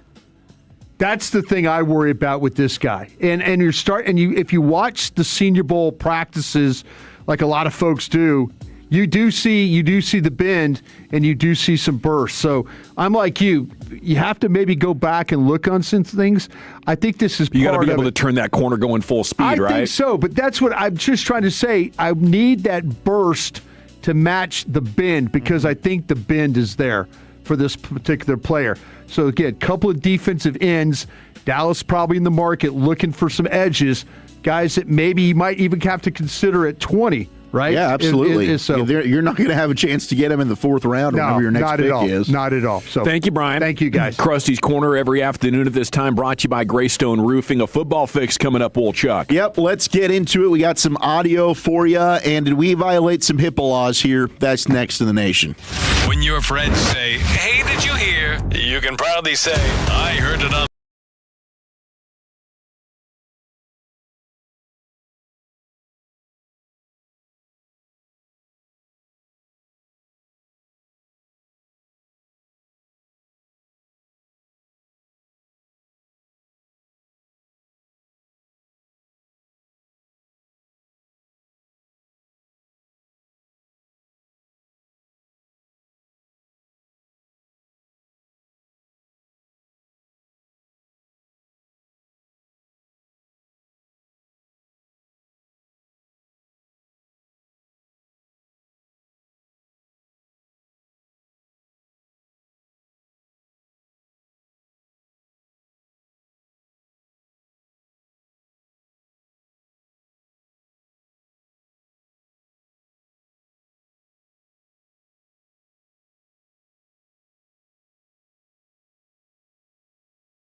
Me with your first appointment, get a free in-body composition analysis and a free B12 shot. If you're tired of feeling off, low energy, weight gain, lost drive, you are not alone. 1 in 5 men has low testosterone. So what is next? Let's stop the cycle. Do what I did. Call Men's T Clinic, the local experts in testosterone and total male wellness. Real labs, real data, personalized plan. 972-GO Men's T. mensteclinic.com. Get back to being you with Men's T. Men's T Clinic.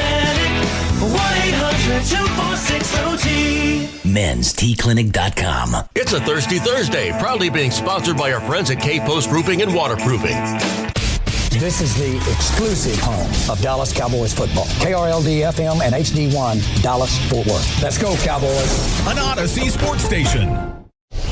Driven by our D&M Leasing Studios, you're rolling with the G-Bag Nation on 105.3 The Fan. Here we go. It's hour number 3 of the G-Bag Nation on 105.3 The Fan. Thanks for making us part of your day. We're talking some Mavs trade deadline coming up at 4:20. Here's Wolchuk with your daily football fix. Let's get our fix right after this. You think football is still fun? Yes. Sir. Wrong side! Left side! Wrong side! Left side! I use these for acid indigestion. So what are we going to use these for? Intimidation. You know I got to get my fix, man. If you missed it, Cowboys expected to hire former Cardinals cornerbacks coach Ryan Smith. Helped Arizona allow the fewest touchdowns in the NFL the final 11 games in 2024. And before that, he was in Virginia Tech, where he helped recruit Mansour Delane, the outstanding corner who ended up transferring to LSU, being a Taga alongside Brian Broaddus. Did I tell you what this guy is? Please tell me. Share me. He's a person. He's a football player. He's a human being. Yeah, he's an alpha male. He puts his shoes on just like you do. He laces them up the same way. It doesn't matter. Back to you, Wolchuk. Yep, perfect. What's the report? What do we got?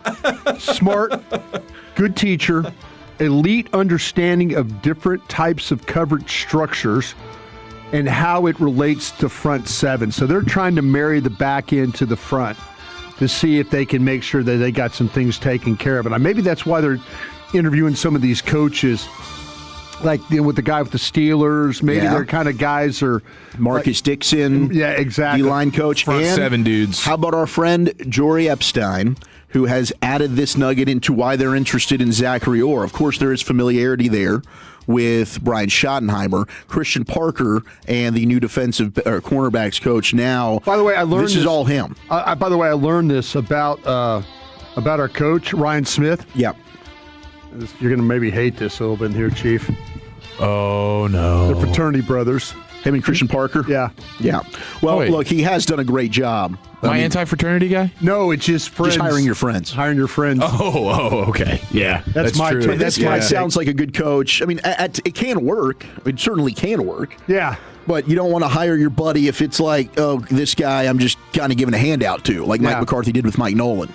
Oh, there you go. You know, that one, Mike Nolan wasn't really doing a whole lot of great things. This guy's rising up the ranks here. Clearly was at JMU with Kurt Cignetti and his staff, so he's going to have a connection there with D'Angelo Pons, able to call them over and say, hey, what do you think of this guy? And then the Mansour Delane connection. But Zachary Orr, DeSoto legend, North Texas Mean Green, Hall of Famer, baby. He's also whining and dining, having dinner, still talking with the Dallas Cowboys, and Jory saying, even though everyone's raving about Christian Parker, he's a first-time defensive coordinator, and he's focused on defensive backs more so than D-line. Cowboys want to pair him with a more experienced voice collaborating on up front. So that would be Zachary Orr, whose expertise is the linebackers and the front seven. So now you've got Orr, who could man that area. Christian Parker oversees everything, and now he's got his guy that he trusts and is his buddy. They can run the defensive backs and the secondary. There you go. Looking like a nice marriage here in Dallas for what they want to build on CP and Brian Schottenheimer's staff. Then 7 and 10, we're going to talk about what a disaster. Well, if that happens, then we're going to look back and say, damn it, we were wrong. Why did we hype up this staff? Foolish, stupid. There you go. Hiring your damn friends again. Yep, there it is. And you know what? We can't eat the cheese next time. We'll have to hold ourselves accountable. But right now... watch me in training camp this year, by the way. What are you going to do? I'm not going to be like Don't be hyping anybody up. I'm sick of you getting me excited. Yeah, you get out there and you just S-talk everybody. This is your crap on these guys. I'm not going to be gung-ho Joe out there. Yeah, let's not do it. I'm not going to do it. Right, just because Mansour Delane, who they take at 12, is going out there and kicking everyone's ass, I don't care. All right, let's see what you do on Sunday. I will be fired up Thursday night football. I will be fired up if they take the Lane. I think that's what we need to do. Football. We need to take the Jared Sandler approach. It doesn't matter. It doesn't matter. Nothing you see out here matters. It doesn't matter. You know, every time you see somebody just smashing a huge 450-foot bomb ski in Arizona, and Jared's like, "Hey guys, remember, spring training. It's only March. They're working on stuff. Doesn't matter. When we see a guy make plays in August, we just say, "Hey, guys, I'll tell I you didn't what I even was see just that." thinking. Dallas goes to Seattle next year, don't they? I think they do. To play in the West. They have to play the 12th man. This could be Thursday night football again. Oh, it could be. If they win the championship. Seattle wins. Oh, TNF tonight. Yeah. Well, you know, Michael's falling asleep on the call. It worked out pretty good for the Cowboys almost beating the Eagles. I mean, that was one of their better losses of the season. We were surprised how good that game went. I mean, that loss felt like a win. It did. It really did. Yeah. It's like, wow, they were humming along nicely. They ran the football well. Did you see those first couple of drives? And then the defense stepped up in the second half. Damn! How was it that CeeDee Lamb, of all people, Pro Bowler, lost that game? I know, crazy. And then all of a sudden, it happened again. Against the Eagles, 21-0, they rally, but the conversation was, CeeDee Lamb, are we concerned? He's going to have to circle the wagons. Like we might have to load manage him moving forward versus the Eagles. Just, hey, sit it out. Hey, just take a breather, man. We got this Flournoy fella. Yeah, just eat, feast. Flournoy, feast. It's time to feast it up. All right, let's go to Denver. You guys remember the HIPAA law conversation? Mike Kliss. Excuse me? What the hell did you say? Who's Kliss? Is it Mike Kliss? Is that the guy's name? Jeez, oh, Brian? yeah, that's the beat reporter that you hate. Wow. You've been searching for that Kliss your entire life. Gosh. And when you found it, you said, I don't even like it. Yeah, you didn't even like the way it looked. Dawson, the exact conversation that you and I had going down the elevator last night, wasn't it? It was exactly. Was it about the Kliss? Exactly. No, just about generally how you just take things and go running like you're on a horseback. Mm-hmm. You know? Don't lob out Mike Kliss at me and expect me not to Dawson expect. Goes, you ever notice how Chief just takes things and runs like he's on a horseback? This is all true. I think okay. that's verbatim. Yeah. Yep. No, I said that. What was that in reference to yesterday? What did I horseback on yesterday? What didn't you? Did I horseback something? He's making He said it all something. up. No, it's like somebody says something and then you immediately tie something to it. Oh my God! That you shouldn't tie to it. Well, who's to say I shouldn't tie it? You know, it's just objectivity. Dawson and I were just talking about it. Like it's amazing how you sometimes you hear it and sometimes you don't. You're putting a bow tie in front of him. You don't think he's going to tie it like Cincinnati's? Not at all. He is. Go Reds. Let's get to a HIPAA law violation. As per usual, Brian heard nothing that I said. Sean Payton. Hey, just gotta spice it up sometimes. That's basically what it was, right? No, that's not what you said. You gotta put seasoning on it. You know, just a little salt and pepper. Dawson, what? Come on now. What's going on? Okay, what happened? so What did you say verbatim? I said to Brian, damn, that birthday roast was hilarious. Mm-hmm. He said, well, Eric is naturally hilarious. Yeah, that's exactly what happened. And then I said, I know, and sometimes he says things that I don't even hear because they slip in so subtly. Yeah. Right. Mm-hmm. There was nothing about running away on a horse, There was Brian. nothing about horses? There was no horse. I wanted to be the damn Cowboys. It wasn't Rugnet Odor. Dawson wanted to say the horseback part. I just added it. 214 says it's called down the CTE path. A galloping guy, yeah. This might be my last show. It might be. I'll be honest with you. That Dick Vitale thing stuck with me so hard. I had forgotten all about that. Oh, so good. I can't believe. And is that enough? It is cancerous. Holy crap. Hey, you just got to. It's a dub for positivity. It's a dub for positivity. God. Still time to pull out that Odyssey app. Go back to 6 o'clock last night. Damn Seriously, right. man. Hit that chapter rewind. That thing's gorgeous. All right, but here was Sean Payton maybe sharing too much information, violating the HIPAA laws. Bo Nix gets pissed. He's going to call a press conference, and here's what they all had to say about it.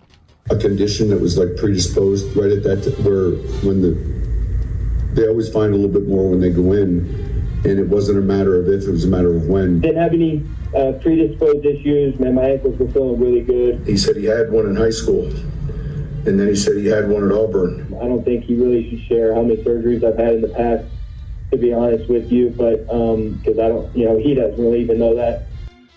Wow, bro. That was a hell of a Can I just give credit to AI? who montaged that? That was perfect. It was like, here's Sean Payton saying the thing that's going to piss off Bo Nix, and then here's Bo Nix trying to dunk on it, and then it goes back. Just a beautiful back and forth. Wait a minute, that's not an AI thing? That wasn't trickeration? No, that was legit. That was That was really legit? Well, it was two separate things that got merged together. Sean but Payton went and did his end-of-the-year presser, and he shared that about Bo Nix. Then Bo Nix calls his own press conference. Bo Nix got mad. Hold on a second, okay? You don't need to be. This is not the case, all right? I don't know what my coach is doing. I just love the idea that now we might have a little rift. See where Sean and I both are going the same direction. He's just making up stuff. I'm Makes making up crap. Yeah, see what's going on You're here? talking about galloping gobblers and all kinds of stuff. It's bizarre what comes up within your mouth, man. It is weird though. Like I get why Bo Nix is like, what is this? What is this serving? Like who is this helping that you're taking to the microphone to say all this about me? There was some thought that he might have got hurt in the celebration in the locker room. I from everything I've found, as much as I want that to be true, I do think that is a ball. I do think that is more ball sack than football. I don't think he went full Martin Gramatica on this thing. But or Bill, maybe that was a Bill. This is just a weird thing where Sean Payton. It's like, why are you even talking about this like that? Don't overshare. Yeah, the overshare. You got to hold that thing not deep the inside. oversharing guy. Exactly. It's This is weird. It is weird. I think it's because the world. AI. I think it's because the world was after him there for about 48 hours. He was like, it was, I didn't. he's deflecting from his fourth down decisions? Yeah, I think maybe he felt like he was going to get blamed for this one. Can we just sit back and appreciate how much they just freaking totally torqued up the hype on Stidham for a week and tried to fool the entire football world that Stidham was about to be a real dog? Had me fooled. And then we get out there and it's 7 points and a bunch of nothing. He's chest passing. Consider yourself I watched him chest pass a football backwards. Yeah. He defied what the quarterback position is supposed to be. They tried to sell us on Stickum. Yep, and he stunk. Stidham. All right, you guys think that Tom Brady on purpose? He did. He ran away with that one like a horse. You're galloping out of here. That's the last time I ever talked to you in the elevator. So Kendall Jenner flexed on the Tonight Show with Jimmy Fallon. I guess she either just shared to the world that her and Tom Brady have gotten it on, or she just is really friends with Tom Brady and she FaceTimes him to ask, like, "Hey, who do you think's going to win the Super Bowl?" That was a hell of a flex. Was that pre-planned? Maybe because she just pulls out the phone and just immediately FaceTimes Tom Brady and he's answering it and he's like, "Hey, Ken," like they're on such great terms. Yeah, I mean, I don't know. Maybe there is a history there of some foolery, but I think that it was probably pre-planned. So either way, obviously, Tom says, "I'm taking the Patriots." So what does Kendall do? "I'm taking the Patriots." But there's the Kardashian curse that's been going around. Yeah, but she's a Jenner, bro. I mean, get with the frickin' tabloids, dog. Well, that's a Jenner you're talking about. It still didn't help Devin Booker in the finals, did it? This is the one that has two moms. Yeah, that's true. She does have two She's moms from now. a totally different lineage in a lot of ways. Maybe since we've had the transition, the curse has been broken. I think that's an excellent point. We should probably find that out. But here was Robert Kraft, who decided he wanted to have some fun with this on social media, not worried about this curse. Kendall, I just heard you put your money on us to win this big game. And you know what? I don't believe that thing about the Kardashian curse. We've been underdogs plenty of times, and we've done okay. Let's do it together. At the Orchids of Asia. Yeah, well, you think that was pre or in Jupiter, Florida. I was going to say pre or post massage there for good old Bob. Let's join hands. Let's all pray. This is the happiest ending I've had in 3 years. Don't worry about it. We're going to end up making sure that we break this curse. He's live at and I'm Orchids going to of be Asia. oiled and lotioned up to make sure we enjoy it. Well, thank you. Well, you got something else? No, go for it. You got more? I've always got more. What about the Kliss? Thought you were getting ready to. No, there really wasn't anything about Mike Kliss. Brian just wanted to get into him. I yell at him at the combine. I do. I yell at him, hack. You scream at that. I You scream at that, him. Kliss. I scream at him across the guys. He had a tweet about you. That's what the beef goes you back. raise your Yeah, it voice goes at that, back. Kliss. Like he said, what would some insider with the Cowboys happen to know? Yeah, what's this idiot? Did you show that Kliss who's boss? If we can get you to the combine this year, will you video yourself calling him a hack? Oh, yeah, absolutely. You'll see Let's me. go. I'll put it. Oh, wait, does he do radio? Can we find him at the row? Oh, for San Fran?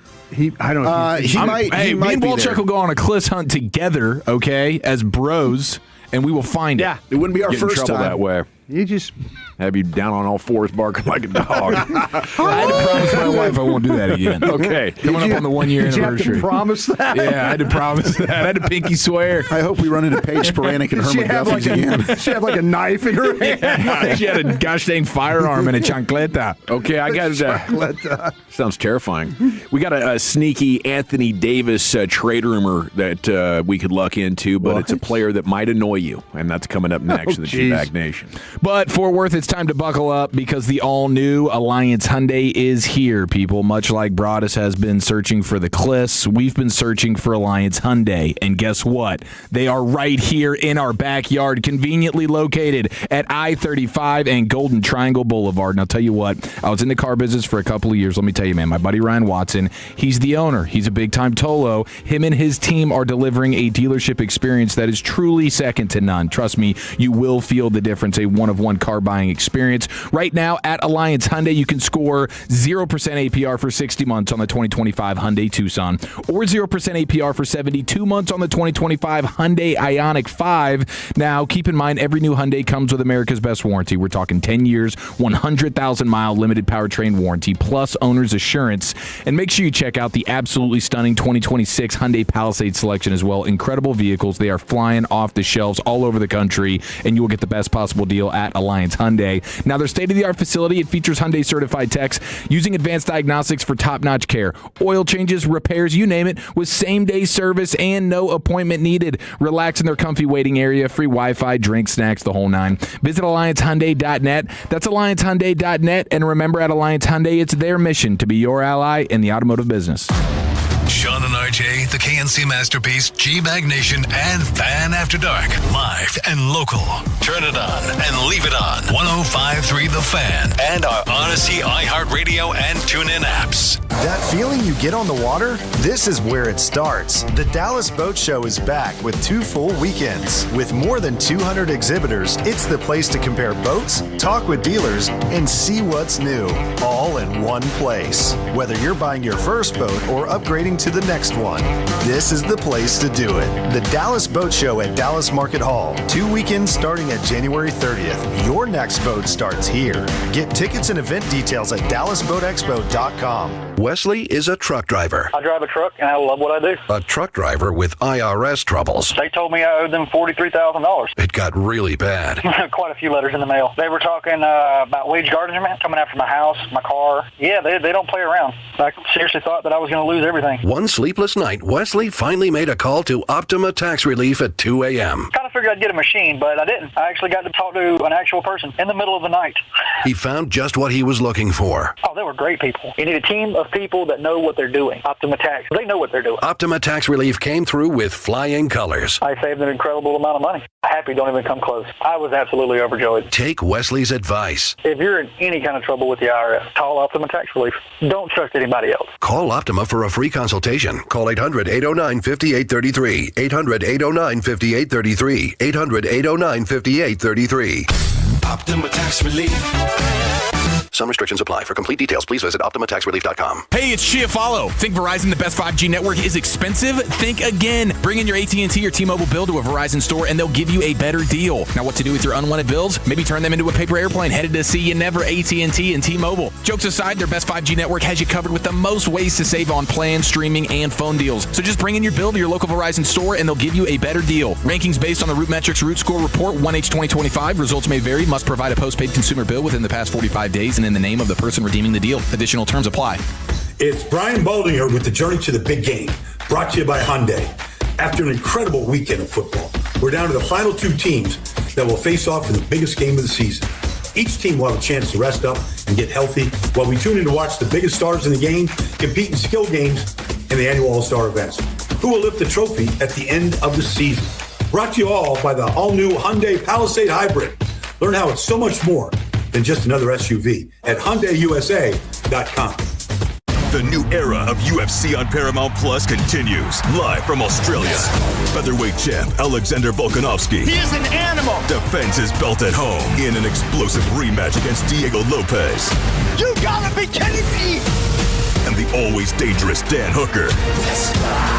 Throws down with powerhouse Benoit Saint-Denis in a high-action lightweight showdown. Oh! There's never been anything like this. UFC 325, Saturday, January 31st, only on Paramount Plus. $5,000. That's the average amount of money people in the U.S. are now spending on gas in a year. $5,000. That's crazy. If you drive, you have to download Upside, the free app that gives you cash back every time you get gas. That's right. You can earn real cash back with Upside just by buying the gas you're already buying. You can literally start earning cash back today. I use Upside every time I fill up, and top users make $200 to $300 per month. You're putting gas in your car anyway. Why not get real cash back? If you like free money, download Upside. I'm saving the cash I earn from using Upside to help pay for a vacation later this year. Download the free Upside app now to earn cash back every time you buy gas. Use promo code WHEEL25 to get an extra 25 cents per gallon on your first tank. You can cash out anytime right to your bank, PayPal, or a gift card for Amazon and other brands. Just download the free Upside app and use promo code WHEEL25 for a 25 cents per gallon bonus on your first tank. That's code WHEEL25 for a 25 cents per gallon bonus. I'm Bob Burke, founder and chairman of Burke America Parts Group, a family of brands that includes RepairClinic.com, an appliance and HVAC parts solution company that's grown into an international brand. Before AmericanEagle.com, we partially launched a new technology platform developed by another firm. American Eagle helped take our technology to a whole new level with digital marketing, software development, and business insights into our key markets, appliances, HVAC, and outdoor power equipment, and did so both on time and on budget. AmericanEagle.com has the resources, experience, and talent needed to produce solutions. Our new technology platform, developed by AmericanEagle.com, has produced tremendous results with higher traffic, conversion, engagement, and online revenue. If you have any home repairs you need to take care of, check us out at RepairClinic.com. If you need a world-class website or technology project, then I would highly recommend AmericanEagle.com. Call AmericanEagle.com at 773-NETWORK. That's AmericanEagle.com, 773-NETWORK. Ready to slim, smooth, and tighten all at once? At Souza Clinic, discover our new all-in-one transformation package combining skin tightening, cellulite reduction, our all-natural weight loss program, and laser that targets stubborn visceral fat, that deep belly fat around your organs. No surgery, just real visible results. Normally valued at $1,900 a month. Now get the complete transformation for just $350 per month. Call Souza Clinic at 972-479-5187 for your free consultation today. Souza Clinic, weightlossfortexas.com. This segment of The Fan is brought to you by DFWsecurity.com. Looking for security you can actually count on? DFW Security is local, top rated, and always there when you need them. Get security with smart cameras and control it all with one easy app. Call DFW Security today. DFWsecurity.com. Welcome back. It's the, G-Back Nation here on 105.3 The Fan. Thanks for making us part of your day. We hit the halfway point of the show, going all the way till 7 o'clock tonight. Fred Davis already in the house, getting ready for the Fan After Dark, which is coming up 7 to 11 with him and Blake. Do we have Hot Stove tonight? Do we have Rangers Hot Stove tonight? We do. Yeah, Jared Sandler. We get to see Jared Sandler tonight. We do. So Sands will be here. Yes. Mackenzie Gore was on with KNC, and then CY was on with us. So we're very excited about Rangers spring training coming up. We're also very excited about the NBA trade deadline and what could happen for the Mavs here over the next week or so. And that is the subject matter of this conversation, a sneaky Anthony Davis trade rumor that you might hate, but also a Luka question that you might hate. Okay, segment's brought to you by the Frankels. If you've been injured in a car truck wreck, call the Frankels first, 214 or 817-333-3333. Frankel & Frankel, there's never an out-of-pocket cost. They only get paid when you win. The Frankels are the go-to car and truck wreck attorneys in Dallas. So I saw trade targets for Anthony Davis's next team, and you have odds, right? Bet Online, Jimmy Shapiro, he sent them over to me, and I was like, okay, let's take a look at this. Atlanta Hawks, and we've talked a lot about the Hawks, and I like Risa Shea, and I like the young big man Okongwu, and they are the 2-1 favorite to be 80's next team. Then the Bulls, 5-2. I think Kobe White is the target there. Maybe Vucevic to make the salaries work, but it seems like Vuce is kind of washed up at this point. Then you get to the New York Knicks, and I said, man, that's interesting. They're sitting at 9-2. When you were teasing this earlier, I almost hit you with a meow.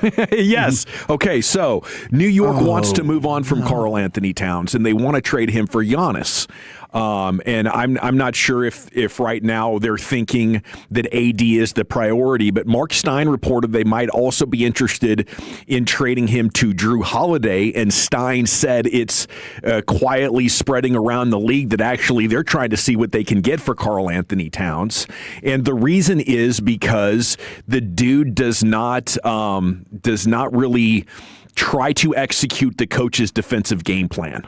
And right now, they have Jalen Brunson out on the perimeter, who is one of the worst defensively rated players in the entire sport. And when you combine that with a rim protector who's just kind of out to lunch. Now, Karl-Anthony Towns' defensive analytics are actually pretty good. So, but he's not defending in the team concept, and they wonder if he's not paying attention to what the coaches are asking, or just thinks it doesn't apply to him, or maybe he's got, what's that called? The low attention span, where he's just out there, and his teammates are turning around to him like, dude, what the crap? Kind of like Christian Woods. Yeah, Christian Wood back in the day, yeah. With the Mavs a couple of years ago.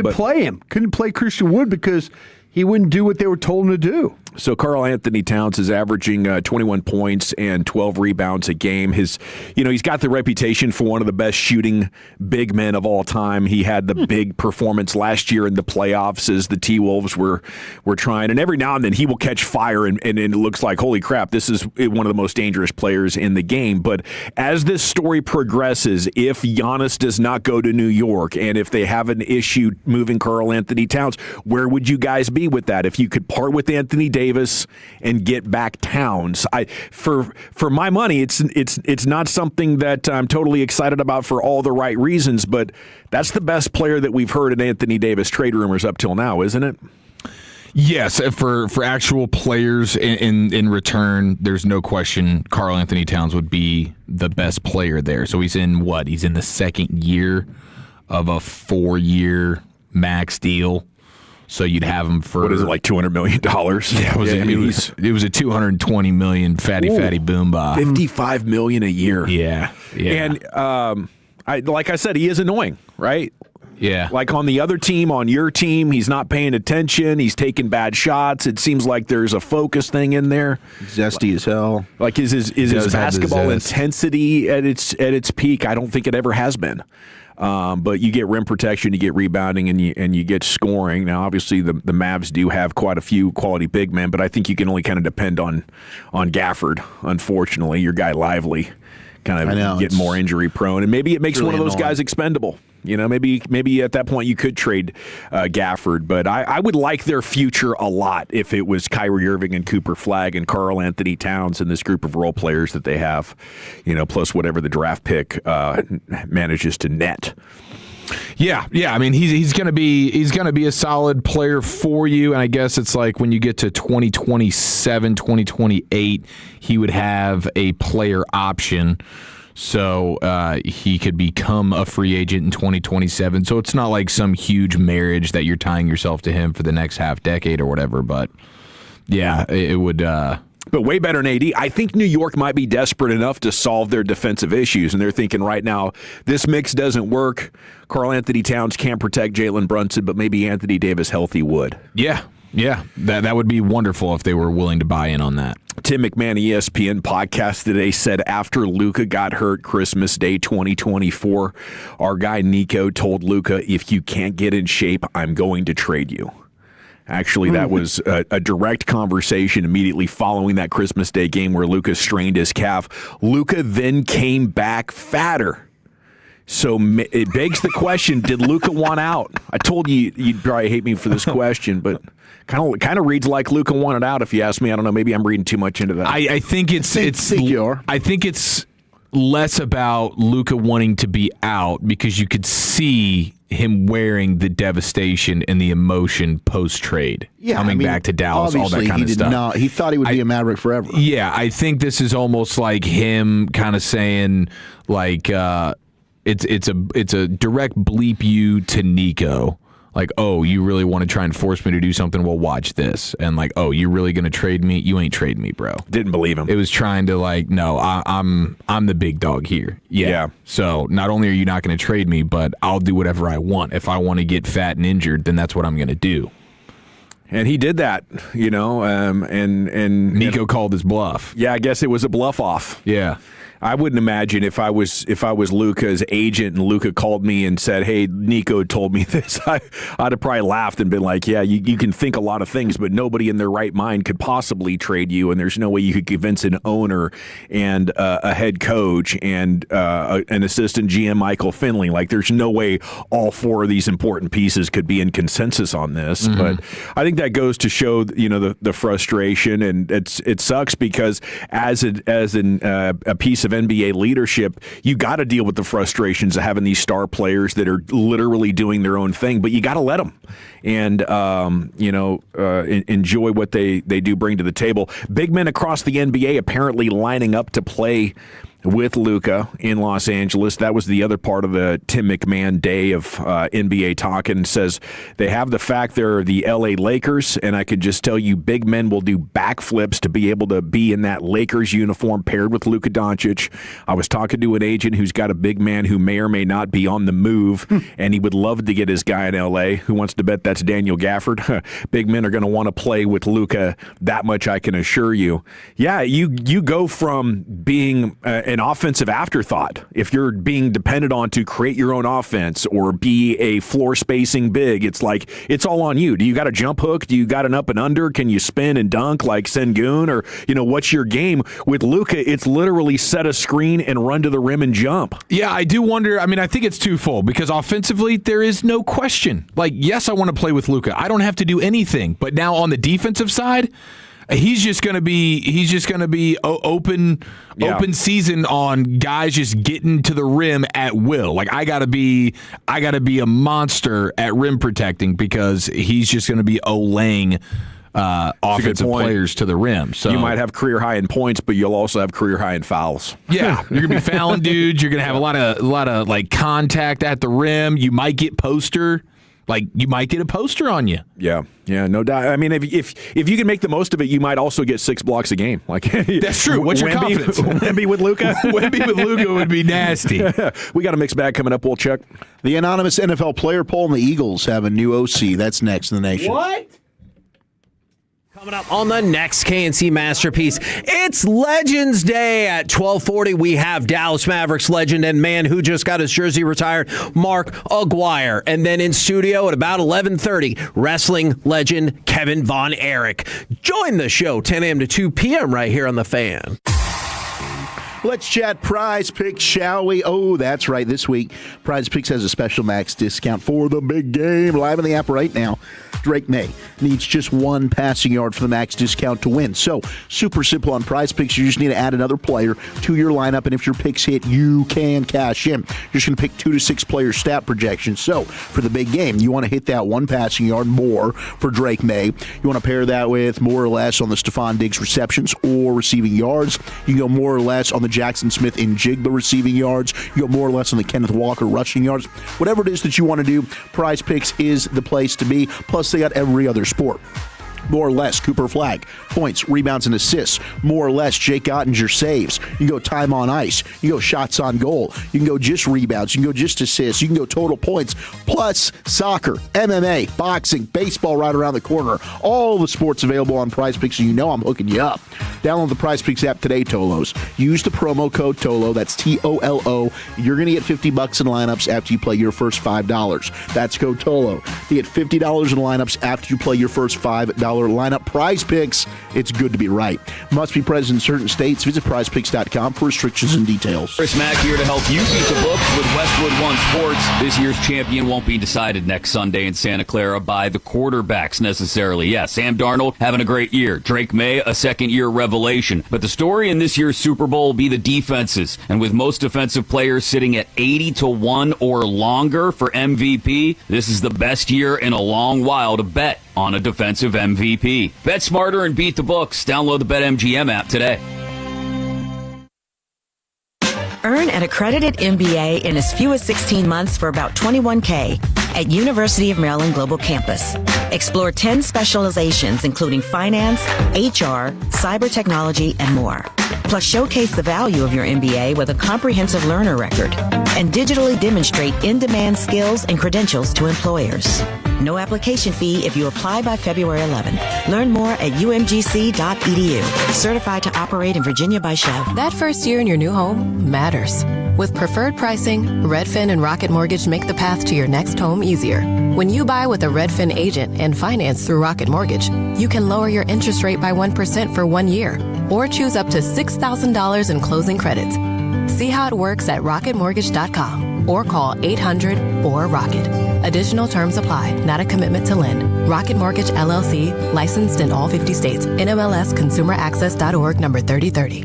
With Green Mountain Energy, making a positive impact for the planet is as easy as flipping your light switch. Call 1-866-GREEN-TX to power your home with renewable electricity. That's 1-866-GREEN-TX. Green Mountain Energy, PUCT 10009. Colos, we're gearing up for another trip to Radio Row for the big game. Thanks to our presenting sponsor, Stella Artois, the beer with a taste worth more, for moments worth more. Always enjoy responsibly. Copyright 2026, Stella Artois beer, St. Louis, Missouri. Message intended for 21 plus. Good news. Frontier is joining Verizon, making it easier than ever to connect and save at home and on the go. And now, Frontier customers who switch to a Verizon mobile plan could get our best offer ever.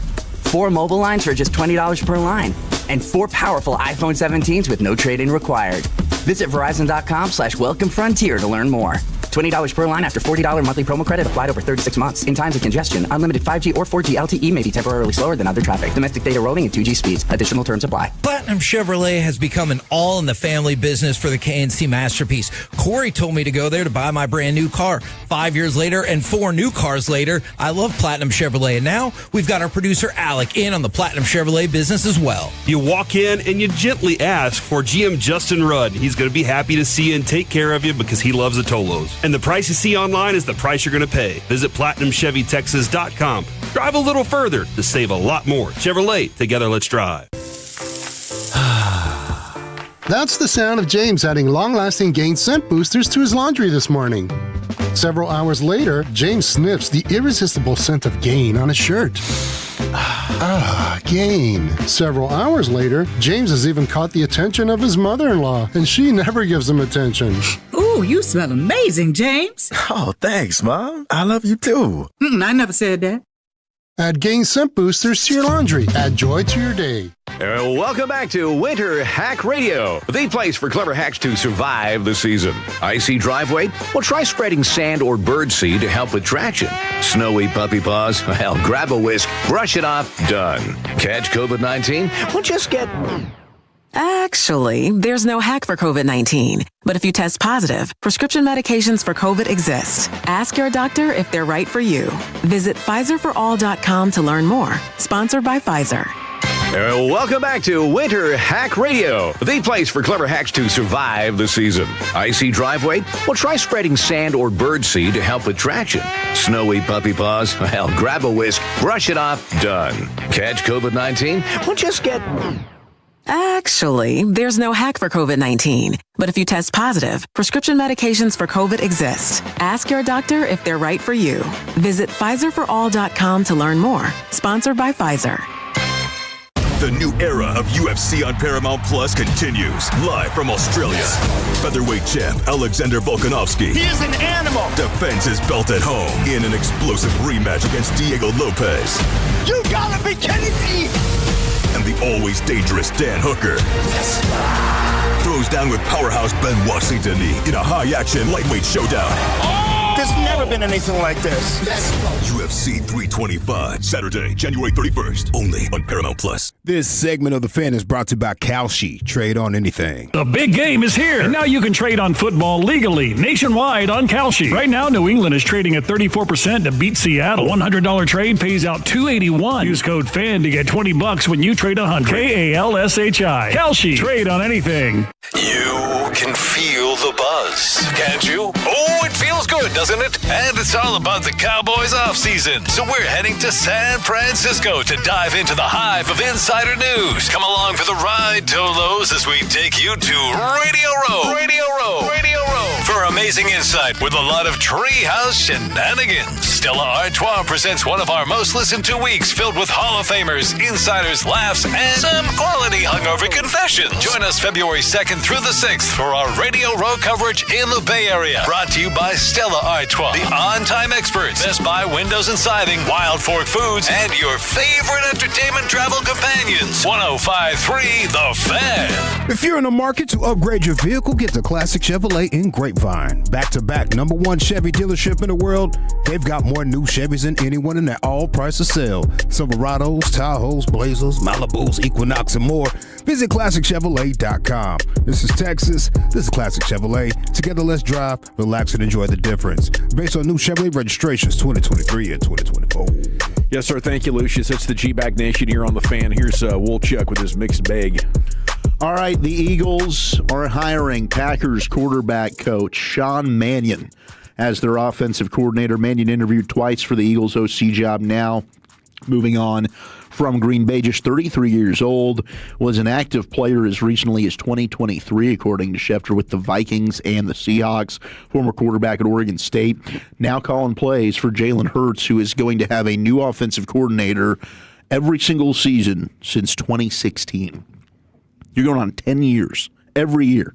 Jalen Hurts having a new OC. That's crazy. Dating back to the Alabama, then going Oklahoma. to OU. That's wild.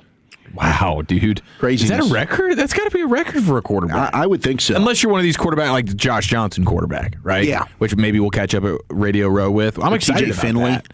Yeah, one of these quarterbacks that just is like journeyman, bounces around forever. But to be in one team in your NFL career, and you've got this many OCs, that's crazy. And then when Sirianni gets fired next year and they clean house, then it's another OC. Yeah.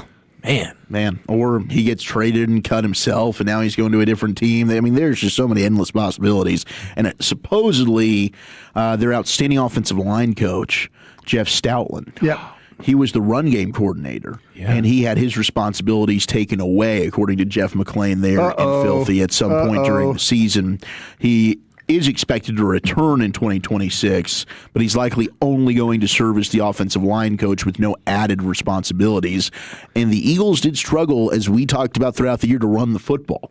Could that have been a reason why, as they decided to take away the run game from Jeff Stoutland? The whispers were saying that Stoutland, he was in a situation where, like, the reason why people were not going to take the job was because of him. So maybe he wanted the job. Well, maybe he kind of wants to be the OC.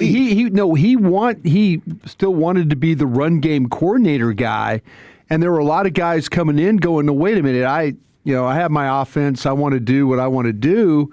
I want to coach the entire offense," and that's why people were turning down the interviews, because he was pretty much involved. So I don't know. This is something new, because the whispers were that's why people were turning the job down.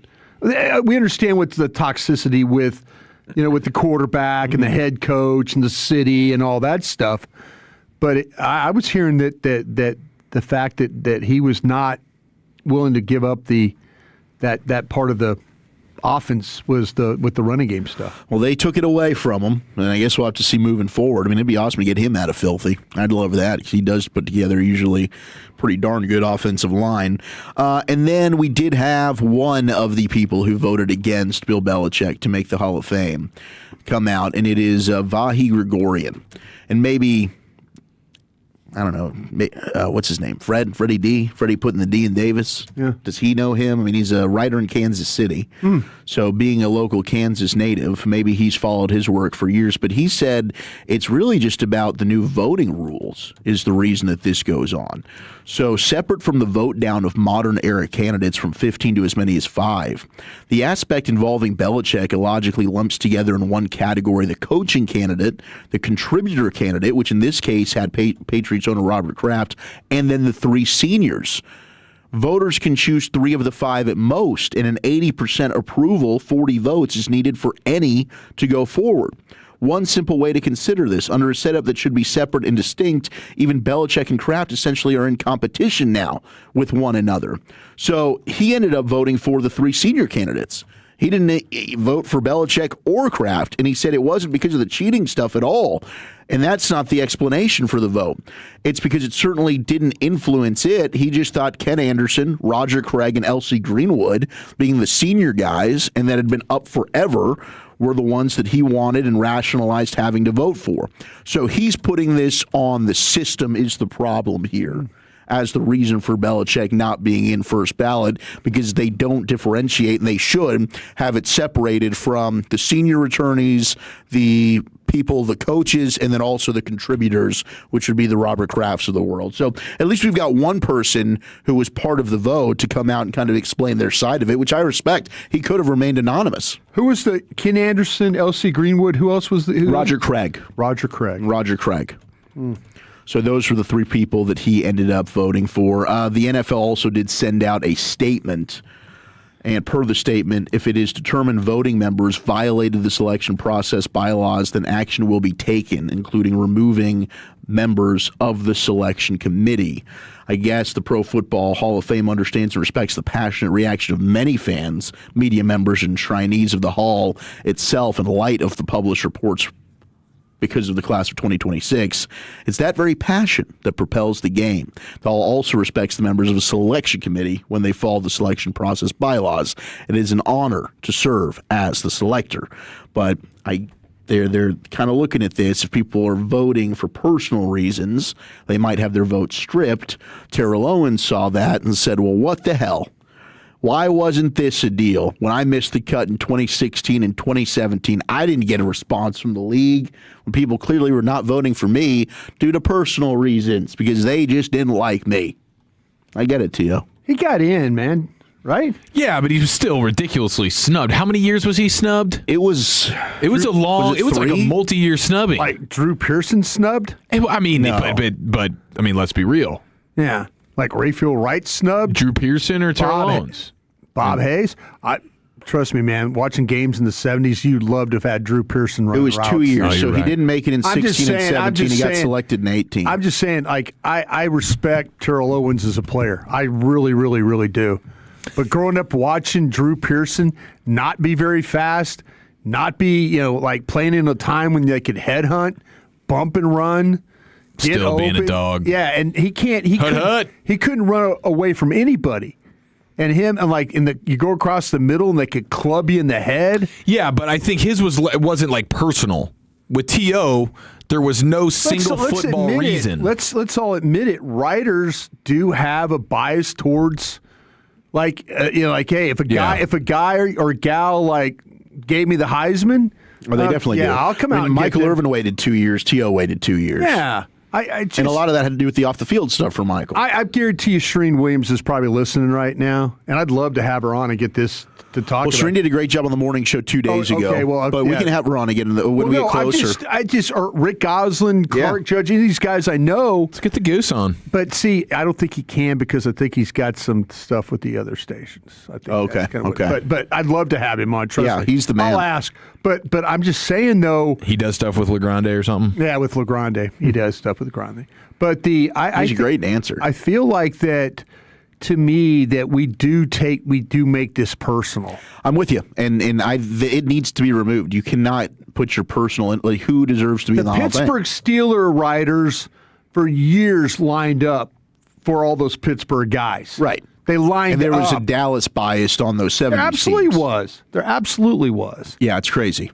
But for T.O., it's like, man, there was an accountability issue there. Like, you went to how many teams, and there was always a bad exit from the team. At some point, it's not the team's fault, T.O. I had a head coach tell me you were an unbelievable player. He was the most divisive player ever. Did I use the right word? Yeah, you did. Divisive, yeah. The most divisive player ever he's been around in a locker room. I believe it. I mean, he was unreal. He would go and, befriend player 50, 51, and 52. And kind of talk about, hey, man, you got it bad. You got it bad. You don't need to be getting it bad. That kind of thing. Oh. He was one of those. He would line up teammates against other teammates. Yeah, every I heard team he that was from on. an NFL head coach. That's how it went. I mean, it was like San Francisco, ugly exit. Philly, ugly exit. Dallas, ugly exit. Then he's bouncing around to Buffalo and Cincinnati. And as amazing as he was on the football field, there was always something going on with T.O. So I kind of got... Great player. Amazing. Great player. And he played in the Super Bowl hurt. With like a fractured leg or a broken leg from Roy Williams? It was insane. He played awesome. All right, here's the anonymous NFL poll. Now, we're going to get more questions answered. Wolchuk, did you see the thing like the best hockey rinks in the league? You see that one? The best ones? No, I haven't looked at this ranked yet. the top. They ranked the hockey leagues. Or the hockey leagues. Rinks? The rinks. Like the ice? Yeah, they ranked it. Wow, Yeah, I wonder yeah. where the stars were. I doubt it was high. I didn't. I was hoping you were going to do the story. I was hoping that you'd have that right here, right now. I'll look at it. I did see the Stars, and Leah Simakopoulos had an awesome article out about possibly trading for Evander Kane today. Now, Evander Kane is very polarizing. He's with Vancouver. As part of Edmonton's last 2 cup runs, Stars have had to play against him. We need those guys. So this was specific to the ice, not the arena? I just saw that they ranked. I'll do some work on this. They one ranked the arenas. Like I guess the arenas have to do with the ice. athletic. Yeah. Wolchuk's a dog with a bone on this. Yeah, I'll chew on this and find out for us a little bit later. But here was some of the anonymous player poll. And I always wonder, like, who are the players? There is it player 50, 51, 52? Is that how we're interviewing here? It's PR guy 51, 52, 53. So they've got some questions. The first one is, what do NFL players think of the kickoff rules, the tush push, and the hip drop tackles? One, quote, it's a dumb rule, dumbest rule we've made in a while, in my opinion. It's the kickoff? Yeah. The tush push. It's a bull bleep rugby play. Another one. I believe we were sold on the change being related to player safety. It just doesn't make sense to me in result of the hip drop tackle. Then they were asked if they've ever hidden concussion symptoms. Here's the quotes. Sometimes you go lights out for a second. I can't remember. You just have to play it off. Quote, we don't mess with brains. Another quote, football is about availability more than ability. You're going to hide whatever you can to be out there. Wow, that was a quarterback. That's cliche. All-time quarterback cliche. That would be Josh Allen. In regards to what people say with sports betting and how that can affect players. People use slurs. People have said they'd kill me. In college, after the national championship game, I got a lot of Venmo requests. It's funny. I really don't even like watching football other than just playing it, said another player. I believe that. Next up, we'll get, do you like the selection of Bad Bunny to perform at the Super Bowl? Should Tom Brady be allowed to hold a role as a broadcaster? And what issue should be the top priority of the next NFLPA executive director? Wait, that's a tease? That will be coming soon on the anonymous player poll results. Wow, thank you for the report. What can I say? I'm a real top-notch journalist. Hey, Sean just texted me and said, how was Mackenzie Gore? Should I lie to him and tell him he was awesome? Like, dude, Mackenzie was electric. Need him tomorrow. Like, don't even preview the cuts that you're going to play. Just know that you're going to play him and you're going to be happy when he says, what are you doing over there, man? Yeah, I'm what happy are you trying to be to do? a You Ranger. trying to ruin my show? Hey, what do you guys like? think? I'm trying to battle like these other shows. Man, I get a 9.8, finish 5th. What a bunch of crap that is. He's been hitting like top 3 most of the time. I go in there and bitch at Spittle all the time about stuff. That's just the kind of guy I am. I don't really like anybody up there. I don't even know why I'm going to the Super Bowl with you jerks. For all that per diem. Yeah, whatever. I'm going to invite who I want to this dinner. You guys never show up. Try and divide the bill, you bunch of cheapskates. I have 180 drinks. You guys don't even pay for any of them because you're all a bunch of cheapskates. I hope we got all the live reads, Sean. I do love going to dinner with you, Sean. Hey, shut up, Dawson. Shut up over there. You and your window. Hey, I'm still waiting on my Wild Fork food, Sean. Hey, push a basket like the rest of us. Well, thank you, Wolchuk, for the mixed bag, and thanks to fake Sean Cherie for making another appearance here Hey, in the we'll nation. see you at the Super Bowl, We'll see idiots. you, buddy. There you What go. do you think about the nickname Jabroni Nation? That's what Bobby was calling us this morning. Why was he doing that? I was trying to figure it out. He's just lashing out. Like, he thinks Nick Harris would choose their show over us. He doesn't realize that we're the first show that ever put Nick Harris on. Yeah, Nick knows where his loyalty lies. Yeah. We're also the first show to ever put Bobby on. Yeah, For the record, I amazing how don't give people a forget. I don't give a single crap. But I love having these guys on, and if it rankles them, I think it's time to go whale hunting after their guests. Should we? We'll go on the offensive a little bit. Let's go get Who Florio. can we, yeah, that's what I'm saying. Can you go get Florio? Get Florio. What the hell? Somebody we're gonna do do, something Ross about Tucker. this. When they come around Radio Row to do their pre-records, Yeah. as soon as they're done with that, we're going to pull that guy in and go live with him. That is diabolical. Yes, sir. We got 3 down, 2 to go. It is the G-Bag Nation. It's the Jabroni Nation! We'll see it is the Jabroni now, and we're back with football's finest, Chief. Yeah, snoozing on the job, locker room stogies, and truly awful advice. Alrighty, I got some great advice, though, on your foundation. Permapeer, the Dirt Nerds, they're here to help you. If you have any foundation concerns, look, you might be disappointed in the Cowboys this year. We were as well. When it comes to foundation repairs, you will not be disappointed in the Dirt Nerds at Permapeer Foundation Repair. They will not let you down. They will not have untimely drops that could beat rivals. Okay, they'll secure every catch necessary. If you are noticing sticky doors, cracks in your walls, uneven floors, that's called shift happening. When shift happens, it is time to call Permapeer. Get that free foundation inspection. They'll come out to the house. They'll take a look. A lot of times they just give you peace of mind, but other times free quote, and you want to get this handled quickly because the longer you let foundation issues go, the more it costs. Over 30 years of experience now serving DFW. Permapeer Foundation Repair. They know how to tackle any foundation problem. Slabs, pier and beam, foam, concrete, lifting. They do it all. And yeah, early signs of foundation damage can let you down. So don't lose the game by having to pay costly repairs later. I only trust Permapeer. You're going to love them. They're Tolos as well. And they're the experts in foundation repairs and drainage solutions. Here's the number for Permapeer, 214-466-1496. 214-466-1496. Go to dirtnerdsdfw.com. Tolo means turn it on and leave it on. Thank you for making 105.3 The Fan and the Odyssey app part of your day every day. This is an Odyssey Sports Minute. Presented by Robinhood, your money, your move. After LeBron James teared up in his tribute video in Cleveland last night, there is no doubt in my mind that we are getting a LeBron James farewell tour next season.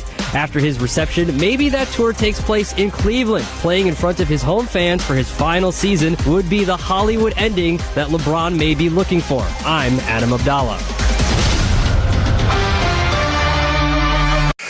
What if your instincts could pay off? With Robinhood Prediction Markets, you could put your sports IQ to work on the games you know best. It's not you against the house. It's you participating in a live market.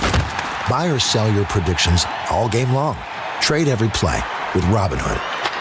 Visit Robinhood.com/predict. That's Robinhood.com/predict. Futures and cleared swaps trading involves significant risk and is not appropriate for everyone. Event contracts are offered by Robinhood Derivatives LLC, a registered futures commission merchant and swap firm. Get in the zone, AutoZone. Brian's headed to the basketball court, but he's sick of this check engine light. So he goes to AutoZone for the free Fix Finder service, Welcome to AutoZone. What are you working on today? where a friendly AutoZoner reads the light in just a few minutes and gives him a detailed report. No big, just a loose gas cap. And gets him to the court with a tight gas cap and tighter defense. The free Fix Finder service at AutoZone. No hassles, just help. Get in the zone, Auto.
246OT. mensteaclinic.com. It's a Thirsty Thursday, proudly being sponsored by our friends at K-Post Roofing and Waterproofing.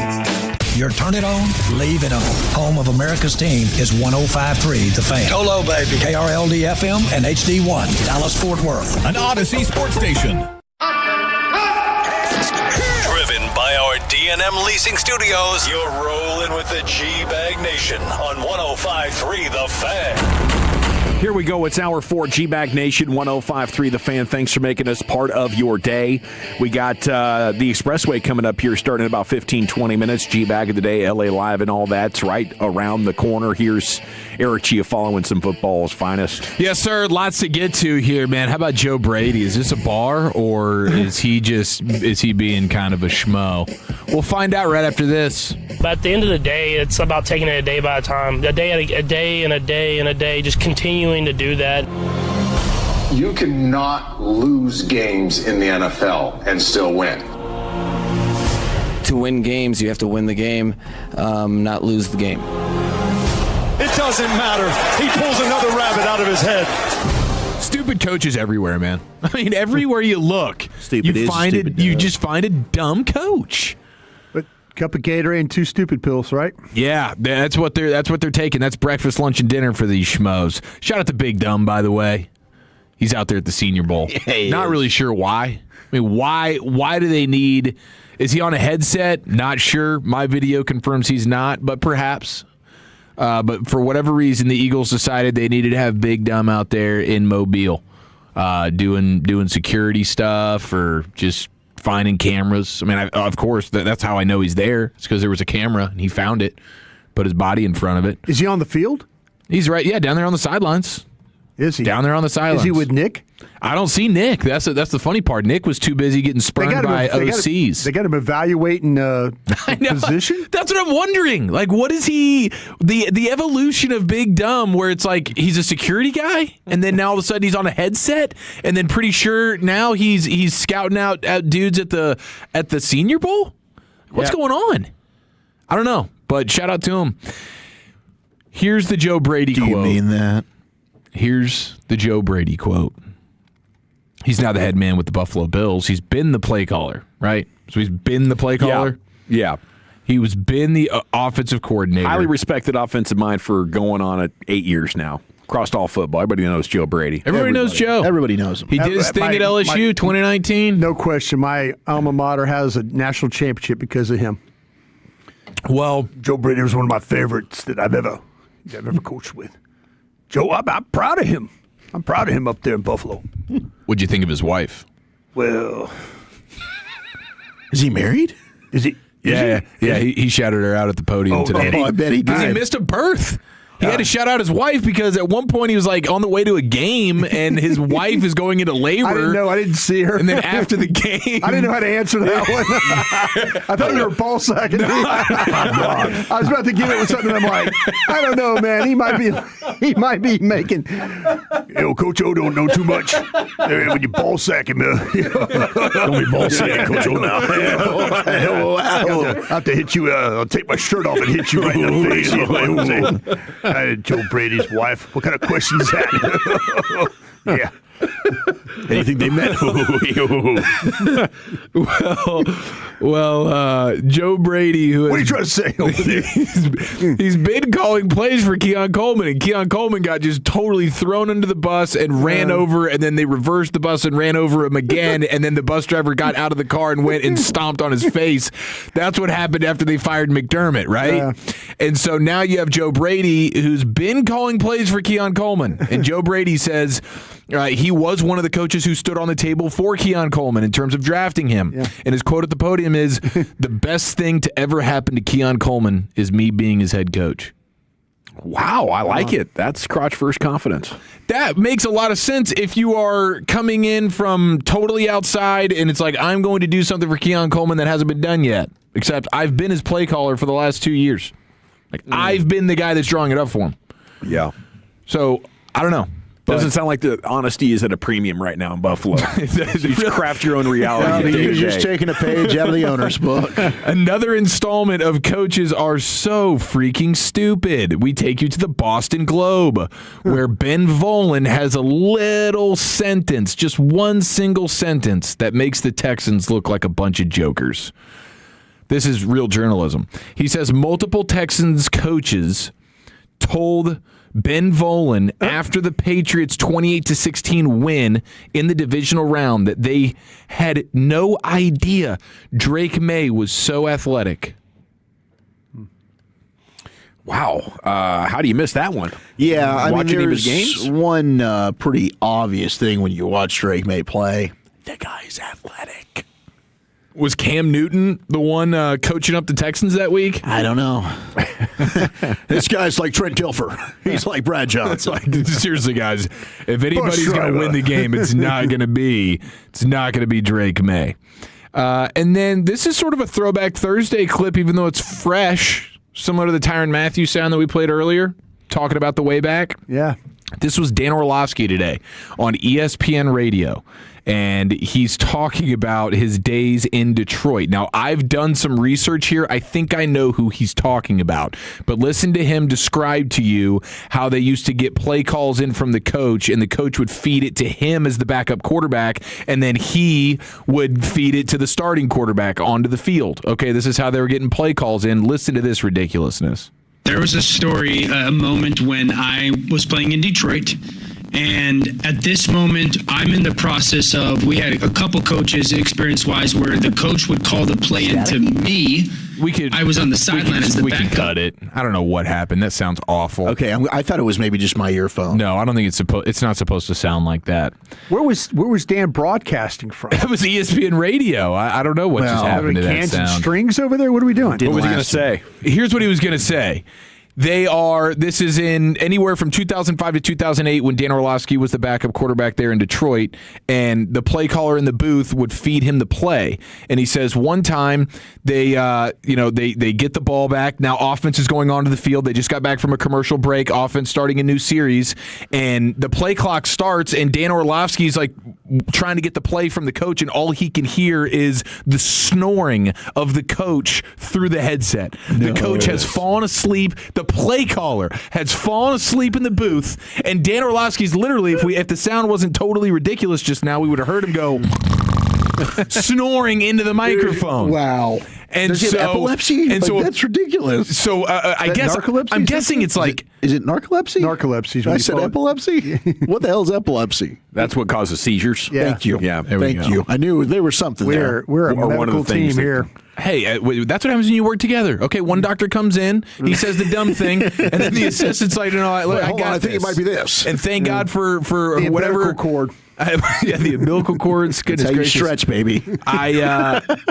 So I think it was. Do you want to cut the cord? Was it maybe John Kitten who was the quarterback at the time? But Orlovsky's like, well, we had a veteran quarterback, and we weren't getting the play call in, and because we were just getting snores into our headsets.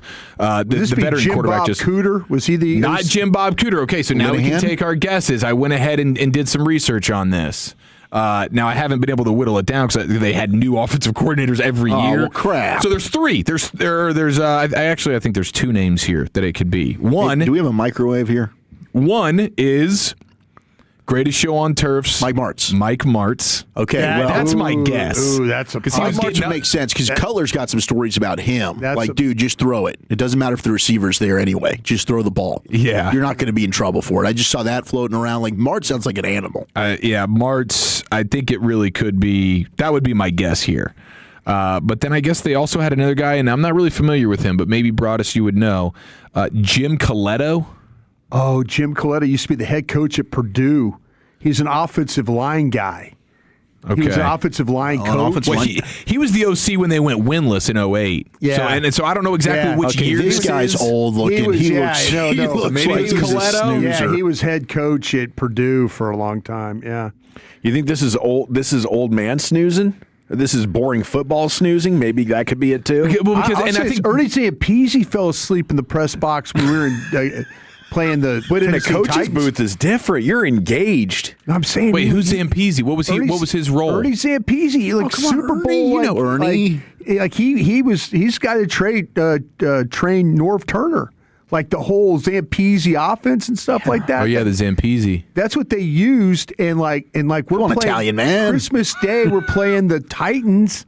My man takes the headset off and takes a snooze in the middle of the game. Wow, just intentional, just like he had the wherewithal to take the headset off. Him and Bruce Coslett would like smoke in the coach's box. Like they were like this. Now, I got no problem with That's that. incredible. This dude falls asleep. Ernie fell asleep. Like I looked over and his head was like in his chin was on his chest with his headset and on. What was his role for that day? Was he supposed to be calling plays or something? Helping or was out he with just the play calls. Yeah. We got crushed. That was when Anthony Wright was playing quarterback for us. Oh, was this the Tennessee Christmas game? Tennessee Christmas game. Yeah. Oh, well, no wonder we couldn't score a point. Wasn't it really cold that game? Oh my gosh. Yeah. Not the coldest I've ever been, but it was cold. Yeah. It's no Soldier Field, but it's up there. The Dolphins just hired a quarterbacks coach. Named Ernie Zampese. Oh, my gosh. Mike Martz. It's Nathaniel Hackett. Jim Coletto. No! Oh, my gosh. You're kidding me. I swear I'm not ball sacking you. Nathaniel Hackett? Nathaniel Hackett. They're tanking their balls off in year one of the Halfley era. Tank for Arch. And that's Tank John for Eric Arch, Sullivan. That's John Eric Sullivan working with those Green Bay guys. Oh, dude. That's what that is. Can Nathaniel Hackett be a good quarterbacks coach? Maybe. Rodgers loves him. Rodgers does love him. Rodgers also hallucinates. That's fair. I think I've got a coach. Wow, bro. Realistically, it's his wife. How could that's how you know? Okay, that's a perfect time to break this news because this whole segment was dedicated to coaches are dumb, and apparently Jeff Halfley, who just got the job in Miami, he's also dumb as well. So I mean that's he's also dumb as well. That's the qualification. The dumbest you can be, and who do you know that's also dumb? And you guys can hold hands together on your way to getting fired in 2 years. The Mike McCarthy method right there. That's the way it goes, man. Wow. He hired Campton, the old offensive line coach that he had in Green Bay. James Campen. He's now the O-line coach for the Steelers. There we go. So he's it's all about friends, James Campen played for us in 1992 in Green Bay.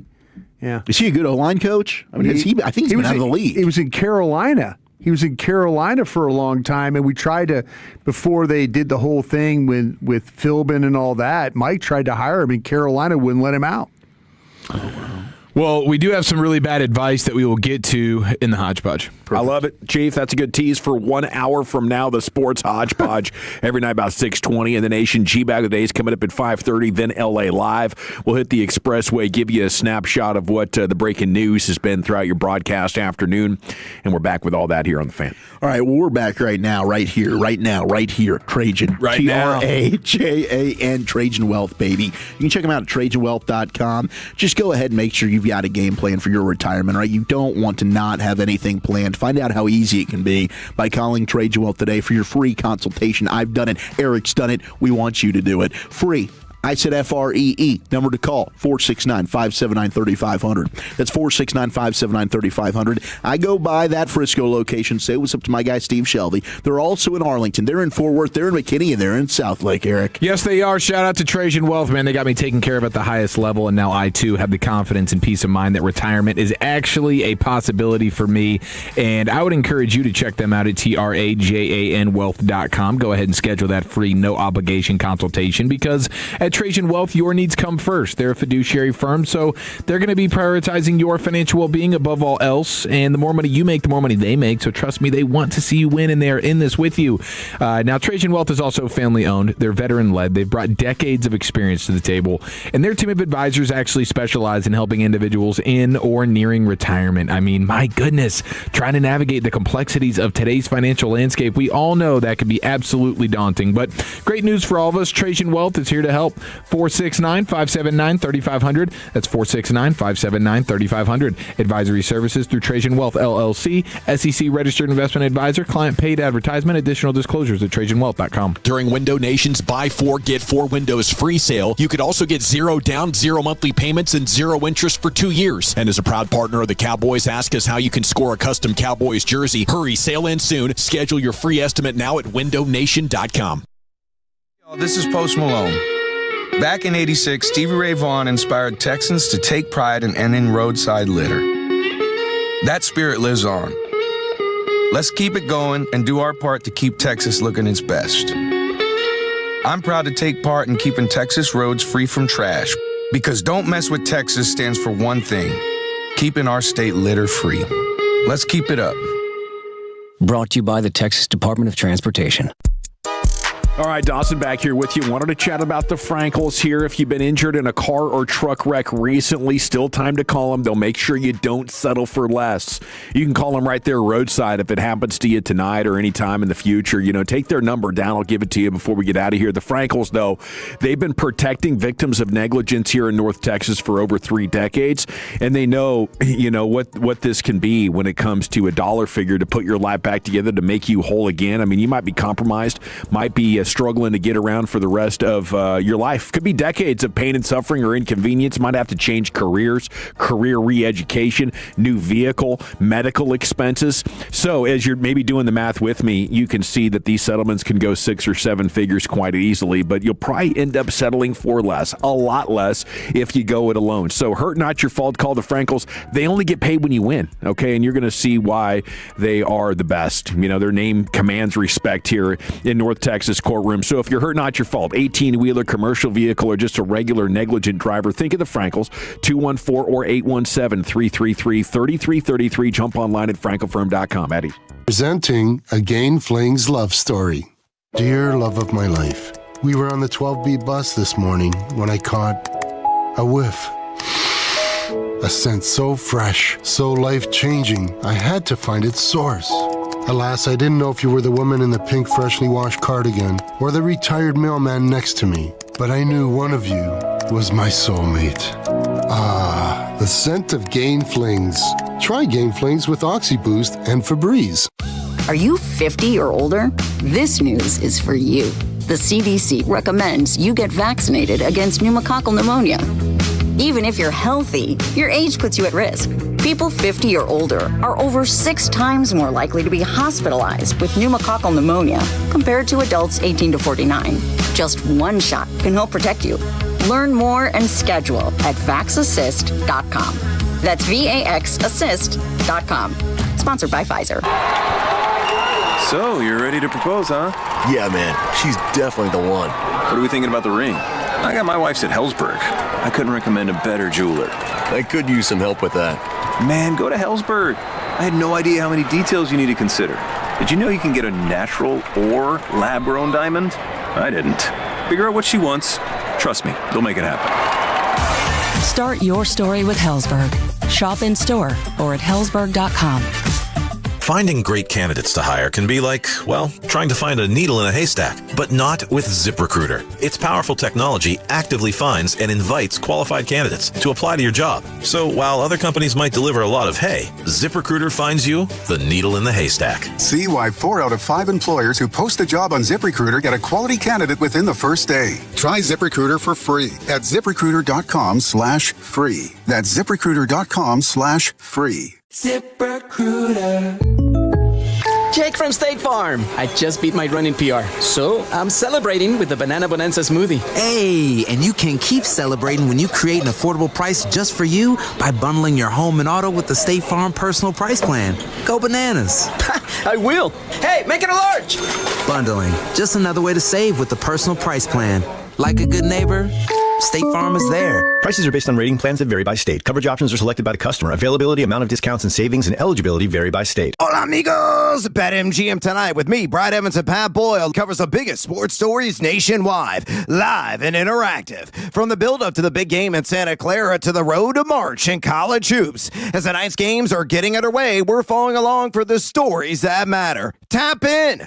BetMGM tonight with me, Brad Evans and Pat Boyle, live and interactive, Monday through Friday night starting at 6 Eastern, presented by BetMGM on Westwood One Sports, and always live on the free Odyssey app. This segment of The Fan is brought to you by DFWsecurity.com. You finally made it to your destination, but that little voice says, did I lock the door? With DFW Security, you just tap the app. Door's locked, cameras rolling, house safe. Protecting your home has never been this easy. DFWsecurity.com. All right, welcome back. It is the G-Bag Nation here on 105.3 The Fan. Segment of the Nation is brought to you by the On-Time Experts as we hit the expressway every night at this time. And I'm going to get some sports stuff in here for you, but fascinating story from the world of the FBI. A man falsely claiming to be an FBI agent showed up in federal jail in New York last night and told officers he had a court order to release Luigi Mangione, the guy who assassinated the insurance executive last year. Yes. He tried to pull a heist to break him out of jail. Wow, this guy is like a cult following. So Mark Anderson, 36, Mankato, Minnesota, arrested and charged with impersonating an FBI agent. Man, Minnesota's in the middle of everything right now. Is a foiled bid to free Mangione from the Metropolitan Detention Center, the notorious Brooklyn lockup where he's held while awaiting state and federal murder trials in the killing of Brian Thompson. Criminal complaint filed against Anderson did not identify the person he attempted to free, but a law enforcement officer familiar with the matter confirmed it was Mangione. The official was not authorized to speak publicly, so not many more details on the story, but that's an all-timer right there. Trying to impersonate an FBI guy to get maybe the most high-profile criminal or one of the top 3 most high-profile criminals. It's going to make for a great movie recent one years. Day. It was. We just captured the skier guy, right? Yeah. Was that the Kingpin, El Jefe? Oh, yes. Yeah, Weber? Yeah, I think that was his last name. Yeah. Is it Weber? I know they were leading him off the plane the other day. They were. Yeah, that story's crazy right there too. Yeah. Dude was a cocaine kingpin. Yeah, and actually, had all the receipts of being violent and trafficking high amounts of drugs to go with it. Ryan Wedding. A Wedding, yeah. And he was an Olympic snowboarder. Yep. Turned drug kingpin. Fascinating story. Patriots held their first practice leading up to the Super Bowl, and Drake May still Mr. Limited, but Coach Mike Vrabel says it's fine. He's going to be good to go. So there's not much worry right now about Drake May's injured right throwing shoulder, at least internally. That's what they're saying. But until he gets hit in the game. Yeah, I don't think the shoulder's a situation where you can expect that to be fully healed within 2 weeks. But also, if he played, I think that injury happened second quarter. He got pushed over, maybe at least first half. So if he played the rest of the game, I'm sure he's going to be good enough to go. But I don't know if he's 100%. That Neal guy just made a play there, Zach. Oh, the Arkansas corner. 6'2". It's amazing how many people Arkansas has for being a bad football team that are in the Senior Bowl. I like that quarterback they got who's got a freaking Might cannon. be a second-round corner. You like there, Taylon Dawson. Green? Neal. Okay.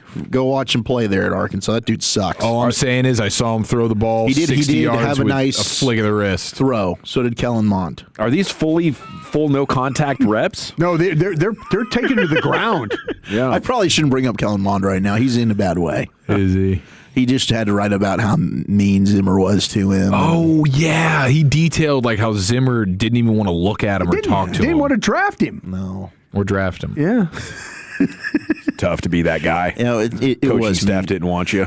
Poor. I shouldn't be mean to Taylon Green. I mean, I think he can't play, but All right, speaking of guys that can't play, we go to the NBA Slam Dunk Contest, which is a veritable smorgasbord of guys who can barely get off the bench or are role players, but they can jump really high and do some amazing dunks, as evidenced by Mac McClung, 3-time defending Slam Dunk champ, although his dad says this week he's done, right? He got the three-peat in, and now he's out. But in today, you have Lakers center Jackson Hayes, who had a pretty cool Vince Carter dunk on the fast break the other night. You see that? In-game action, went through the legs and then over. Yeah, pretty hot. Pretty cool dunk by Jackson Hayes. And then Spurs rookie Carter Bryant, they've accepted invitations to be in the dunk contest. Hayes, the 7-footer. I think that's a tremendous a disadvantage. When you're that tall and that close, it just doesn't look that cool. It is harder to, like Dwight Howard was able to to look cool doing some of that stuff, but yeah, he bitted it up, and yeah, it is probably a little bit more difficult to look awesome I mean, it was always Spud Webb. Obviously, was the originator, but the little guy for that, Dave. The little guy, Nate, the football player from Washington, Nate Robinson, he looked incredible as well. So those smaller guys. Bryant's 6'6". He is averaging 2.5 points per game in 35 games this season for the Raptors. So it was so disappointing to find out as a kid, after Neek and Jordan had gone back to back, and you had the biggest names in these dunk contests, and then Kenny Skywalker comes out of nowhere, from Kentucky. He was a bench player for New York, barely got in the game, and he put on a show in the dunk contest. It was very disappointing to find out that he was actually not a good basketball player by professional standards. Mackenzie Gore introduced himself to Rangers fans earlier today with the KNC masterpiece, and he's one of the reasons that CY is optimistic about this team, at least having a good pitching staff and a bounce-back year offensively. They are 16th in the latest ESPN power rankings, with the folks saying the rotation could be stellar with DeGrom, Eovaldi, Gore, Leiter, Latz, and Rocker, and it's always possible Cody Bradford rejoins the fray in his return from surgery. Can they hit enough, though? Are you guys believing it? You guys believing this is the year they bounce back offensively? We're going to pray. Yeah, I got to see it to believe it. I think I'm gonna go in with a little bit more doubt and let them prove me wrong. I'm going to drink a half gallon of vodka and try to make a determination from that. I think that's the right approach at this point. Go home, Dodgers. If they hit, be surprised. Hey, Dawson, can I circle back real quick? Yeah. Just real quick on the dunk thing. Yeah. What if we brought the best college dunkers, gave them NIL money, boom, and you get NIL money if you're the winner, you get your NIL money goes to the basketball program and to the kid for the winning. So we got college dunkers. Right, not the pro dunkers. I'm for it. But maybe like these future great athlete guys, to be creative, but they're going for NIL money. I could see it. I just need name recognition, and I don't know. Like the college players aren't that recognizable either. I think you need the biggest stars. That's what I was saying. Yeah, it should be LeBron against Kobe or whatever. Well, I was thinking I was just kind of thinking if the NBA players don't want to do it, just promise college kids who are like all of a sudden we get to know these guys a little bit. Yeah, it's oh wow, this guy's from George Mason. That kind of, I don't know. Maybe I'm just trying to make it fun where they can get money to do this. I guess it's cool because the guys better than some G League guy doing it. I mean, what the hell? Yeah, I mean, the thing with McClung is at least he went and made up new dunks. And as long as they're doing that, I think it can be okay. It's time now to go into the Pimp Cup where Lucius Alexander has your G-Bag of the day. Hold it now. All right, so we need name recognition for sure in the dunk contest. You need big stars, big stars, right? But you ran out of ideas. We're jumping over Kias. We're doing all types of goofy stuff, putting on a Superman cape. We've already done this, bro. We've done this before. Yeah. What you need to do is find dunkademics. They're called dunkademics. Okay, on social media. Get them to choreograph you something fly. There you go. Get you to choreograph you something fly. Every day I see this dunkademics and they're doing something I've never seen before. Like, God, dog. Just in the LA Fitness, man. Going crazy. Yeah, I remember the first time I saw Kenny Smith bounce the ball off the ground and then run and jump it and do a reverse dunk. I thought it was the coolest thing ever. Because it was the first time I'd seen it. Yeah, it's ridiculous. It's ridiculous, bro. There's so much focus in that moment. Yeah. Hey, this is G-Bag the Day. We do it every weekday on The Fan at 5:30. My name is L.A. Lucius Alexander. If there's anything you think I should be playing, doesn't matter where it comes from, send it to me. I'll check it out, all right. Our winner and champ right here, day 2. Let's go to UFC 324. Josh Hokic. The incredible Hokic. I think his name is. Anyway, he beat this guy named Denzel Freeman, and after the fight, he got the interview with Joe Rogan, and it got a little offensive. I can strangle lightning and mangle thunder. The one who can end world hunger. The bee's knees, the big cheese, and me losing in a fist fight. N-word, please. I got the plums, the size of drums, in a division full of Tweedledees and Tweedledums on Paramount Plus, where I will make the viewer bust with one thrust. And I got one name on my mind He's a deadbeat father, not to one kid, but to 9. Waldo Cortez Acosta, you absolutely suck. And that's the bottom line. And P.S., Brittany Griner is a man. I think we've heard it all, ladies. He's got like multiple accents going on. Got a lot of stuff going on. I heard some Stone Cold in there. Heard a whole lot going on in there. He's trying to get his name up, trying to get that hype. It might have worked for him a little bit. Yeah, we'll say his name. Hokick. Is he a good fighter? The Incredible Hokick. He could be. He won. His fight was good. He's working on his backup plan, I think, as a content creator. Yeah, clearly. I was scrolling down Instagram, and there was like a post they were talking about, like, which is best to roll your weed with. And it was like, is it raw papers or is it tobacco and everything? One of the comments was like, it's definitely raw papers. It was Brittany Griner, man. It was a real life Brittany girl. I was like, girl, take it from her. She know. She didn't have time for this. All right, yeah, for real. All right, let's go to NBC 10, Boston. Broadcast right here. Colton Bradford is a big fan of Drake May up there. Real quick, you want to give a message to Drake May ahead of the game? What do you want to say, Gene? We're all we got. We're all we need. Gay for May. You know what? Gay for May. As a gay man, I also am gay for men. I saw that the other day. It's unbelievable. Gay for men. That's a gay man? So that's the actual reporter who said, yeah. Just saying. But you guys know out there. I, too, am gay for May. Man, we've come a long way since No Days Off. Wow. Yeah. Gay for May. Oh, no. Big Poppy speech. She's on effing city. Gay for May. How do the bros in Beantown feel about this on the local reporter channel? Dropkick Murphys. Those are the bros. What are we doing? They just, unbelievable. Yeah. We're all we got. We're all we need. Gay for May. You know what? Gay for May. As a gay man, I also am gay for men. You know what? Now's my time. This will be my last chance. Shoot or shoot. Gay for May. See what else. The weatherman says, Big Dan Brunoff, happy birthday to you, sir. That man said that there may be black ice out there Friday morning into Saturday. More? Yeah, black ice. I saw it was going to get down to 20. Watch out. Watch out out there, man. They were still pushing me on Tuesday, and it was chunky ice out there. They were still pushing behind me. Wow.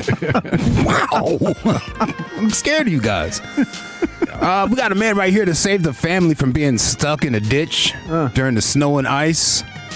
Going around doing the Lord's work, helping people, but he just did it his way. What the hell going on? Let me see if I can help you out, man. You got that wheel turned the wrong way. Let me hit the gas. Can I work the pedal? Let me work the pedal while you go ahead and do something else. Man, how the hell you do this? I was coming on that lane. I know you in the truck, but you got to slow it down, baby. Don't leave, bro. We might need you. Now, first of all, you got it in 4 low. You need to be in my 4 high.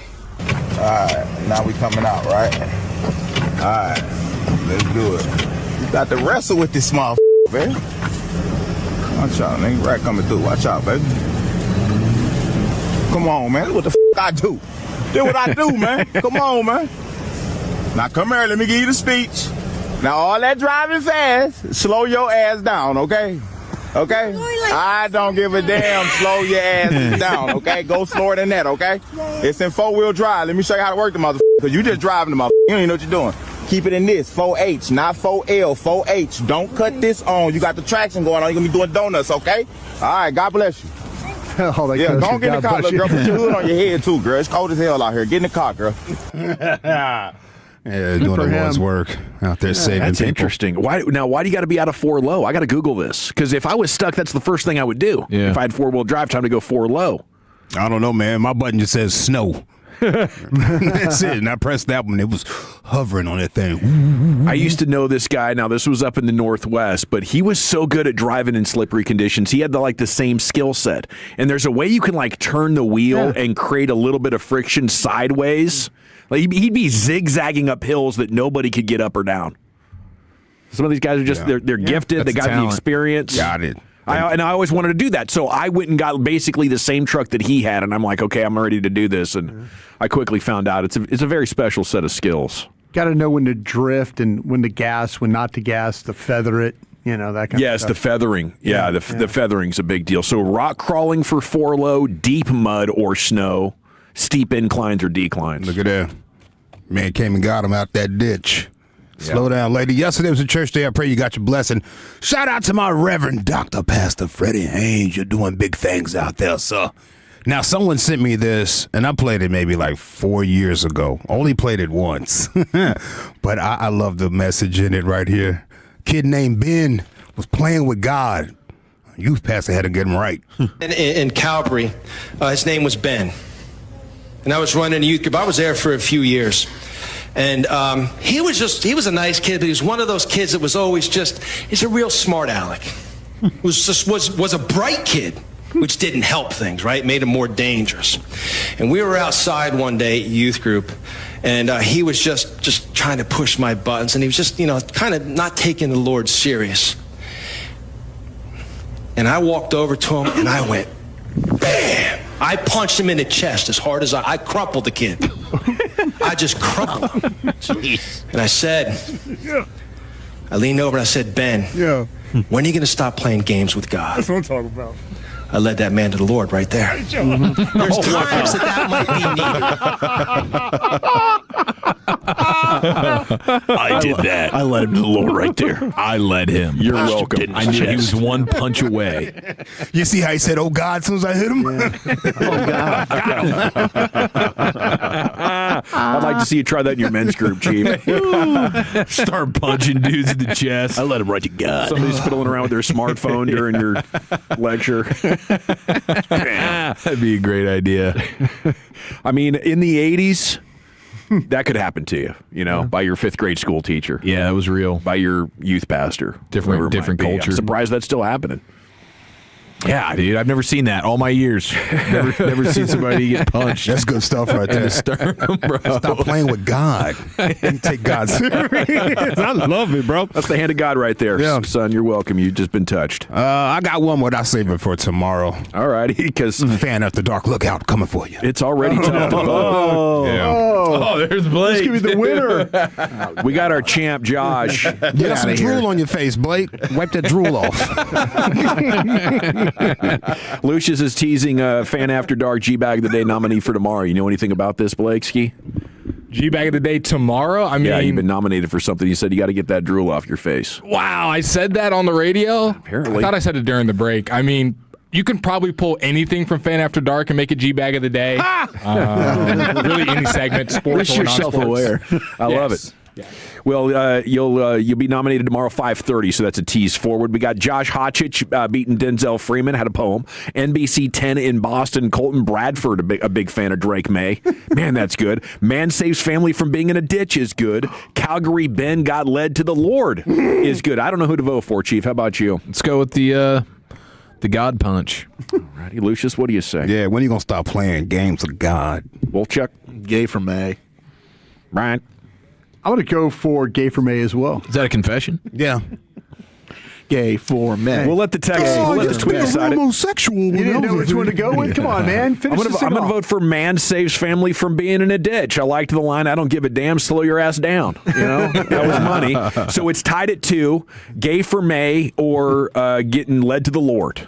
Jump onto @GBagNation. You can follow us all when you get there. All of our handles are in the bio @GBagNation. No underscores or spaces or anything like that. We'll create an Insta poll and announce it towards the end of LA Live. And here's Lucius. My dad made some chili macs on, I think that was Sunday night for us as we were in the deep freeze. just now processing that stuff. I'll tell you what. Oh, really? Oh, man, boy, that's a meal for the fam right there if you're going through it.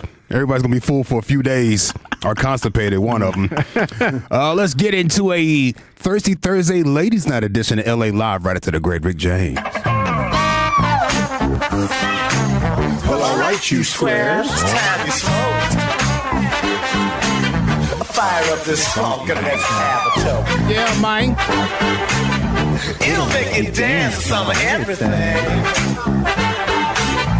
Everybody get high. Ladies! You ever have a day that goes well? It's like good from the beginning. You're like, you get a little laugh at the beginning. Hi, ha, ha, something funny, and they both laugh. Feels good. You see, you agree on stuff. When you don't agree, you laugh about it.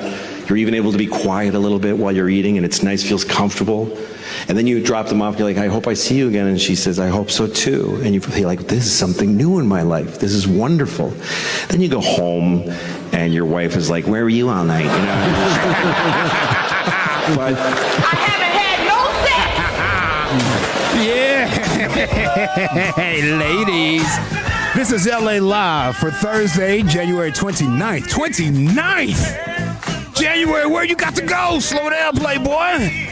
January 29th, 2026. It is a Thirsty Thursday Ladies Night edition of LA Live. Welcome in, folks. Some serious funk, y'all. We're busting out some funk. We're busting out some funk. Y'all just don't hear me. Shout out to all the Tolo ladies that listen to this here station. You are appreciated. Love your energy. And ladies, this right here, you're going to love. This is the epitome of take your kids to work day right here, which I'm going to play to you. You're probably already aware of it, ladies, because you're always aware of things. Hold on, let me get this out the way, though. Man, they are stretching Kikuchi tonight. Yeah, by special requests. Yeah, ladies, this is the epitome of take your kids to work day. You're probably already aware of this guy, but I seen him back on my timeline. I'm glad to see he's back at work. This is the 2024 Youth Basketball Coach of the Year. He's back in his little bag. At the time that he won 2024 Youth Basketball Coach of the Year, he was only 4 years old. What? 4 years old. Little man was super duper viral. He even popped up on Good Morning America. He was on the Jennifer Hudson show. If you're not familiar, get familiar with this little guy right here. Coach Christopher Bess. Christopher Bess, a.k.a. Coach CB, the world's youngest basketball coach. Coach is now about 6 years old, and I was glad to see he was still out there in his little bag. He serves as an assistant coach for the Tarboro High School boys varsity basketball team in North Carolina. His dad is the head coach. He walks around with a little clipboard. Okay. He draws up plays during timeout. He gives kids motivation. Hold on. This is right here. He's hyping up a dude about need to get a rebound. Okay, yeah, this is it. Yeah. Shout out to this little kid. He's scared to get the rebound. He's scared to get the rebound. Why is he scared to get the rebound? He just standing there like this. That's what you need. Yeah. That is what you need, right? You need a board. That is what you need. Oh, shit. What it needs. That's what it needs. Imagine some 6-year-old kid on the sideline with a clipboard. Looks like an 80-year-old man stuck in a 6-year-old's body talking about that's what you needed. You needed that rebound. I'll punt that little kid out the way. You go get it, fam. Dude, we're getting blown out by 20. I'm winded. I'm going to time out in 6 minutes. That kid's yelling at me. This guy's awesome. The coach's kid is cussing me out on the sideline, basically, man. Well, shout out to this kid. I like to see him still out there. Dude is he's gonna be 35 years with 30 years of coaching experience. Yeah. I mean, it's hilarious. He's got the hands on the hip. He's clapping. He's hilarious. Bro, he is so funny. He's passionate. His shirt is all coming out. You know, at first he started tucked in. It was all coming out a little bit. He's going through it. Yeah, here he is drawing up some plays to a dude right here on the side. I hate that they put this music in here. Hey, Darius, when they're bringing the ball up, you can be at the top. Hey, listen. Hey, Darius, when they're bringing the ball up, it's going to easily come at you if you're on one of these wings. Easily come for you if you're on one of these wings. That little Tyree dude was not listening. Hey, Tyree, look down. Tyree, down here. I got the plate for you, bro. Yeah, I like this little kid right here, man. Coach Christopher Best, AA Coach CB, if you're not familiar, man. They said dude wakes up at like 3 o'clock in the morning. Instead of asking for a binky or a bottle or something, dude wants to watch the basketball game film of the next opponent. Unbelievable. He's like yelling at refs. He's yelling at refs. He's passionate out there, this little kid, man. Yeah, at least he's willing to work for it. He's not just taking the handout that his dad, dad's the head coach. I can just be here. He's clearly putting that work in. He's earning it, bro. You think the players like this, though, or are they like, damn it? I don't know, because it's the coach's kid cussing me out, telling me, I missed a block. Get out of my face. And I can't say anything because it's the coach's kid. I can't just punt him. Get out of my face, bro. You scared to get the rebound. Scared. Don't come to me about no scared business. You kidding me? You should go out there and get it. Yeah. He's even doing podcast interviews and whatnot. They asked him about his favorite defense. Listen to this. Are you a press guy? Are you a zone guy? Zone. 2-3 zone? Yes. Yes. We just watch the backside. Watch the backside. And what happens if they don't box out? Get them right out of the game. Every day's game day, baby. And big time players make big time plays in big time games. Every day's game day, baby. Coach Best, bro. He's hilarious. Yeah, shout out to that little kid right there, man. Shout out to him. All right, let me get the vibe right. Shout out to Coach Best, though. Yeah. A little new birth coming at you on the Thursday ladies' night. Man, they are stretching Kikuchi tonight. Good for them. That never gets old. Never gets old. That never gets old. The cadence is incredible. Lamar Odom checked into a rehab, ladies and gentlemen. Oh, did he? Yeah. Again? Remember, he was, if you were not aware, he was arrested DUI in Las Vegas Saturday, January 17th. He was driving over 40 miles per hour above the speed limit. But he was flying.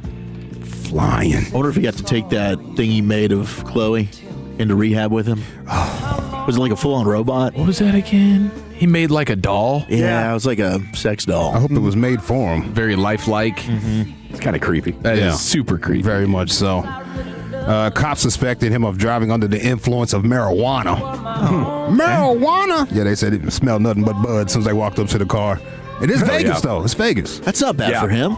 Yeah, I think a lot of people get DWIs there from the weed, because it's legal and you're partying. Yeah. And you're smoking in the car, and it's a bad Why are you driving, bro? Why are you driving? He made bail, then a week later, he went viral for hanging out at a casino. People took photos of him and said, man, did you just get a DUI arrest? You out at the casino, at the bar, hanging out? Now he's headed to get some healing, going to the rehab. Former Lakers star is looking to shake his addiction to marijuana. He says it's his gateway drug. Leads him to other hard drugs. So, well wishes to Mr. Lamar Odom going to rehab for marijuana. See, that's just giving marijuana. Yeah, giving gas to a bad rap, bro. Yeah, what are we doing? So many moms and dads right now are like, I told you so. Yeah. Gateway. Oh my God! Look at Lamar Odom. Yep. You don't want to be like Lamar Odom. You don't want to do be you? like Lamar. Yeah, it's pretty sad right there.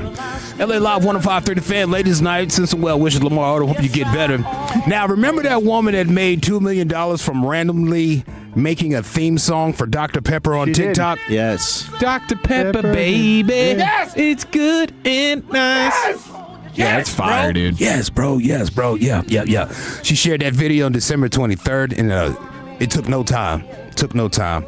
They picked it up. It was in the national championship game. Yeah. She reportedly got close to $2 million or something more like that.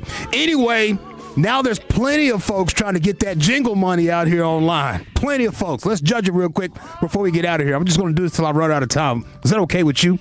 Sure. Okay, let me get this part, though. I've been missing you, baby. Yes, I have. Here's what you got to do. Oh my God, here you go. You got to do for me. You got to understand me. I got to understand you. All right. Got to hang on in there, baby. God, doggy boy. I feel like I'm in the backseat of my dad's Eldorado Cadillac. As he ashes out the window, but they somehow come back there and get me on my shirt. Oh, yeah, right there. It's crazy. Blow around the post. How about this Old Navy jingle? When I need new clothes for my family, even activewear or accessories, it's a one-stop shop, easy as can be. Where else but Old Navy? Ooh, huh? That's well done. Huh? Not bad. Little lengthy. I was about to say, little lengthy. Too much hang time on that. Too much hang time. Okay. Couldn't pare it down. That was good. They're all good bars. That was good. Yeah. If you was in a boardroom, you're like, okay, we'll put that to the side. Yeah. And see what else we got. You got a shorter version, Jim? Yeah. How about this Vaseline? Vaseline. This guy made up a Vaseline version. I've been looking for something new, something gentle, something smooth. Every season, every scene, I trust my skin to Vaseline. Whoa, Vaseline, yeah, Vaseline. I like it. There was good buildup. More hang time again. Create a little suspense. It's ahead of Old Navy right now. Maybe in the 60s. It would have been a good little doo-wop on that one, right? Yeah. Probably needed for that hair, all that pomade. I'm a Dapper Dan man. How about Popeye's chicken, Mr. Dawson? You like Popeye's chicken? I do. Tackle box. If you were sitting in the boardroom, they dropped this off, would you sign it? Popeye's chicken tastes good. Like chicken should, Oh. Got potential. It had potential and he fell apart at the end. Like chicken should. Fell Run that apart. back, maybe sober next time. Fell apart right there. Little Caesars. This guy won't run for Little Caesars. I actually like this. I think Little Caesars might scoop this one up. All right, Little Caesars, I got you.